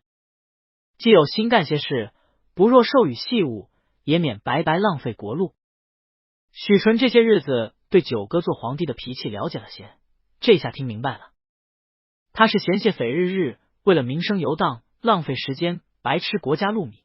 既然想干活，那就把那些琐碎的宗室的、光禄寺的这些活交给他干了。果然谢斐甘之若饴，四处显摆。许纯忍不住捂着嘴偷笑，九哥可真太粗狭了，但又真的是心胸宽广，宗室求名，若是从前别的皇室，必定猜忌不已，只有九哥毫不介意，只捉了来干活，倒像是张了名利网等着，人人奋勇争先，以为得地青年，其实都落入九哥构中干活去了。谢意低头看他笑，心中也愉悦。笑什么？许纯道：“九哥似乎不求全于人品，明明对贺知秋品行不怎么看得上，当日忽然贬斥贺知秋，如今说起他来，印象也并不好，必然有因了。也不知贺状元是哪桩事撞到了九哥手里，如今战战兢兢，但九哥却又安排他在大理寺，这是给他一个改正和效劳的机会吧。贺状元刚中状元便被处落，却又得了一线生机，自然只能死中求生，拼命干活。九哥遇人果然有道，这便是帝王心术吗？”谢意道：“水至清则无鱼，地方豪华匪徒，土豪劣绅，得用能臣干力治之。你也说过，清官没好处，手下人不帮干活，若是求全，恐怕这朝廷官员都抓起来，也没几个冤枉的。古往今来，有多少清廉刚直的能臣呢？昔年有个皇帝对贪官扒皮炫草，杀官无数，亦不能止之。想来皇帝只有真如神一般动幽逐微，才可止之了。白乐天有诗云：侍御要烧3日满，辩才须待7年期。周公恐惧流言日，王莽谦恭未看时。项使当初身便死，一生真伪负谁知？盖官都未必能论定，毕竟史书多粉饰篡改。有些人在乱世是英雄，在治世便是奸贼。多少明君到晚年成了昏君暴君，谁敢说一辈子不会变呢？倒也不必太苛求于人，只管放在合适的位置做事罢了。许纯握着他的手，低声道：“九哥说生死之交，一个便可。”谢意笑了：“便是这意思，你与我才是死生契阔。白头偕老之人，不必在意那些不相干的人。”许纯怔住了，他料不到九哥轻描淡写说出惊心动魄之语来，倒显出自己轻薄随便来，终生不渝，谈何容易？谢意看他神色，笑道：“怎地了？还是不舒服？”许纯道：“不是，我是想九哥品评这许多人，如何看我呢？谢意不假思索道：不是说过吗？天生美质，性纯而多慧，好诗有侠气，有经济之才，寄乡之能，若得一番砥砺，再有提携帮扶，必为良相贤臣。许纯看向他，目光带了些迟疑。九哥，这是你从前说的。谢意，有什么区别？他伸手慢慢抚摸许纯眉目，烦恼什么呢？都有我在。许纯靠向他，低头靠入他怀里，不想被谢意看到自己神色，言语却仍还是听着轻松。但那日我与九哥宴好后，九哥便允了我不入朝。谢意顺手拥着他道：你既不愿，不入也罢。砥砺两个字说的简单，其实不知多少风霜痛楚，何必受此摧折？想到我也十分不舍得。你说的也有道理，名利似熔炉，白首相知犹暗箭。譬如奔马危崖侧，时时须挽缰。我异常自省，尚且觉得自己百种虚索，千般计较，面目丑恶，更何况亲呢？倒不如轻轻日日自在，闲行闲坐，只做自己喜欢做的事情。想经商便经商，想泛舟便泛舟，亲能如此，我亦喜欢。许纯心里凉了一片，心道果然，九哥从前一片苦心，用心栽培，指望我能成才成器，因此待我如严师。如今宠我爱我，一切依我，却只不舍得教我吃苦受累了。但是九哥这路这般难走，他时时害怕自己从明君变成暴君。说什么百种虚索，千般计较，可见心里不知每日思虑多少。九州四海，多少是让他一人决断，旁人看他乾纲独断。英明神武，圣明烛照，不出户而治天下。哪里知道他一根蜡烛两头烧，宵衣干食，事无巨细，积思劳倦，欲正以身。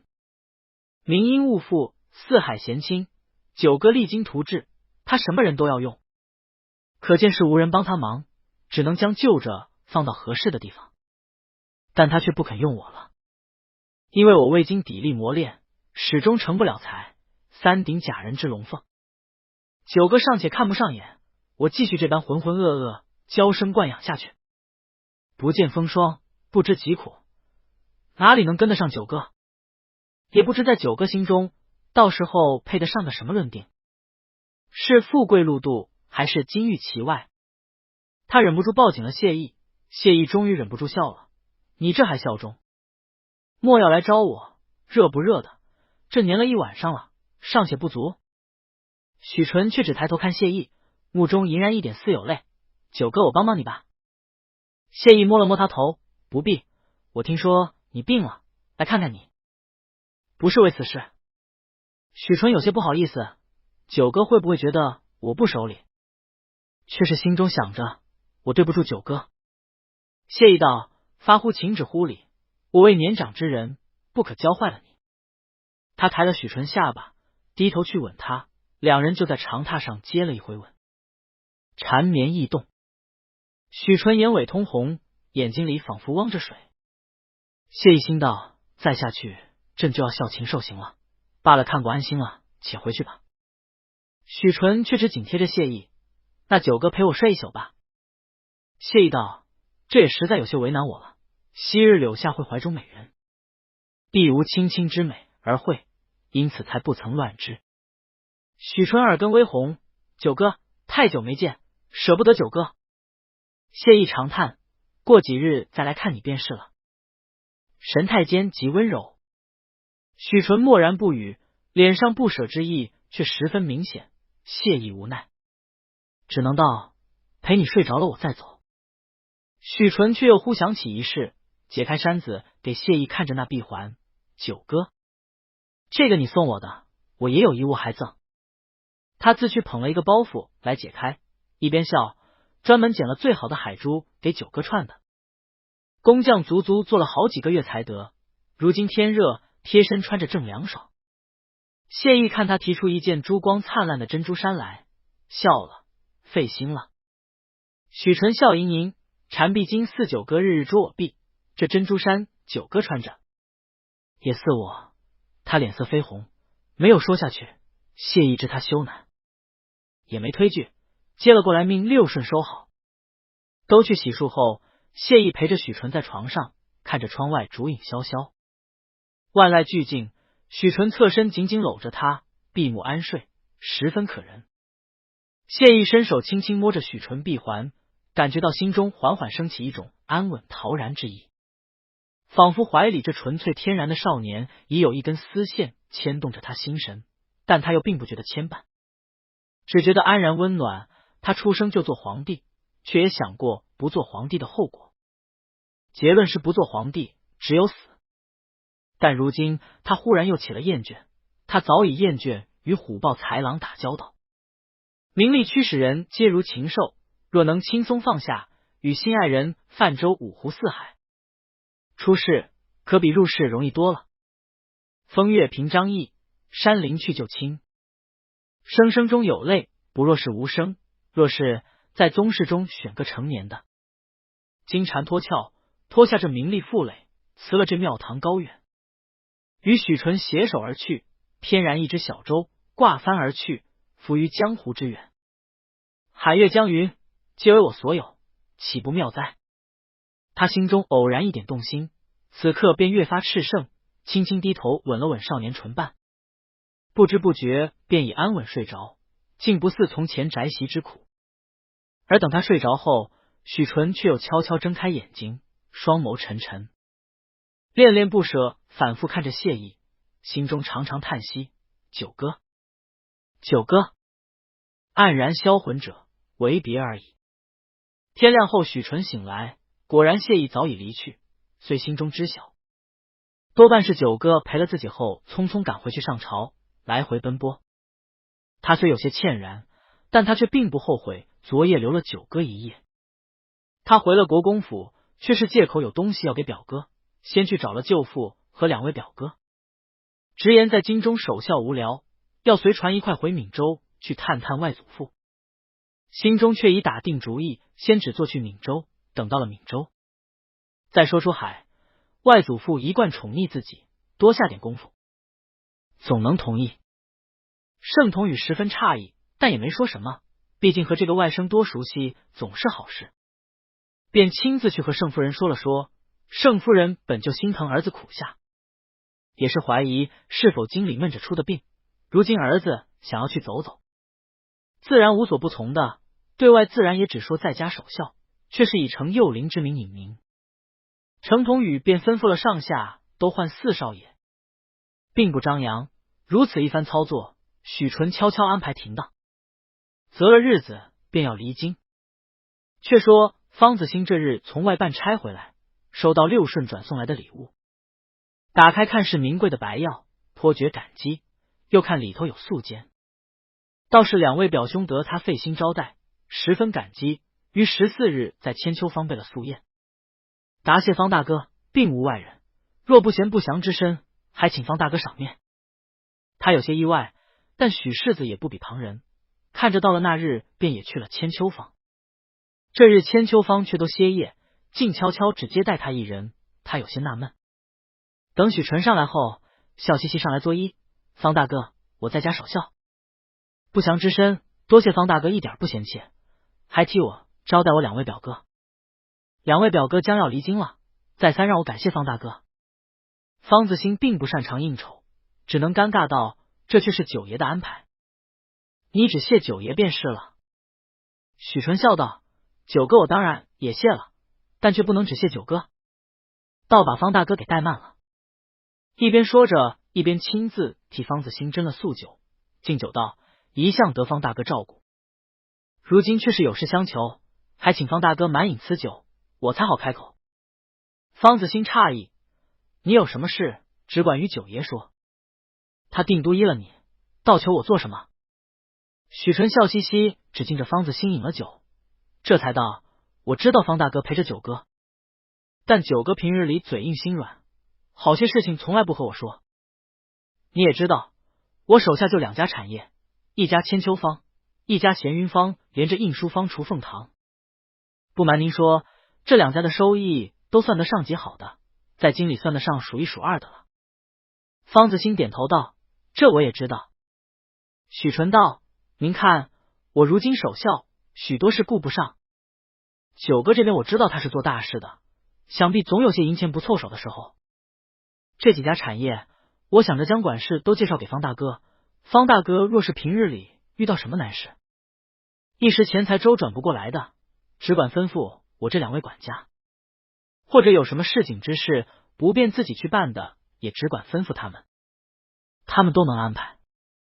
我敬慕方大哥为人义气慷慨，又知道九哥这人着实有些眷介，定然不应的，这才请迫于方大哥，还请方大哥千万应了。”说完也不管方子兴是否答应，却是命了罗宇舟和清钱进来，对着方子兴下拜。方子兴手足无措，只能站起来还礼。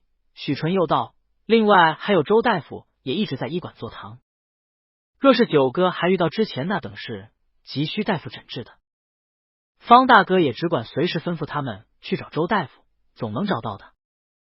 总之这2位管家待方大哥将如待我一般，只希望方大哥不要推辞。”方子兴这二脑袋摸不着头脑，想着明日进宫当值，到时候再问问陛下心意吧。横竖陛下如此宠爱世子，世子这点银子虽算不上什么，也是一份心意，既然给了陛下，陛下便收了，再又从哪里寻摸个什么宝贝给世子。两人这些日子你送我，我送你的，嗨，就像小俩口打趣一般。也就苏公公擅长这些。第2日进了宫，他拿了一枚铜牌呈了皇上。世子说怕您日常用度不够，让我把这继任给你，可在京城荣庆堂那里支银子。谢意接过铜牌，看到上头刻着一枚鲤鱼，按了按那鱼眼睛，果然看到能打开，里头嵌着半块鱼符，写着灵字，便知道这是盛家支取的银子的凭证，估计各有继任。心中微暖，但也笑道：“朕究竟哪里让他觉得朕穷了？”苏怀笑着恭维道：“前日世子送来的那件珍珠衫，也是市面上没见过这般好品相的。宫里倒也有好几件，但珍珠只如璎珞也似，疏疏落落的，只为外衫装饰，哪里像昨日那珍珠汗衫，珍珠细密攒着，整件光滑灿烂。这手工就极难得了，扣子那几粒又极大，珠光闪耀，实是上品。”谢意微微一笑：“朕原也不爱穿这些。”苏怀心中只管悦，从前陛下衣装严整，便是燕居也一丝不苟，举止庄重。如今呢，下了朝便坦然换了珍珠汗衫和纱袍，穿了木屐，斜靠在扶手椅里，多年帝皇教养，好似忽然一朝消散。方子兴道：“世子还叫了他手下2个管家来见我，一个管着千秋坊的，一个管着闲云坊和雏凤堂的，说守孝不便，因此让我差遣着。若是一时有钱财不凑手的，或是有什么市井中事不便出面办的，都可差遣他们。还有周大夫那边也说，陛下若是有什么不适的，也可请他诊治。”谢意一怔，过了一会儿问道：“他不是守孝吗？约了你去晋国公府？”方子兴道：“不曾，约我去的千秋坊，说是谢我招待他2位表兄，赠了厚礼，送了很好的白药，又说他表兄要离京回去了，特意谢一谢我。但去了席上，却又不见他那2位表兄。”谢意脑子里掠过一丝诧异，问：“他好端端为何给你送伤药？”方子兴道：“不知道，不过我哥不是内伤一直没好，这伤药还挺合用的，内服外敷都好使。”谢意道：“许纯知道你哥是武英侯？”方子兴茫然：“应该不知道吧，不曾问陈家中事。”谢意转头命苏怀派人去竹之坊问一下，说我晚上要见世子，看世子方便不？苏怀笑容早就消失，飞快出去了。谢意却又命方子兴：“你去打听盛家2位表兄，看他们离京了没。”方子兴不明底里，但也知道仿佛不好，低头应了便出去了。苏怀最先捧着匣子回话：“竹之方胜老六给的，说世子交代过，如果九爷派人来问，就把信给九爷。”谢意盯着那匣子，手心已微微出了汗，前夜非要自己陪着他的反常涌上心头。伸手打开，拿了里头信出来展开，看到许纯还是那欢快的笔触：九哥，我和表兄出去海外见见世面，很快就回。未及面辞，勿念，千万珍重。谢意将那张素笺拿在手里，盯着那几个字，睫毛垂下，龙颜喜怒未变。苏怀在一旁却大气都不敢出。方子兴很快回来，额头上还沁着汗。盛家荣庆堂那边答复，盛家老爷和两位少爷昨夜就已起航，趁着风向好回闽州了。按路程算孔，如今已出了几千里了。谢意默默无言，将那张素笺递给方子兴看。方子兴一看，背上也透了汗。昨日世子并未说过要离京，可要属下如今去追？谢意淡道：宣贺知秋进宫，朕有话要问。贺知秋匆匆进宫，仓促下拜。谢意坐在上头，拿了枚镇纸，只慢慢道：前些日子听说你和范木村、张文珍都去了晋国公府校稿，谢斐也去了。你将那日所说对话都写一遍，朕知道你记性好。这才过了3日，可不要说忘了。贺知秋再拜道：臣不敢。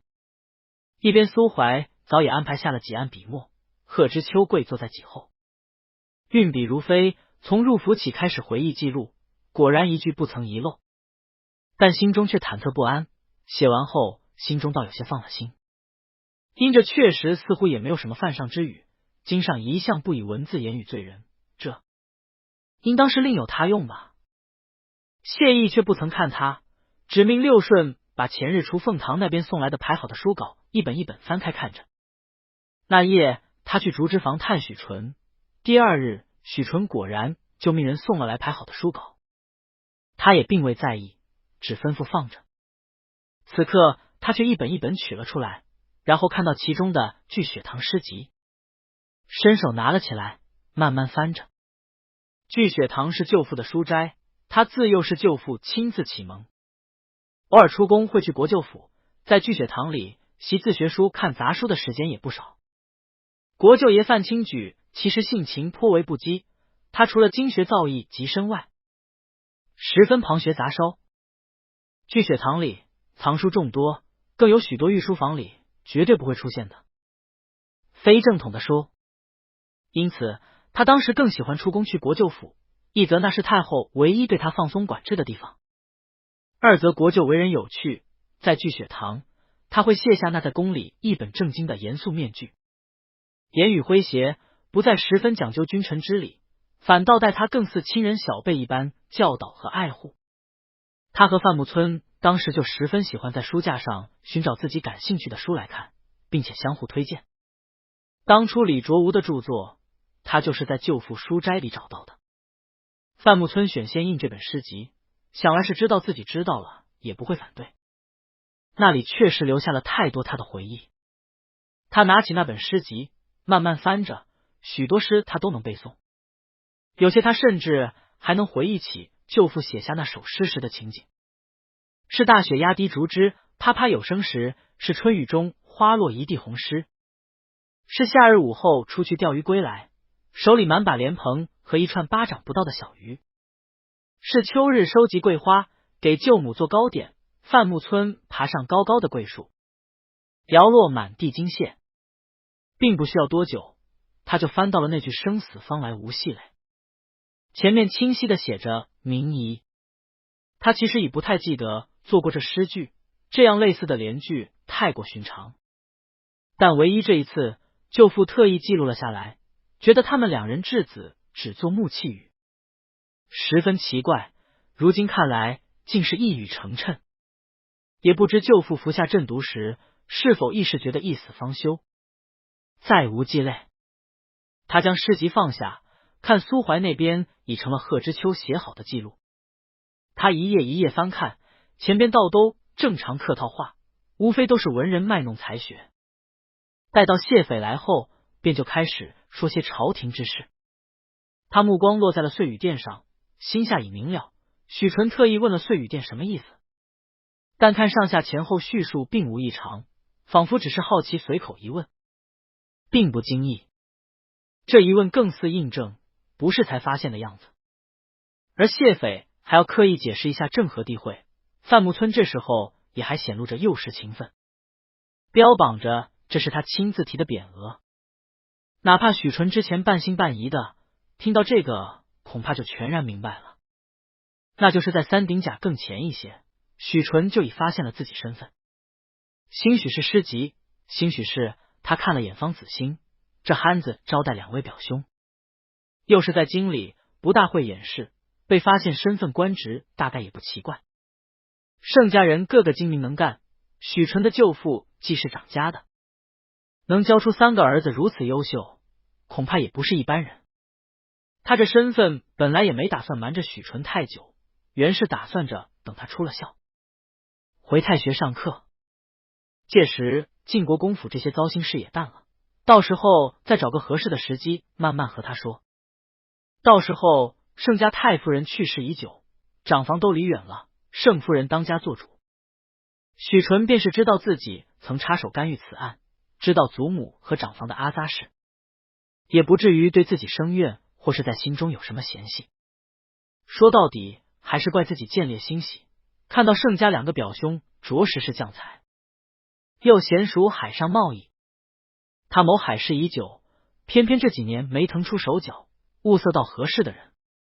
这海事一开，必动许多人利益，光靠主君支持是不够的，非大智大勇，能文能武，既了解海事，又精通朝廷官僚关节之臣子不可为。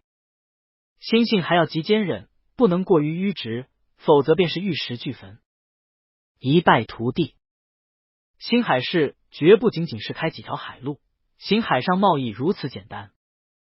东南财富重区，没有强大的海防军务支持，做不成。前朝剿平浙东红毛倭寇的朱秋衙被乌善杀，激愤服毒。可悲的是，他为剿寇主张禁海，却偏偏又与主张通海的重臣及闽浙市民形成了尖锐的矛盾。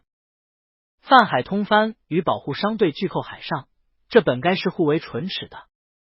之后的官员不是被调走，便是被冒功，被政敌参纵寇，嗜酒废事问斩。多少重臣在海务剿寇上被吞噬，正显示着这其中利益的错综复杂，唯心智坚定之能臣方可谋之。因此盛家这3个有勇有谋的儿子，不怪他一见便动了招贤的心，这才吩咐方子兴去招待结交，埋下一弦棋，想着来日和许纯说开，便提拔他舅家1、2。许纯自己不愿入朝，那总得有人护得住他，3位表哥便是最合适的人选了。谢意慢慢将那几页纸看完，想起许纯这暑热之病来得突然，如今看来必是心中烦闷，那日见到自己不似之前憨玩天真，又分外粘人，还套着话问自己对三鼎甲的看法。自己当时一时不慎刻薄了些，一番褒贬，这孩子原本就自厌得很，看三鼎甲都被自己如此鄙薄，恐怕就越发自卑自弃，觉得自己肤浅，害怕被自己看低。如今想来，自己那日因也是有些酸意，介意许纯太过关注他们，又不知许纯心病，还当着他的面赞他表兄果敢勇武，谢意将那几张纸放回去，看了眼贺知秋、方子兴等人，尚且还候在下边，战战兢兢，大气不敢出，只命了贺知秋先回去，不许宣扬今日之事。苏怀看着谢意冰冷的脸色，低声道：“陛下，如今让快马去和闽州提督下完传口谕，尚且还来得及，料想盛家绝不敢为止的。”谢意道：“不可。”方子兴也躬身道：“我家也有几条快船，陛下若允，我亲自乘船去，把世子劝回来。”谢意目光落在几上那本《聚雪堂诗集》，不必。他语声冷色，若是盛家外祖或是盛夫人知晓此事，一时错会朕意，来个养药服毒，又或者3个表兄上午追劝有个什么差池，就无法收场了。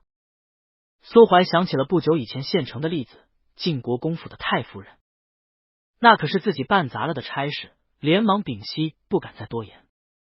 谢意慢慢道：“普天之下，莫非王土，率土之滨，莫非王臣？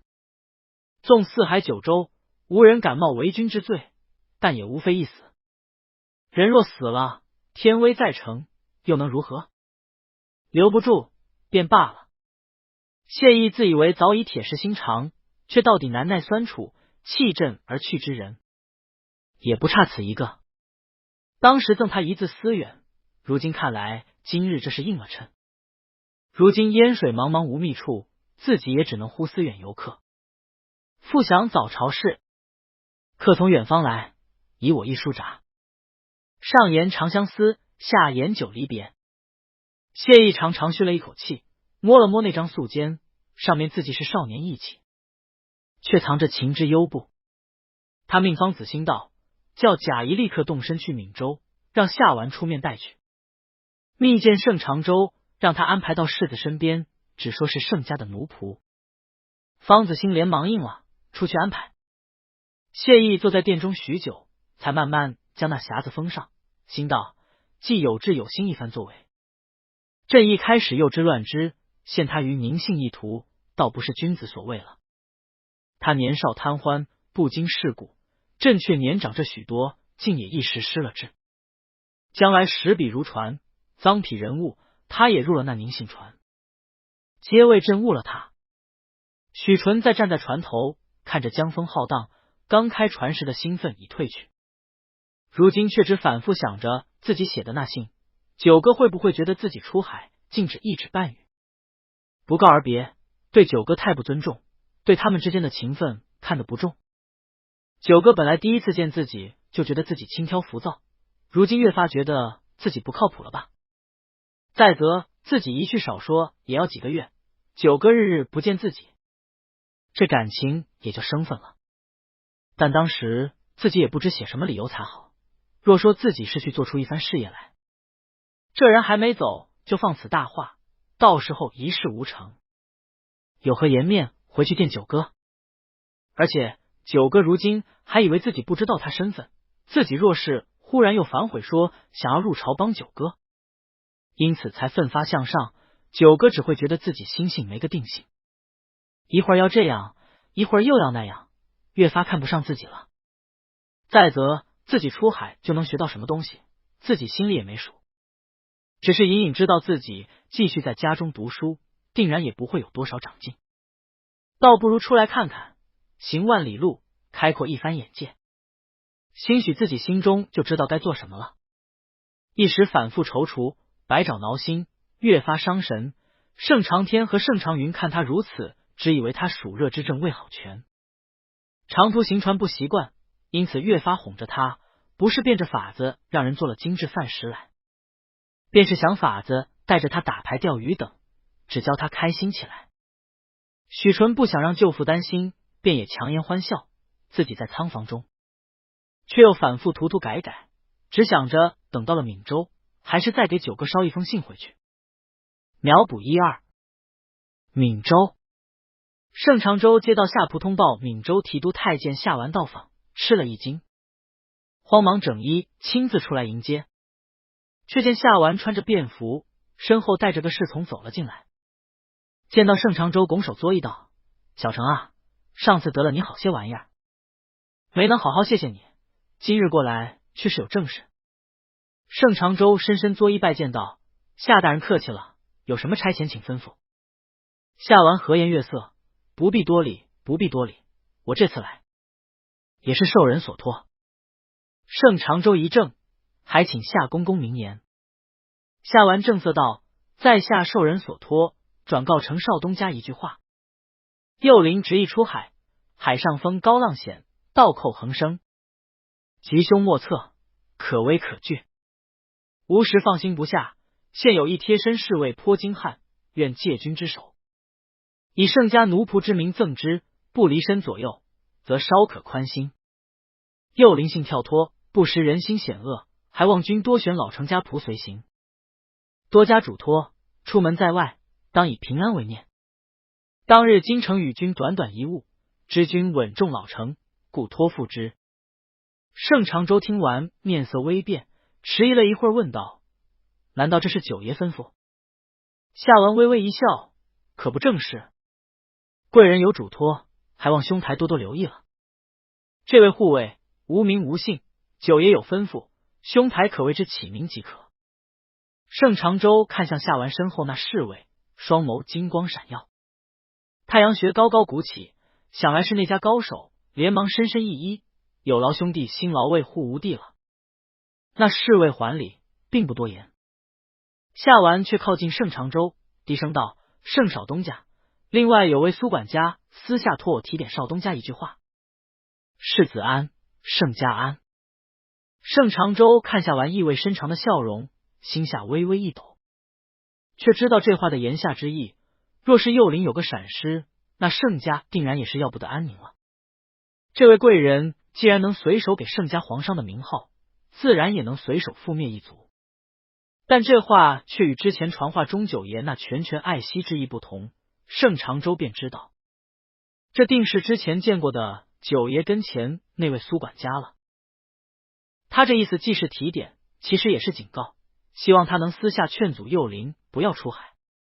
但父亲带着2个弟弟进京，如今一直未回，听这意思，难道幼灵也是跟着父亲来闽州了吗？还打算要出海？幼灵可是要继承爵位的，姑母的独苗，父亲会答应？那位高深莫测的九爷又为何不劝阻幼灵呢？他心乱如麻，命人取了1封银子来赠了夏完，又说了些闲话，一边送了夏完出去，回来后安置好了那个护卫，交代心腹小厮伺候安排好衣食。最后思来想去，还是去找了祖父盛敬渊，将今日此事一一说了。毕竟事涉全族，不敢不说。盛敬渊一听诧异，又细细问了一回程长洲上次见到九爷的情形。沉思了一会儿道：上次你回来只说是贵人对幼灵无益，只是还报幼灵救命之恩，因此赏了你姑母诰命，又给了咱们家皇上。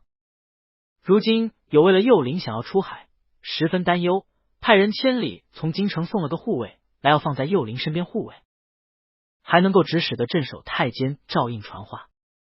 盛长洲点头，盛敬渊又道：你有没有想过，按你这样的描述，既能使唤地方镇守太监，又能安排礼部颁布诰命，能一句话给咱们盛家派皇商，又能只手翻覆，便定盛家一族安危。这样的权力，又是这样的年纪，似乎只有一个人了。盛长洲怔怔看着盛敬渊，盛敬渊叹息道：今年是元徽29年，今上幼年建作，到今年刚好29。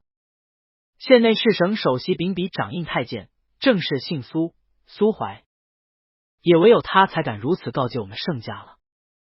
盛长洲脑海中仿佛惊雷炸开，完全怔住了。盛敬渊看着他道：早与你说过，商户人家若想要赚钱，须得时时注意朝堂动向，否则一不小心便要惹祸上身。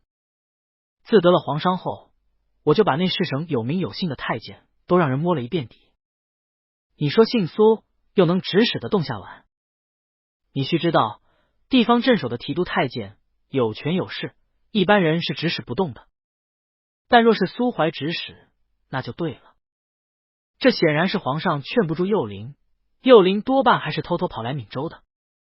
你看这转达的话说的，幼灵性跳脱，这是非常无奈了，十分忧心安危，却大概又舍不得拦幼灵，这才委婉转送护卫。护卫从陆路千里而来，比你父亲他们水路回来的还快，可见是千里日夜奔驰，不曾歇息，且所有关卡一路放行，畅通无阻。而夏完收到密令，一刻不敢单个上门找你转告，这是争分夺秒，要赶在幼灵抵达之前先安排一切。这是人主之能，绝非一般人能够动用的力量。皇上劝不住幼灵，但苏怀却希望我们盛家能劝阻住，因此才有这一句。这是因为皇上是他主子，幼灵若是有什么不好，恐圣主忧心，他自然以皇上之意为先。盛长洲呆呆看向了祖父，海上确实凶险，我们何不还是把幼灵劝回去？姑母只这一根独苗苗。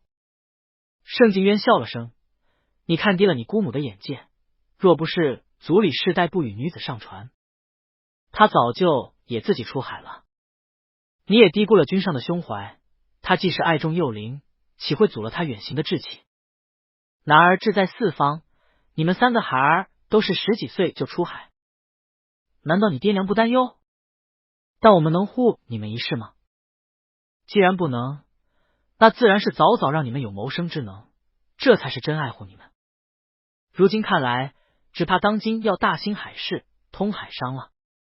幼龄自己若是只想富贵安乐，那都随他，但他既有此志，金上显然也是支持的，只是担忧他安危罢了。那如何不支持呢？则最好的大船，选最好经验最丰富的船员，再令长天长云都随同，风险便小了许多。盛长洲忧虑道：何族命运都系于幼龄一人身上。盛敬渊笑了声，双眼熠熠生光。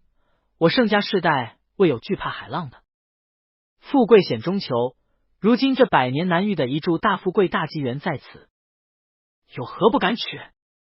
京城夏王回报差事已办好的信寄回的时候，谢毅也收到了一盒盛家管事亲前托方子信辗转送来的礼物。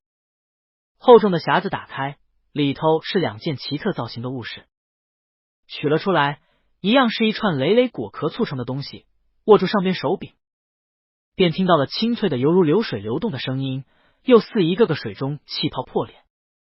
另外一样是一个木桶一样的物事，拿起来在手中转动，便听到了哗哗哗犹如落雨的声音。谢毅不解其意，将随礼物寄来的素笺打开，看到少年熟悉轻快的笔迹九歌。与兄别后，一路烽烟俱尽，江湖山色尽皆动人。我已到了闽州港口，见到许多外国风物，其中这2样乐器十分奇特，一样唤作果壳音树，是坚硬果壳风干后串起，其声如泉水击石，流水潺潺，一样唤雨棍，轻轻转动，声如秋风飒飒，落雨沙沙。商人说从极远之海外收来，那里野人祭司用来治病安神，又可伴奏供神。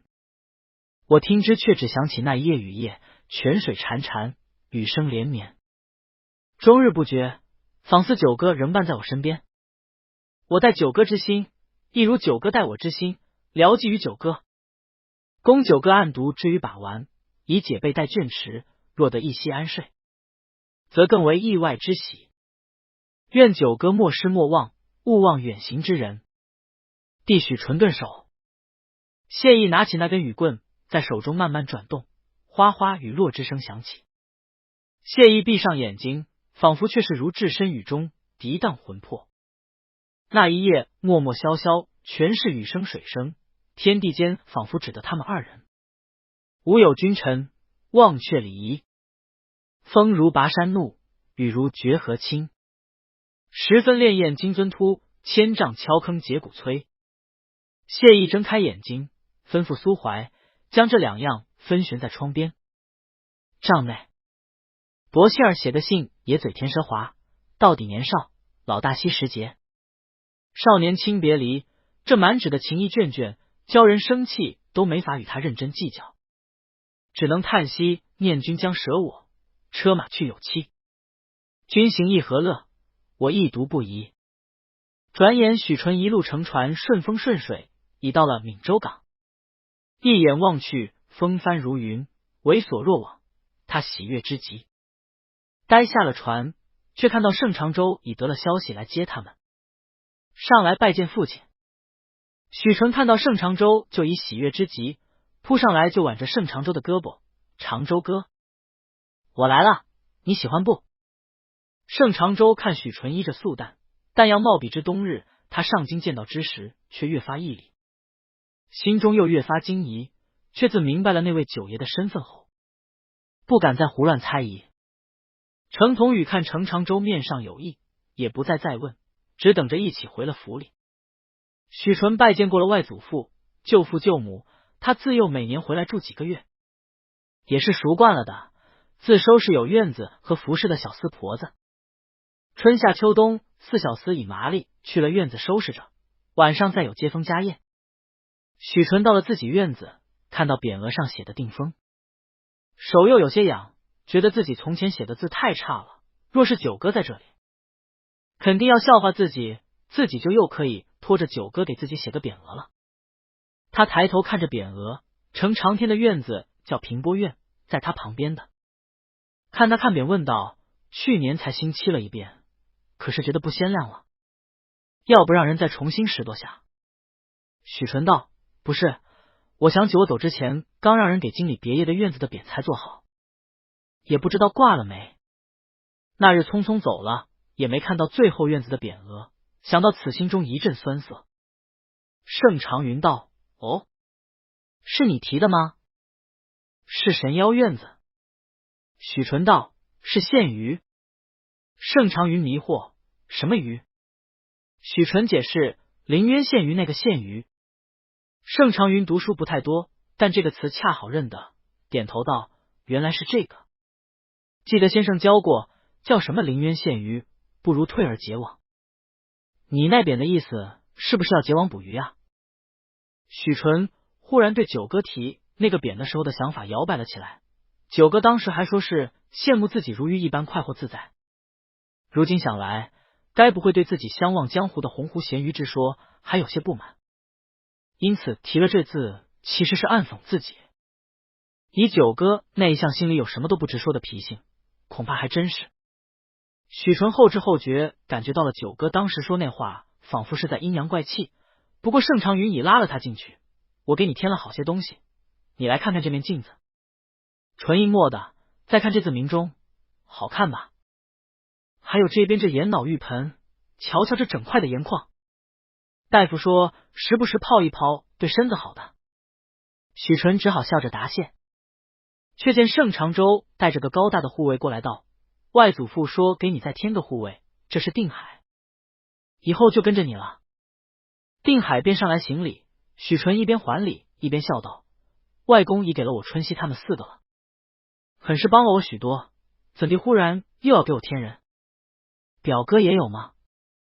盛长云早羡慕道：哪有呢，我一直说缺个能干的助手，外祖父只让我自己找，现不知哪里挑了这样好的护卫来。定海是吧？看着身材就不像咱们南边人。盛长洲瞪了他一眼，笑着道：春熙那边我已吩咐过了，安排好了定海住的地方，才从船上下来，你先歇一会儿，等吃饭了我叫长云来叫你。说完拉了长云走了。长云还酸溜溜对盛长洲道：祖父哪里又训练出这般好的护卫？一看那腿，再看手指的形状，就知道真练家子。盛长洲白了他一眼，也不理他，打发他回自己房里歇息，自又去了祖父那里。盛静渊正听着儿子和他说着这一回在京城的种种事宜，我看阿妹这次总算是熬出头了，这次去看他气色好多了。北边的生意都靠他长着，但如今他有了诰命，反不好出头露面了。好在白璧也交出来了，也能出面谈些生意，但终究盘子铺得大，有些兼顾不上。我想着长云长天最好再挑一个去京里帮珊瑚，可能好点。盛静渊道：珊瑚身边不是还有清钱吗？清钱白璧两人在，问题应该不大。还有之前不派人过去，是觉得幼灵似乎对这座生意有些兴趣，因此才留着给幼灵的，如今这事有变。程同宇道：阿妹把清钱给了幼灵，让他替幼灵打理着千秋坊和闲云坊，又买了个印书堂，如今找了些绝版书印着，生意还不错。但阿妹说幼灵不知为何忽然上进起来，想来是教了些益友良师，今年忽然考入了太学，如今似乎却是忽然在这生意上头不大有兴趣了，整日里来往都是些贵人，连三鼎甲也都来拜访，都把自己的书给幼灵的印书堂印着。听说连这一次的案子也十分成了状元郎的情。金科状元贺知秋在大理寺接了此案以后细心查访，这才查出真相，否则这次阿妹和幼灵都要吃了大亏，便是不被栽赃，也要被他们拖得满身臭了。幸而此次都是密旨处理，这才全了体面。老太太是扶正自尽的，为保身后尊荣。盛敬渊道：不自尽，之后也没什么好日子过了，倒不如苦肉计保下长房罢了。盛同宇道：阿妹是真的气得很，爱着幼灵，到底没和晋国公翻脸，要不是他稀里糊涂，幼灵好好的嫡长子被一个庶长子压在头上多年。幸而如今晋国公知道理亏，又是守孝，如今也不敢糊涂，戒了酒色，看着倒也清明了些。盛敬渊道：他们夫妻之间的事，我们不必理会，只看好幼灵即可。上次长周回来说，幼灵似乎如今好起南风来了，这次你们进京可看出什么端倪？程同宇道：因着是孝妻，看幼灵因着暑热精神不大好以外，倒无什么异常。但常云常天说认识了幼灵的一位姓方的朋友，极豪爽大方，招待了他们几日，京城里都游遍了，甚至连京郊的火炮营都带他们去看过。常云本也有些疑心，便略探了探，对方虽未成婚，但因是好女子的，且性情淳朴正直，不似风流之人，想来是正经结交的朋友，为表尊重，也未去探对方的身份。盛敬渊问道：可有道明姓？程同宇道：方子姓。他们年轻人玩，我没参与，只听常云说的。盛敬渊叹息：平日教你们多留心朝中大员，说方子兴你们想不起来，方子敬还想不起来。越州和我们如此近。盛同宇略一思忖，忽然也诧异道：难道是平南王？不对，平南宫的长子上了公主的那个武阴侯方子敬，那方子兴会是他什么人呢？听着像兄弟，看来幼灵果然结交的都不是一般人，难怪珊瑚也和我说，幼灵似乎志气渐长。盛敬渊道：早年去过越州行商过，那也是繁华锦绣之地啊，京上野心很大呀。越州这边重用方家，闽州这边再放根长线，家族门第之盛衰在此一举，由不得他们盛家不咬这口香儿。程同宇有些茫然，似乎不理解怎么忽然说到京上。这边盛长洲却进来了。盛敬渊道：长洲，把那护卫的事给你爹说一下。长洲进来便认认真真解释了一回，程同宇满脸惊呆了。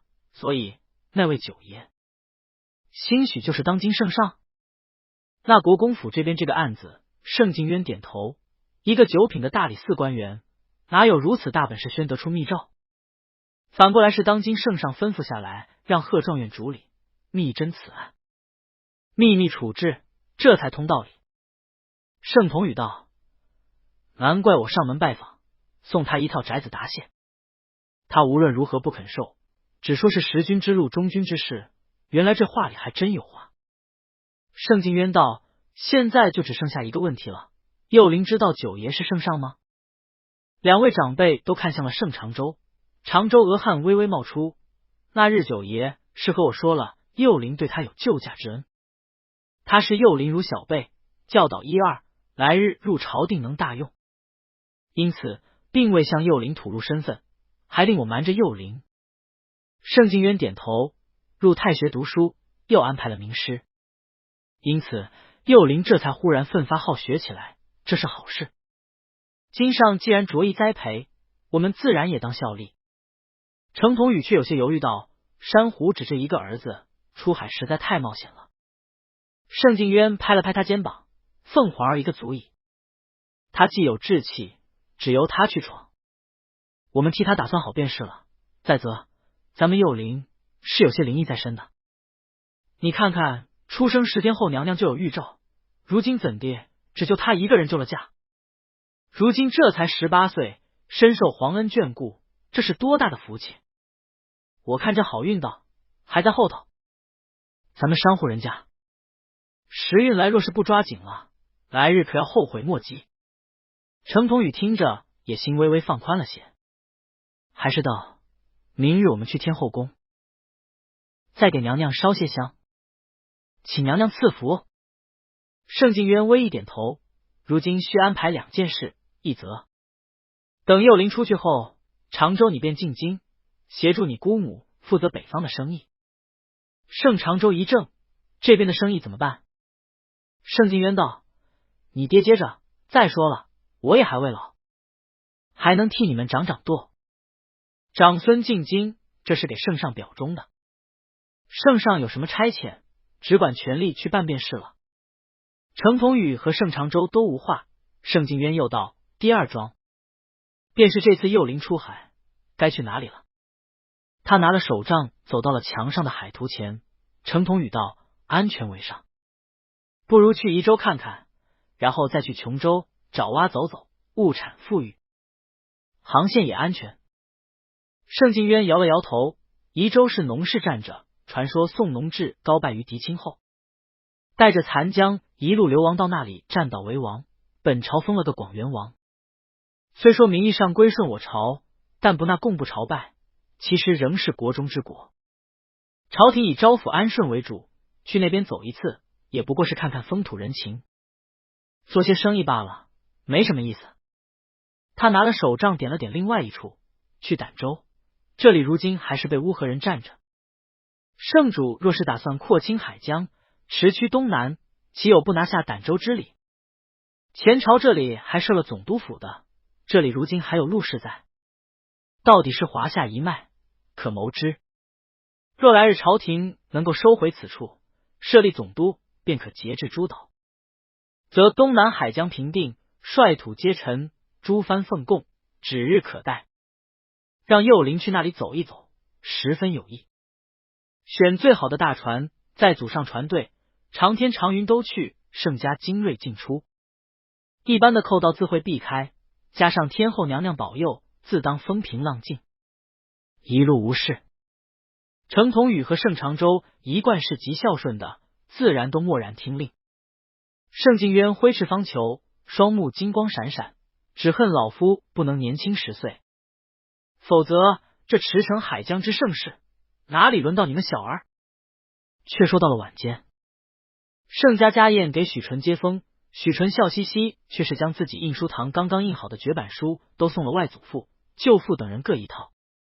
盛敬渊自然是喜得胡子直抖，众人欢聚一堂，用过家宴之后，在闽州逛了几日，许纯又弄了一封信给九哥，写了到闽州之后的所见所闻，又挑了些新奇之物和珍贵药材让人送去，然后便就开始磨着外祖父要出海了。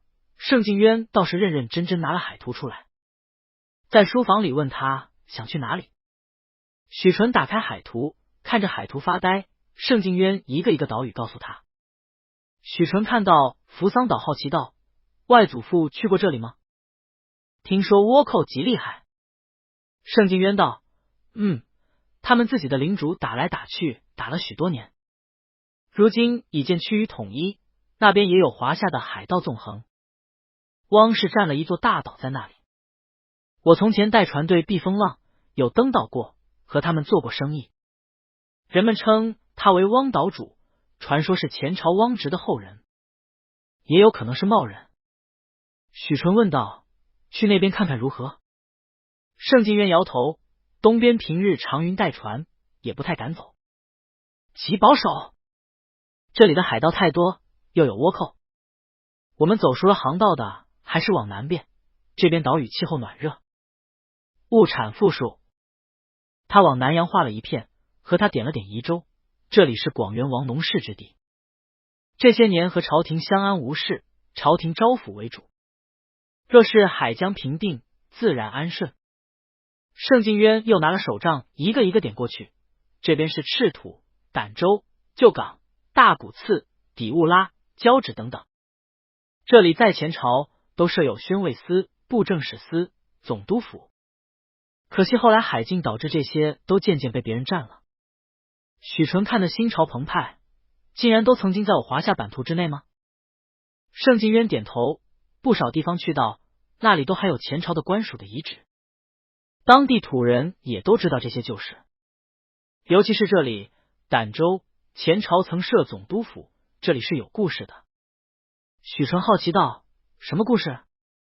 盛敬渊道：宋石崖山之战听说过吧？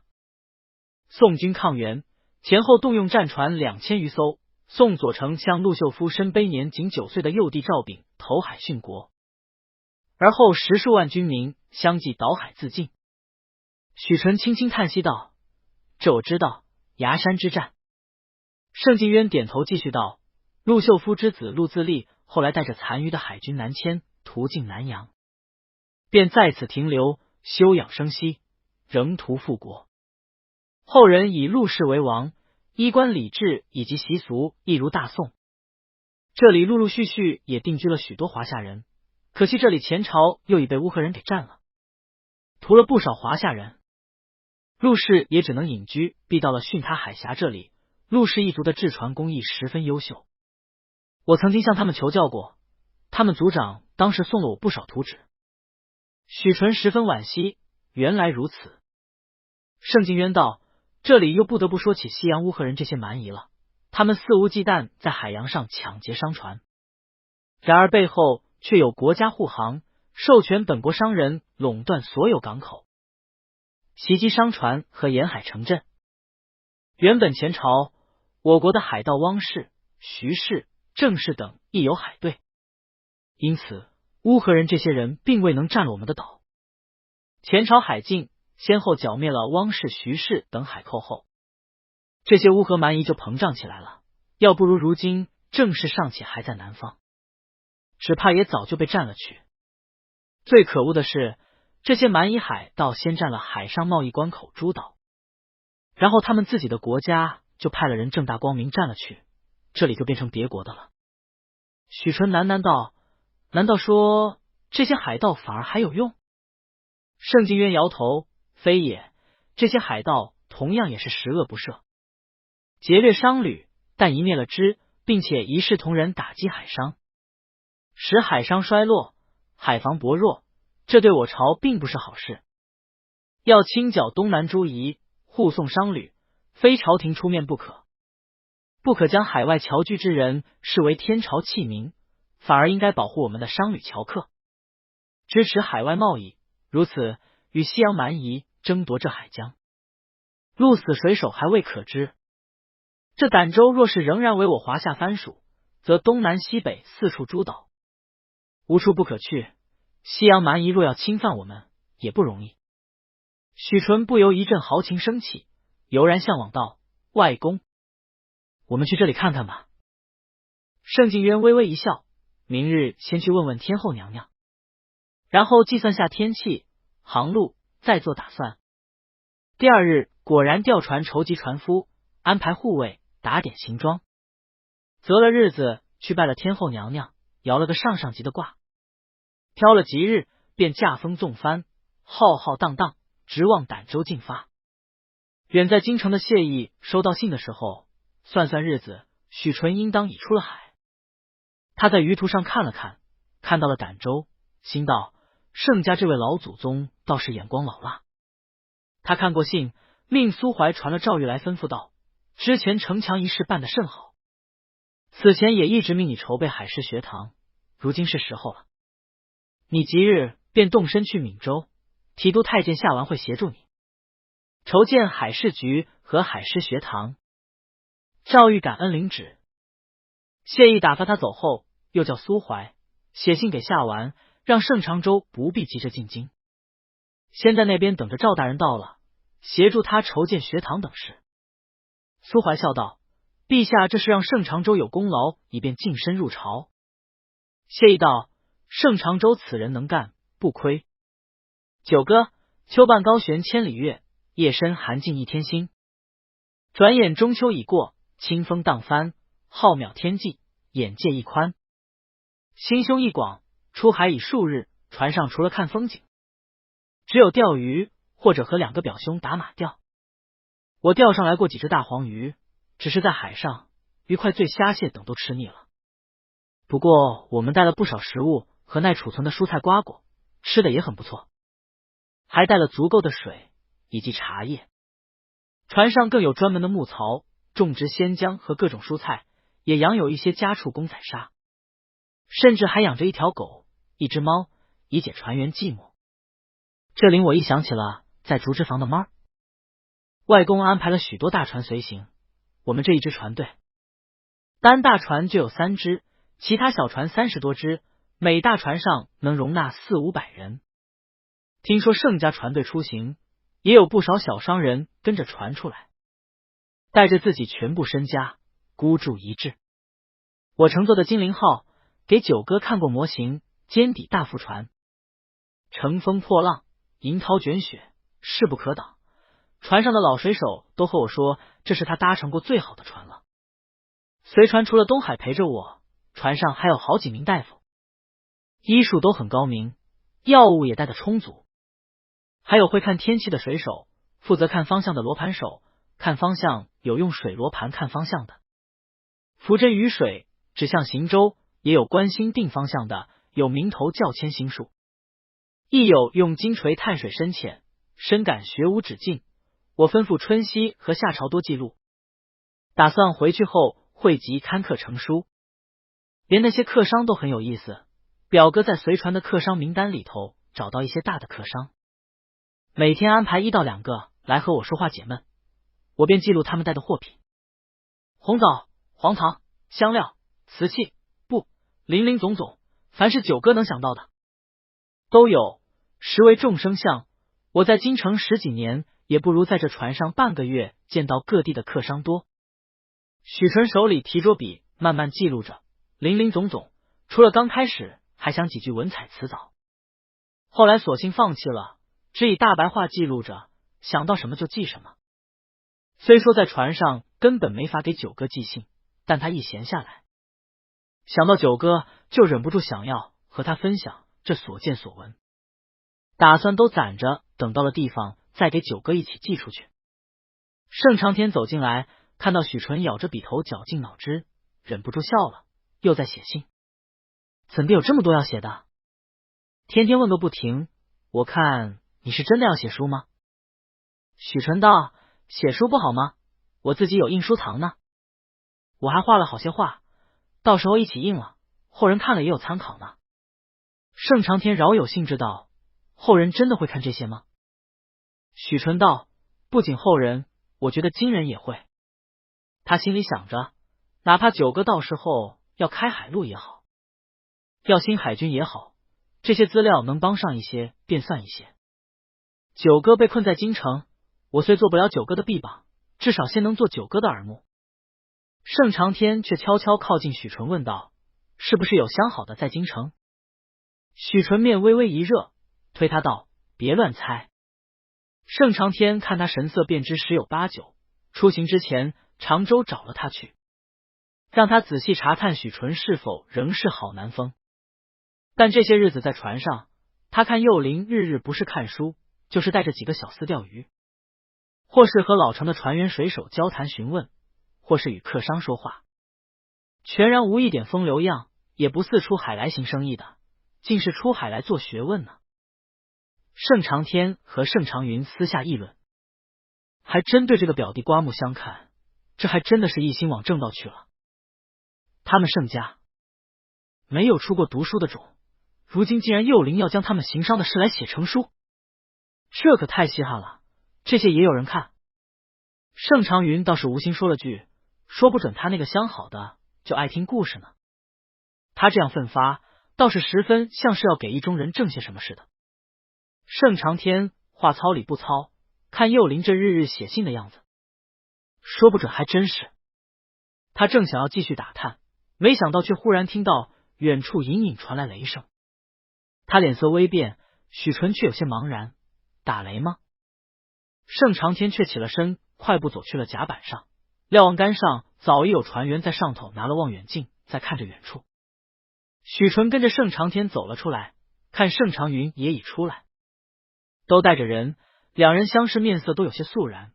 盛长云道：听着像是炮声，这一带不应该有海盗才对，已非常接近宜州和儋州了。盛长天道：船队先找个地方避一避，派几只快船先去哨探。盛长云转身吩咐了下去，大船水手经验丰富，立刻回报附近有个无人荒岛，且先去那里避一避，等消息。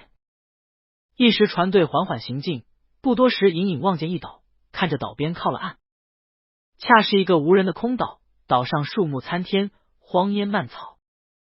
许纯在船上数日，虽然也好奇远处不知发生了什么，却也知道自己出海在外，安全第一，如今靠了岛，不由十分心痒痒，便要带着小厮们下去。盛长云道：“我在船上等消息，你和长天下去吧，把春熙和定海都带上，多带些人手。”许纯看表哥应了，越发高兴，连忙和长天换了衣裳，登了岸上了岛，看海水铺岸，四望漫漫，深如一夜。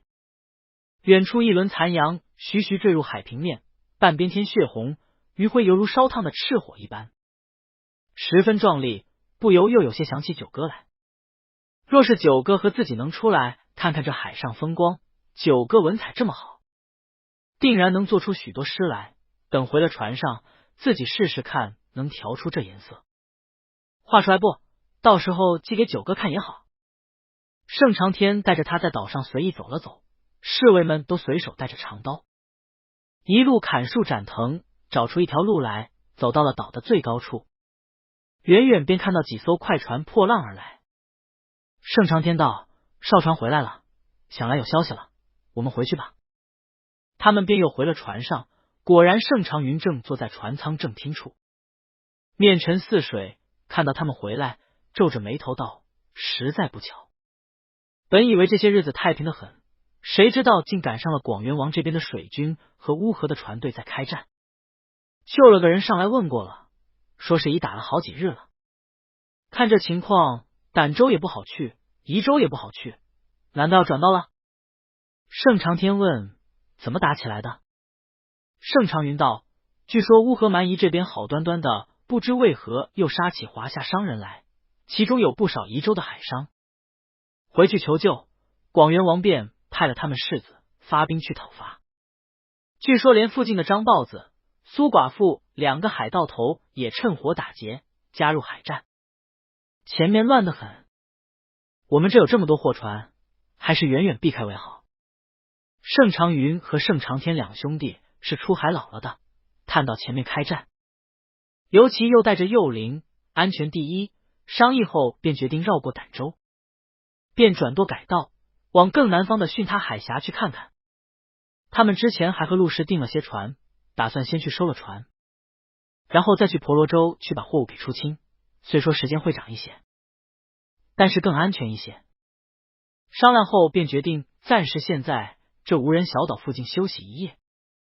许纯一听便问能否在小岛上过夜，毕竟在船上久了，对脚踏实地感觉到了喜悦和实在。盛长云、盛长天两兄弟看天气尚好，便也都由着他。长云留守在船上，长天则带着几十个人在岛上找了处干爽的山坡，清理了一处地方出来，驱了虫蛇野兽，安了帐篷营地，生起火来烧汤煮饭。许纯烤鱼烤肉，看成长天抓了几颗丁香，肉桂撒进汤里，香味甜蜜浓稠，味道实在太过鲜明。赞道：“这个味道真是太香了，这次出来也要采购一些回去吗？”盛长天道：“走南洋怎不带丁香和胡椒呢？许多人出了货物就全换了这两样，回去那都绝不会亏的。这个香料岛之前被乌合红毛蛮夷占了去，把不在他们控制下的丁香都烧了，不允许私下售卖丁香树种，垄断市场做丁香专卖，杀了不少人，要买只能通过他们手里买，价格昂贵极了。这几年又有不少蛮夷人、海盗都来抢地盘，又渐渐有人种起来了，毕竟利润太厚了。我记得乌合人控的严的时候，价格最高的时候，我记得是800倍。值1两银子的货，回去能卖800两，你能想得到吗？当然，风险也很高，碰上乌合人，那就全船都杀掉，东西都抢了。许纯道：“这味道确实浓，我倒不太喜欢，多放一些味道就太浓烈激烈。之前多用来驱蚊，或者香包里头放1两粒。”盛长天道：“南洋这边有些土人把丁香和烟丝卷一起做卷烟，听说很是够劲，咱们船上不少人就有试过，还有的丁香和槟榔嚼着吃，据说也提神，但那些东西都太容易上瘾了，你不要碰，试都不要试。许纯知道盛家外祖父一向在这上头对族人要求十分严格，笑道：知道的，我连茶都不太喝。盛长天道：这个配羊肉才好吃，而且丁香和肉桂是天作之合呀，蒸牛肉蒸羊肉都极好的。我记得船上还有羊，我们弄一只下来烤着吃。他说到做到，已站了起来，转身去吩咐了几句。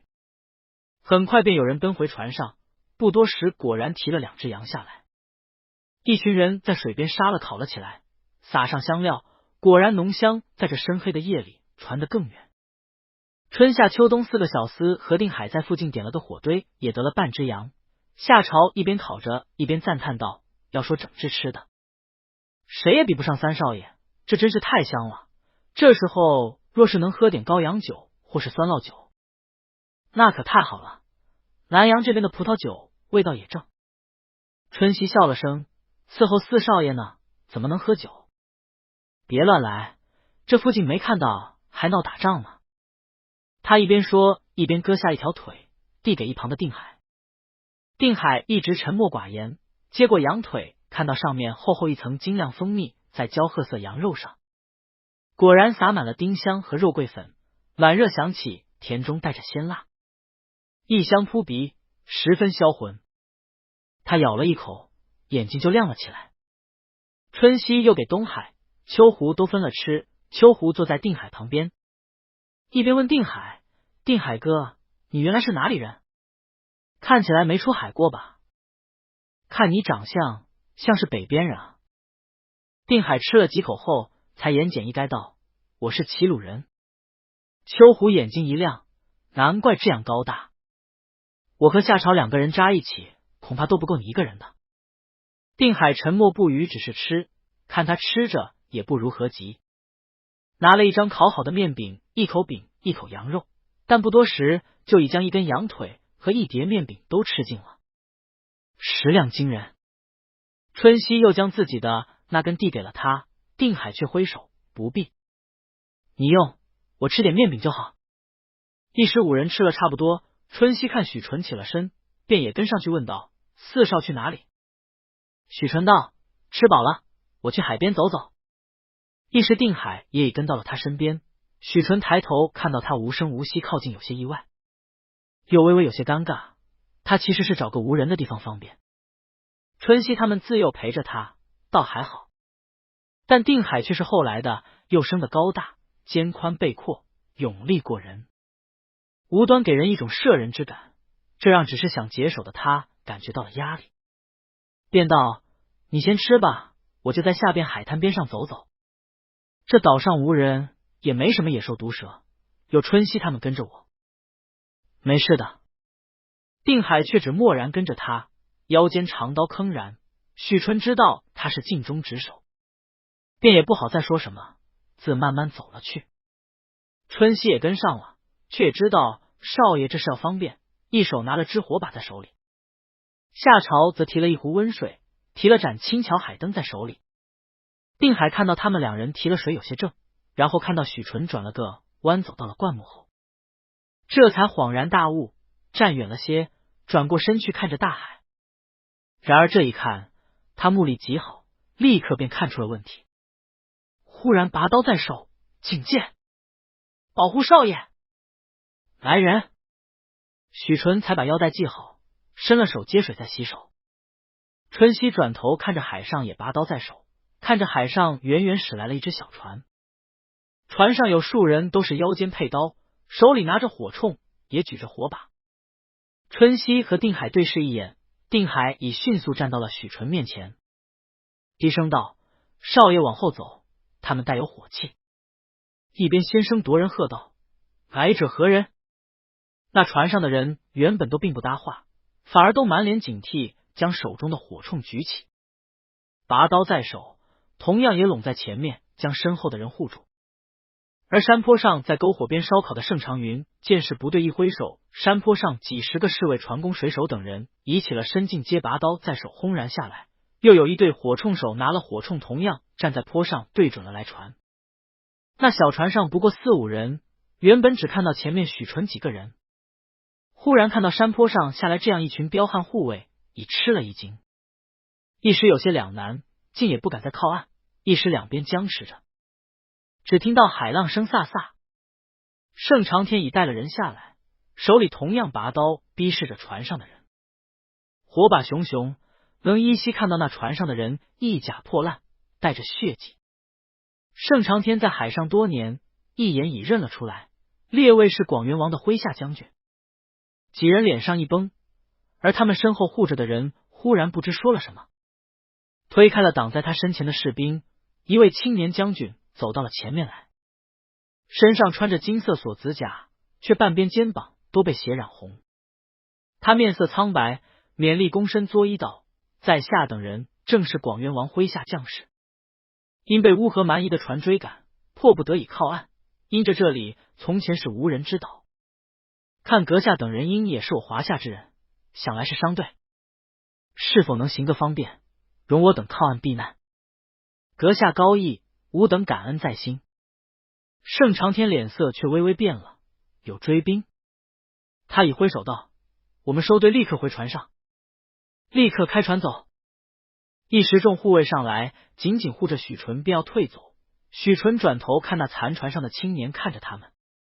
那船上近了，看到连桅杆都已折了，半边船舷也都被炸毁，显然已不可能再远航。那数人也看上去也都是身上有伤。他不断回头，到底站住拉住盛长天三个。盛长天看了眼许纯，知道他是不忍，便转身对船上人道：“食物和水都留给你们，就在山坡上，等我们走了，你们自可用。”他又转身吩咐了下，拿了一包伤药出来，放在一旁岸边的礁石上，这里是伤药。船上那青年深深一揖，多谢兄台高义，面上含笑，仿佛并不是面对十分恶劣的局面，也并不出言求助。然而远处已隐隐传来了炮声，盛长云看过去，已看到了浓雾中的船影，伸手拉了许纯：“快走！那是乌合的海盗船，必定是追着他们来的。”许纯走上了山坡，转头往下望，看那青年仍然看着他们，并不说话。看到他回头，还微微一笑。许纯问盛长天：“海盗船来，留他们在这里，不易于送死。这些伤药食物也没有用了吧？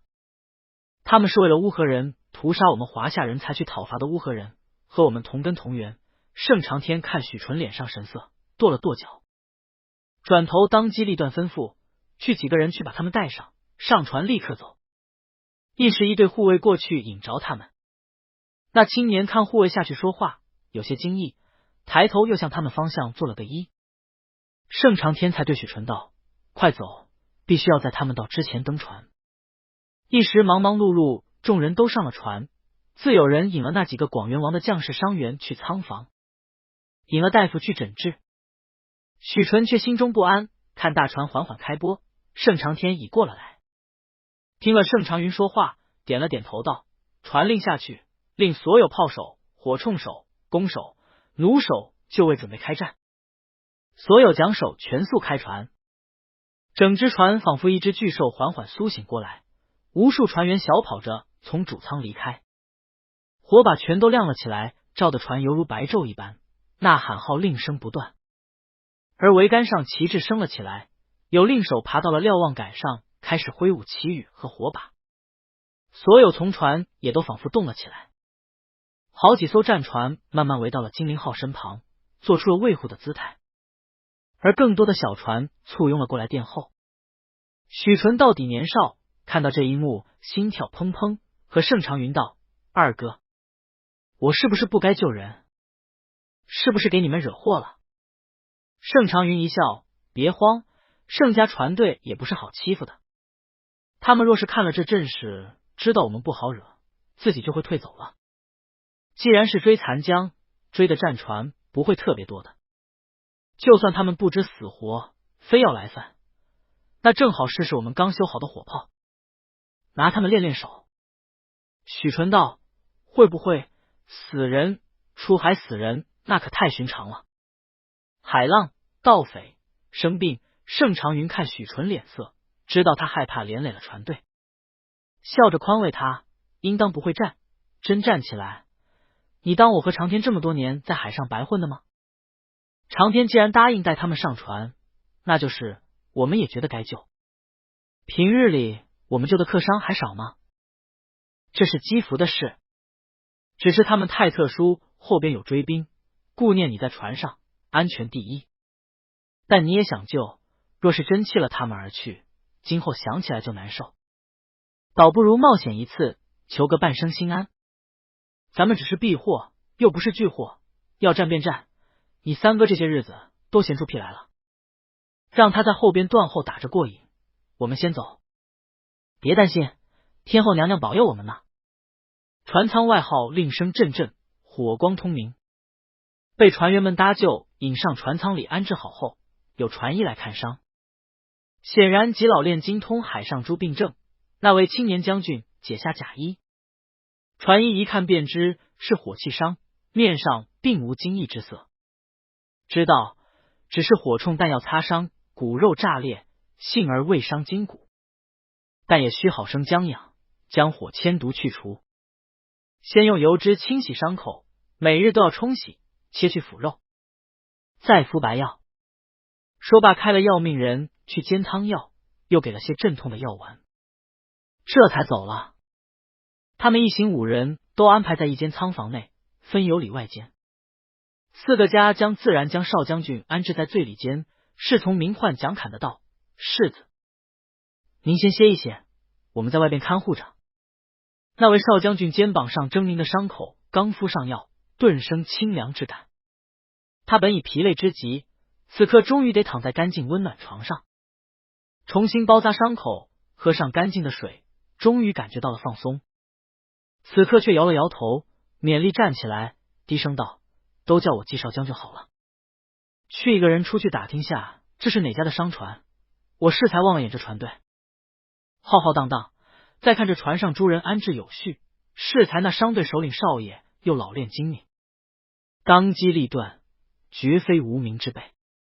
一名叫黄仲的家将道：适才我去领水和点心的时候问过了，闽州盛家的商队，听说是盛2少、盛3少带着幼弟出来见见世面。那幼弟据说是好读书的，估计要考功名的，家里十分宠爱，为保平安无虞，因此这才带了许多船。另外一名孙毅的家将精于军械的也道：我刚才也出去看了下，光是这艘坐船上的火炮就有40架，另有重弩、巨弓、投枪手无数，更不必说跟着的从船了。少将军这下安全了。季少将军在海上多年，自然了解闽州等沿海一带诸大海商的底细，点头道：原来是盛进渊的商队，闻说他3个好孙儿都极精明能干，原来还有个老四。他想到黑夜中匆匆望见那被许多护卫簇拥卫护的少年，尚未及惯，仪容秀美，果然有些读书人的清华气度，不似商户人家少爷，倒像是高门士族的小公子，时时回眸顾盼，面色恻然。牵了兄长衣袖，多次回顾，他微微一笑，这般灵秀良善，盛家真是祖坟冒了青烟了。我们上甲板去看看。他也不顾身子虚弱疲累，带着4人上了甲板去。果然看到甲板上火把尽燃，火炮、重弩、弓手、标枪手都已到位，人人精神饱满，甚至有着一种亢奋的情绪。而最高处的却是一群人簇拥着中间的3位公子，2位应当就是程2少、程3少，身上都换上了软甲，人物轩昂，一股阴爽气盖现于眉宇。最右那位小公子身上披了件大氅，看得出那里也换了软甲，也正关心的看向远处。季少将军一行人被护卫拦了下来，备战之时，所有人严禁乱走，他们只能再从梯子返回所居住的房间。季少将军下楼梯之时，凭栏看了眼楼船周围的数只广船浮船，拥卫着这只楼船，船阵已成。盛家老3闻说骁勇善战，盛家老2则善排兵布阵，如今2人在一起合作，自然更见高明之处，从事着商贾之事，倒是可惜了。若是都能收服在父王麾下，定为2员大将。许纯只看了一会儿，便被按着坐在了圈椅上。盛长云细心将许纯风貌掀起，递了个千里镜给他。盛长天干脆利落道：幸好今夜月明，看到了乌合黑剑旗了，就2艘广船，好打。我们的炮打的比他们远，2艘都灭了，不留后患，省得回去报信，早点赶走了，还能睡下半夜。盛长云不说话，显然是认可这个战术。盛长天便传令下去，桅杆上边的瞭望手做了个奇绝。只看到船头最大的那座炮上缓缓抬起炮台，上边瞭望手继续开始摇火把，下边的传令手则看着瞭望手的火把令，一边指挥着炮嘴的方向。等到终于对准了那苍茫遥远水雾中的追兵坐船，果决又精准的射了一炮。许纯只拿着千里镜看到追来的船上果然有悬挂着乌合国海盗的漆黑旗帜，上面交叉绘着2把利刃，漆黑的夜色中，那面旗透着凶残阴冷之感。他还在辨认着上头的人影，然而只听到耳边轰的一声巨响，仿佛水面陡然起雷。千里镜里看着原本2艘战船，其中一艘已瞬间冒着烟雾被炮弹击毁，歪斜着要沉入海里，波涛滚沸，而另外一艘战船竟也不施救，立刻仓促的转舵，离开了那艘正在缓缓下沉的战船。然而原本以为可以得胜在望的他们那里想到对面的庞然大物并不打算放他们回去，另外一发炮弹从天而降，又已精准击中了他。风鼓着波涛掀起那半毁的船，风帆燃烧着，有小船放入水中。如今逃难的轮到他们了，然而夜黑风高，又一枚炸弹落了下来，巨浪一个卷扑，小船就仿佛被吞噬了进去，不见踪影。而他们的大船仍然乘风破浪而行，一转眼已将那2艘战船远远抛在后边，便是千里镜都看不到了。许纯放下千里镜，忽然理解了为什么2位兄长没怎么当一回事。他们这样的船队，几艘船是绝奈何不了他们的。难怪九哥想要兴建水师海军，这样的海战不是人多就行，必得坚船利炮，还需要大量娴熟的炮手，看方向的，看天气的，这些要培养出来，那又要得花上无数的银钱和精力。这不是一日之功，但不做的话，蛮夷之国很快就会超过他们。北边边江上且有山有关，海上如何防守？敌人被打退，甲板上欢呼起来。盛长云命令天亮靠岸后会赏美酒宰杀肥猪。如今先分班轮值，再行一段路，甲板上再次响起了热烈的欢呼声。船舱里季少将军先听到了炮声，后来又甲板上的欢呼声，也知道追兵应已被击沉击退，这也是他们料想中的。但商队船队能有如此力量，已远远超过了他的预料。黑夜大海，击中战船并不容易，然而听声音不过放了3炮，这就将对方击退，那只能说明船上这火炮的精度和射程优越。炮手久经训练，指挥者亦胆大心细，果断勇武。要知道一般的民间商队，若是敢与乌合的海盗对上，那可能会遭到惨烈的报复，而这船队如此庞大，对方也不一定会攻击他们，只要一直开船走，是可以自保的。一开始那家少爷显然也是如此打算的，所以见了他们直接避开要退走，以自保不惹事为上。但一旦救了他们，惹祸上身，他们所做的却是毫不犹豫的攻击，击沉对方，灭绝后患。季少将军若有所思，这盛家兄弟果然是人才。九哥，昨日我钓上一只带鱼，约有手臂长，亮如银绸飘动，瞪镜如剑刃，美轮美奂，与从前盘中参书为两样。本欲放回，可惜出水即死。三哥让人亲征了来，鲜嫩绝伦。令途中寓意无人荒岛，登岛四顾，见到夕阳似火，半天烟霞似瀑布倾颓，蔚蔚然极壮丽。我试画一幅与九哥看，奈何无论如何调色，都调不出其中之万一。只能试着以暗睛瞄点。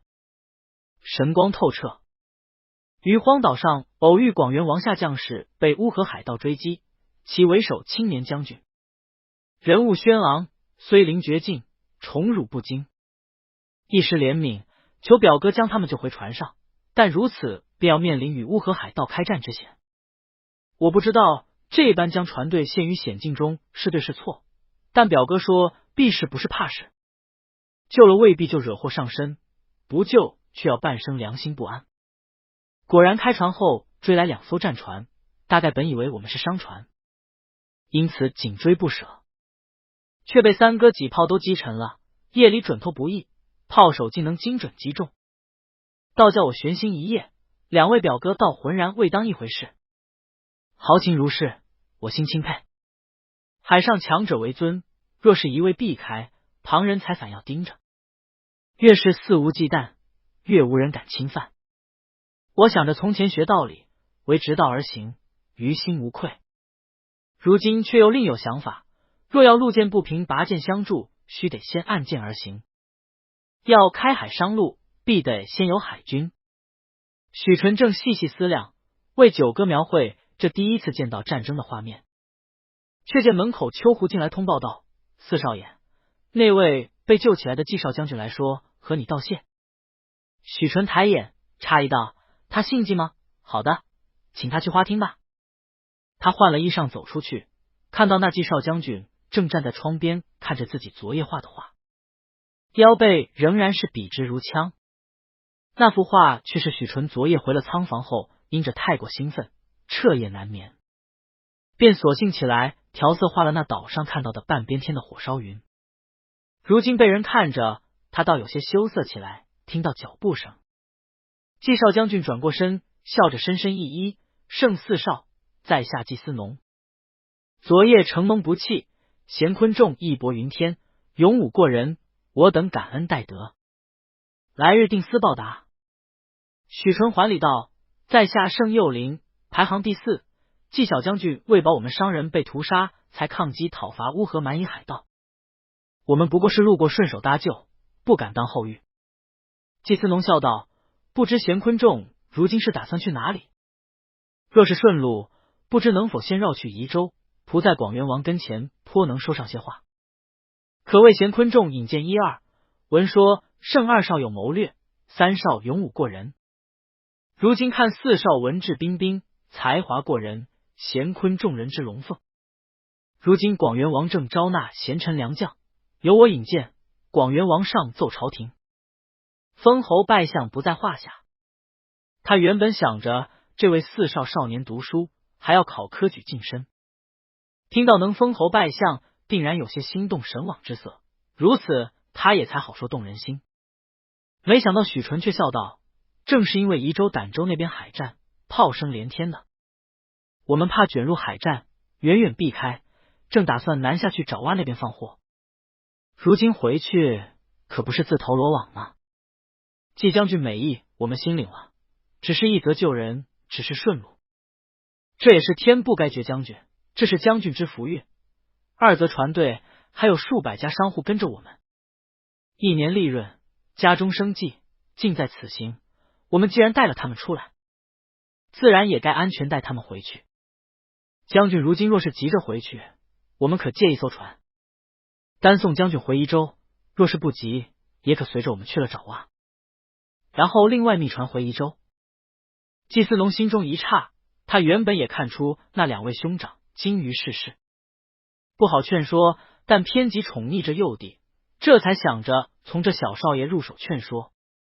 这看着年岁也不过18、19岁，尚未及惯，如何谈吐如此通透伶俐？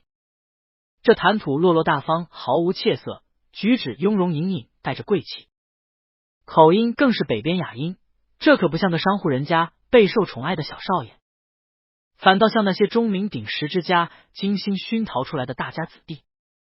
纪思农心下暗惊，面上却丝毫不露，笑着道：“4少要不要先和令兄商讨商讨？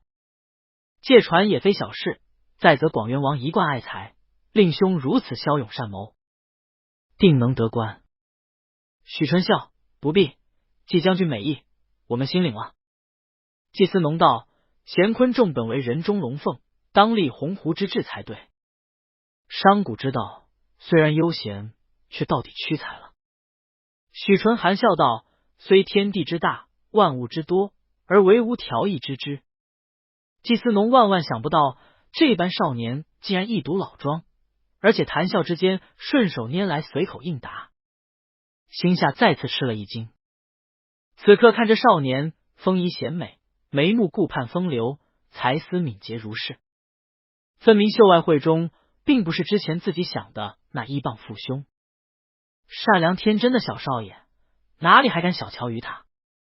只好又笑着道：既如此，那我们便再叨扰商队几日，先去找阿爸那边，我也有些朋友，也有些银子寄放在彼处，到时候定当厚报，一环报这些日子的衣食水药。许纯倒没拒绝酬劳，大恩似大仇，倒不如厚厚收取酬劳，两不相欠，完了对方心事，以免对方还要怀疑他们盛家要挟恩求更大的利益。他笑着端了茶碗，又举手让客人喝茶。祭司农心下越发呐喊，看着礼仪娴熟，举止全然世家风范，若是此时无事，一般客人这时候应当告退了。但他目的尚未达到，原本只是看中那盛家老二老三有勇有谋，只想招揽人才，如今却起了结交之心，竟舍不得离去。拿了茶杯起来，喝了口茶，只觉得满口清芬，实是好茶。再看向那画，无话找话道：我观这幅画笔记尚未干，霞色瑰丽，笔意纯粹，这几句题诗最好酒霞光处。朝也思君，暮也思君，意极贴切缠绵，不知是何高人画出。许纯有些腼腆笑了，正是在下画的，将军过誉了。眼睛却亮了些，得到夸奖还是极高兴的。祭司农看他面上神色，心中也想着到底还是孩子，喜怒出于心意，夸一句这般高兴，但这也让人越发喜他这全无矫饰的样子。他身在王侯之家，自幼见过太多誓词演绎之人，一时竟只觉得结交之意越发炽盛了。又道：原来四少爷善丹青，真风雅中人，我哪里正好还藏有长夏江四图、太白观铺图等古画，一向只觉得明珠案头，若是四少爷喜欢，倒是正为他们找了主人。许纯欣然笑道：原来季少将军也好此道吗？不敢掠人之美，有缘一赏便可。面上却又并无迫切之色。祭司农暗自呐喊，不知盛家如何养出这般金贵少爷来。谈吐见识无一不是上佳，心性更是可喜。细看衣袍简素，却质料尚好，腰间垂下银玲珑香球和素色金帕，与发上银簪素金，足下素白丝缕呼应，猜测家中应当有人去世。又闲聊了几句书画闲事，祭司农细心看花厅内几榻器具，船舱狭小，这间花厅也是起居会客之用，摆放陈设的花瓶、字画、古件，虽不多，却看得出是日常赏玩的，并非摆着做样子。屋里并不见香炉，却有淡雅幽微的香气。小厮进出，端茶送水各司其职，又有带刀高大护卫一直沉默站在身后，确然如贵公子行事。然则终究不好再久留，他终于在许纯第三次端茶让茶时起身告辞。待到回到自己仓房，仍然能闻到那隐隐一丝香味，这才惊觉原来那香虽然闻着幽淡轻微，但却极易沾染。不过略做作，便已尽了一身香气，忍不住笑着对身旁服侍的家将笑道：从前倒是我坐井观天了，只盯着自家那一亩三分地烦恼，不知何时竟被名利盘的词满腹俗肠。原来天外有天，人外有人。与那小少爷一谈，竟自觉行会粗陋，俗不可耐。这之后数日，盛家那两个兄弟果然全然不曾来问过祭司农的打算。从他们待幼弟态度上可知道，他去拜访四少爷，他们不可能不知道，但却都展示了四少爷做主即可的态度。衣食水药因是得了叮嘱，不曾短缺，还特意送了养伤合适的生地蒸鸡和粉葛鱼汤。这在船上难得，便连祭司农的家将们都对这盛家商队赞不绝口。能在坐船上住的都是一方富豪，随船的货物100万钱以上。祭司农想起盛幼龄说该保他们平安返程，心道这话若是给这些商人知道，怕不是人人感激。又听说四小少爷出海极爱听故事，每日时常请客商去说话，又有请老船员、水手都去说话的，人人对小少爷都是赞不绝口。说起来都是极和气的，都说小少爷是要写书的。风日晴好之时，能看到盛家2位兄长带着幼弟在甲板上钓鱼烧烤。蹴鞠斗鱼，3人面貌相似，又性格各异，或沉稳，或骁勇，或通透。只让祭司农扼腕，不知盛家如何教养出这般优秀子弟。这还是长子守家未出，恐也是人中佼佼。大船行得快，他们很快到了爪哇岛。到了地方，盛长云先主持交接货物，安排人手等。盛长天则兴致勃勃带了许纯上岸去逛了，号称是带着他要吃遍最好吃的南洋菜。岛上十分暖热，白花花的阳光里，岸边沙滩细腻，海水蓝的极浓稠鲜艳，一波一波铺着雪白沙滩。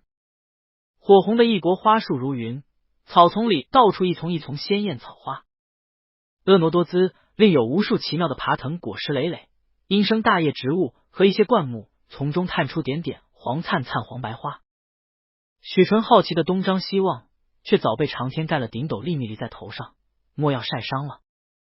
他们2人被健壮护卫簇拥着，一行人都极勇武，因此闲人起儿都不敢上来沾染，只有些卖花的小姑娘和卖果实的老婆子来兜售。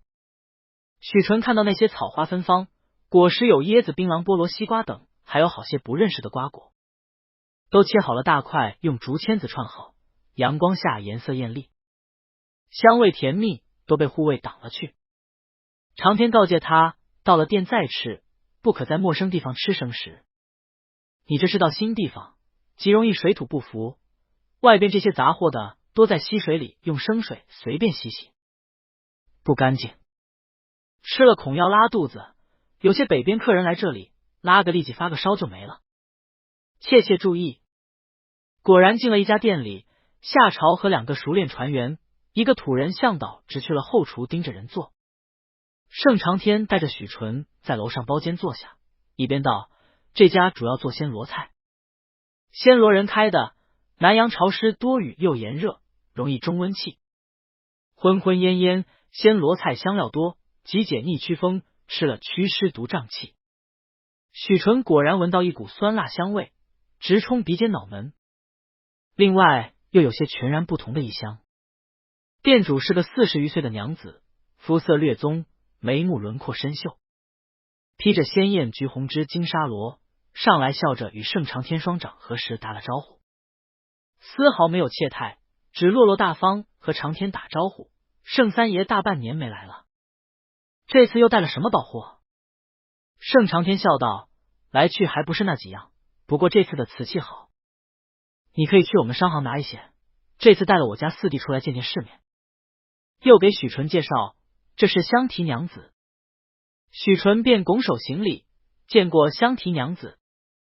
香缇娘子看着许纯摘下斗笠，眉目清秀，已笑得犹如一朵花也似，原来是盛四少。贵客光临，我去洗手，亲自为四少做几样好菜。说完果然下去洗手做菜。盛长天笑道：这香缇娘子在这里可赚钱了，收了我们的瓷器，一转手又能卖出去。他做菜手艺卓绝，但平日不大，亲自做了，今日又有口福了。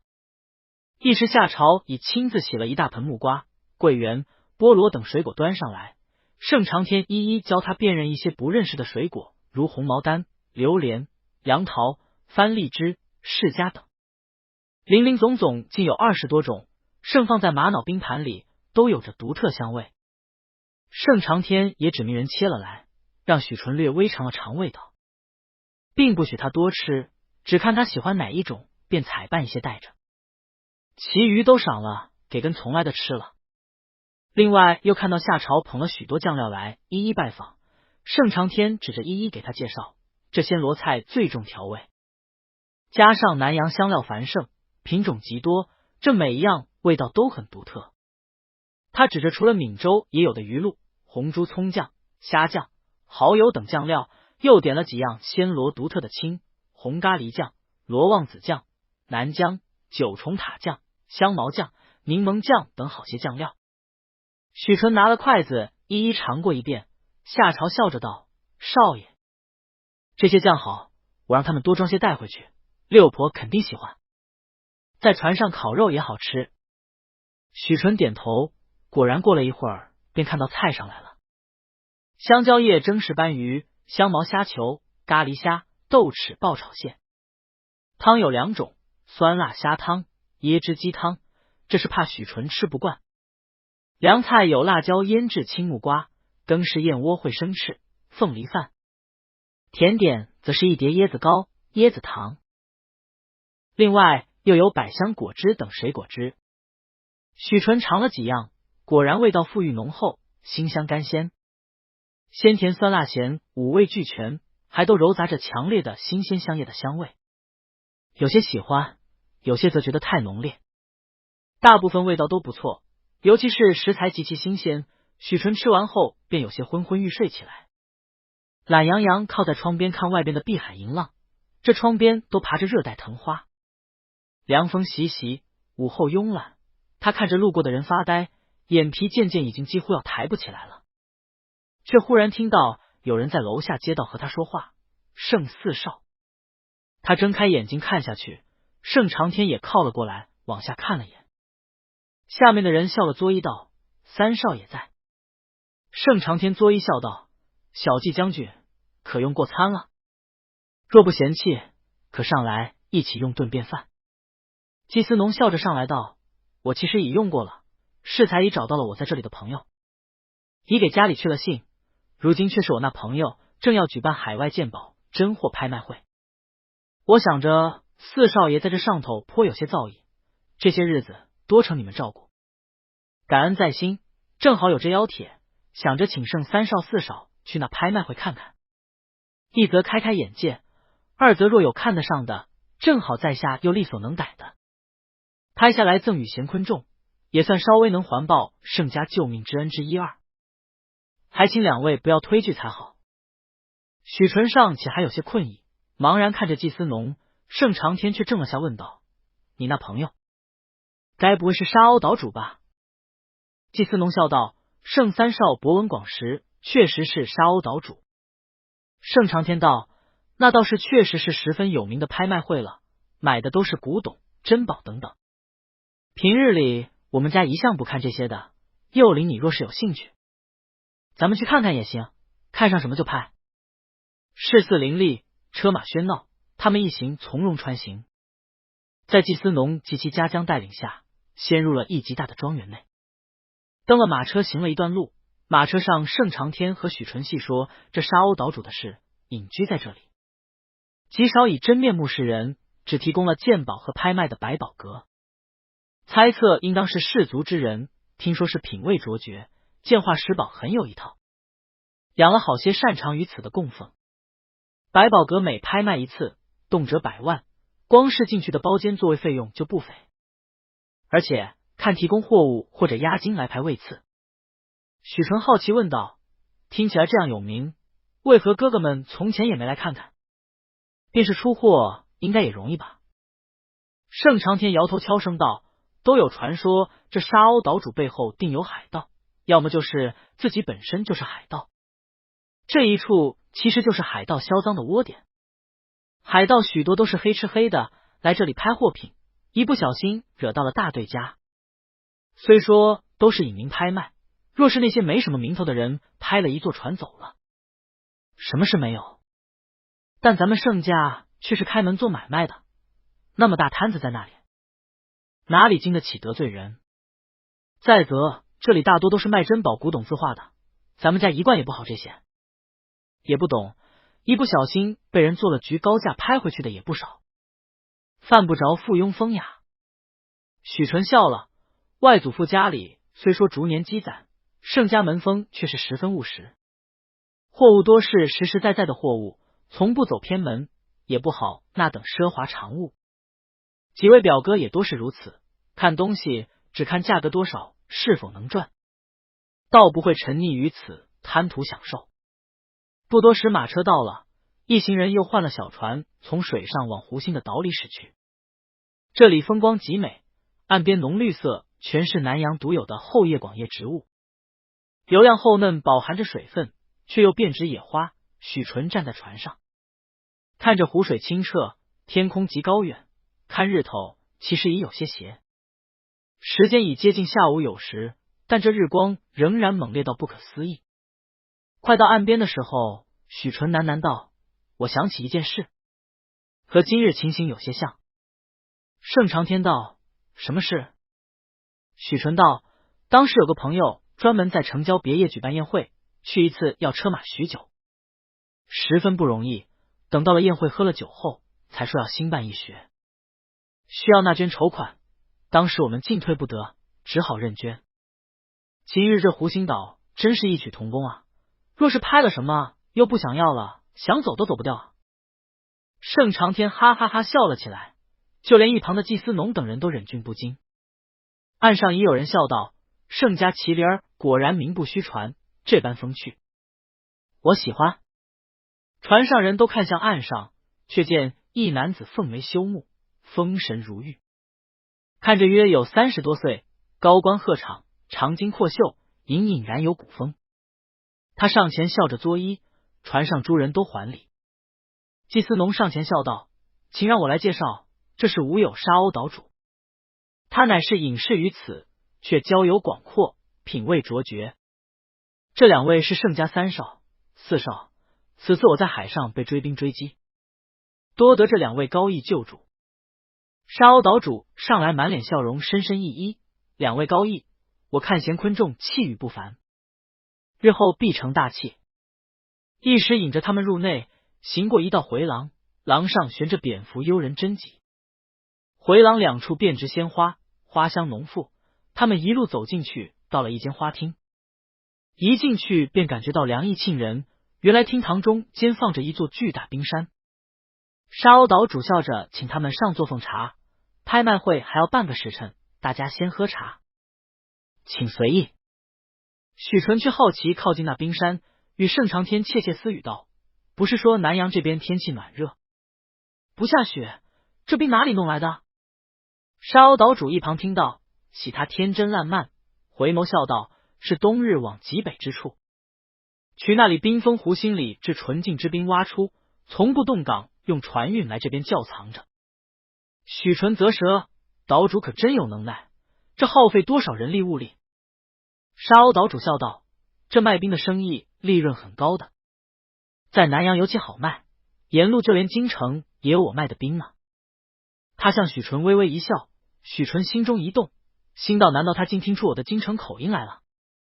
许纯便也没再说话，看侍女们上来捧衣，便解了外边挡日头的外场，环绕着冰山，坐在盛长天下手，听沙鸥岛主和盛长天、季思农说着今日拍卖有什么宝货。如今到南阳，什么获利润大，什么生意风险太大，他在这方面并不懂，只捏了只香蕉在手里慢慢剥着。却听到沙鸥岛主忽然笑着问他，说到今日拍卖的好东西里，就有好几把名剑，4少若是喜欢的，可以留意一下。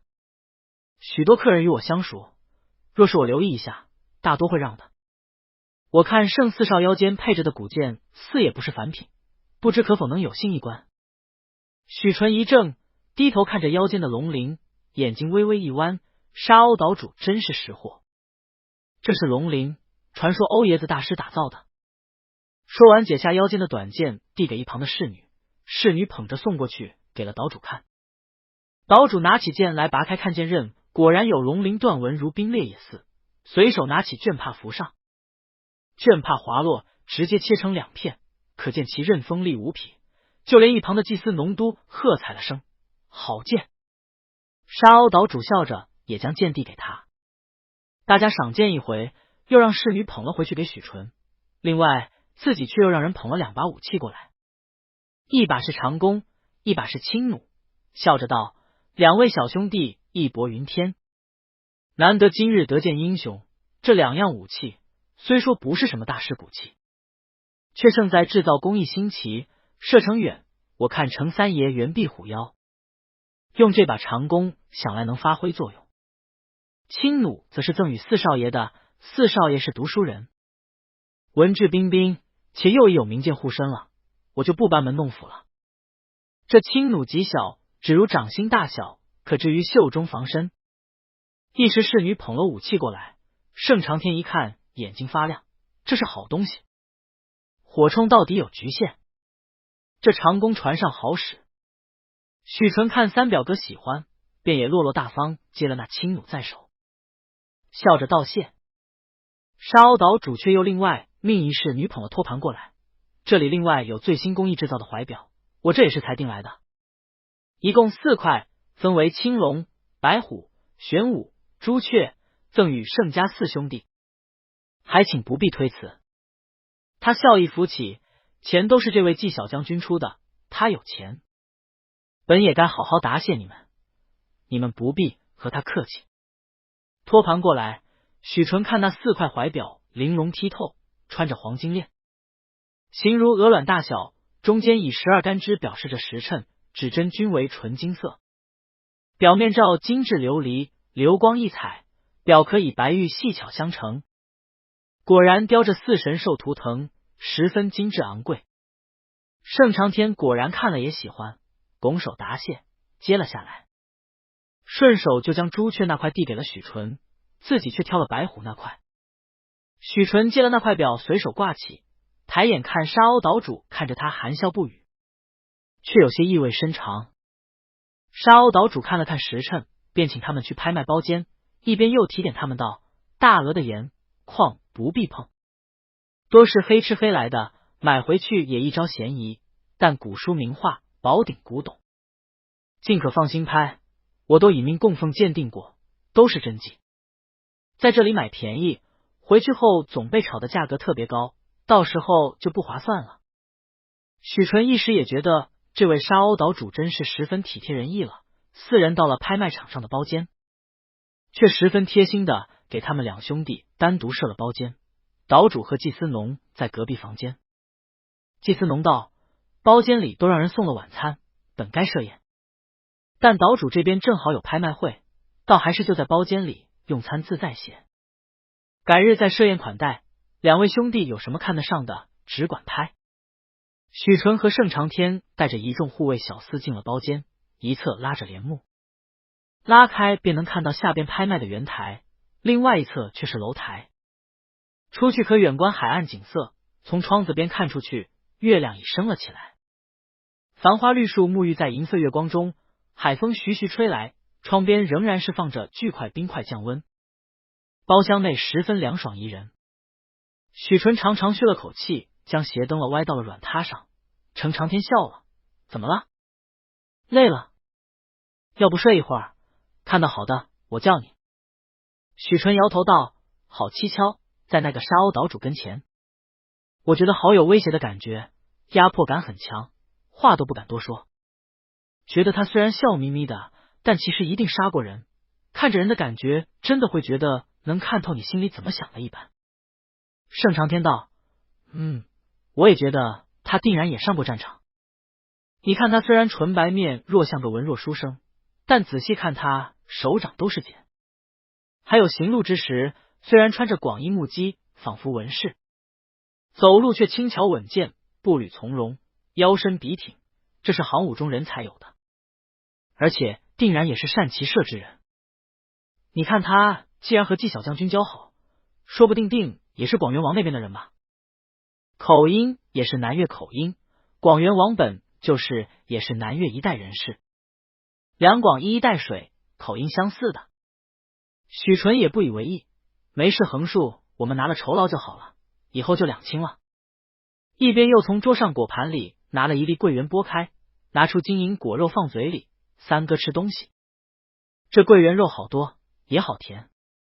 两兄弟说话之时，季思农和沙鸥岛主也在说话。如何？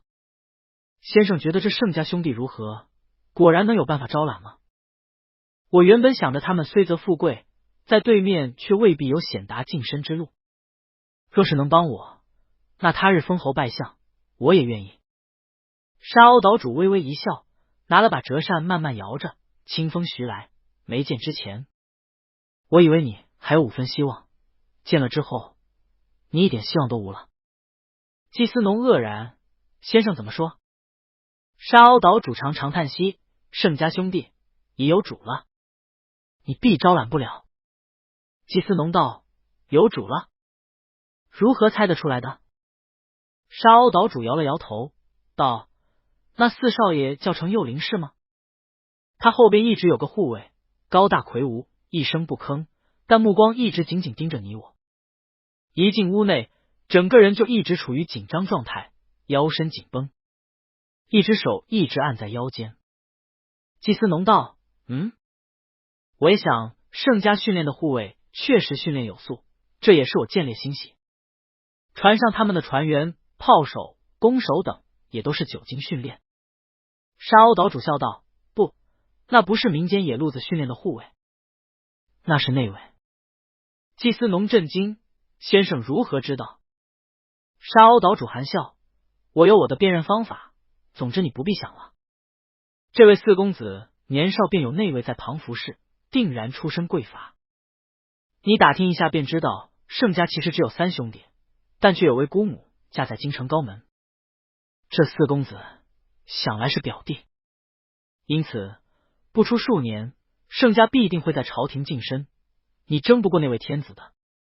那可是杀伐决断，走一步看10步的主，你动了他的人，恐怕不必你弟弟算计，你自己先被收拾了。季思农有些颓然，如此英才也难怪，可惜如今你也知道的，我二弟步步紧逼，这次竟然能在战场上都暗算自家人，在主帅坐船上动手脚，我如今要平安回去，恐怕都不知道他们在那里造谣了我什么。我想着明日先去陆家那里，把之前订的船收了，再回去收拢部下，才好回去。未来之路如何，恐还渺茫。沙鸥岛主道：我导指一条明路给你，大道就在眼前。季思农，还请先生教我。沙鸥岛主长叹了口气，点了点东方，做出投笑姿态，争取天子支持。季思农道：你也知道的，先祖曾多次投效朝廷不许，才被交趾和宋人赶到海上。汉人朝廷一贯看不起我们蛮夷之人，再则父王也不喜。沙鸥岛主笑而不语。季思农看着岛主的眼神，忽然心头一跳。沙鸥岛主道：中原那位天子是想要武功镇河，肆意兵符的，我说他要重用盛家，你还没想清楚为什么吗？天子这是要开海路，平海疆了，是否识时务还要看你自己了。时势造英雄啊！你父王不喜，你父王倒是喜欢你二弟，你要拱手让人吗？不提那边满腹筹划，这边拍卖员台上铜锣声一敲，拍卖师已上了台，是魏头戴方巾的中年文士，他团团作揖，然后开始介绍今晚的货品，先上了大宗货品。果然上来便是铁矿10亿船，品相如何，重量如何，起拍价多少，在之后便是铜矿石、锡矿石。盛长天低声道：这些碰都不要碰，除了黑吃黑和南阳这边国家自产的，还有一些是中原里头走私出来的，后面全是各地豪阀世家来这里销赃的，特别杂。许纯有些心疼，盛长天道：管不住的，盐铁矿不许私卖，自然有人能弄出来外边卖，前朝进海商也是管不住，索性一进了事。果然很快轮到了盐、糖、香料、绸缎、瓷器、木材、棉花、玉石原矿等等不一而足，都是一船一船的拍卖，价格也都极为惊人，全是白银交割，不收任何银票和铜钱。但程长天一概都不碰，接下来便是金银珠宝等物。许纯看到一套颜色极浓艳的红宝石首饰，想着母亲出校后正好能戴，便拍了下来，之后便也没看上什么。再下来便是古董器物，古鼎、香炉、雕像、花瓶、屏风等等，各有来历，也有一些南洋、西洋精巧物饰、木料、手工、工艺都十分惊人。很快接着便到字画古籍了，许纯精神一振，起来趴到了屏风处往下看着，一双猫眼炯炯有神，却是觉得九哥其实喜欢这些，得带一些回去给九哥。却见那中年文士上来，却并没展开话，而是带着一种神秘笑容。今日第一幅画，乃是我们刚刚收到的唐时的古画，列位请看。只见堂上屏风挂架徐徐展开，一幅画展开来。文士声音亢奋起来，请大家观赏，这是唐时有名画家周昉的绝作，已失传许久，如今竟然被我们得到了真迹。此画也有怀疑是裘英之摹本，但我们多方求证，此为周昉真迹无误。请看这《春宵密戏图》，此画有说为唐明皇与他的爱妃杨太真在密室中密戏，亦有一种说法倒是天后与薛敖曹，但请看男子这远游冠丝革履，分明帝王相，女子望仙迹，面晕浅春，眼波含情，亦为宫妃装扮。再看一旁侍奉的侍女，高腰方履，分明宫禁使女，因此为太真无疑。大家请看，明皇此为嫪毐之具也。再看此女风肌秀骨，阴沟卧丹，笔法似春蚕吐丝，精细入微，精彩蕴藉，风流满指，此为千古难遇之珍品。好收藏者，好此道者，切切不可错过。许纯轰然面上发热，转过脸不敢直视那屏风上太过直白的画。然而巨烛燃起，台上通明似白昼，画上清晰如是。这幅画果然迅速挑起了一个高潮，飞快拍到了10万白银，还在有人不断涨价。随后这幅画竟然拍出了30万两白银的价格。程长天本来看许纯羞涩，没怎么说话，但看到这样巨额价格，也不由咂舌道：平日祖父也常说，这些东西不能吃不能喝，我们商户人家不是生计，不耕不织，已是不该，更不可沉溺于这些雅痞，一旦有了癖好，便是败家之始。你说说，这画30万两都能换一船胡椒了，有什么用？连送人都不好送，只好挂在家里自己看。许纯轻轻咳嗽了声，全然不与三表哥讨论。盛长天见他实在羞涩，心里越发呐喊起来，表弟如此羞涩，难道今人还未经人事？幸好总算拍完了，接下来倒是十分正常的古画了，如百佛图、水仙图、访友图等等。但被前面吃了一下，许纯心不在焉，看着价格也是极高，想到外祖父说的不能吃不能穿的，心下也淡了。想着九哥平日虽然也喜欢，却显然极为克制。状元郎他们也说九哥经世务实，范木村还说九哥本来其实也喜欢这些书画风雅之事的，但为着怕臣子效仿风行，便只做不喜。原来是为着如此，书画和盐铁矿石比，那自然是盐铁矿石与国计民生更有用些。当然若是能捡个漏什么的，但显然这里是没有捡漏这话的。上来的件件是真品，却见轮到古籍了，上来先来了一本《雍湖铸鼎法》，却是介绍青铜鼎的铸造之法，再接着五藏山经，乃是中原各处藏矿之处。许纯忽然坐起来拍书，这书籍并不十分珍贵，品相也一般。盛长天本以为许纯喜欢，但看许纯似乎面上也没什么期盼之色，就这2本书竟然拍到了1万两银子才拍下来。盛长天问：这藏矿之处，古籍地名与现在相差甚远？其实不一定准，我们家也不做矿，这矿也不是一般人家能经营的。你花这许多钱买这书来做什么？许纯道：九鼎为国之象征，买下来留个念想。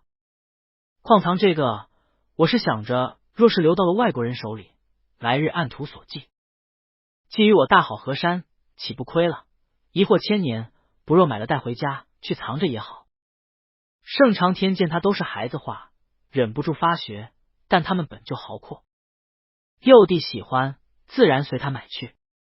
接下来又陆续买了几本书，《单房镜园》《大野赋》《镜童要略》等，这些价格都颇为便宜，基本都是几百两银子便买下了。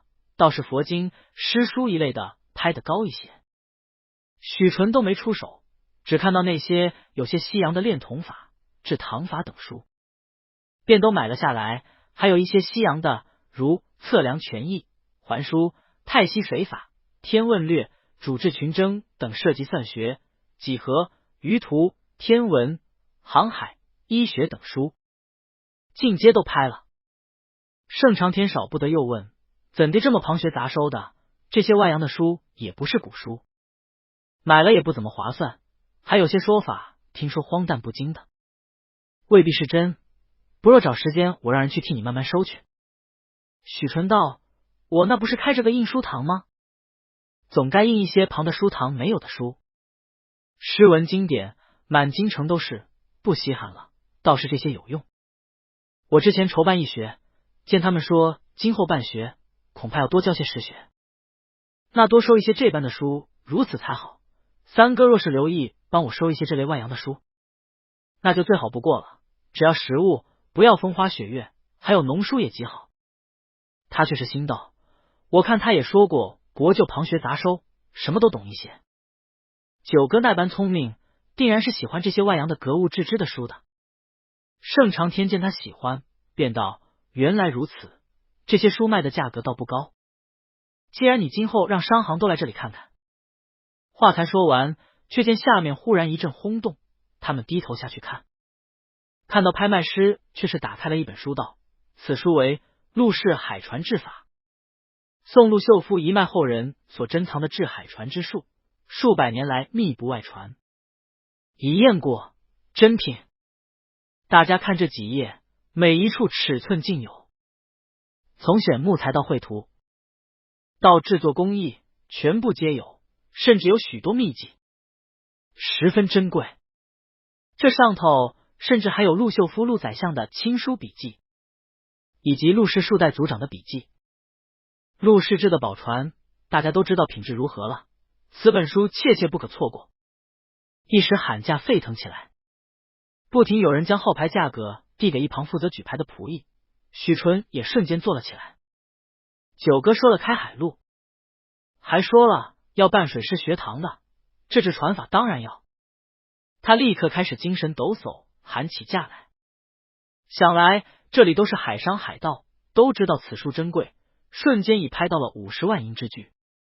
然而许纯面不改色，仍然抬价。此时场中只剩下一位老者带着数位男子，竟穿着文士衫，看着因为中原人，却并没有在包厢内，只在大厅内时不时向喊价的包厢那方作揖，然后渐渐喊价的人少了。程长天拍了拍许纯，低声道：幼灵，那好像是陆家人，我以前见过，那是陆家的族长，看那不善的样子，恐怕这书是他们族中的秘籍，流出来拍卖不是他们本意，大概是被人盗窃出来卖的。这书算了吧，陆家在南洋，因为制船工艺好，极有人缘的，便是海盗们也都给他些面子，他们能使唤得动个陆海盗的，不太好惹。你看拍卖的人少了，那是不敢惹他们家，索性卖个面子了。我们在外，小心他们黑吃黑。许纯一怔，看了眼那边那老者，正肃容向自己这个方向下拜作揖。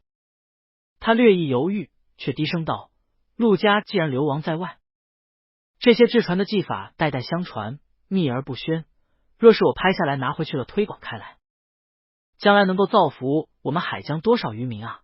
而且水师学堂正要筹建，他想到九哥的海疆大业，迟疑着道：既然能到了拍卖行，那就是他们自己管理不慎，这珍贵的也主要是手迹，我买了以后原书奉还给他们，只求他们给我们誊印一份技术给我们，这样他们应该也不好意思吧。而且刚才岛主不是给我夸口，说在这里拍卖不会泄露拍者的身份吗？我们先把书拿到手，才有主动权吧。也算表达我们的诚意。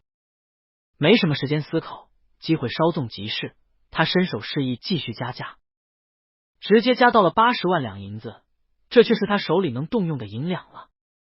他和盛长天道：“三哥先替我垫了，回去我便给你补上。”盛长天道：“兄弟不爱道，你真要？那边买。”三哥这里有的是钱，倒没有继续劝阻了，只看到那下面陆家族长一行反复作揖，但他这里仍然毅然加价。陆家一行面上露出了怒色，陆老族长也厉声加到了100万两银子。看来陆家果然有些家底，许纯算了算，仍然还是继续加到了120万两。场中已寂静一片，显然都不知道这是哪里来的巨股。要说这场内100万白银拿得出来的海商不少，但花在一本书上却没几个人。无论如何，花这许多银子，还要冒着得罪陆家人的危险，说不准以后都被陆家人给嫌恨盯上，买这么一本书，实在是过了。只看到下面陆家人面色铁青一片，族长忽然问了旁边仆役一句话。那仆役上来问拍卖师，拍卖师陪笑道：“老族长，天字号拍卖间是验资才能进入的，既能出到120万两，那就确实是有这么多白银。拍完后立刻交割，扣除1成的手续费，剩下白银绝对立刻交割给您。请问您还要加价吗？按规矩，再不加价，便可要拍定了。”陆老族长面色铁青，站起来对着许纯阁楼这个方向高声道：“这位贵客，若是执意与我陆家作对，只怕你拍得下书，却带不回去。”场中一片安静。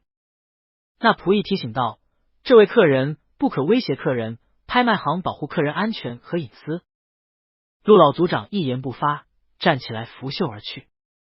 场中哗然，上面拍卖师笑着确认120万两白银。还有人加价吗？120万两一次，120万两二次，120万两三次。成交。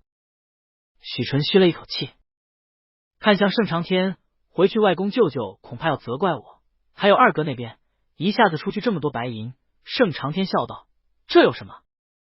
常云早和我说了，只管放手买，你难得有喜欢的东西，买便买了。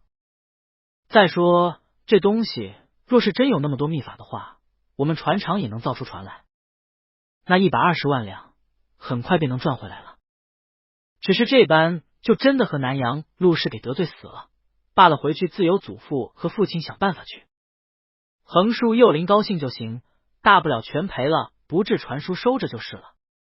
120万两，盛家也赔得起。”说完，却见沙鸥岛主和祭司农已进来了。沙鸥岛主苦笑道：“盛四少好大豪气。”许纯眸光闪烁，岛主如此豪阔，该不会要来告诉小可，说你惧怕陆家，保不住我这拍卖人的身份吧？还是说岛主要来劝说我放弃这本书？听说陆氏在南阳势力极大，交友广阔，但岛主为何又要让这本书在你这里拍卖？既能拍卖，人人都可拍，岛主不会要坏了自己的规矩吧？他看向祭司农，又道：“之前季将军也说要去陆氏那里取船，该不会要把我的消息给陆氏卖好吧？还是说季将军也要劝我放弃这本书？”祭司农连连拱手苦笑：“四少这么说，我是无地自容了。三少四少待我是救命之恩，我如何敢行此忘恩负义之事？今日确实出乎意料，陆氏与我确实交好，也确实厚颜想要请四少放弃此书，只是四少甘愿出120万两银子，可知心意之间。但此书于陆氏意义重大，你也知道，陆秀夫宰相千秋忠义，这是他们陆氏一族的根本，如今被不孝子弟偷窃出来拍卖，四少若是拿了此物，便是与陆氏结了死仇了。四少年少即聪慧，又是有侠气的，不若放过这一次，陆氏必定后还报之。”许纯却道：“非也，我适才看那族长拂袖而起，怒气盛于面上，定然以嫌恨入骨。如今就算还回去，他也只是感激你与岛主，却仍然是恨我。既然都是招恨，不若坚持到底。只看季将军是否仍然坚持，此书我是绝不让的。季思农苦笑一声，拱手道：四少，我绝不会泄露此书在你手中。但你要知道，这爪哇岛太小了，能一次拿出100万银子买书的能有几家？陆氏在南阳人面之广，你恐怕不知，只要略微一家家求证过去，很快便能锁定你们盛家的。他们但凡买通海盗，自有海盗愿意替他们动手。能够在海外站稳脚跟的，表面再如何行善积德，私底下也绝不是善茬。许纯道：到时我已回去了，等我将书翻刻后，此书原物奉还，保管不伤他陆氏先祖的笔迹，也一夜不少他的。我120万两，只买这造船的技术，难道这还不行？我是按规矩拍卖的，也绝不少他1文钱。若是季将军与他们相熟，能否从中转还，小以大义，也都是九州儿女，炎黄子孙，同在海外，能造福故国，也是他们的大义。他看向沙鸥岛主，语道坦坦，幽人真急。岛主如今意欲何为？是要背信弃义，还是仍直道而行？沙鸥岛主看着他笑道：佩服佩服，是我看走眼了。之前只觉得四少年少义气，天真烂漫，聪慧可喜，来日必成大器。没想到几句话下来，四少这是藏于9地之下，动于9天之上。这应变之强，口舌之辩给，劲力若刀刃，挤兑的我和小季无话可说。何待来日成器？这豪气，这决断，这勇毅，如今已是真凤凰而也。许纯嘻嘻一笑：岛主若是不愿，亦可直说，那我也只好放弃了。这是君子可期其方，岛主和季将军仁义守信，还给了我这天字号房的便利。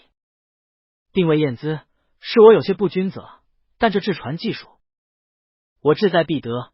原书到时候原物奉还，只做借阅。岛主若能替我转告，我感激不尽。沙鸥岛主挥了挥手：第一，陆氏我不怕，若是你真要，对外可说是我强留下这本书。第二，此书确实是陆氏一级能干的年轻人来拍卖的，一切拍卖合规矩，你要拍走，陆氏也不能拿我怎么样。但我却有几句话与四少爷私下说，若是听我说完这缘由，四少爷还非要买，那我二话不说，立刻让人交割，且保证四少和盛家在南阳期间，绝对无人能滋扰你，也无人知道是谁拍走了书，并且还能派船立刻送你们回去。许纯怔了怔，看沙鸥岛主含笑看着他，一股熟悉之意不知为何涌了上来。奇怪，他之前看沙鸥岛主似乎是全然第一次见面，但现在沙鸥岛主看着他，面目仍是那面目，却无端有着一股熟悉感。沙鸥岛主道：如何？请尊兄、小季以及尊仆都先出去，我私下与四少说几句话。许纯想了下，挥手道：好，三哥，你先出去吧。盛长天有些犹豫，许纯笑道：别怕，我看岛主是正人君子。盛长天却道：不必以我们为念，什么陆氏，我们盛家也不怕，你若真想要，就买。沙鸥岛主扑哧笑了声，这护地如命，还真是和我脾性。放心吧，三少，一定一根汗毛都不少。一时清场，盛长天与季家人都退了出去，只有定海一动不动，仍然站在许纯身后。沙鸥岛主笑道：还请这位护卫也先出去，放心，此处安全。许纯转脸看到定海仍然还在，有些意外，但仍然笑道：定海大哥，您还是先出去吧，莫担心的，只是说几句话，有什么事我会叫的。而且他扬了扬手，岛主赠我的青弩还在呢，不至于一点自保之力都无。沙鸥岛主满脸无奈，定海这才拱手退出了。许纯看向岛主道：请先生说吧。沙鸥岛主道：首先，小季说的是对的，陆氏在南阳确实人缘极好，势力极大，他们行善积德，又有威望，制船技术确实也高，因此他要真的打听起来，我也不能全然保证不被发现。只能说你们在南阳这段时间，我可放些风声出去，迷惑他们视线，扰乱他们的思路，但等你那书印出来，终有一天他们会发现的。许纯道：方才我三哥也说了，盛家不怕。沙鸥岛主含笑点头，盛家满门英豪，确然是有底气的，更何况四少的底气还来自别的地方，是不是？许世子。许纯被他喝破身份，心中微微一跳，面上却仍然镇定着。我不知道岛主在说什么。沙鸥岛主长叹一声，道：许世子想要买这本书，是看中了制船的技术，而这技术世子是打算用在水师学堂吧？我前些日子刚接到消息，金上已下令在闽州开设海事局以及水师学堂了。朝廷派了一位四品官员过来主持，闽州提督太监配合。此外还有一人，正是盛家长孙盛长洲协办筹建水师学堂。许纯还是第一次听到这消息，心中一喜又一惊，岛主怎么会知道这么详细？沙鸥岛主叹息，虽在室外，人在局中，不得不时时关注。许世子的底气来自于君上，仗天子之威，陆氏又能耐晋国公府如何？且世子赤胆忠心，为国为君，我心中也是佩服的。许纯瞪着他：你到底是什么人？为国说得过去，为君这话说的太蹊跷了，便是他兄弟们，也无人知道他与九哥的关系。沙鸥岛主看他一双圆溜溜猫眼盯着他，炯炯有神，警惕里带着审视，仿佛随时就能从那袖中用他刚刚送的青母给他射上10个8个洞。又好笑又叹息：世子前些日子得了世子赠的白药，十分感谢，舍弟子心鲁直迟钝，平日也多得世子照应。许纯已跳了起来：你！他指着沙鸥岛主，满脸惊吓：你既然是方大哥的大哥，方子欣上了公主那个兄长是什么名字了？他脑筋几乎打结，半天才反应过来，你是武英侯。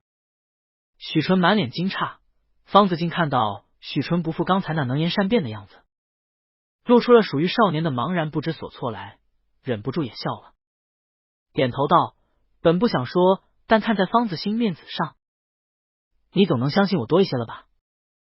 许纯喃喃道：你不是身有旧伤，时常养病吗？方子敬长长叹了一口气，异姓藩王，前朝旧臣，哪一条都是最容易招忌讳的，因此方家藩守东南，实际上一直留着这一条海外的退路。许纯怔怔，朝廷不是一直挺器重你们？方子敬哭笑不得：你说上公主吗？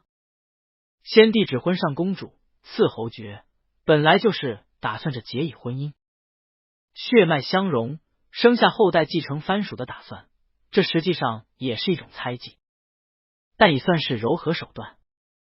但先帝崩了后，太后与摄政王猜忌日深，动辄加罪，派了无数大臣过来生事。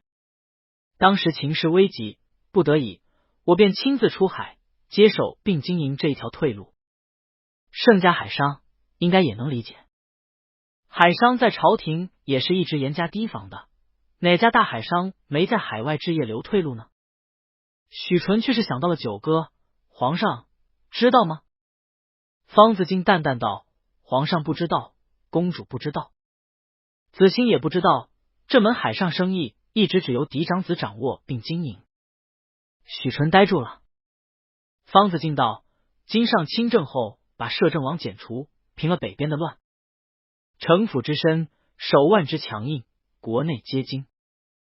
之后就是撤藩，子欣自幼伴嫁，金上却忽然命子欣回粤东，与家里说了撤藩的想法。当时许诺除了王爵不留，交了兵权，所有封地盐铁等一切待遇均保留。二子都袭爵，若子孙可继续加袭。当今乃是不可欺之主，当时我们不同意，那恐怕就是第一个被收拾的。祖父心想着投石问路，索性便做了第一个表态要撤藩的藩王。之后我也带着公主回了京，主要是想对朝廷局势做一个近距离的观察。毕竟你也知道，子欣是个实心人。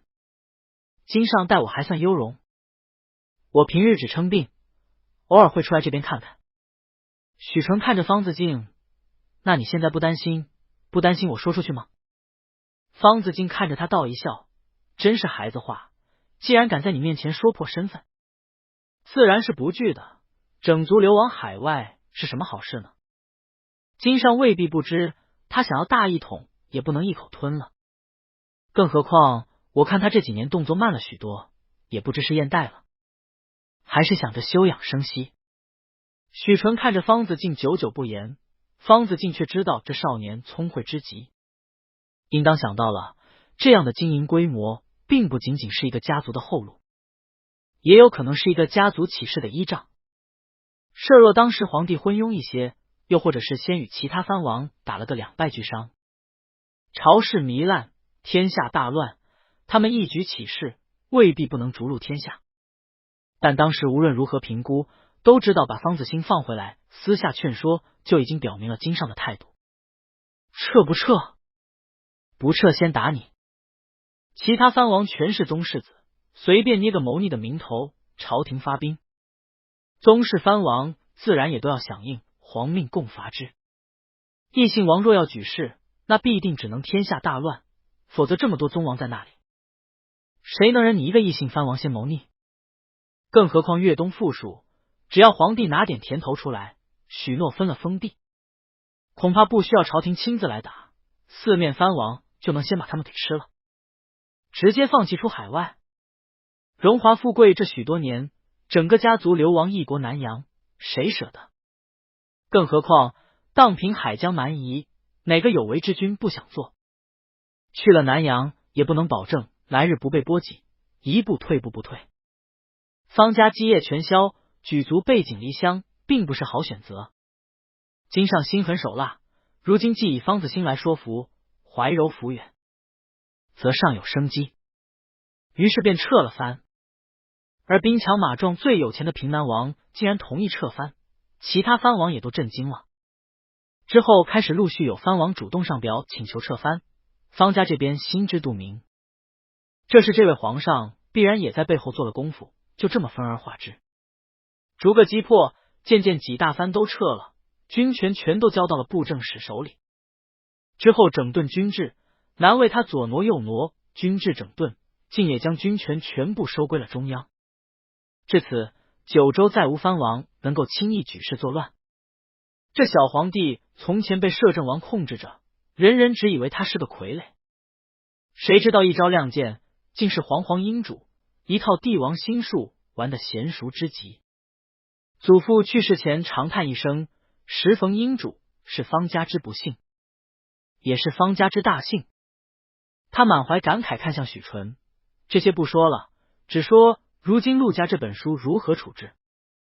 我知道金上胸怀天下，迟早是要来平四海的，这书你是想带回去刻印，给朝廷造船用，这想法是好的，因此才一口气豪掷这许多钱。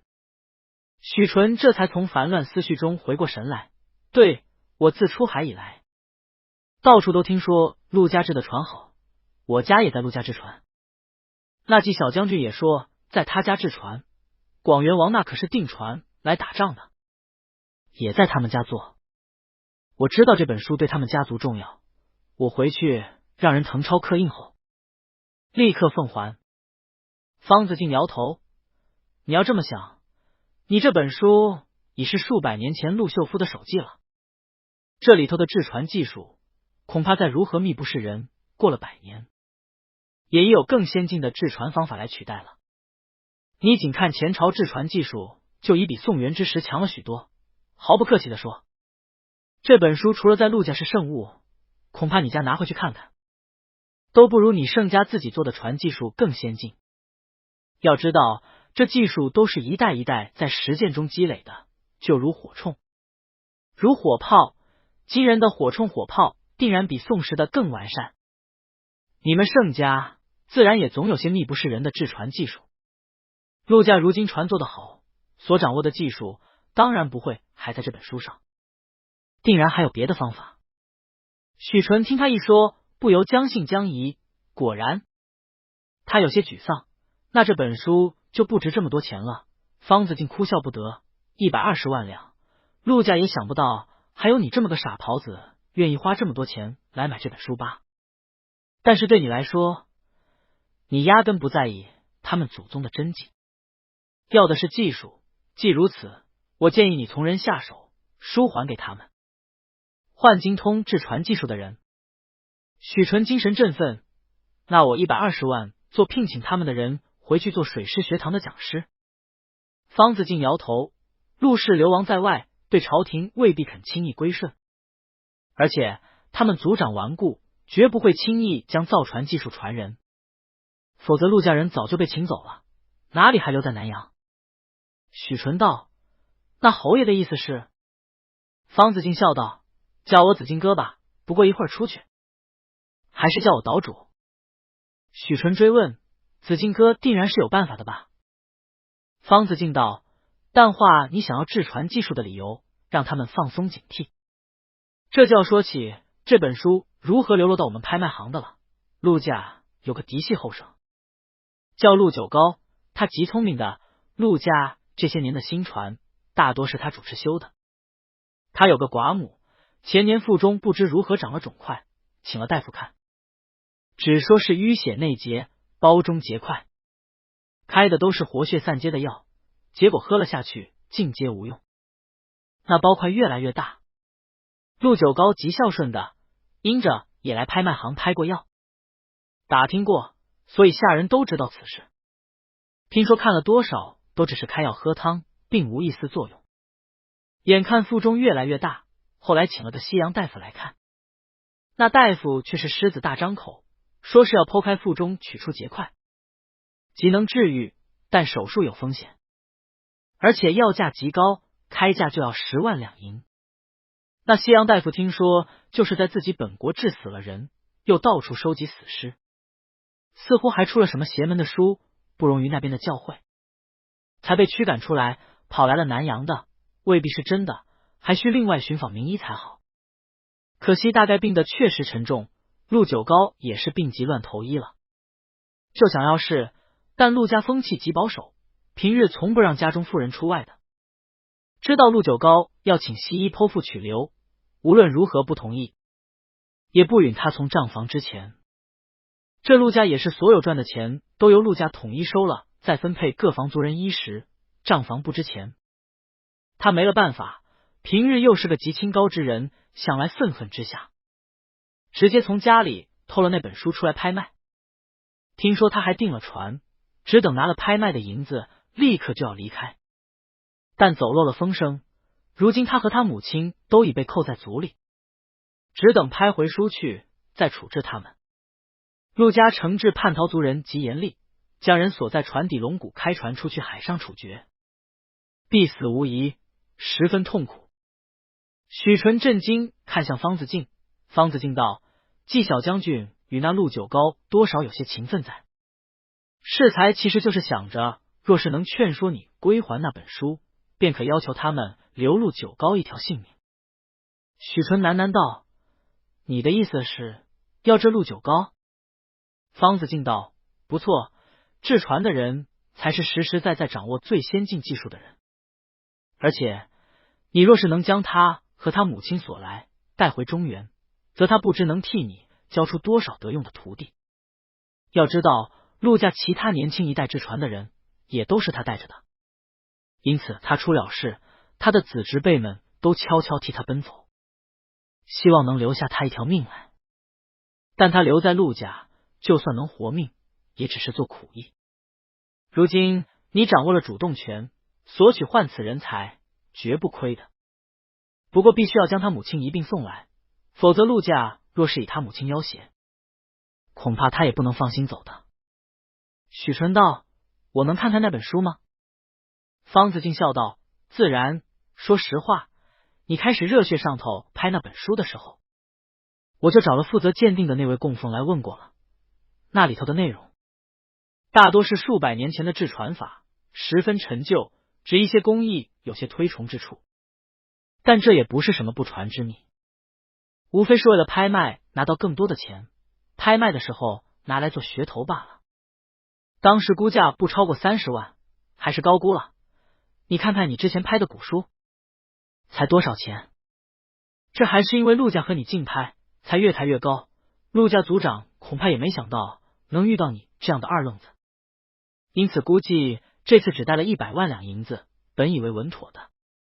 他看着许纯，实在忍不住笑，一边命人取了那本书来。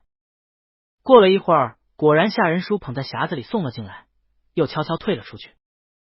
他打开匣子，果然看那书页已极脆薄发黄，馅儿用的是熟宣，一般的纸恐怕早就撑不住了。他小心翼翼翻了一遍，看到上面先人字迹淋漓，笔锋锐利，知道那段惨烈历史的，不由也有些肃然起敬。方子敬道：“这本书陆九高定然烂熟于心的，你只要换了这个人来，必定比拍下这本书划算。我以全族名义担保。”许纯看方子敬目光恳切，心下想了下道：“便依子敬大哥所说，请岛主居中传话吧。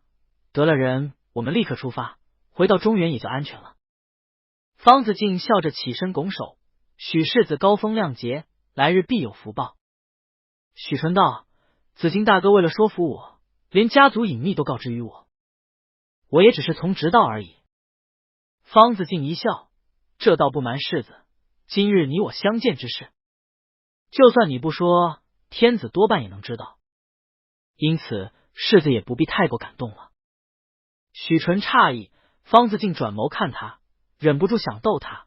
方子兴为内卫首领，晋中内卫皆为他统领训练，而这些方法也都是我们方家的。你身后那位护卫一打照面，我就认出来了，他腰间里放的也是我们方家秘制的暗弩。当然他不认得我，但他回去必然如实奏报，我猜的没错。此人定然有辨人的本事，回去画一画，皇上还猜不出是我才怪了。不过现在过了明路也是好事。许纯再次震撼了：“你是说定海护卫是内卫？那不是外公给自己挑的护卫吗？怎么会是九哥安排的？”方子敬微微一笑：“子兴回来自然不透露这些，但是我们方家带兵的法子都是一脉相承的。”许纯目光游移：“为着你这事，陛下会不会怪罪和疏远子兴大哥？”方子敬笑了声：“别的君主大概会，但今上不会的。御臣之术，陛下比谁都精通，他把子兴放在身边，就是表示信重。皇上要兴邦建业，要平海疆，总用得上方家。借着你这次，我们表表忠心，陛下看我们能用，不至于计较这些。当然他日如何，这就还得慢慢谋划了，将来的事谁知道呢？今上尚且还无太子，就怕他平定四方，打下基业，很快又被继承人败了，这也不好说的。咱们方家也未必就百年万年了，无非稳住一代算一代。”他看着许纯，意味深长。他在那个位置上，谁不害怕被帝皇猜忌？圣意难测，帝心一朝反复。今日势如古公，他朝一灭九族，谁能承受得起？要不怎么说称孤道寡呢？许纯总觉得方子竟有言外之意，但却又拒绝去深想。陆家族常坐在花厅内，面上充满了愠色，闭目不语。直到方子敬走了出来，陆族长才勉强起身做了个揖：“老夫见过岛主，不知那买主如何说？”方子敬笑道：“族长请坐，不辱使命，倒是好消息。听说是陆族长亲自来交涉，对方很是意外，欣然表示，若是我这里拍卖行不介意的话，他可以当作没发生。奉还原书，分文不收。”陆家族人全然都松了一口气，他们已抱着决心来找沙鸥岛主，但也知道能出120万白银的人，决心非同寻常。沙鸥岛主居中，恐怕另外再狠狠收上一笔，人人心中都滴血不已。此刻对陆九高不免也多了几分怨恨，便是之前有些同情的，此刻看到这120万两的巨大金额，也不敢再作声。如今既然对方肯卖陆家人情，他们大概这银子就不会出得更多。如今只怕沙鸥岛主要横宰一笔了。陆家虽说人缘广，却到底也还是比不上这些看着背后似有海盗军队的狠角色。陆族长道：感谢岛主居中转还，我们一族上下感恩莫名。方子敬又笑道：撤销拍卖在我们拍卖行从无先例，但如今对方既然慷慨大方，我也不好做这个恶人。陆族长道：12万白银的手续费，我们愿给拍卖行支付。此外，那位买家，我们也可给些补偿。方子敬道：陆族长通情达理，那位买家还真的提了个要求，请我转达。陆族长心中正轻松，随口问道：什么要求？若是制船，我们可优先替他们制。方子敬道：非也，那位买家说去岁与陆家订船，却被一位管事的多次讥讽羞辱，最后甚至因为他提了些要求，还直接拒绝订单。这位买家感觉十分耻辱，因此听说陆家的家传之书失窃，这才花了大价钱来竞拍，只为出这口气。如今听说陆家偷出书的正是这位拒绝他的管事，且是为母求治，这才铤而走险卖书。他提出来，听说陆家也是要惩戒处死他的，料想此人已是弃子，因此只要这陆家弃子母子二人卖给他为奴仆即可。陆族长面色微变，便是惩戒，也只是我们族人惩戒，交出去是绝不可能的，更何况陆九高还身负我陆家的制船技术，不可放走。再则他虽犯下滔天大祸，他母亲却是无辜的，怎可一并卖出？方子敬笑容不改：老先生这是不同意了。也罢，陆氏一族风骨铮铮，我当时也觉得把人给这些异族人折辱实在太过了些，倒不如干脆利落点，又担心是通义转达不准。他忽然仿佛发现了自己失言，连忙掩饰道：既然族长不愿，那我这就去转告他，看看他是否还愿意，毕竟横竖器他也出了，恐怕能让步呢。说完他起身又拱手道：族长再稍坐，对方确实豪富，是极重要的客人，每年在我这里都花上100万货物进出的，不得不慎重。说完便转了进去，这一去却迟迟不见出来。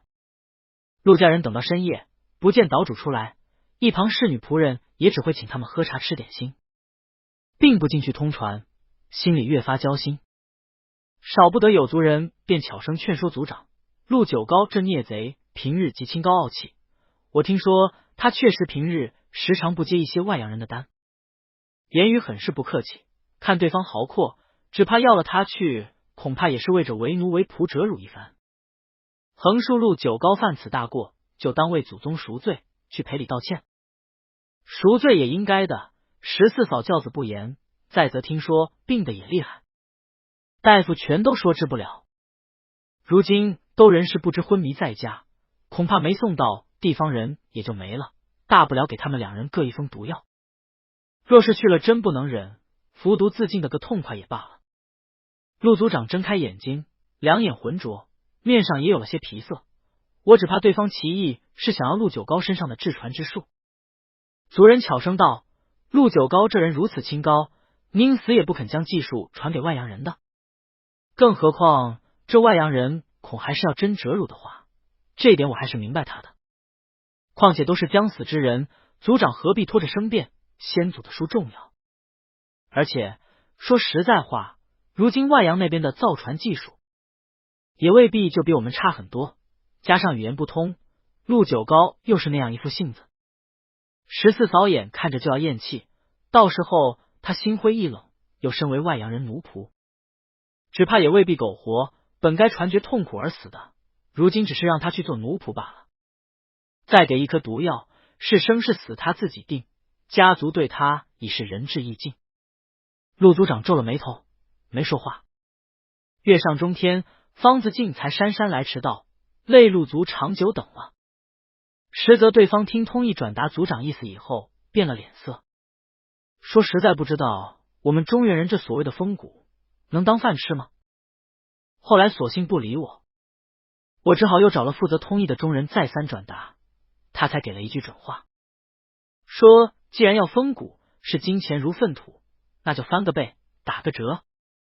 原本120万退回给他，另外再添200万两银子，再从他那里买回去，一人折100万。陆氏族人全都震惊，有人忍不住低低惊呼起来。方子敬贴心道：我料族长此次出来匆忙，恐怕也未带那么多银子。若银钱不凑手，我这里也可暂时借一些银子给族长。依我看，此事还当尽快办了，打听的他明日就要登船回去了。这一走赴外洋，那可就大海茫茫，语言不通，无处可寻了。银子是小事，有陆家族长亲自在，以后慢慢还便是了。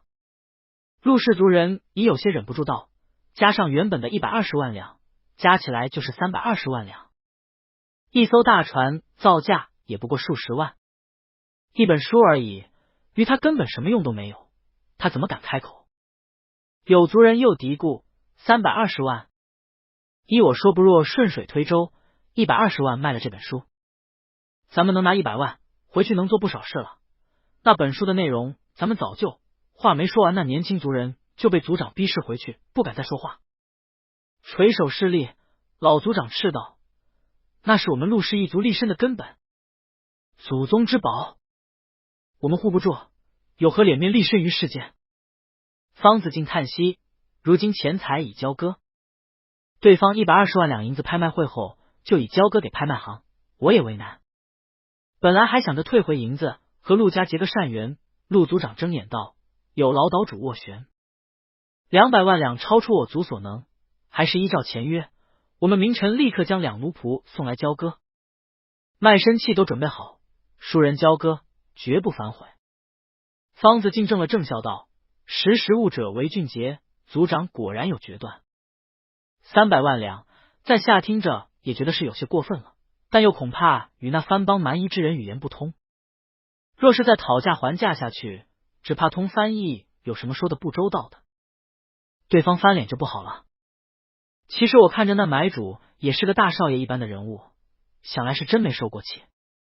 再则我听说西洋红毛人都有买奴的习惯，去哪里都买许多奴仆，之前我还看到他船上还有昆仑奴伺候的，吃住倒也还好，其实未必是一位虐待奴仆之人。听说带回去也是耕作劳役，族长倒也可以放心，想来不会太过折辱。陆族长森然道：此事由他们而起，何该由他们赎罪完结？对方其实无非就是想折入我们陆家，不是说风骨吗？100万两一个人，如今输在他手，这明显是故意的，少不得忍辱含垢，换回祖宗首级，整顿族业。岛主放心，此前承诺的12万两手续费也一并交割给拍卖行。门庭不修，家族丑事，岛主见笑了。一时两边作揖辞行，方子敬送别出去，回头看到花丛边许纯和盛长天看着他，笑道：如何？放心了吧？许纯看着他道：岛主这一手欲擒故纵，实在高明。盛长天也伸了伸拇指：岛主厉害，说的真的仿佛有这样一个遗商。这样对方关注点全在是西洋那边的蛮夷庄园主了，那可就多了去了。光是国家都数不清楚，他们只以为是去了外洋为奴，全然想不到被咱们截胡了，而且还省了那120万两，白的2个人。许纯道：岛主还倒赚了12万两呢，我现在可恶了，还是专做这抽头的营生赚，不管谁拍到了，都得给岛主钱。盛长天道：这营生不好做的，得十分镇得住场子才行。方子敬连连作揖，笑容无奈：盛四少这张嘴，我确实怕了。这12万两全数赠与陆九高，作为他和他母亲的治病之资，我另外赠衣装行李及药物，明日送上盛家船只，如何？今夜已深，两位不如就留宿在我这里，容我略尽东道。盛长天道：只怕我二哥担忧，还是先回去了。两边作揖别过，方子敬这次亲自送着他们出了门口出去，这才微微叹息，今日下了一招险棋，却不知来日将如何。方家要得到帝王的真正信众，还需要一个契机。祖父将此生意直接越过父亲交到自己手里，方家这一带出现了两条路，一条为入朝，一条为遁世。然而今日却出了状态，他顺应时势，随机应变，下了一子，只看帝王如何对了。却说许纯和长天回到船上，盛长云在船上果然一直等着他们。盛长天一五一十将今日之事都说了。盛长天看了眼许纯，问道：幼灵私下和他谈话后，便同意了要人不要输，可是出于被胁迫。许纯道：不曾，原来是我在京城认识的人的兄长，两位哥哥也见过的，正是那方子兴的兄弟。长云长天顿时松了一口气，原来是子兴兄弟，此人品性正直，其兄长想来也品行不错，想不到方子兴有如此身家啊。子兴兄乃是正人君子，豪情仗义，他兄弟果然也是一副侠义心肠。许纯哭笑不得，本来还以为要想着编些什么话来才能让两个表兄认可，没想到只是把方子兴搬出来，两位兄长就释然了。原来就京城那几日的接待，方大哥就给两位兄弟如此好的印象吗？盛长云道：岛主分析的是没错的，比起那几百年前的书来说，治船的人才更有用，只是那病不知道周大夫能不能治，咱们船上的医生恐怕也治不好。盛长天则道：东海可以试试吧，我听周大夫说东海也能出师了，先撑着船上这功夫，到了岸再想办法。许纯道：两位哥哥不责怪我冒失，或者担忧我被人蒙骗吗？盛长云诧异，看结果，钱没花，人立刻能到手。幼灵，你买这些书，想要人，这是想要印制制船的书吧？还是要办学校？对方既然和你认识，又全力帮你，只有两个理由：其一，图帮你这个人能得更长远的好处；其二，图你要做的这件事对他有好处。目前看来对你没有坏处，生意做得过。唯一理由就是你觉得这人人品如何，从我们长远打算来说，是否值得合作，对方会不会图谋甚大，一不小心会不会上了他的贼船下不来。尤其你说他弟弟在京中，那就是说他们也是贵门了。海外能开这样一家拍卖行，能搞定这许多海盗势力，那他们家会不会所图甚大？不过海商们在外都是进出巨额利润，他这般手笔自然是为他族里谋利，敞亮的很。我们做生意是喜欢这样的人的。就此刻来说，买书买人而已，这也不是什么脏事，不至于是个贼船洗不干净，正常交易成了他的情，以后从别的地方还也就是了。出来前祖父找我去说了话，与我说了此次一切配合你。幼灵，我看你心中自有主意的，我想着官场也和咱们做生意的差不多，人家帮你定然是图利，如今看来这人情也还得起，不必太担心。明日我与老三陪你去，把这事变成盛家和他们方家的生意往来，把许家摘出去，淡化这朝堂瓜葛便是了。许纯眼圈微微发红，谢谢表哥，谢谢祖父信重。他心想九哥是皇帝的事，只能瞒着外祖父和表哥们，但武英侯和盘推出，这让他猝不及防。武英侯大概本来没想到会忽然碰到自己，但碰到了便索性顺水推舟，显然所谋的是自己背后的九哥。九哥会怎么想呢？这些事情自然暂时不好和外祖父说，而有九哥替自己做主，自然也不怕盛家会被牵扯。他忽然想起一事，笑道：忘了说，今日岛主说朝廷下令在闽州设立海事局，兴办海事学堂，朝廷派了个官员下来主持，提督太监配合，据说让我们盛家配合筹建呢。盛长云和盛长天精神一振，大喜道：这样好消息，岛主这边消息灵通，恐怕是真的了。两位表哥都喜气洋洋。许纯知道平日海商多被打压，便是一婚也议不到合适人家，多是只能亲戚来往或是一般商户人家。外祖父为着此一直没给三位表哥议亲，如今能参与到朝廷事务中，将来前程不可限量，何族兴旺，皆从此起。他心里猜着九哥多半是为着自己才这么做，但从知道九哥是那高高在上的天子以来，他这些日子才慢慢将那天子和九哥看成一个人。外人看着他是从傀儡小皇帝逆境破局，手腕强硬，深沉不定的英主，除掉摄政王，囚禁太后，废除元后，平乱撤藩，他是英主，但没有人把他当成是可以信任的主上，可以相爱的爱人。他却与那些九哥曾经无意识和他透露过的一些家事一一印证起来。摄政王死了，并不是他杀的，但亲人都以为是他杀的，生母私通。为私生子谋权，他只能杀掉所谓的弟弟，囚禁生母，废除生母和摄政王给他封的元后。这每一步外人看着都是冷酷无情。深沉善谋的天子，对于他来说，想到的却是九哥冷漠背后的痛绝。九哥派人到我身边，会不会怀疑自己已猜到他身份？他和盛长云、盛长天告辞后出来，看到定海跟着自己亦步亦趋，心中又微酸，也不知九哥如何辗转将此内卫安排到自己身边的。但自己不辞而别，心中难免觉得对九哥不住，九哥却不计较此，反而担心自己安危，千里迢迢送了位死士到自己身边卫护，用心之全全，自己只觉得愧疚。他心中仿佛海浪一般翻腾不休，却也不敢问定海，只躺了下去，却也没睡着。离家日久，昔日种种相处之甜蜜便涌上了心头，迷迷糊糊才睡着，不觉天光破晓，红日满围，春熙却来摇醒了他，笑道：岛主和季将军上船来了，连那两个人都带了来。二爷三爷正接待着，让四爷过去，也说了请四爷不必着急，慢慢梳洗。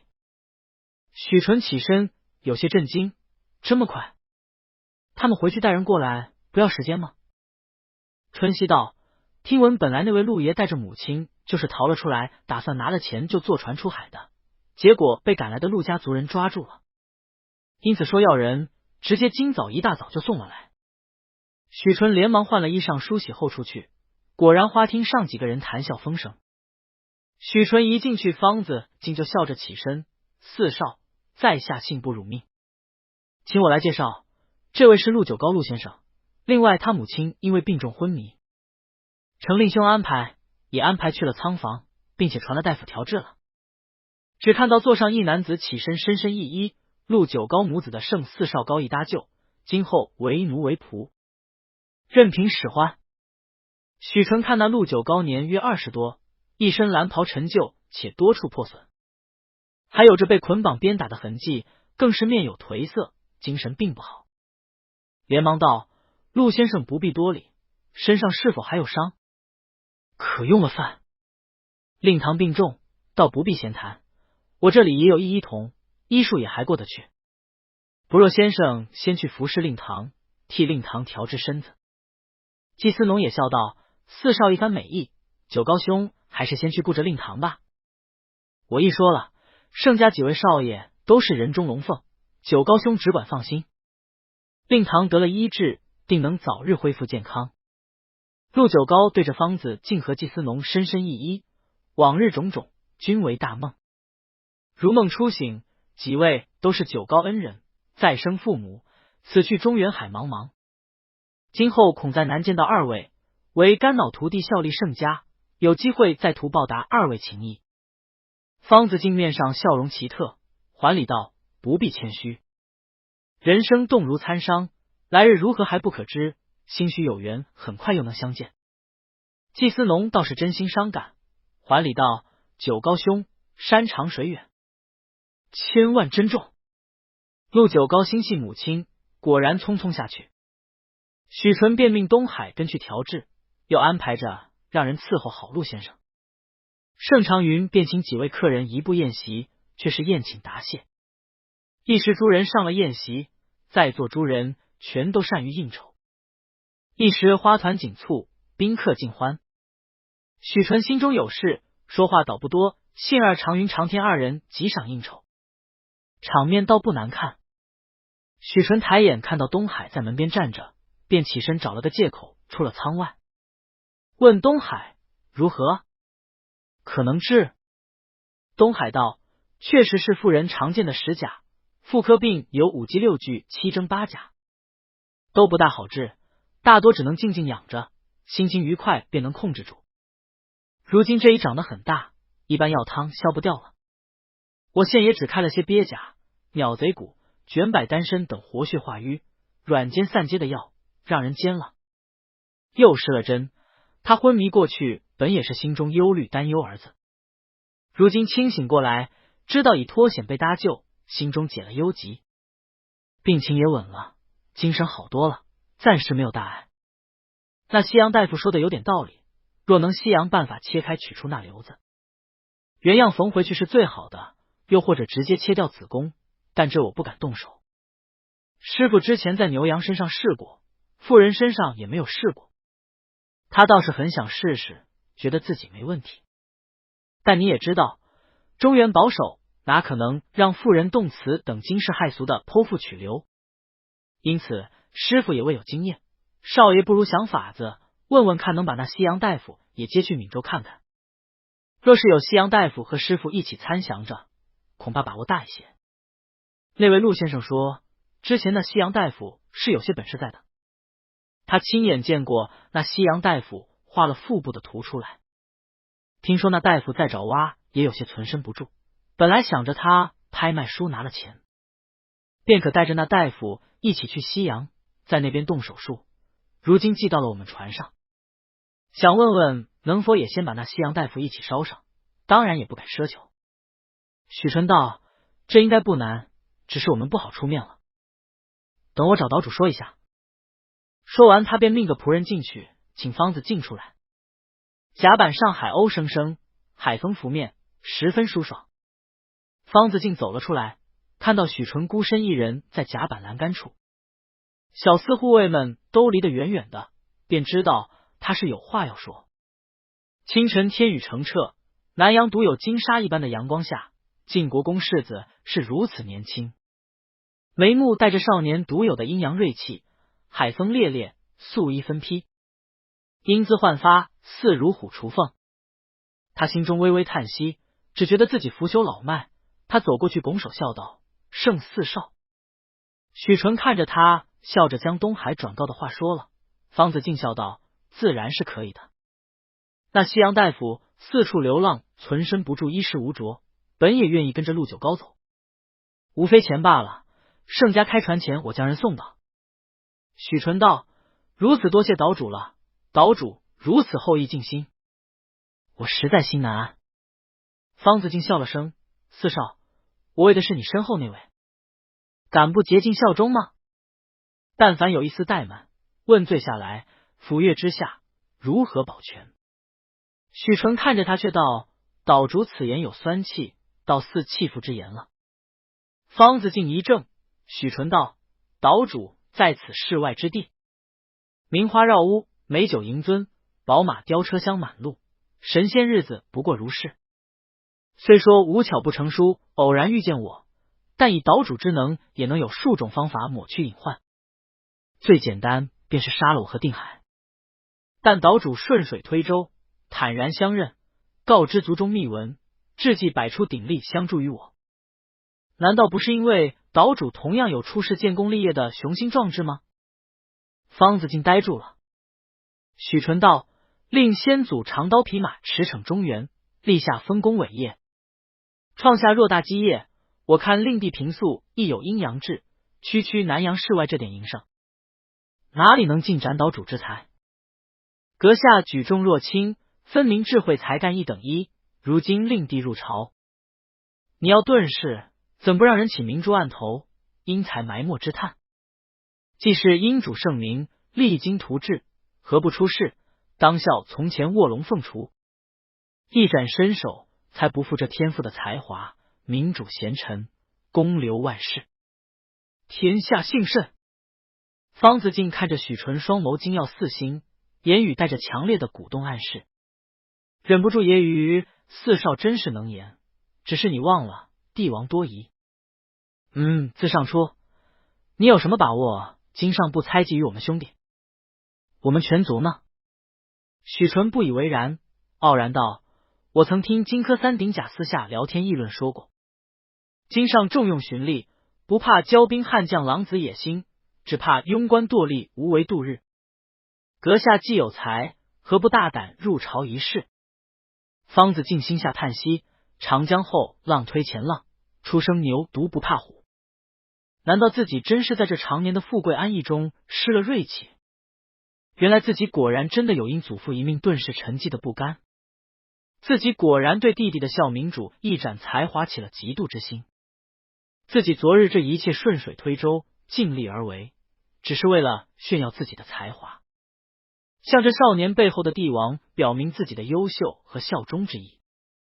这自己都无法觉察到的细微心意，被少年以一种并不令他难堪的方式揭露出来。看着眼前少年明亮双眸，意气风发，对方过于磊落，方子敬竟然哑口无言。西洋大夫很快便被连夜秘密送到了盛家船上，这是个名字非常绕口的西洋人，高鼻深目，深褐色眼珠，络腮胡须，满头褐色乱发，衣服陈旧，看起来过得十分拮据。陆九高原和他商议着起了个中原名叫格尔文。格尔文上船后先狂吃了几大海碗牛肉汤面，负责安置他的船员都吓到了，又借了他剃刀修了面，洗了手脸，换了衣裳，才来见了许纯。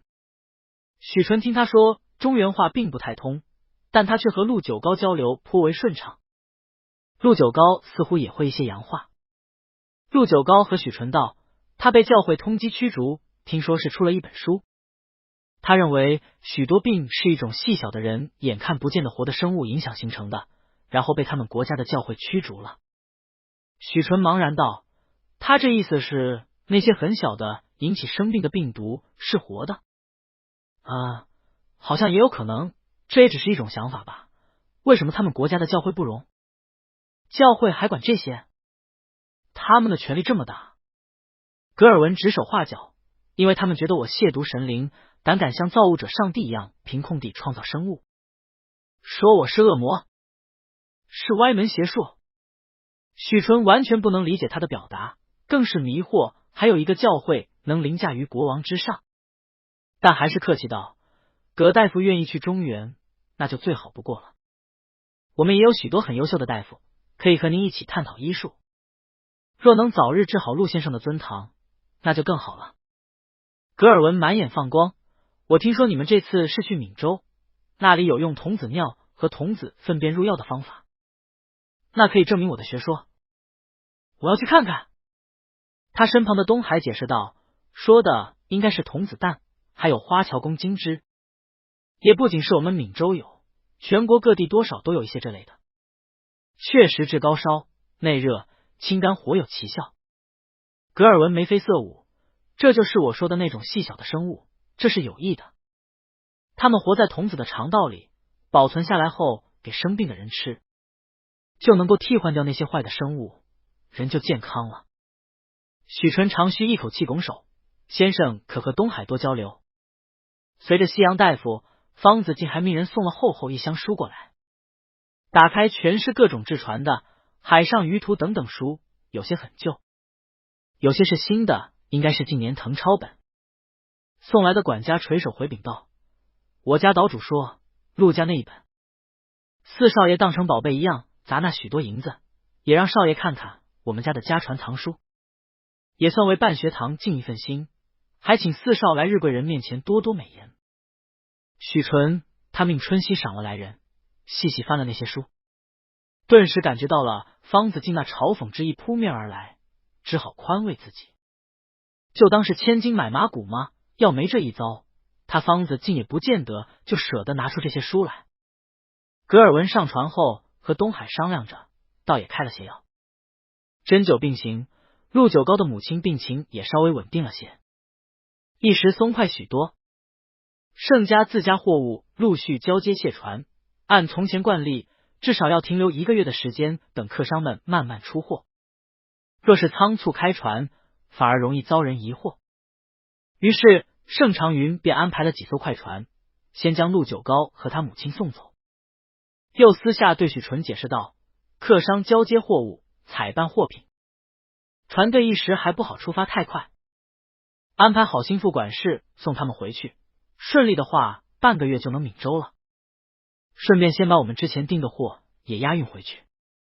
另外还有一桩，便是陆先生的尊堂在咱们坐船上久了不好，怕伙计们和跟着的商户们多言碎嘴，到时候有个天气不好，什么就迁怒说女子阴气重。而且他们这里既有仇家，自然是早日返回闽州好一些，以免夜长梦多，安排的都是自家精锐，可保安全无虞。许纯低声道：二哥安排好便是了，来日我总要亲自造一艘船，亲自培养一批船员，然后让我阿娘、亲前他们都登海船出海看看。盛长云笑了，如今南洋西洋船上富人多的是，这些老掉牙的规矩早就该改了。如今祖父渐渐强硬起来，族老们看咱们家如今这般，也不怎么敢指摘咱们。若是那学堂能办得好，皇上这差事也稳下来，咱们家在族里说一不二了。再把这些规矩都给废了。许纯心道：一个族里的陋俗陈规都如此难改，九哥是却是在朝堂之上乾纲独断，革故鼎新，以幼帝之身削权王、幽太后、撤藩属、平边疆，看起来今后还要动税法、开海路、肃吏治，内经是治民富国，外清海疆荡平寇匪。九哥胸中有气象万千，他却没有一个知心人帮他。岛主说他似乎是厌倦了，我看九哥却是时时有厌世之意。想到此，他越发心念缱绻，只恨自己太过弱小，帮不到九哥许多，自回了仓房，铺了笔墨，又给九哥写信。九哥，南阳一地日光丰沛，气候暖湿，其菜式多酸辣，果蔬多汁艳丽，香叶酱料极丰富，风味鲜明，带了一些回去，到时让六婆为您是烹饪之，也可开开胃。另在南洋偶拍的一本陆氏志传的书，上面尚有陆秀夫字迹宛然，千秋风骨，淹没于斯，本欲带回中原复印，但遇到拍卖行的东主沙鸥岛主劝说，该书为子孙切出转卖，陆氏族长肯即所还，且数百年前的志传技术已并非尽可用，亦不值高价拍之。岛主居中转还，我便以书换人，换了个志传厉害的陆氏子孙带回中原。沙鸥岛主人物俊杰，一方枭雄，原本听从祖意，经营南洋，散发头簪，于情于山水，但时有庙堂之志。临行前赠无书一箱，尽皆为其族历代藏书，十分珍贵。许纯顿了顿，没再继续写这事。他一想到定海来日，兴许要把经历过的细细禀报九哥，他就顿时有了羞耻之感，不敢在书信里信口开河。来日九哥与定海所说的一一印证，自己若言中有差，不知九哥当如何想我。他在江湖悠远，却仍念着庙堂之上那位神武天纵的天子，一想到那样的人，禁不下九阙淡齿，轻与自己是泪。曾一字一句为自己试书意，又手把手共描一夜海棠花帖，甚至曾做过那许多耳鬓厮磨、交颈绵不可言之事。那冰冷深邃的面容，兴许曾在庙堂之上生杀予夺，却待他温柔缠绵，情热如沸。许纯心中一热，只觉心内激情鼓荡，不肯再往下写，已有些后悔离京太过仓促，没能好好和九哥温存一番，一时只得转手去写那南洋风景如何，风俗如何。另又带了位西洋大夫，形貌深邃，医术清奇。潦草写了几句后，终究再次忍不住吐露心意，大船还需1月之期方可返航。猛浪若奔，星共翻飞，言不尽意，为期在见凶之日。世所之盼，已是深秋，天高风凉。盛长洲回到府里，一路拖着大衣裳，微微带了些烦躁，擦了擦汗，仍然是先去了内堂见祖父盛敬渊。盛敬渊正与程同宇商量生意上的事，见他便道：“是办得如何？”盛长洲摇头，都是软硬不吃，不是说如今艰难，愿捐个1000，就是冷嘲热讽、阴阳怪气，说朝廷既指了咱们家筹办，自然是我们为尊，哪敢掠人之美。盛同宇道：“这水师学堂，既然圣命说了，我们家牵头配合朝廷筹办，咱们就算拼着亏些钱卖点产业，举全族之力为皇上尽忠又如何？”盛敬渊摇头：“你想简单了，新建出点前期的钱容易，但这水师学堂非得有长期银钱供养不可。你看老大拿回来那赵玉赵大人做的水师学堂的图，按朝廷的规划，除了校舍、教书堂、习武堂、图书楼、宿舍等都需要新建之外，还要十分宽敞的跑马训练地、海上训练、海边营房，这零零总总算起来，没个几百万两银子，哪里办得下来？这还只是看得见的，还有看不见的服装、书本、衣食住行的费用，路上演习的马匹、粮草，在来日海上演习火炮、火铳、重弩、强弓、刀枪等等武器训练的费用，这可是只要一开张就源源不绝的吞金兽啊！要十分简单，朝廷早兴建了，也不可能让哪一家能独办的。你想想当年沈万三犒军的下场。这水师学堂乃是官办学堂，我们一介商户独立承办，这是取死之道，绝不能贪功，又不能推诹，这分寸可得拿捏准了。盛同宇道：“朝廷让咱们盛家为主倡导，但其实闽州这边尚有其他商户比咱们威望更高，依我看，这是眼红咱们了，故意私下勾连着给咱们难堪，多半鲍家打的头。他们自知道咱们拿了海上舶来物这一项的皇商差事，十分不忿，认为是我们抢了他们的生意。他们本是负责海货专供的，如今也只看着我们采办什么，他们也采办什么，还要故意比我们低上几分价钱，对外张扬说我们买贵了，就是故意和我们作对。”盛敬渊命人给长孙上热茶，先喝茶歇息歇息，一时半会也办不下来这么快，无非还就是范家、张家、鲍家这3家联合给咱们家颜色看看罢了。这里头范家倒是一直想与我们做亲，如今碰到我们有求于他们，越发架子要拿起来了，这事还盯着常州了。程同宇皱着眉头，范家家风不好，当初常州娘还在的时候专门打听过，说是他家小姐十分娇养，衣食住行很是奢侈，手帕、衣裳、鞋子都是最好的绸缎做的，上身一次便不穿了，这不是过日子的媳妇。常州媳妇须得好生挑选，这可是长孙媳妇要持家的。盛敬渊问道：“朝廷这边原本说从布政使司、是博司分别出费用50万两呢？”盛长洲摇头：“市博司是夏太监主持，还算干脆，但也和我说今年收入只有35万两钱的能知识，确实支应不开了。布政使司更不必说了，圣旨下来1个多月了，1两银子没有。赵玉大人亲自去谒见了闽州总督雷英明，倒是一口答应了，只说从今年的税银里支出，但真去和下边的书办勾兑，那可就不是说税银被海上扣匪劫了，就是说等着哪一项税银收上来，一拖便拖个10来日。就连赵玉大人都疲了，他那边还有海事局的事要筹办，又也是布政司管着，他也不好日日去找上官麻烦。虽说有个钦差在身上，其实品级到底低了些，见了雷总督也只能低头。我私下找人塞了银子，悄悄与我说别费心了，上面的大人们斗法，让我还是先想别的办法，别光等着布政使司这边了。盛敬渊道：“若是容易的事，朝廷也不会交给咱们办了，这是陛下待盛家深恩，总有破局之法。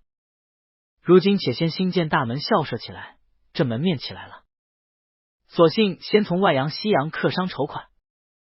常州这水师学堂一总看着钱是多，你且找人将这些拆分开来，哪些是最紧要的，如大门、校舍、住宿的地方，哪些是明年后年再建无妨的，然后一项一项做了预算，再募捐。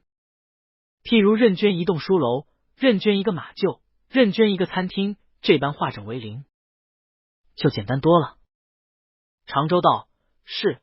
孙二爷想到此处，正命管事们抓紧踏勘，将工程量一样一样算出来，先把这图纸给画了出来。只是这银钱不到位，终究有些着急。盛景渊想了想道：张家之前还欠了我们一项人情的，可从他那里破局吧。常州笑道：孙儿可不是也想到了，但他家老太爷直接说病了，一家子都闭门不出，孙儿去拜访几次都不得其门。盛景渊和程同宇全都摇头笑了，真是老狐狸。三人正合计着，却见外边管事的气喘吁吁飞跑进来禀报，二少爷派了管事先带了3条船的货物回来了，并送了3位客人回来，倒是给水师学堂的先生，让好生招待安置住下。其中一位先生的母亲有救急在身，希望大少爷安排人好生调治。又有2盒子信到了，另外还有几箱书，都已细细分了类了，全都是说备着学堂用的，请大少爷想办法命人先刻版印书。3人大喜，连忙传了带船的管事进来细问，管事果然一一细细回禀了一路见闻及安排，又奉了盒子上来，一盒是2爷、3爷、4爷给家里的信，另外一盒却是4爷那边交代了，请大少爷命人送回京城去给清前姑娘，转送给方子兴大人那边。祖孙3人会议，都知道这是幼灵又给经理那位说不得的人写信了，连忙命人妥当封存，检查过蜡封无误后，又重新上了一层朱漆，这才命人尽快送入京中。这边才派了盛长洲去接待那千里迢迢到来的陆九高，格尔文不提。却说这边谢意收到信，又已是数日后，他打开那一摞甚至有着些海腥味的信，看到里头还附了小小一叠花笺，都是工笔绘制，那些花却都形态各异，并非中原所常见，颜色艳丽，轻盈丰美。谢意也不及看信，将另外一幅卷轴慢慢打开，看到九霞光照，漫天彩云，灿烂华美，不可言表。他微微一笑，目光落在那朝野司军、牧野司军上，问道：可问了那清前，是船队都平安回了港口吗？时间好像比之前估算的倒早一些。苏怀道：问了，说是船队并没有回来，只是快船先送了2位给学堂用的先生回来，一位是陆氏善治船的子弟，一位是西洋的大夫，还有几箱子书，命人先刻版印刷，要给学堂做课本。大船回来恐还要1个月。谢意道：平安便好。等青青回来，看到朕给你出的难题，倒要看看你走这一走长进了多少，能答得上来不？海上的柔风薄日中，许纯趴在船舱房间软榻上，随着船的轻轻摇动，魂梦栩栩然如蝶，仿佛梦中飞回了中原，像一只蝴蝶一般飞向谢意睡着的唇瓣。谢意张开了眼睛，冷淡如琉璃一般的眼珠盯着他，伸出手指轻轻触碰，他就心甘情愿地扑入他怀中，缱绻温柔，缠绵如柔风。许纯醒过来的时候，窗外还是哗哗的海浪声，脸是热的，心跳仍然扑扑加快，仿佛那梦里极致的快乐余韵还在身体里。他手指都懒得动。他在南阳待了1个月，怀疑自己在这暖热的天气中，也快酿成了一坛醇厚悠远又时时荡漾的酒，随时能够满溢出来。他想念九哥，信儿马上就要回到中原了。过去的1个月，他逛遍了南阳诸岛，到处采购，看到什么好东西就买，给家里人，给九哥都买了许多零零碎碎的礼物，满满当当装了几大箱子。祭司农早已回了，行色匆匆，想来那边战事犹未完。方子敬也再也没有出现过，倒是让人又送过一些南阳土特产给他，捎了句话说家里有事提前回京去了，今后有事可以让人找他，说不定他比自己还更早回到京城。也不知道他是怎么和公主解释的，之前打听还说他们夫妻恩爱，忽然他听到了欢呼声，他连忙起身出去，看到甲板上的船员们欢呼着。他顺着众人目光看过去，遥遥看到了地平线，他们平安回乡了。他不由眼眶也微微湿润。九哥，我回来了，思念在胸中翻腾着。九哥第一返回闽州，船上见故乡地面时，船上众人都在笑叫欢呼。屈指一算，已4个月未见九哥。然而甫回到便感风寒，腹泻头疼，以盐医调治。大夫道为小样，九哥切勿担忧。只是不宜立刻启程，先命人将从南阳捎带回来个九哥的礼物先送回京城。地顿首，谢意打开信看了皱眉问：问了没？病得严重吗？该不会在船上就生病了吧？苏怀道：问了，说是之前热效如素，身体底子恐怕有些虚。出去一次虽说没生什么大病，但也是因为那边气候温暖。到底来回车船奔波了几个月，身体已是虚了。回到闽州，偏又已接近过年，碰上寒流，这冷热交加，反倒伤寒了，还需好好调养着。谢意沉了脸，腹泻不是小事，教育一挑灵验的药丸，命人送去给盛长洲。另外，定海信怎么没提生病的事？方子兴一旁上前回报，定海是一到案就命人送了之前写好的信，猜测那时候还没生病。谢意皱眉道：让他每日报一次病情，用飞鸽。快一些。方子兴连忙应了。谢意看了他一眼，想起定海密报里头那个神秘的岛主画像，问道：武英侯最近病情好些了吗？朕最近要打猎，若是身子好些了，陪朕打猎吧。方子信抬眼有些茫然而耿直：陛下要东猎，臣陪您好了。何必传他呢？怕旧伤发作。最近公主有了喜讯，我哥都陪着公主呢。谢意不明意味笑了声：有喜讯了，好事。他转头命苏怀给武英侯府赏些东西给侯爷和公主，让武英侯有空进宫陪朕下下棋。苏怀连忙应了。谢意这才命人打开那一大箱子东西，看里头果然商药、绸缎、香包、枕头、玉器、钟表、面具等等林林总总一大堆，也都是精致别有心思的，中原不常见的。他命苏怀都拿下去收拾好，只将桌子上那叠南洋花笺剪了一张出来放在案上，指尖划过花瓣，带了些涟漪，提了支笔蘸了墨水，刚要落笔，想了想，终究搁了笔，一字未写。闽州。喝了药刚刚退了烧的许纯半倚在靠枕上，脸上还带着一些发烧的红晕，正和一旁的盛长洲说话，都说了没事，别着急，也别让外祖父忧心，如今你们都正操办学堂的事呢，不必为我这小病担忧。如今筹款的事有眉目了没？盛长洲笑道：不必着急，祖父已有法子了。他说闽州这些商户虽然达成联盟，其实是想从我们这里要更多的利益，但其实也害怕别家占了先，因此只需要想办法让大家认为某一家偷偷先给了咱们捐款卖好，别的商户一着急，怕抢不到先儿，就不攻自破了。正打算着明日就去张家拜访一下，就说是去探老太爷的病，回来就让人放出谣言去说张家捐了。但别人若来问，咱们就还是一口否认，越是这般迷惑，大家才越怀疑张家占了先。然后我们再弄个肥缺彩办给张家的儿子，越是证明这谣言真，到时候别家也会偷偷来接触我们的。许纯忍不住笑：这样也行。盛长洲道：商场如战场，兵者诡道也，都这样。许纯却灵机一动，想起来，若是这样说的话，我这里还有更好的法子呢。有个现成的人选，比张家还好使，咱们还不用拨出去什么肥缺，到时候人人也都来谋肥缺，哪有那么多肥缺？明明是公事，倒办成了我们一家的私事不成，总得人人自己争先才好。盛长洲问：你说说看。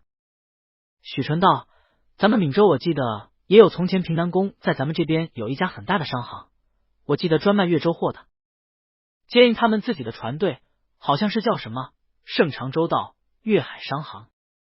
许纯点头，对，烦请长洲哥派个管事去传话，就说让他们主事的来一下，武英侯在京城有些东西，让我带过来，请他们转送回去。盛长洲半信半疑，这样也行。武英侯是平南宫的长子吧？你认识？心里却想起了祖父说过的话来，心下果然一一印证。许纯道：是的，借一借他名头，他不会生气的。我和他弟弟相交极好的，却没有说方子兴了，怕盛长洲和两位表哥一对，岛主的身份可就不怎么牢靠了。盛长洲出来却也没有着急办，却是去找了祖父说了。祖父点头笑道：还是幼林这个人选好，平南王可是赫赫有名，便是如今撤藩，那也还是实打实的西南王，你只管放心去办吧。果然傍晚粤海商行那边主持的管家就来了盛家，许纯亲自见了他，只把方子敬之前在南阳给他的几样土特产装了箱子给了他，道：这是你们侯爷听说我回闽州探亲，便让我带过来，说由你们转交回去给平南宫的，说是刚得的南阳特产。偏巧我刚到就生病了，又怕外人交接不清楚，误了侯爷的交代，劳烦管家跑一次。管家唯唯诺诺，劳烦世子千里迢迢带过来，不知咱们家侯爷还有别的交代吗？许纯笑道：倒不曾，一直按侯爷交代送回去给老公爷便是了。管家心中大奇，侯爷从京城直接送粤东，自家店铺多的是渠道，如何要这么个大弯先来闽州？但是出反常必有因，侯爷恐怕另有深意，他也不敢问，只能恭恭敬敬接了那一箱子的南阳土特产，搭了马车回去了。粤海商行的管家夜晚造访盛府，然后拉了一车东西回去的小道消息很快被有心人传了出去。而第二日，一直关心着水师学堂筹办进度的各家大商户，甚至包括布政司那边都得了消息。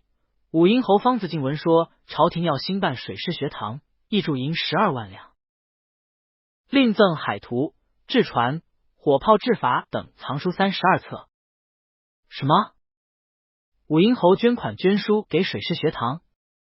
闽州布政使雷鸣豁然站了起来，方庆连这思想做什么？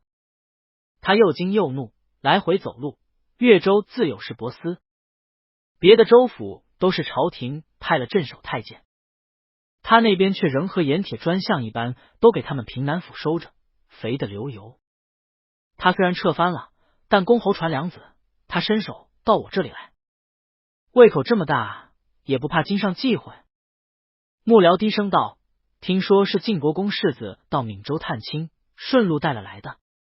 问了粤海商行的主事，倒是茫然不决，只说是武英侯托了晋国公世子带了些香料、种子等，命他转带回粤东平南府给老公爷，并未提过捐助一事。我命人去看了下那些书，上面确实都盖有藏书印、观海楼。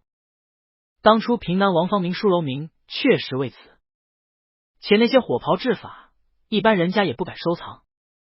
我倒猜测平南宫这是借长子之手表忠心，今上不就是加赏他加时去，是第一家上表撤藩的吗？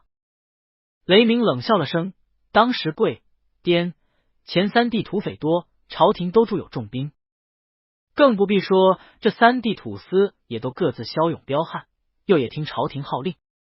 但凡平南王当时敢说一个不字，三方大军立刻就能将平南藩给平了。说是西南王，也不过仗着地方富庶，真打起来还未可知呢。一位幕僚巧声道：我倒是听说武英侯这边并不仅仅只捐了银子和书，还见了2个先生，一个善制船的先生，一个是善外科的西洋先生。听说是等学堂一建好，就在里头任教呢。雷鸣豁然转脸，此消息为真？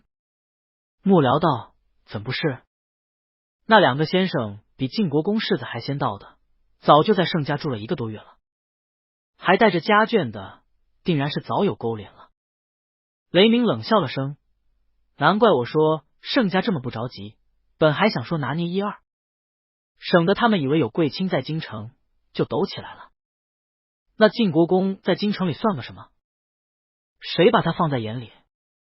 看盛家只以为攀了高门，平日里眼孔甚大，目中无人，压根没把我这部正事放在眼里，以为有夏太监撑腰，拿了个皇商又如何？不也得好好在我这里低头？原来这是又攀上了平南宫。他坐回了府上，当机立断道，命人立刻先拨10万两税银过去给赵宇，就说追回了一些款项，连忙命人送去了，不敢误了皇差，让他抓紧办差，莫要辜负皇恩。一位幕僚不解道，府台这平南宫再强，他也管不到咱们闽州。那武英侯也是个上公主的闲人，并不当差的，大人如何还要忌惮于他？雷鸣道，可不正是闲人吗？妙就妙在闲这个上了，方庆莲既能趁机见2个不痛不痒的先生过来投石问路，再过一段时间，说不定就能直接安排赋闲的长子为皇上效劳，来这水师学堂当个总教习了。他可是还有个儿子在圣上身边，随时进言的，为兄长谋个贤职，那可不难。这水师学堂自然是要培养水师人才，授以水师官职的。方庆莲也有次子跟在京上身边，长子再来我们这里做水师总教习，胃口这么大，手伸这么长，也不看看自己吃得下不？布政司这边银款一拨，盛家老太爷又去探望了一回张家老太爷的病，很快谣言满天飞，都说张家也捐了，两边却也都只否认，但很快范家也派了人上门来，一则捐银10万两，二则下了帖子，邀请盛家3位少爷和晋国公许世子赏冬日兰花宴。许纯自然已上在校期聚了，只让盛长洲带了2个弟弟去赴宴，回来笑道对方仿佛毫无芥蒂，也全然不提婚事的事了，只说些场面上的客气话，但客气了许多，比从前那不怎么看得上盛家的倨傲样子强多了。最后唯有鲍家尚且还硬气顶着，只捐了3000两，闽州大一些的商户陆陆续续都来认捐，多则几万，少亦有数千。很快大门眼见修成，这日赵玉却轻车简从，跟着盛长洲过来探许纯的病。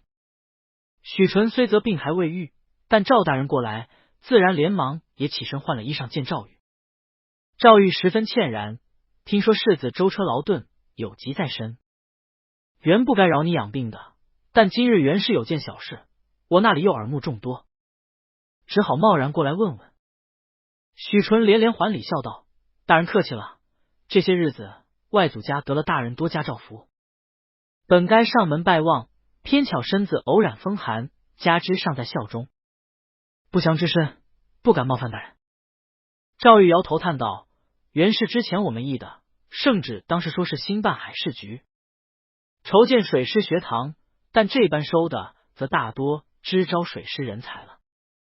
我们之前合计着，却是想还要培养一些制船、天象、医科、地舆图说、船只驾驶、格致、化学等方面的人才，不拘于效劳朝廷水师，优秀者可授予官吏职务，其余的哪怕是能够在民间亦可进学，而且不拘仅招闽州一地的学生，要全国各地有志于海事海务者，均可来投考，如此才是利国利民，为国储财。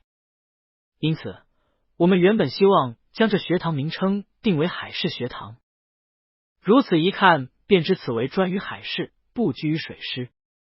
许纯看向盛长洲道，这不是极好吗？这其实也是他之前和表哥说过的意思，水师不如海事。海事学堂一看便知君主志在四海，看来赵玉大概也猜到了这是他的意思，今日特意来，难道是有变？赵玉道，然而今日去和布政使雷大人这边禀报进度之时，说道这学堂大门已修好，大人忽然雅兴大发，说要亲为学堂题一匾，然后竟然提了闽州水师学堂6个大字。他为闽州之辅臣、父母官，他如此题字，前些日子又刚刚批了10万银子给海事局，我竟无法推辞，只能领了这字符出来。他满脸颓色，许纯想了想道，大人平日和我表哥商讨这学堂兴办规划，想来不如何遮掩，大人又是从京里来，服侍的大多是这边地方官吏差官，因此其实雷大人早就知道你们想要命名为海事学堂了吧？这是故意的。赵玉道：确实如此，这大门才修好，哪里就到题词这一步了。因此今日我领了这横幅出来，便已知道身边定是有人泄了我们平日所规划，也怪我们未将这些事当成密事，料不到有此所失。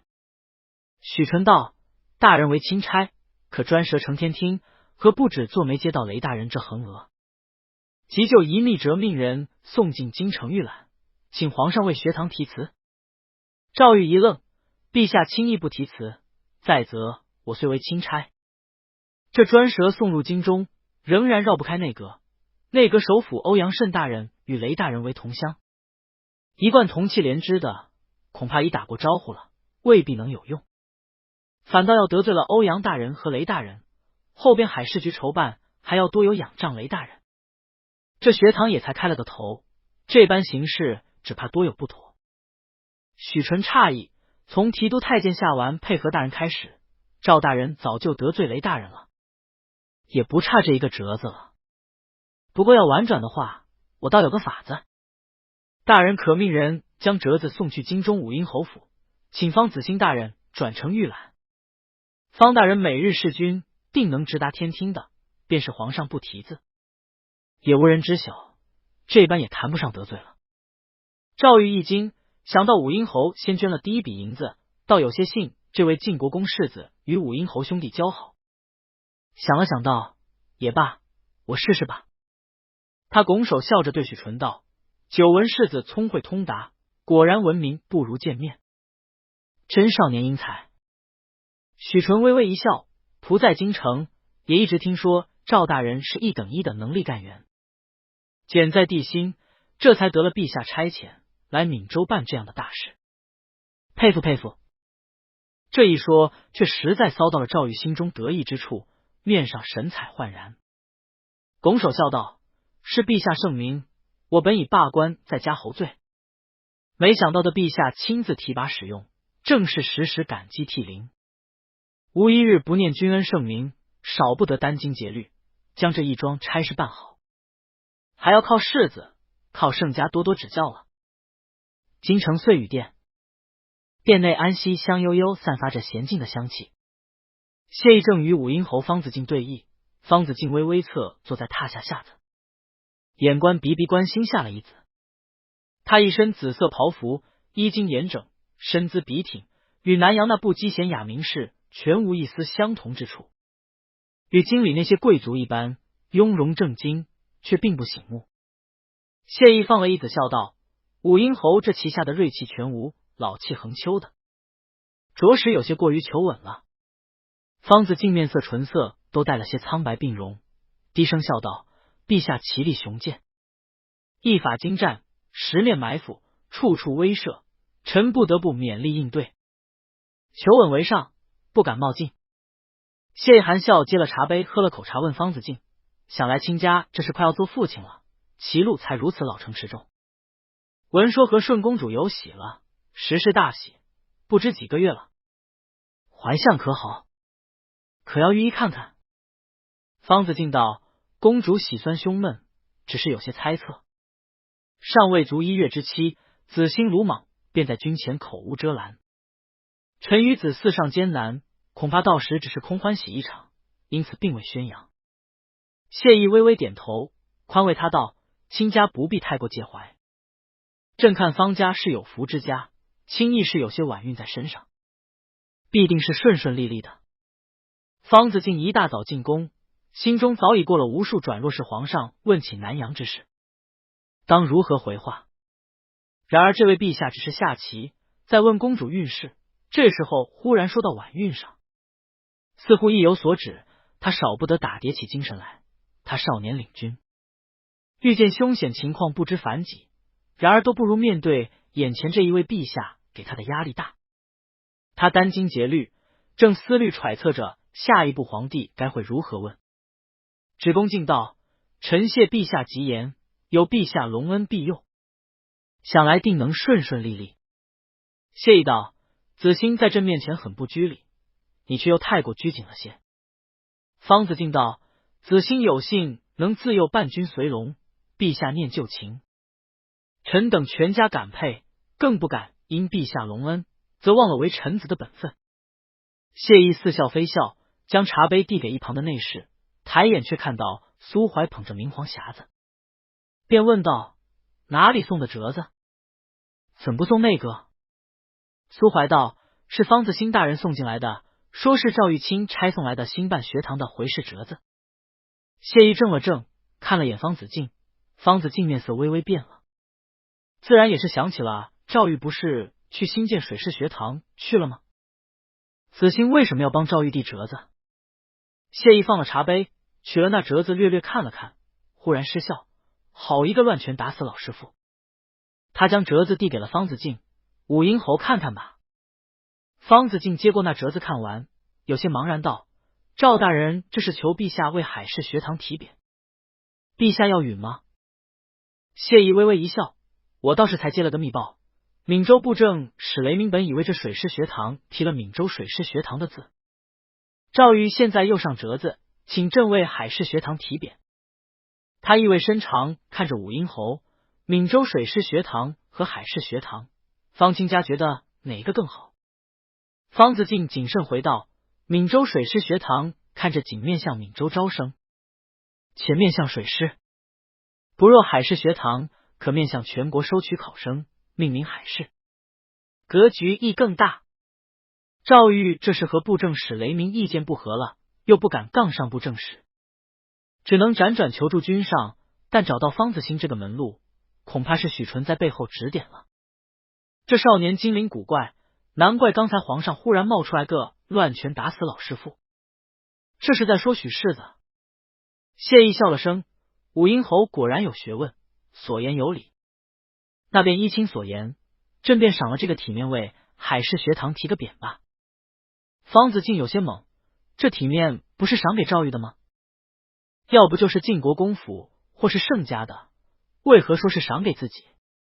隐隐似乎有什么东西往自己兄弟两人身上扣来的不祥之感。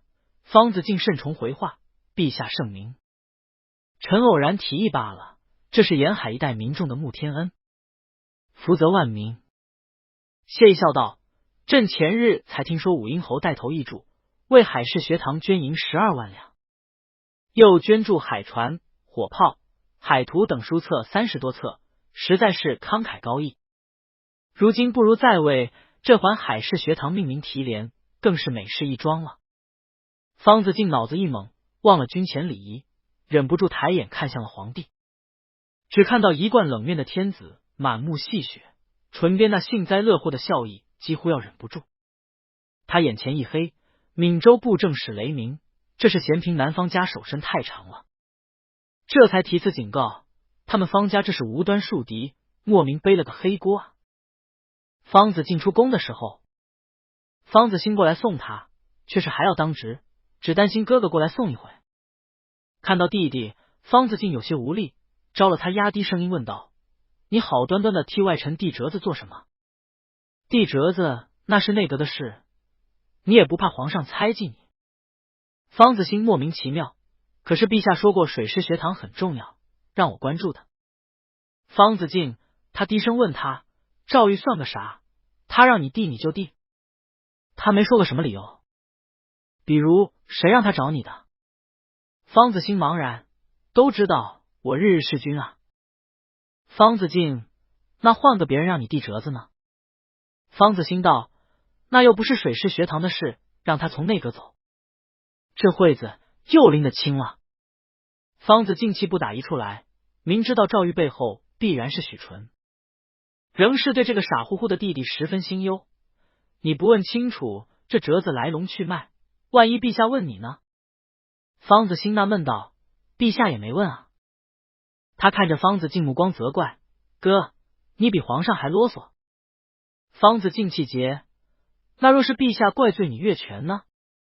方子兴耿直道：“陛下觉得我递折子不合适，告诉我就是了，我下次就不递了。”方子敬气笑了，挥手命他快走。行，合着你们君臣至诚至信。就我是个丑角。方子兴道：本来祖父和你以前就和我说，让我什么都听皇上的就对了。方子敬驱赶蚊子一般驱赶他，对，你做的对，去吧。方子敬回了侯府，想了想，还真提了一副对联，让人送去了闽州。横竖都已得罪了人，皇上明显偏着晋国公世子的。他意在海路，朝廷里老一些的大臣都看出来了。晋国公世子难得是个善经济又有海商基础的，皇帝挑这么个人来破局，也是很合适了，估计也挑了好几年。方子敬有些扼腕叹息，早知早晚要拉下水，还不如当初试一试。不过经上多疑，心思极细，太过聪明之人，便也不爱用一般多思虑的谋臣，反而就好用那等心思简单的直臣，譬如子兴，又如许纯这等。这也没办法了，他也是天生如此，难怪祖父去世前让他们父子三人到床前交代后事。平南公乐天之命，安分守己，留在粤东就行，不必到京里。其人志气平平，不可干涉两个儿子。方子兴入朝侍君，一切都听皇上的，不必有后顾之忧。家里人也一律不许与方子兴打听皇上的事。方子敬则守着家族后路，谋图将来，经营产业，同样一切自觉，视同族长。方子敬常常叹息，回了书房，亲自撰写了一封折子，将胸中治国良策一一写上。既然是要入朝，自然得做出点姿态出来，这位皇上不可欺也。闽州许纯养了一些日子，稍稍恢复了些精力。看家里母亲也回了信，一则收到了他让人送回去的礼物，里头一些象牙雕、玉雕件好使，让再搜罗一些。二则天寒，运河也冻上了，他又生了病，不必赶回家里，以免舟车劳顿。家里也没什么事，让他就留在闽州这边，气候暖和，正好休养身子，好生歇着，也帮帮几位表哥。许纯此刻心里却有些毛毛的，之前一时义气跑了出来，又给九哥写了许多信，送了许多东西。之前在船上还好说，如今也要过年了，连家里的信都到了，九哥却一封信没给自己回。从前自己写了信去，九哥就算不回，也会在自己写的字练的大字上圈点一二，或是回点别的什么礼。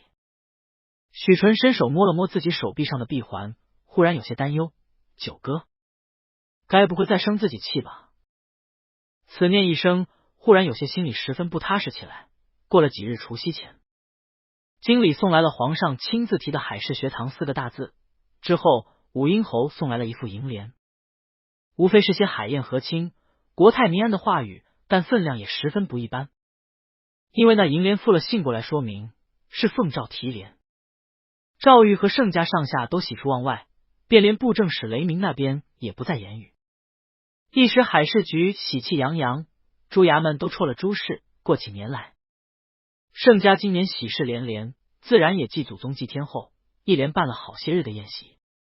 只有许纯只在屋里说是守孝，并不见客，只一人清静在后头看书、画画，谋划那海事学堂的事。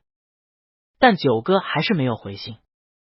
年前许纯再次采办了一批年货送回去，除了家里送的，同样也转给了清前送灯草儿巷那边，一样也都收了。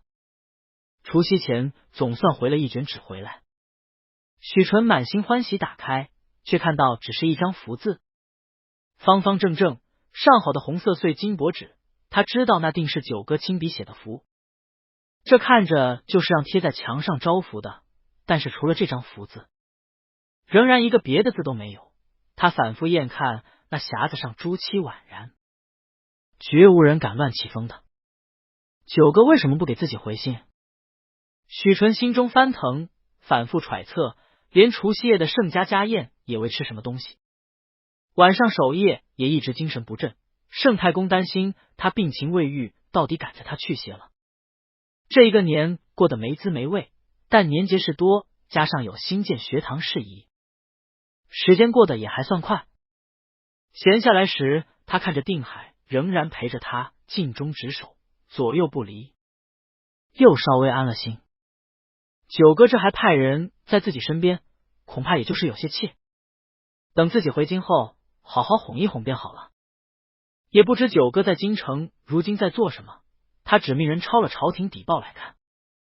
看到除夕前皇上御笔题符赏赐重臣的底抄，他心中微微一颤，想到了自己那一个福字。去年过年时，他在竹枝坊遇到了毒蛇咬伤的九哥，还陪他去看戏。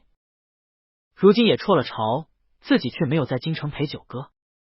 转眼便到了15，闽州城中大放花灯，他没什么兴致。但盛太公安排了极大的花灯棚子，专门为许纯祈福驱病，又让盛长洲等三兄弟陪着许纯去放河灯。眼看着天黑了，满城灯火通明，灿若星河。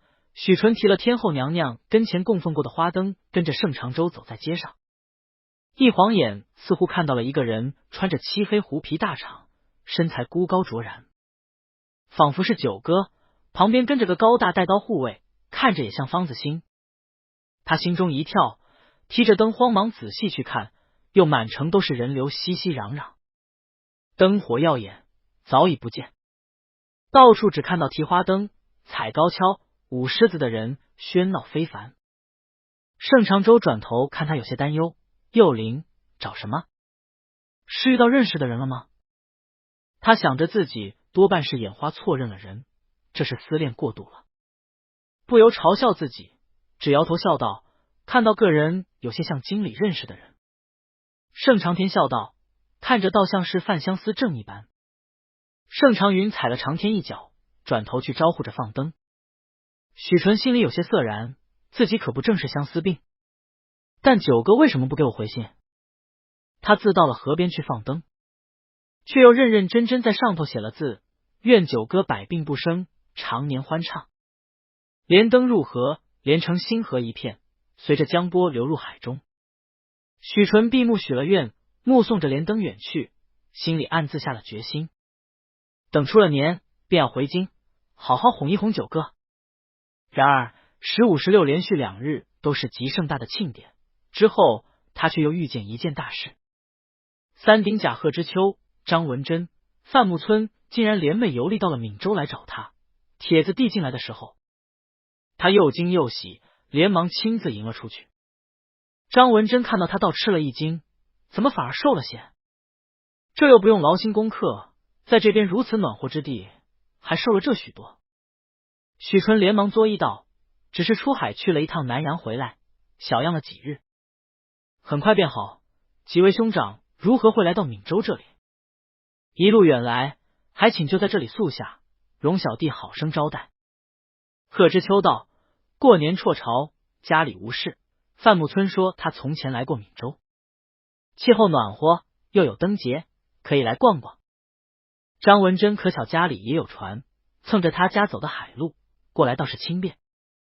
主要也是听说这边新建海事学堂，听说你也居功甚伟，十分好奇，过来看看。”许纯笑着谦道：“我并没有做什么，都是表兄陪着赵玉大人筹建，我不过出点主意罢了。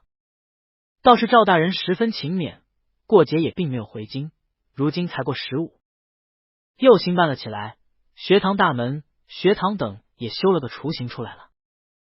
可让我表兄带着，我们一起去看一看。”范木村道：“这次来我们走的海路，一路来确实方便。陛下一直想要开海路，看来十分可行。”张文贞笑道：“谁不知道呢？但海路一开，漕运那边怎么说？咱们还是别捅那个马蜂窝。你看海事学堂，皇上都挑个诏狱来做，可见是未成，不可张扬。如今朝廷上下都冷眼看着这边呢。你等着吧，只怕添堵的还在后头，这学堂还不知能不能办成。”许纯一怔，这如今陛下都下了诏，学堂钱也筹了不少，学堂教室、书楼、训练场也都建得差不多了，海船盛家也有现成的，还能添什么乱？张文贞看他脸瘦削了些，倒有些怜惜：“还是你涉世未深，这办学哪那么容易的？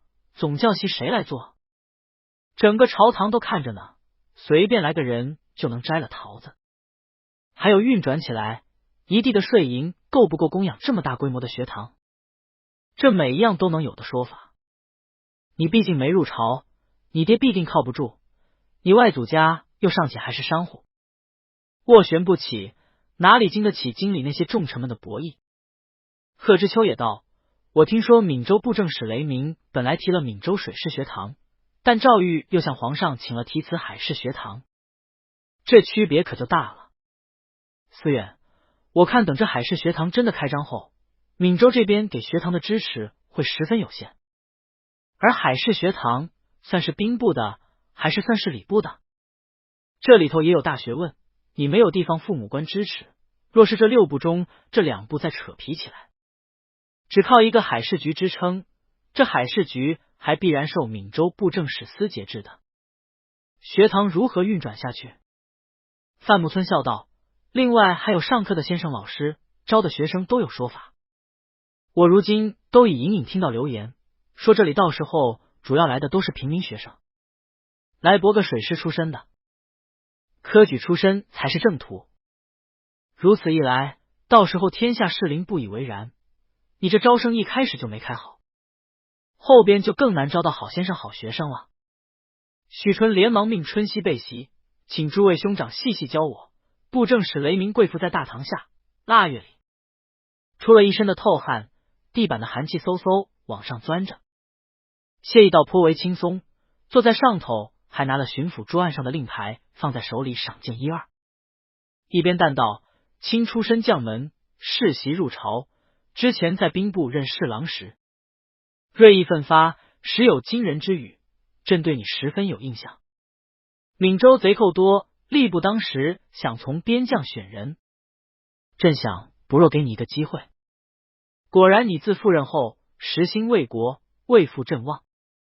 亲统官兵，率兵奋击，水陆并剿，将盘踞绿绒寨、窦家寨、四婆湾上万匪兵都扫荡了，擒斩数千余人，屡奏捷功。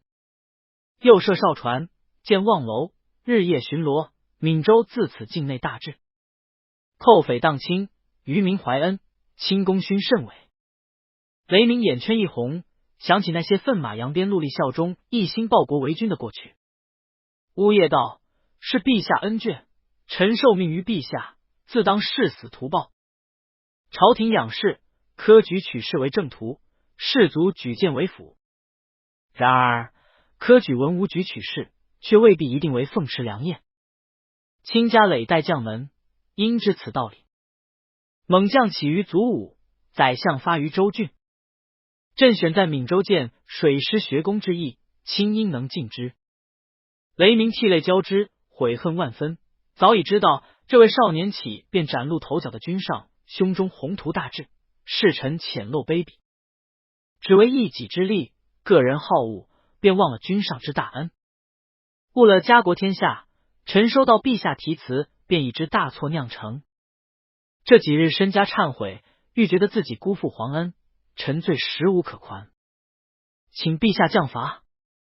谢意笑道：科举3年一取，秀者寥寥，仆者云云，大多只能为庸官，泯然于众。九州如此之大，朕实在乏人可用。好容易得你一将才，如何以小事加罪？轻抚闽州，居官甚善，四境萧然，只若是如今在海事、水师学宫上再做些成绩，在教化民众、举荐贤良上多做些功夫，功德在民，则来日必为史书名臣，亦可为后世楷模。雷鸣落泪如雨，哽咽难语，只叩头谢恩，满目血红。谢意温声道：起来吧，朕年下辍朝，难得有空来看看这海事学院筹建的如何了。卿就不必急着认罪了，先将各项事宜都细细奏来，不可再推诿疏慢。一边又命人道：传赵玉进来，一并奏报。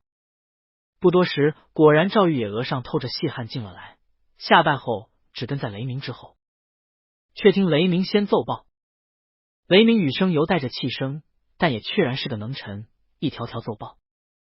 用了多少费用，如今已修建多少，尚缺银两多少，一一奏报。竟也对学堂进度了然于胸，全然不似之前在赵玉跟前那不闻不问之样。赵玉心中大喊，要知道之前雷鸣十分骄矜，仿佛对此事全然不在意。每次他向他奏事，都是一副漫不经心的样子。如今在皇帝跟前，却全然改了一副脸面。然而看雷大人腿脚仍然微微颤抖，语声也不似平日，十分惶悚，恐怕是进来之前已被敲打过了。他心下却并不觉得痛快，反而只是暗暗警醒。果然雷鸣禀报完后，谢意缓缓道：闽州吴府，地狭人稠，但人丁繁盛，本地耕耘所产本就不足，又是近海，因此唯有开阳兴海市，借贸易之事，补其不足，以惠商民。朕开海市局，便为此也。此外，海外夷狄猖狂，迟早必有一战。水师为必兴之举，尔等当同心协力，将此事办好。雷鸣和赵玉连忙躬身应之，谢意又问赵玉：赵玉可还有补充的？赵玉连忙禀报：如今资金还算充足，但若是开学招生，便立刻面临日常运为资金、先生讲习聘任、学制、课程安排等等，且此为大事，臣不敢擅专，还请陛下指明。谢意道：卿既然来此筹办多日，可与雷鸣商量着一个章程先报上来。盛家此次出力甚多，又且善于经营，可问问他们在产业上有什么办法，可举荐其义子为官，如此也能鼓舞其为国宣力。赵玉忙问：臣斗胆问，此章程当报兵部，还是当报礼部？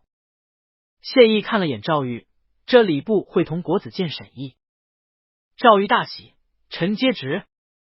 海事学堂自然是由礼部管辖最合适，礼部管科举，管国子监，走礼部，来日学生才能更有去各地任职的机会。但若是在兵部，那就变成了纯为武官兵员的出路了。如今天下太平，武举出身前途都不如何，更何况只是在学堂考学修习。若为来日计，当然要想办法由礼部管辖，更何况国子监还是沈大人在那里，自然会偏着你。贺知秋深知六部底细，拿了酒杯，一边喝着这闽州独有的纯美红曲窖藏酒，一边指点许纯。范木村也自己倒了一杯酒，笑道：但又有可能礼部这边看不起武人，兵部那边嫌弃不是自己人，毕业的水师不一定能得到重用，两头不讨好的尴尬境地。要知道海事学堂本意确实是培养水师人才，到时候得罪了兵部，那也不好受。这事还得细细办着，最好能得到陛下支持首肯。张文珍道：六部历来都是有利可图的差事都抢着的，海事学堂想要有出路，还得必须有利可图。这产业出息得想清楚了，必须一得能工学院日常教学训练所需，二得有足够利益让上面六部的重臣们心动，愿意替你们说话。小许啊，你这位表哥看来一表人才，想来是善于经营的，不知可有些什么想法？盛长洲原本只是在下手陪宴，他不懂朝事，只是沉默听着多。如今忽然被问到，连忙笑着拱手道：确实有一些不成熟的想法，还请列位大人指教。张文珍笑道：说说看。盛长洲道：一制船，大船利润甚厚，二炮厂，火炮水雷同样为兵器主力，利润同样惊人。三军医院，培养医学生，同时对民间开诊收费。四药厂，医药原本一家，利润亦不少。五渔场，训练之海域平日修炼之时，可圈养部分渔场，豢养些贝类，平日出海训练亦能捕鱼回来。六水师学生实习护航，向商队收取护航费，可保航线平安。盛长洲微微拱手：此为我们盛家和许世子这些日子商量着你的产业生息章程，不知诸位大人以为如何？张文珍府长：妙哉！指第6条恐生非议，只让商队提供一路训练费用即可，不可如此直白。范木村道：每一条都需要时间，制船、医药人才一时难得，仓促之间未必能一蹴而就。许纯道：医药确实难，但智传人才还真有现成的。加上本来盛家便有船厂，抽些人才过去，应可周全，很快便可开张生息。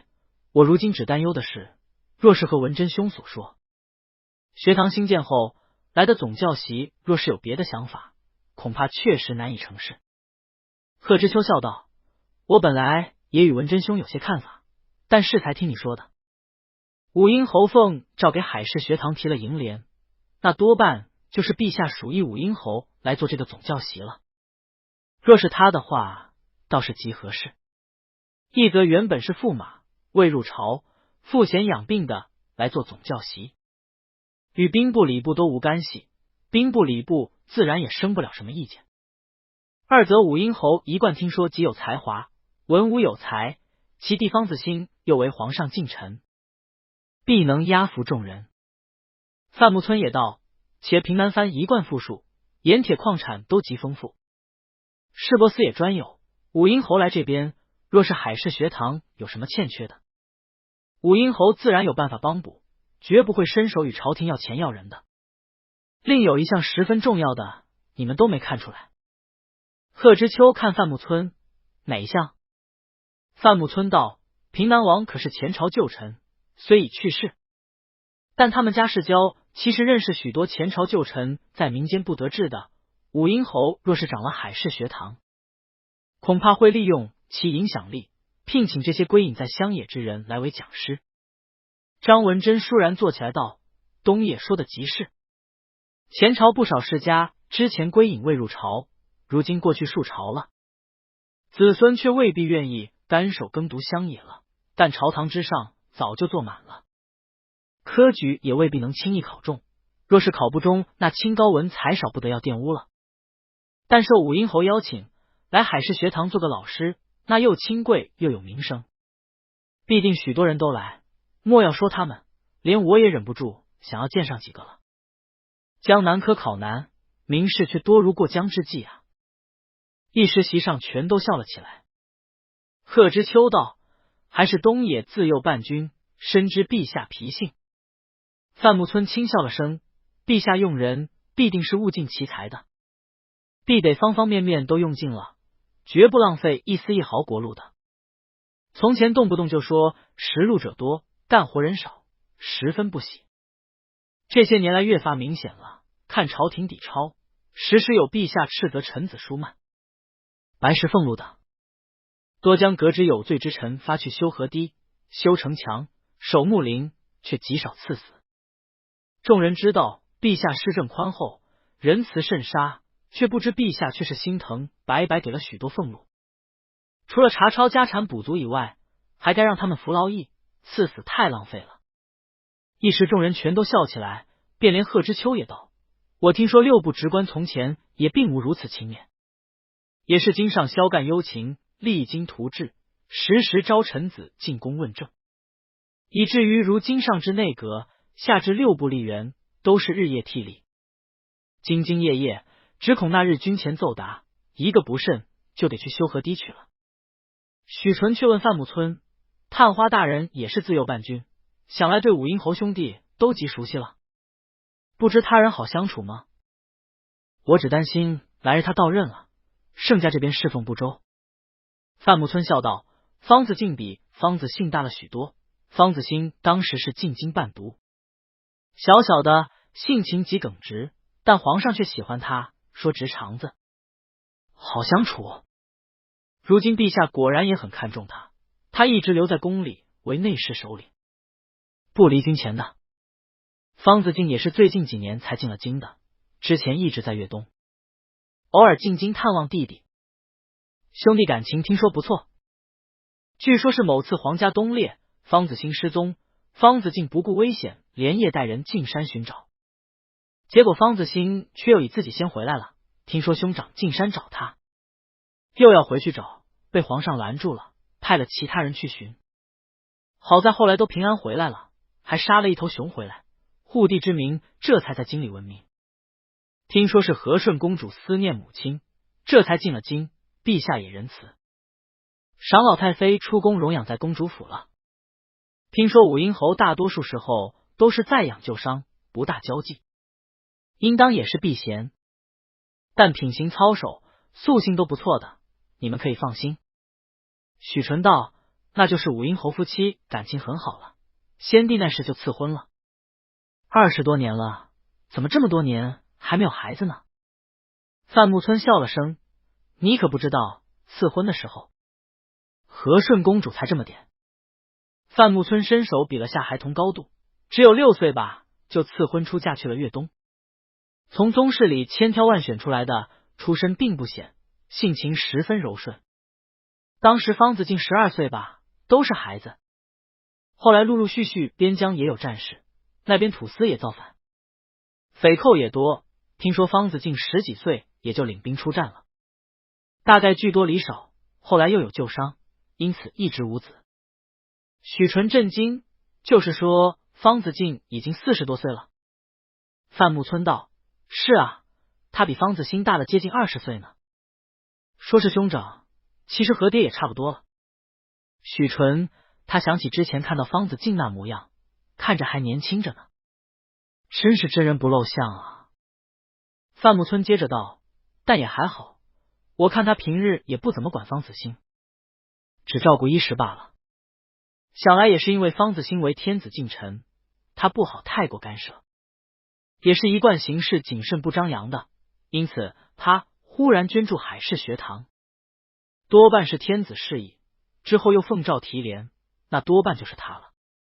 若真是他，许兄弟和盛兄弟倒不必太过担忧，这倒不是天子授意，是自己给他栽了一口黑锅。恐怕9个是顺势而为，但会真的是武英侯吗？若是真是他来，好像还真不错。许纯心里暗自想着，尚且不知道被喝多了酒的童年学半卖了个干净的方子兴打了个喷嚏，转头看着站在船头默默凝视的天子道：陛下，送行的大人们都走了，开船吗？在船头久了恐怕要着凉。苏怀在旁边看了他一眼，方子兴却全然不觉，只伸手挡了挡风，要不再回去吧。辛苦跑来一次，就只远远看一眼，人都没看清楚。这时间也没那么仓促，离开年上朝还有些日子，多住几日也使得。定海那边也说病都好了，正和贺知秋他们3顶甲在闽州四处游玩呢，活蹦乱跳的，海浪翻滚似雪，海鸟从空中掠过，扎入海中觅食，天蓝似琉璃，海风阵阵。谢意想着许纯给他写的信里道：猛浪若奔，星共翻飞，言不尽意，唯期在见兄之日，世所之盼。昨夜遥遥看了一眼，看他提着莲花灯，容色落寞，明明站在万人之间，偏偏斯人独憔悴。他当时十分想前去拥他入怀，得半生慰藉。无论今后如何，但求一晌贪欢。但千秋万岁明，寂寞身后事。谢一旦道：开船吧，回京了。方子兴哦了一声，转头去吩咐开船。随着喝令声响起，船桨摆动，大船悠悠启动，离开港口。苏怀低声道：陛下，千里迢迢过来，何不多陪几日呢？我看世子病容憔悴，很为相思苦啊。就连放河灯也只为陛下祈福，全然不曾顾及自身。少年情怀，很该珍惜。陛下也难得过来，便是去请了世子过来，一并回京。想来世子也必定高兴的。谢意道：少年情热，不过一时，日久天长起来，总有淡的时候。许纯此人性如稚子，冷了天衣，饿了进食，爱了便贪恋不休，纯出天然，不顾世俗，这也是他可贵之处。但他偏又有一股天性带来的趋利避害的敏锐，知道朕是天子，他第一选择便是警觉远远逃开，在南阳拍卖也好，给武英侯嫁祸也好，全是发于直觉，随性而为。甚至连之前给贺兰除疾那神来一笔都是如此，旁人看着只以为他是有福运庇佑之人，却不知道这等人其实是天性灵敏，能感知祸福，因此自然而然避开凶险灾祸，选择最正确的做法。虽然日日写信，情热似火，只哄着朕开心，其实心中却隐隐知道离开朕才是最好选择，却又不能开罪了朕，以免祸连九族。他未必想到这么深，但是他的所作所为便是其天性所趋。如今他接触了朝事，知道了权力之甘美，知道了努力向上。等来日等他入了朝，他总要知道君臣是如何做的才是大道。他如今尚未及惯，不过才19岁，朕大他这许多，岂能由着他任性而为？他要入朝，便让他走正道，等他坦坦荡荡走出他的路来，朕便与他做千古君臣罢了。至于少年一时的情热，等他长大了，明理了，想通了，自然知道那些非正道。如今的迷乱相思，等他忙起来了，渐渐也就淡了。不过一时忍忍也就过了，情爱小事并非人生必须。再则，朕堂堂天子，难道还由这个臣子今日喜欢便贴近了卿卿我我，明日害怕了又远远逃开吗？他要做君臣，便是君臣。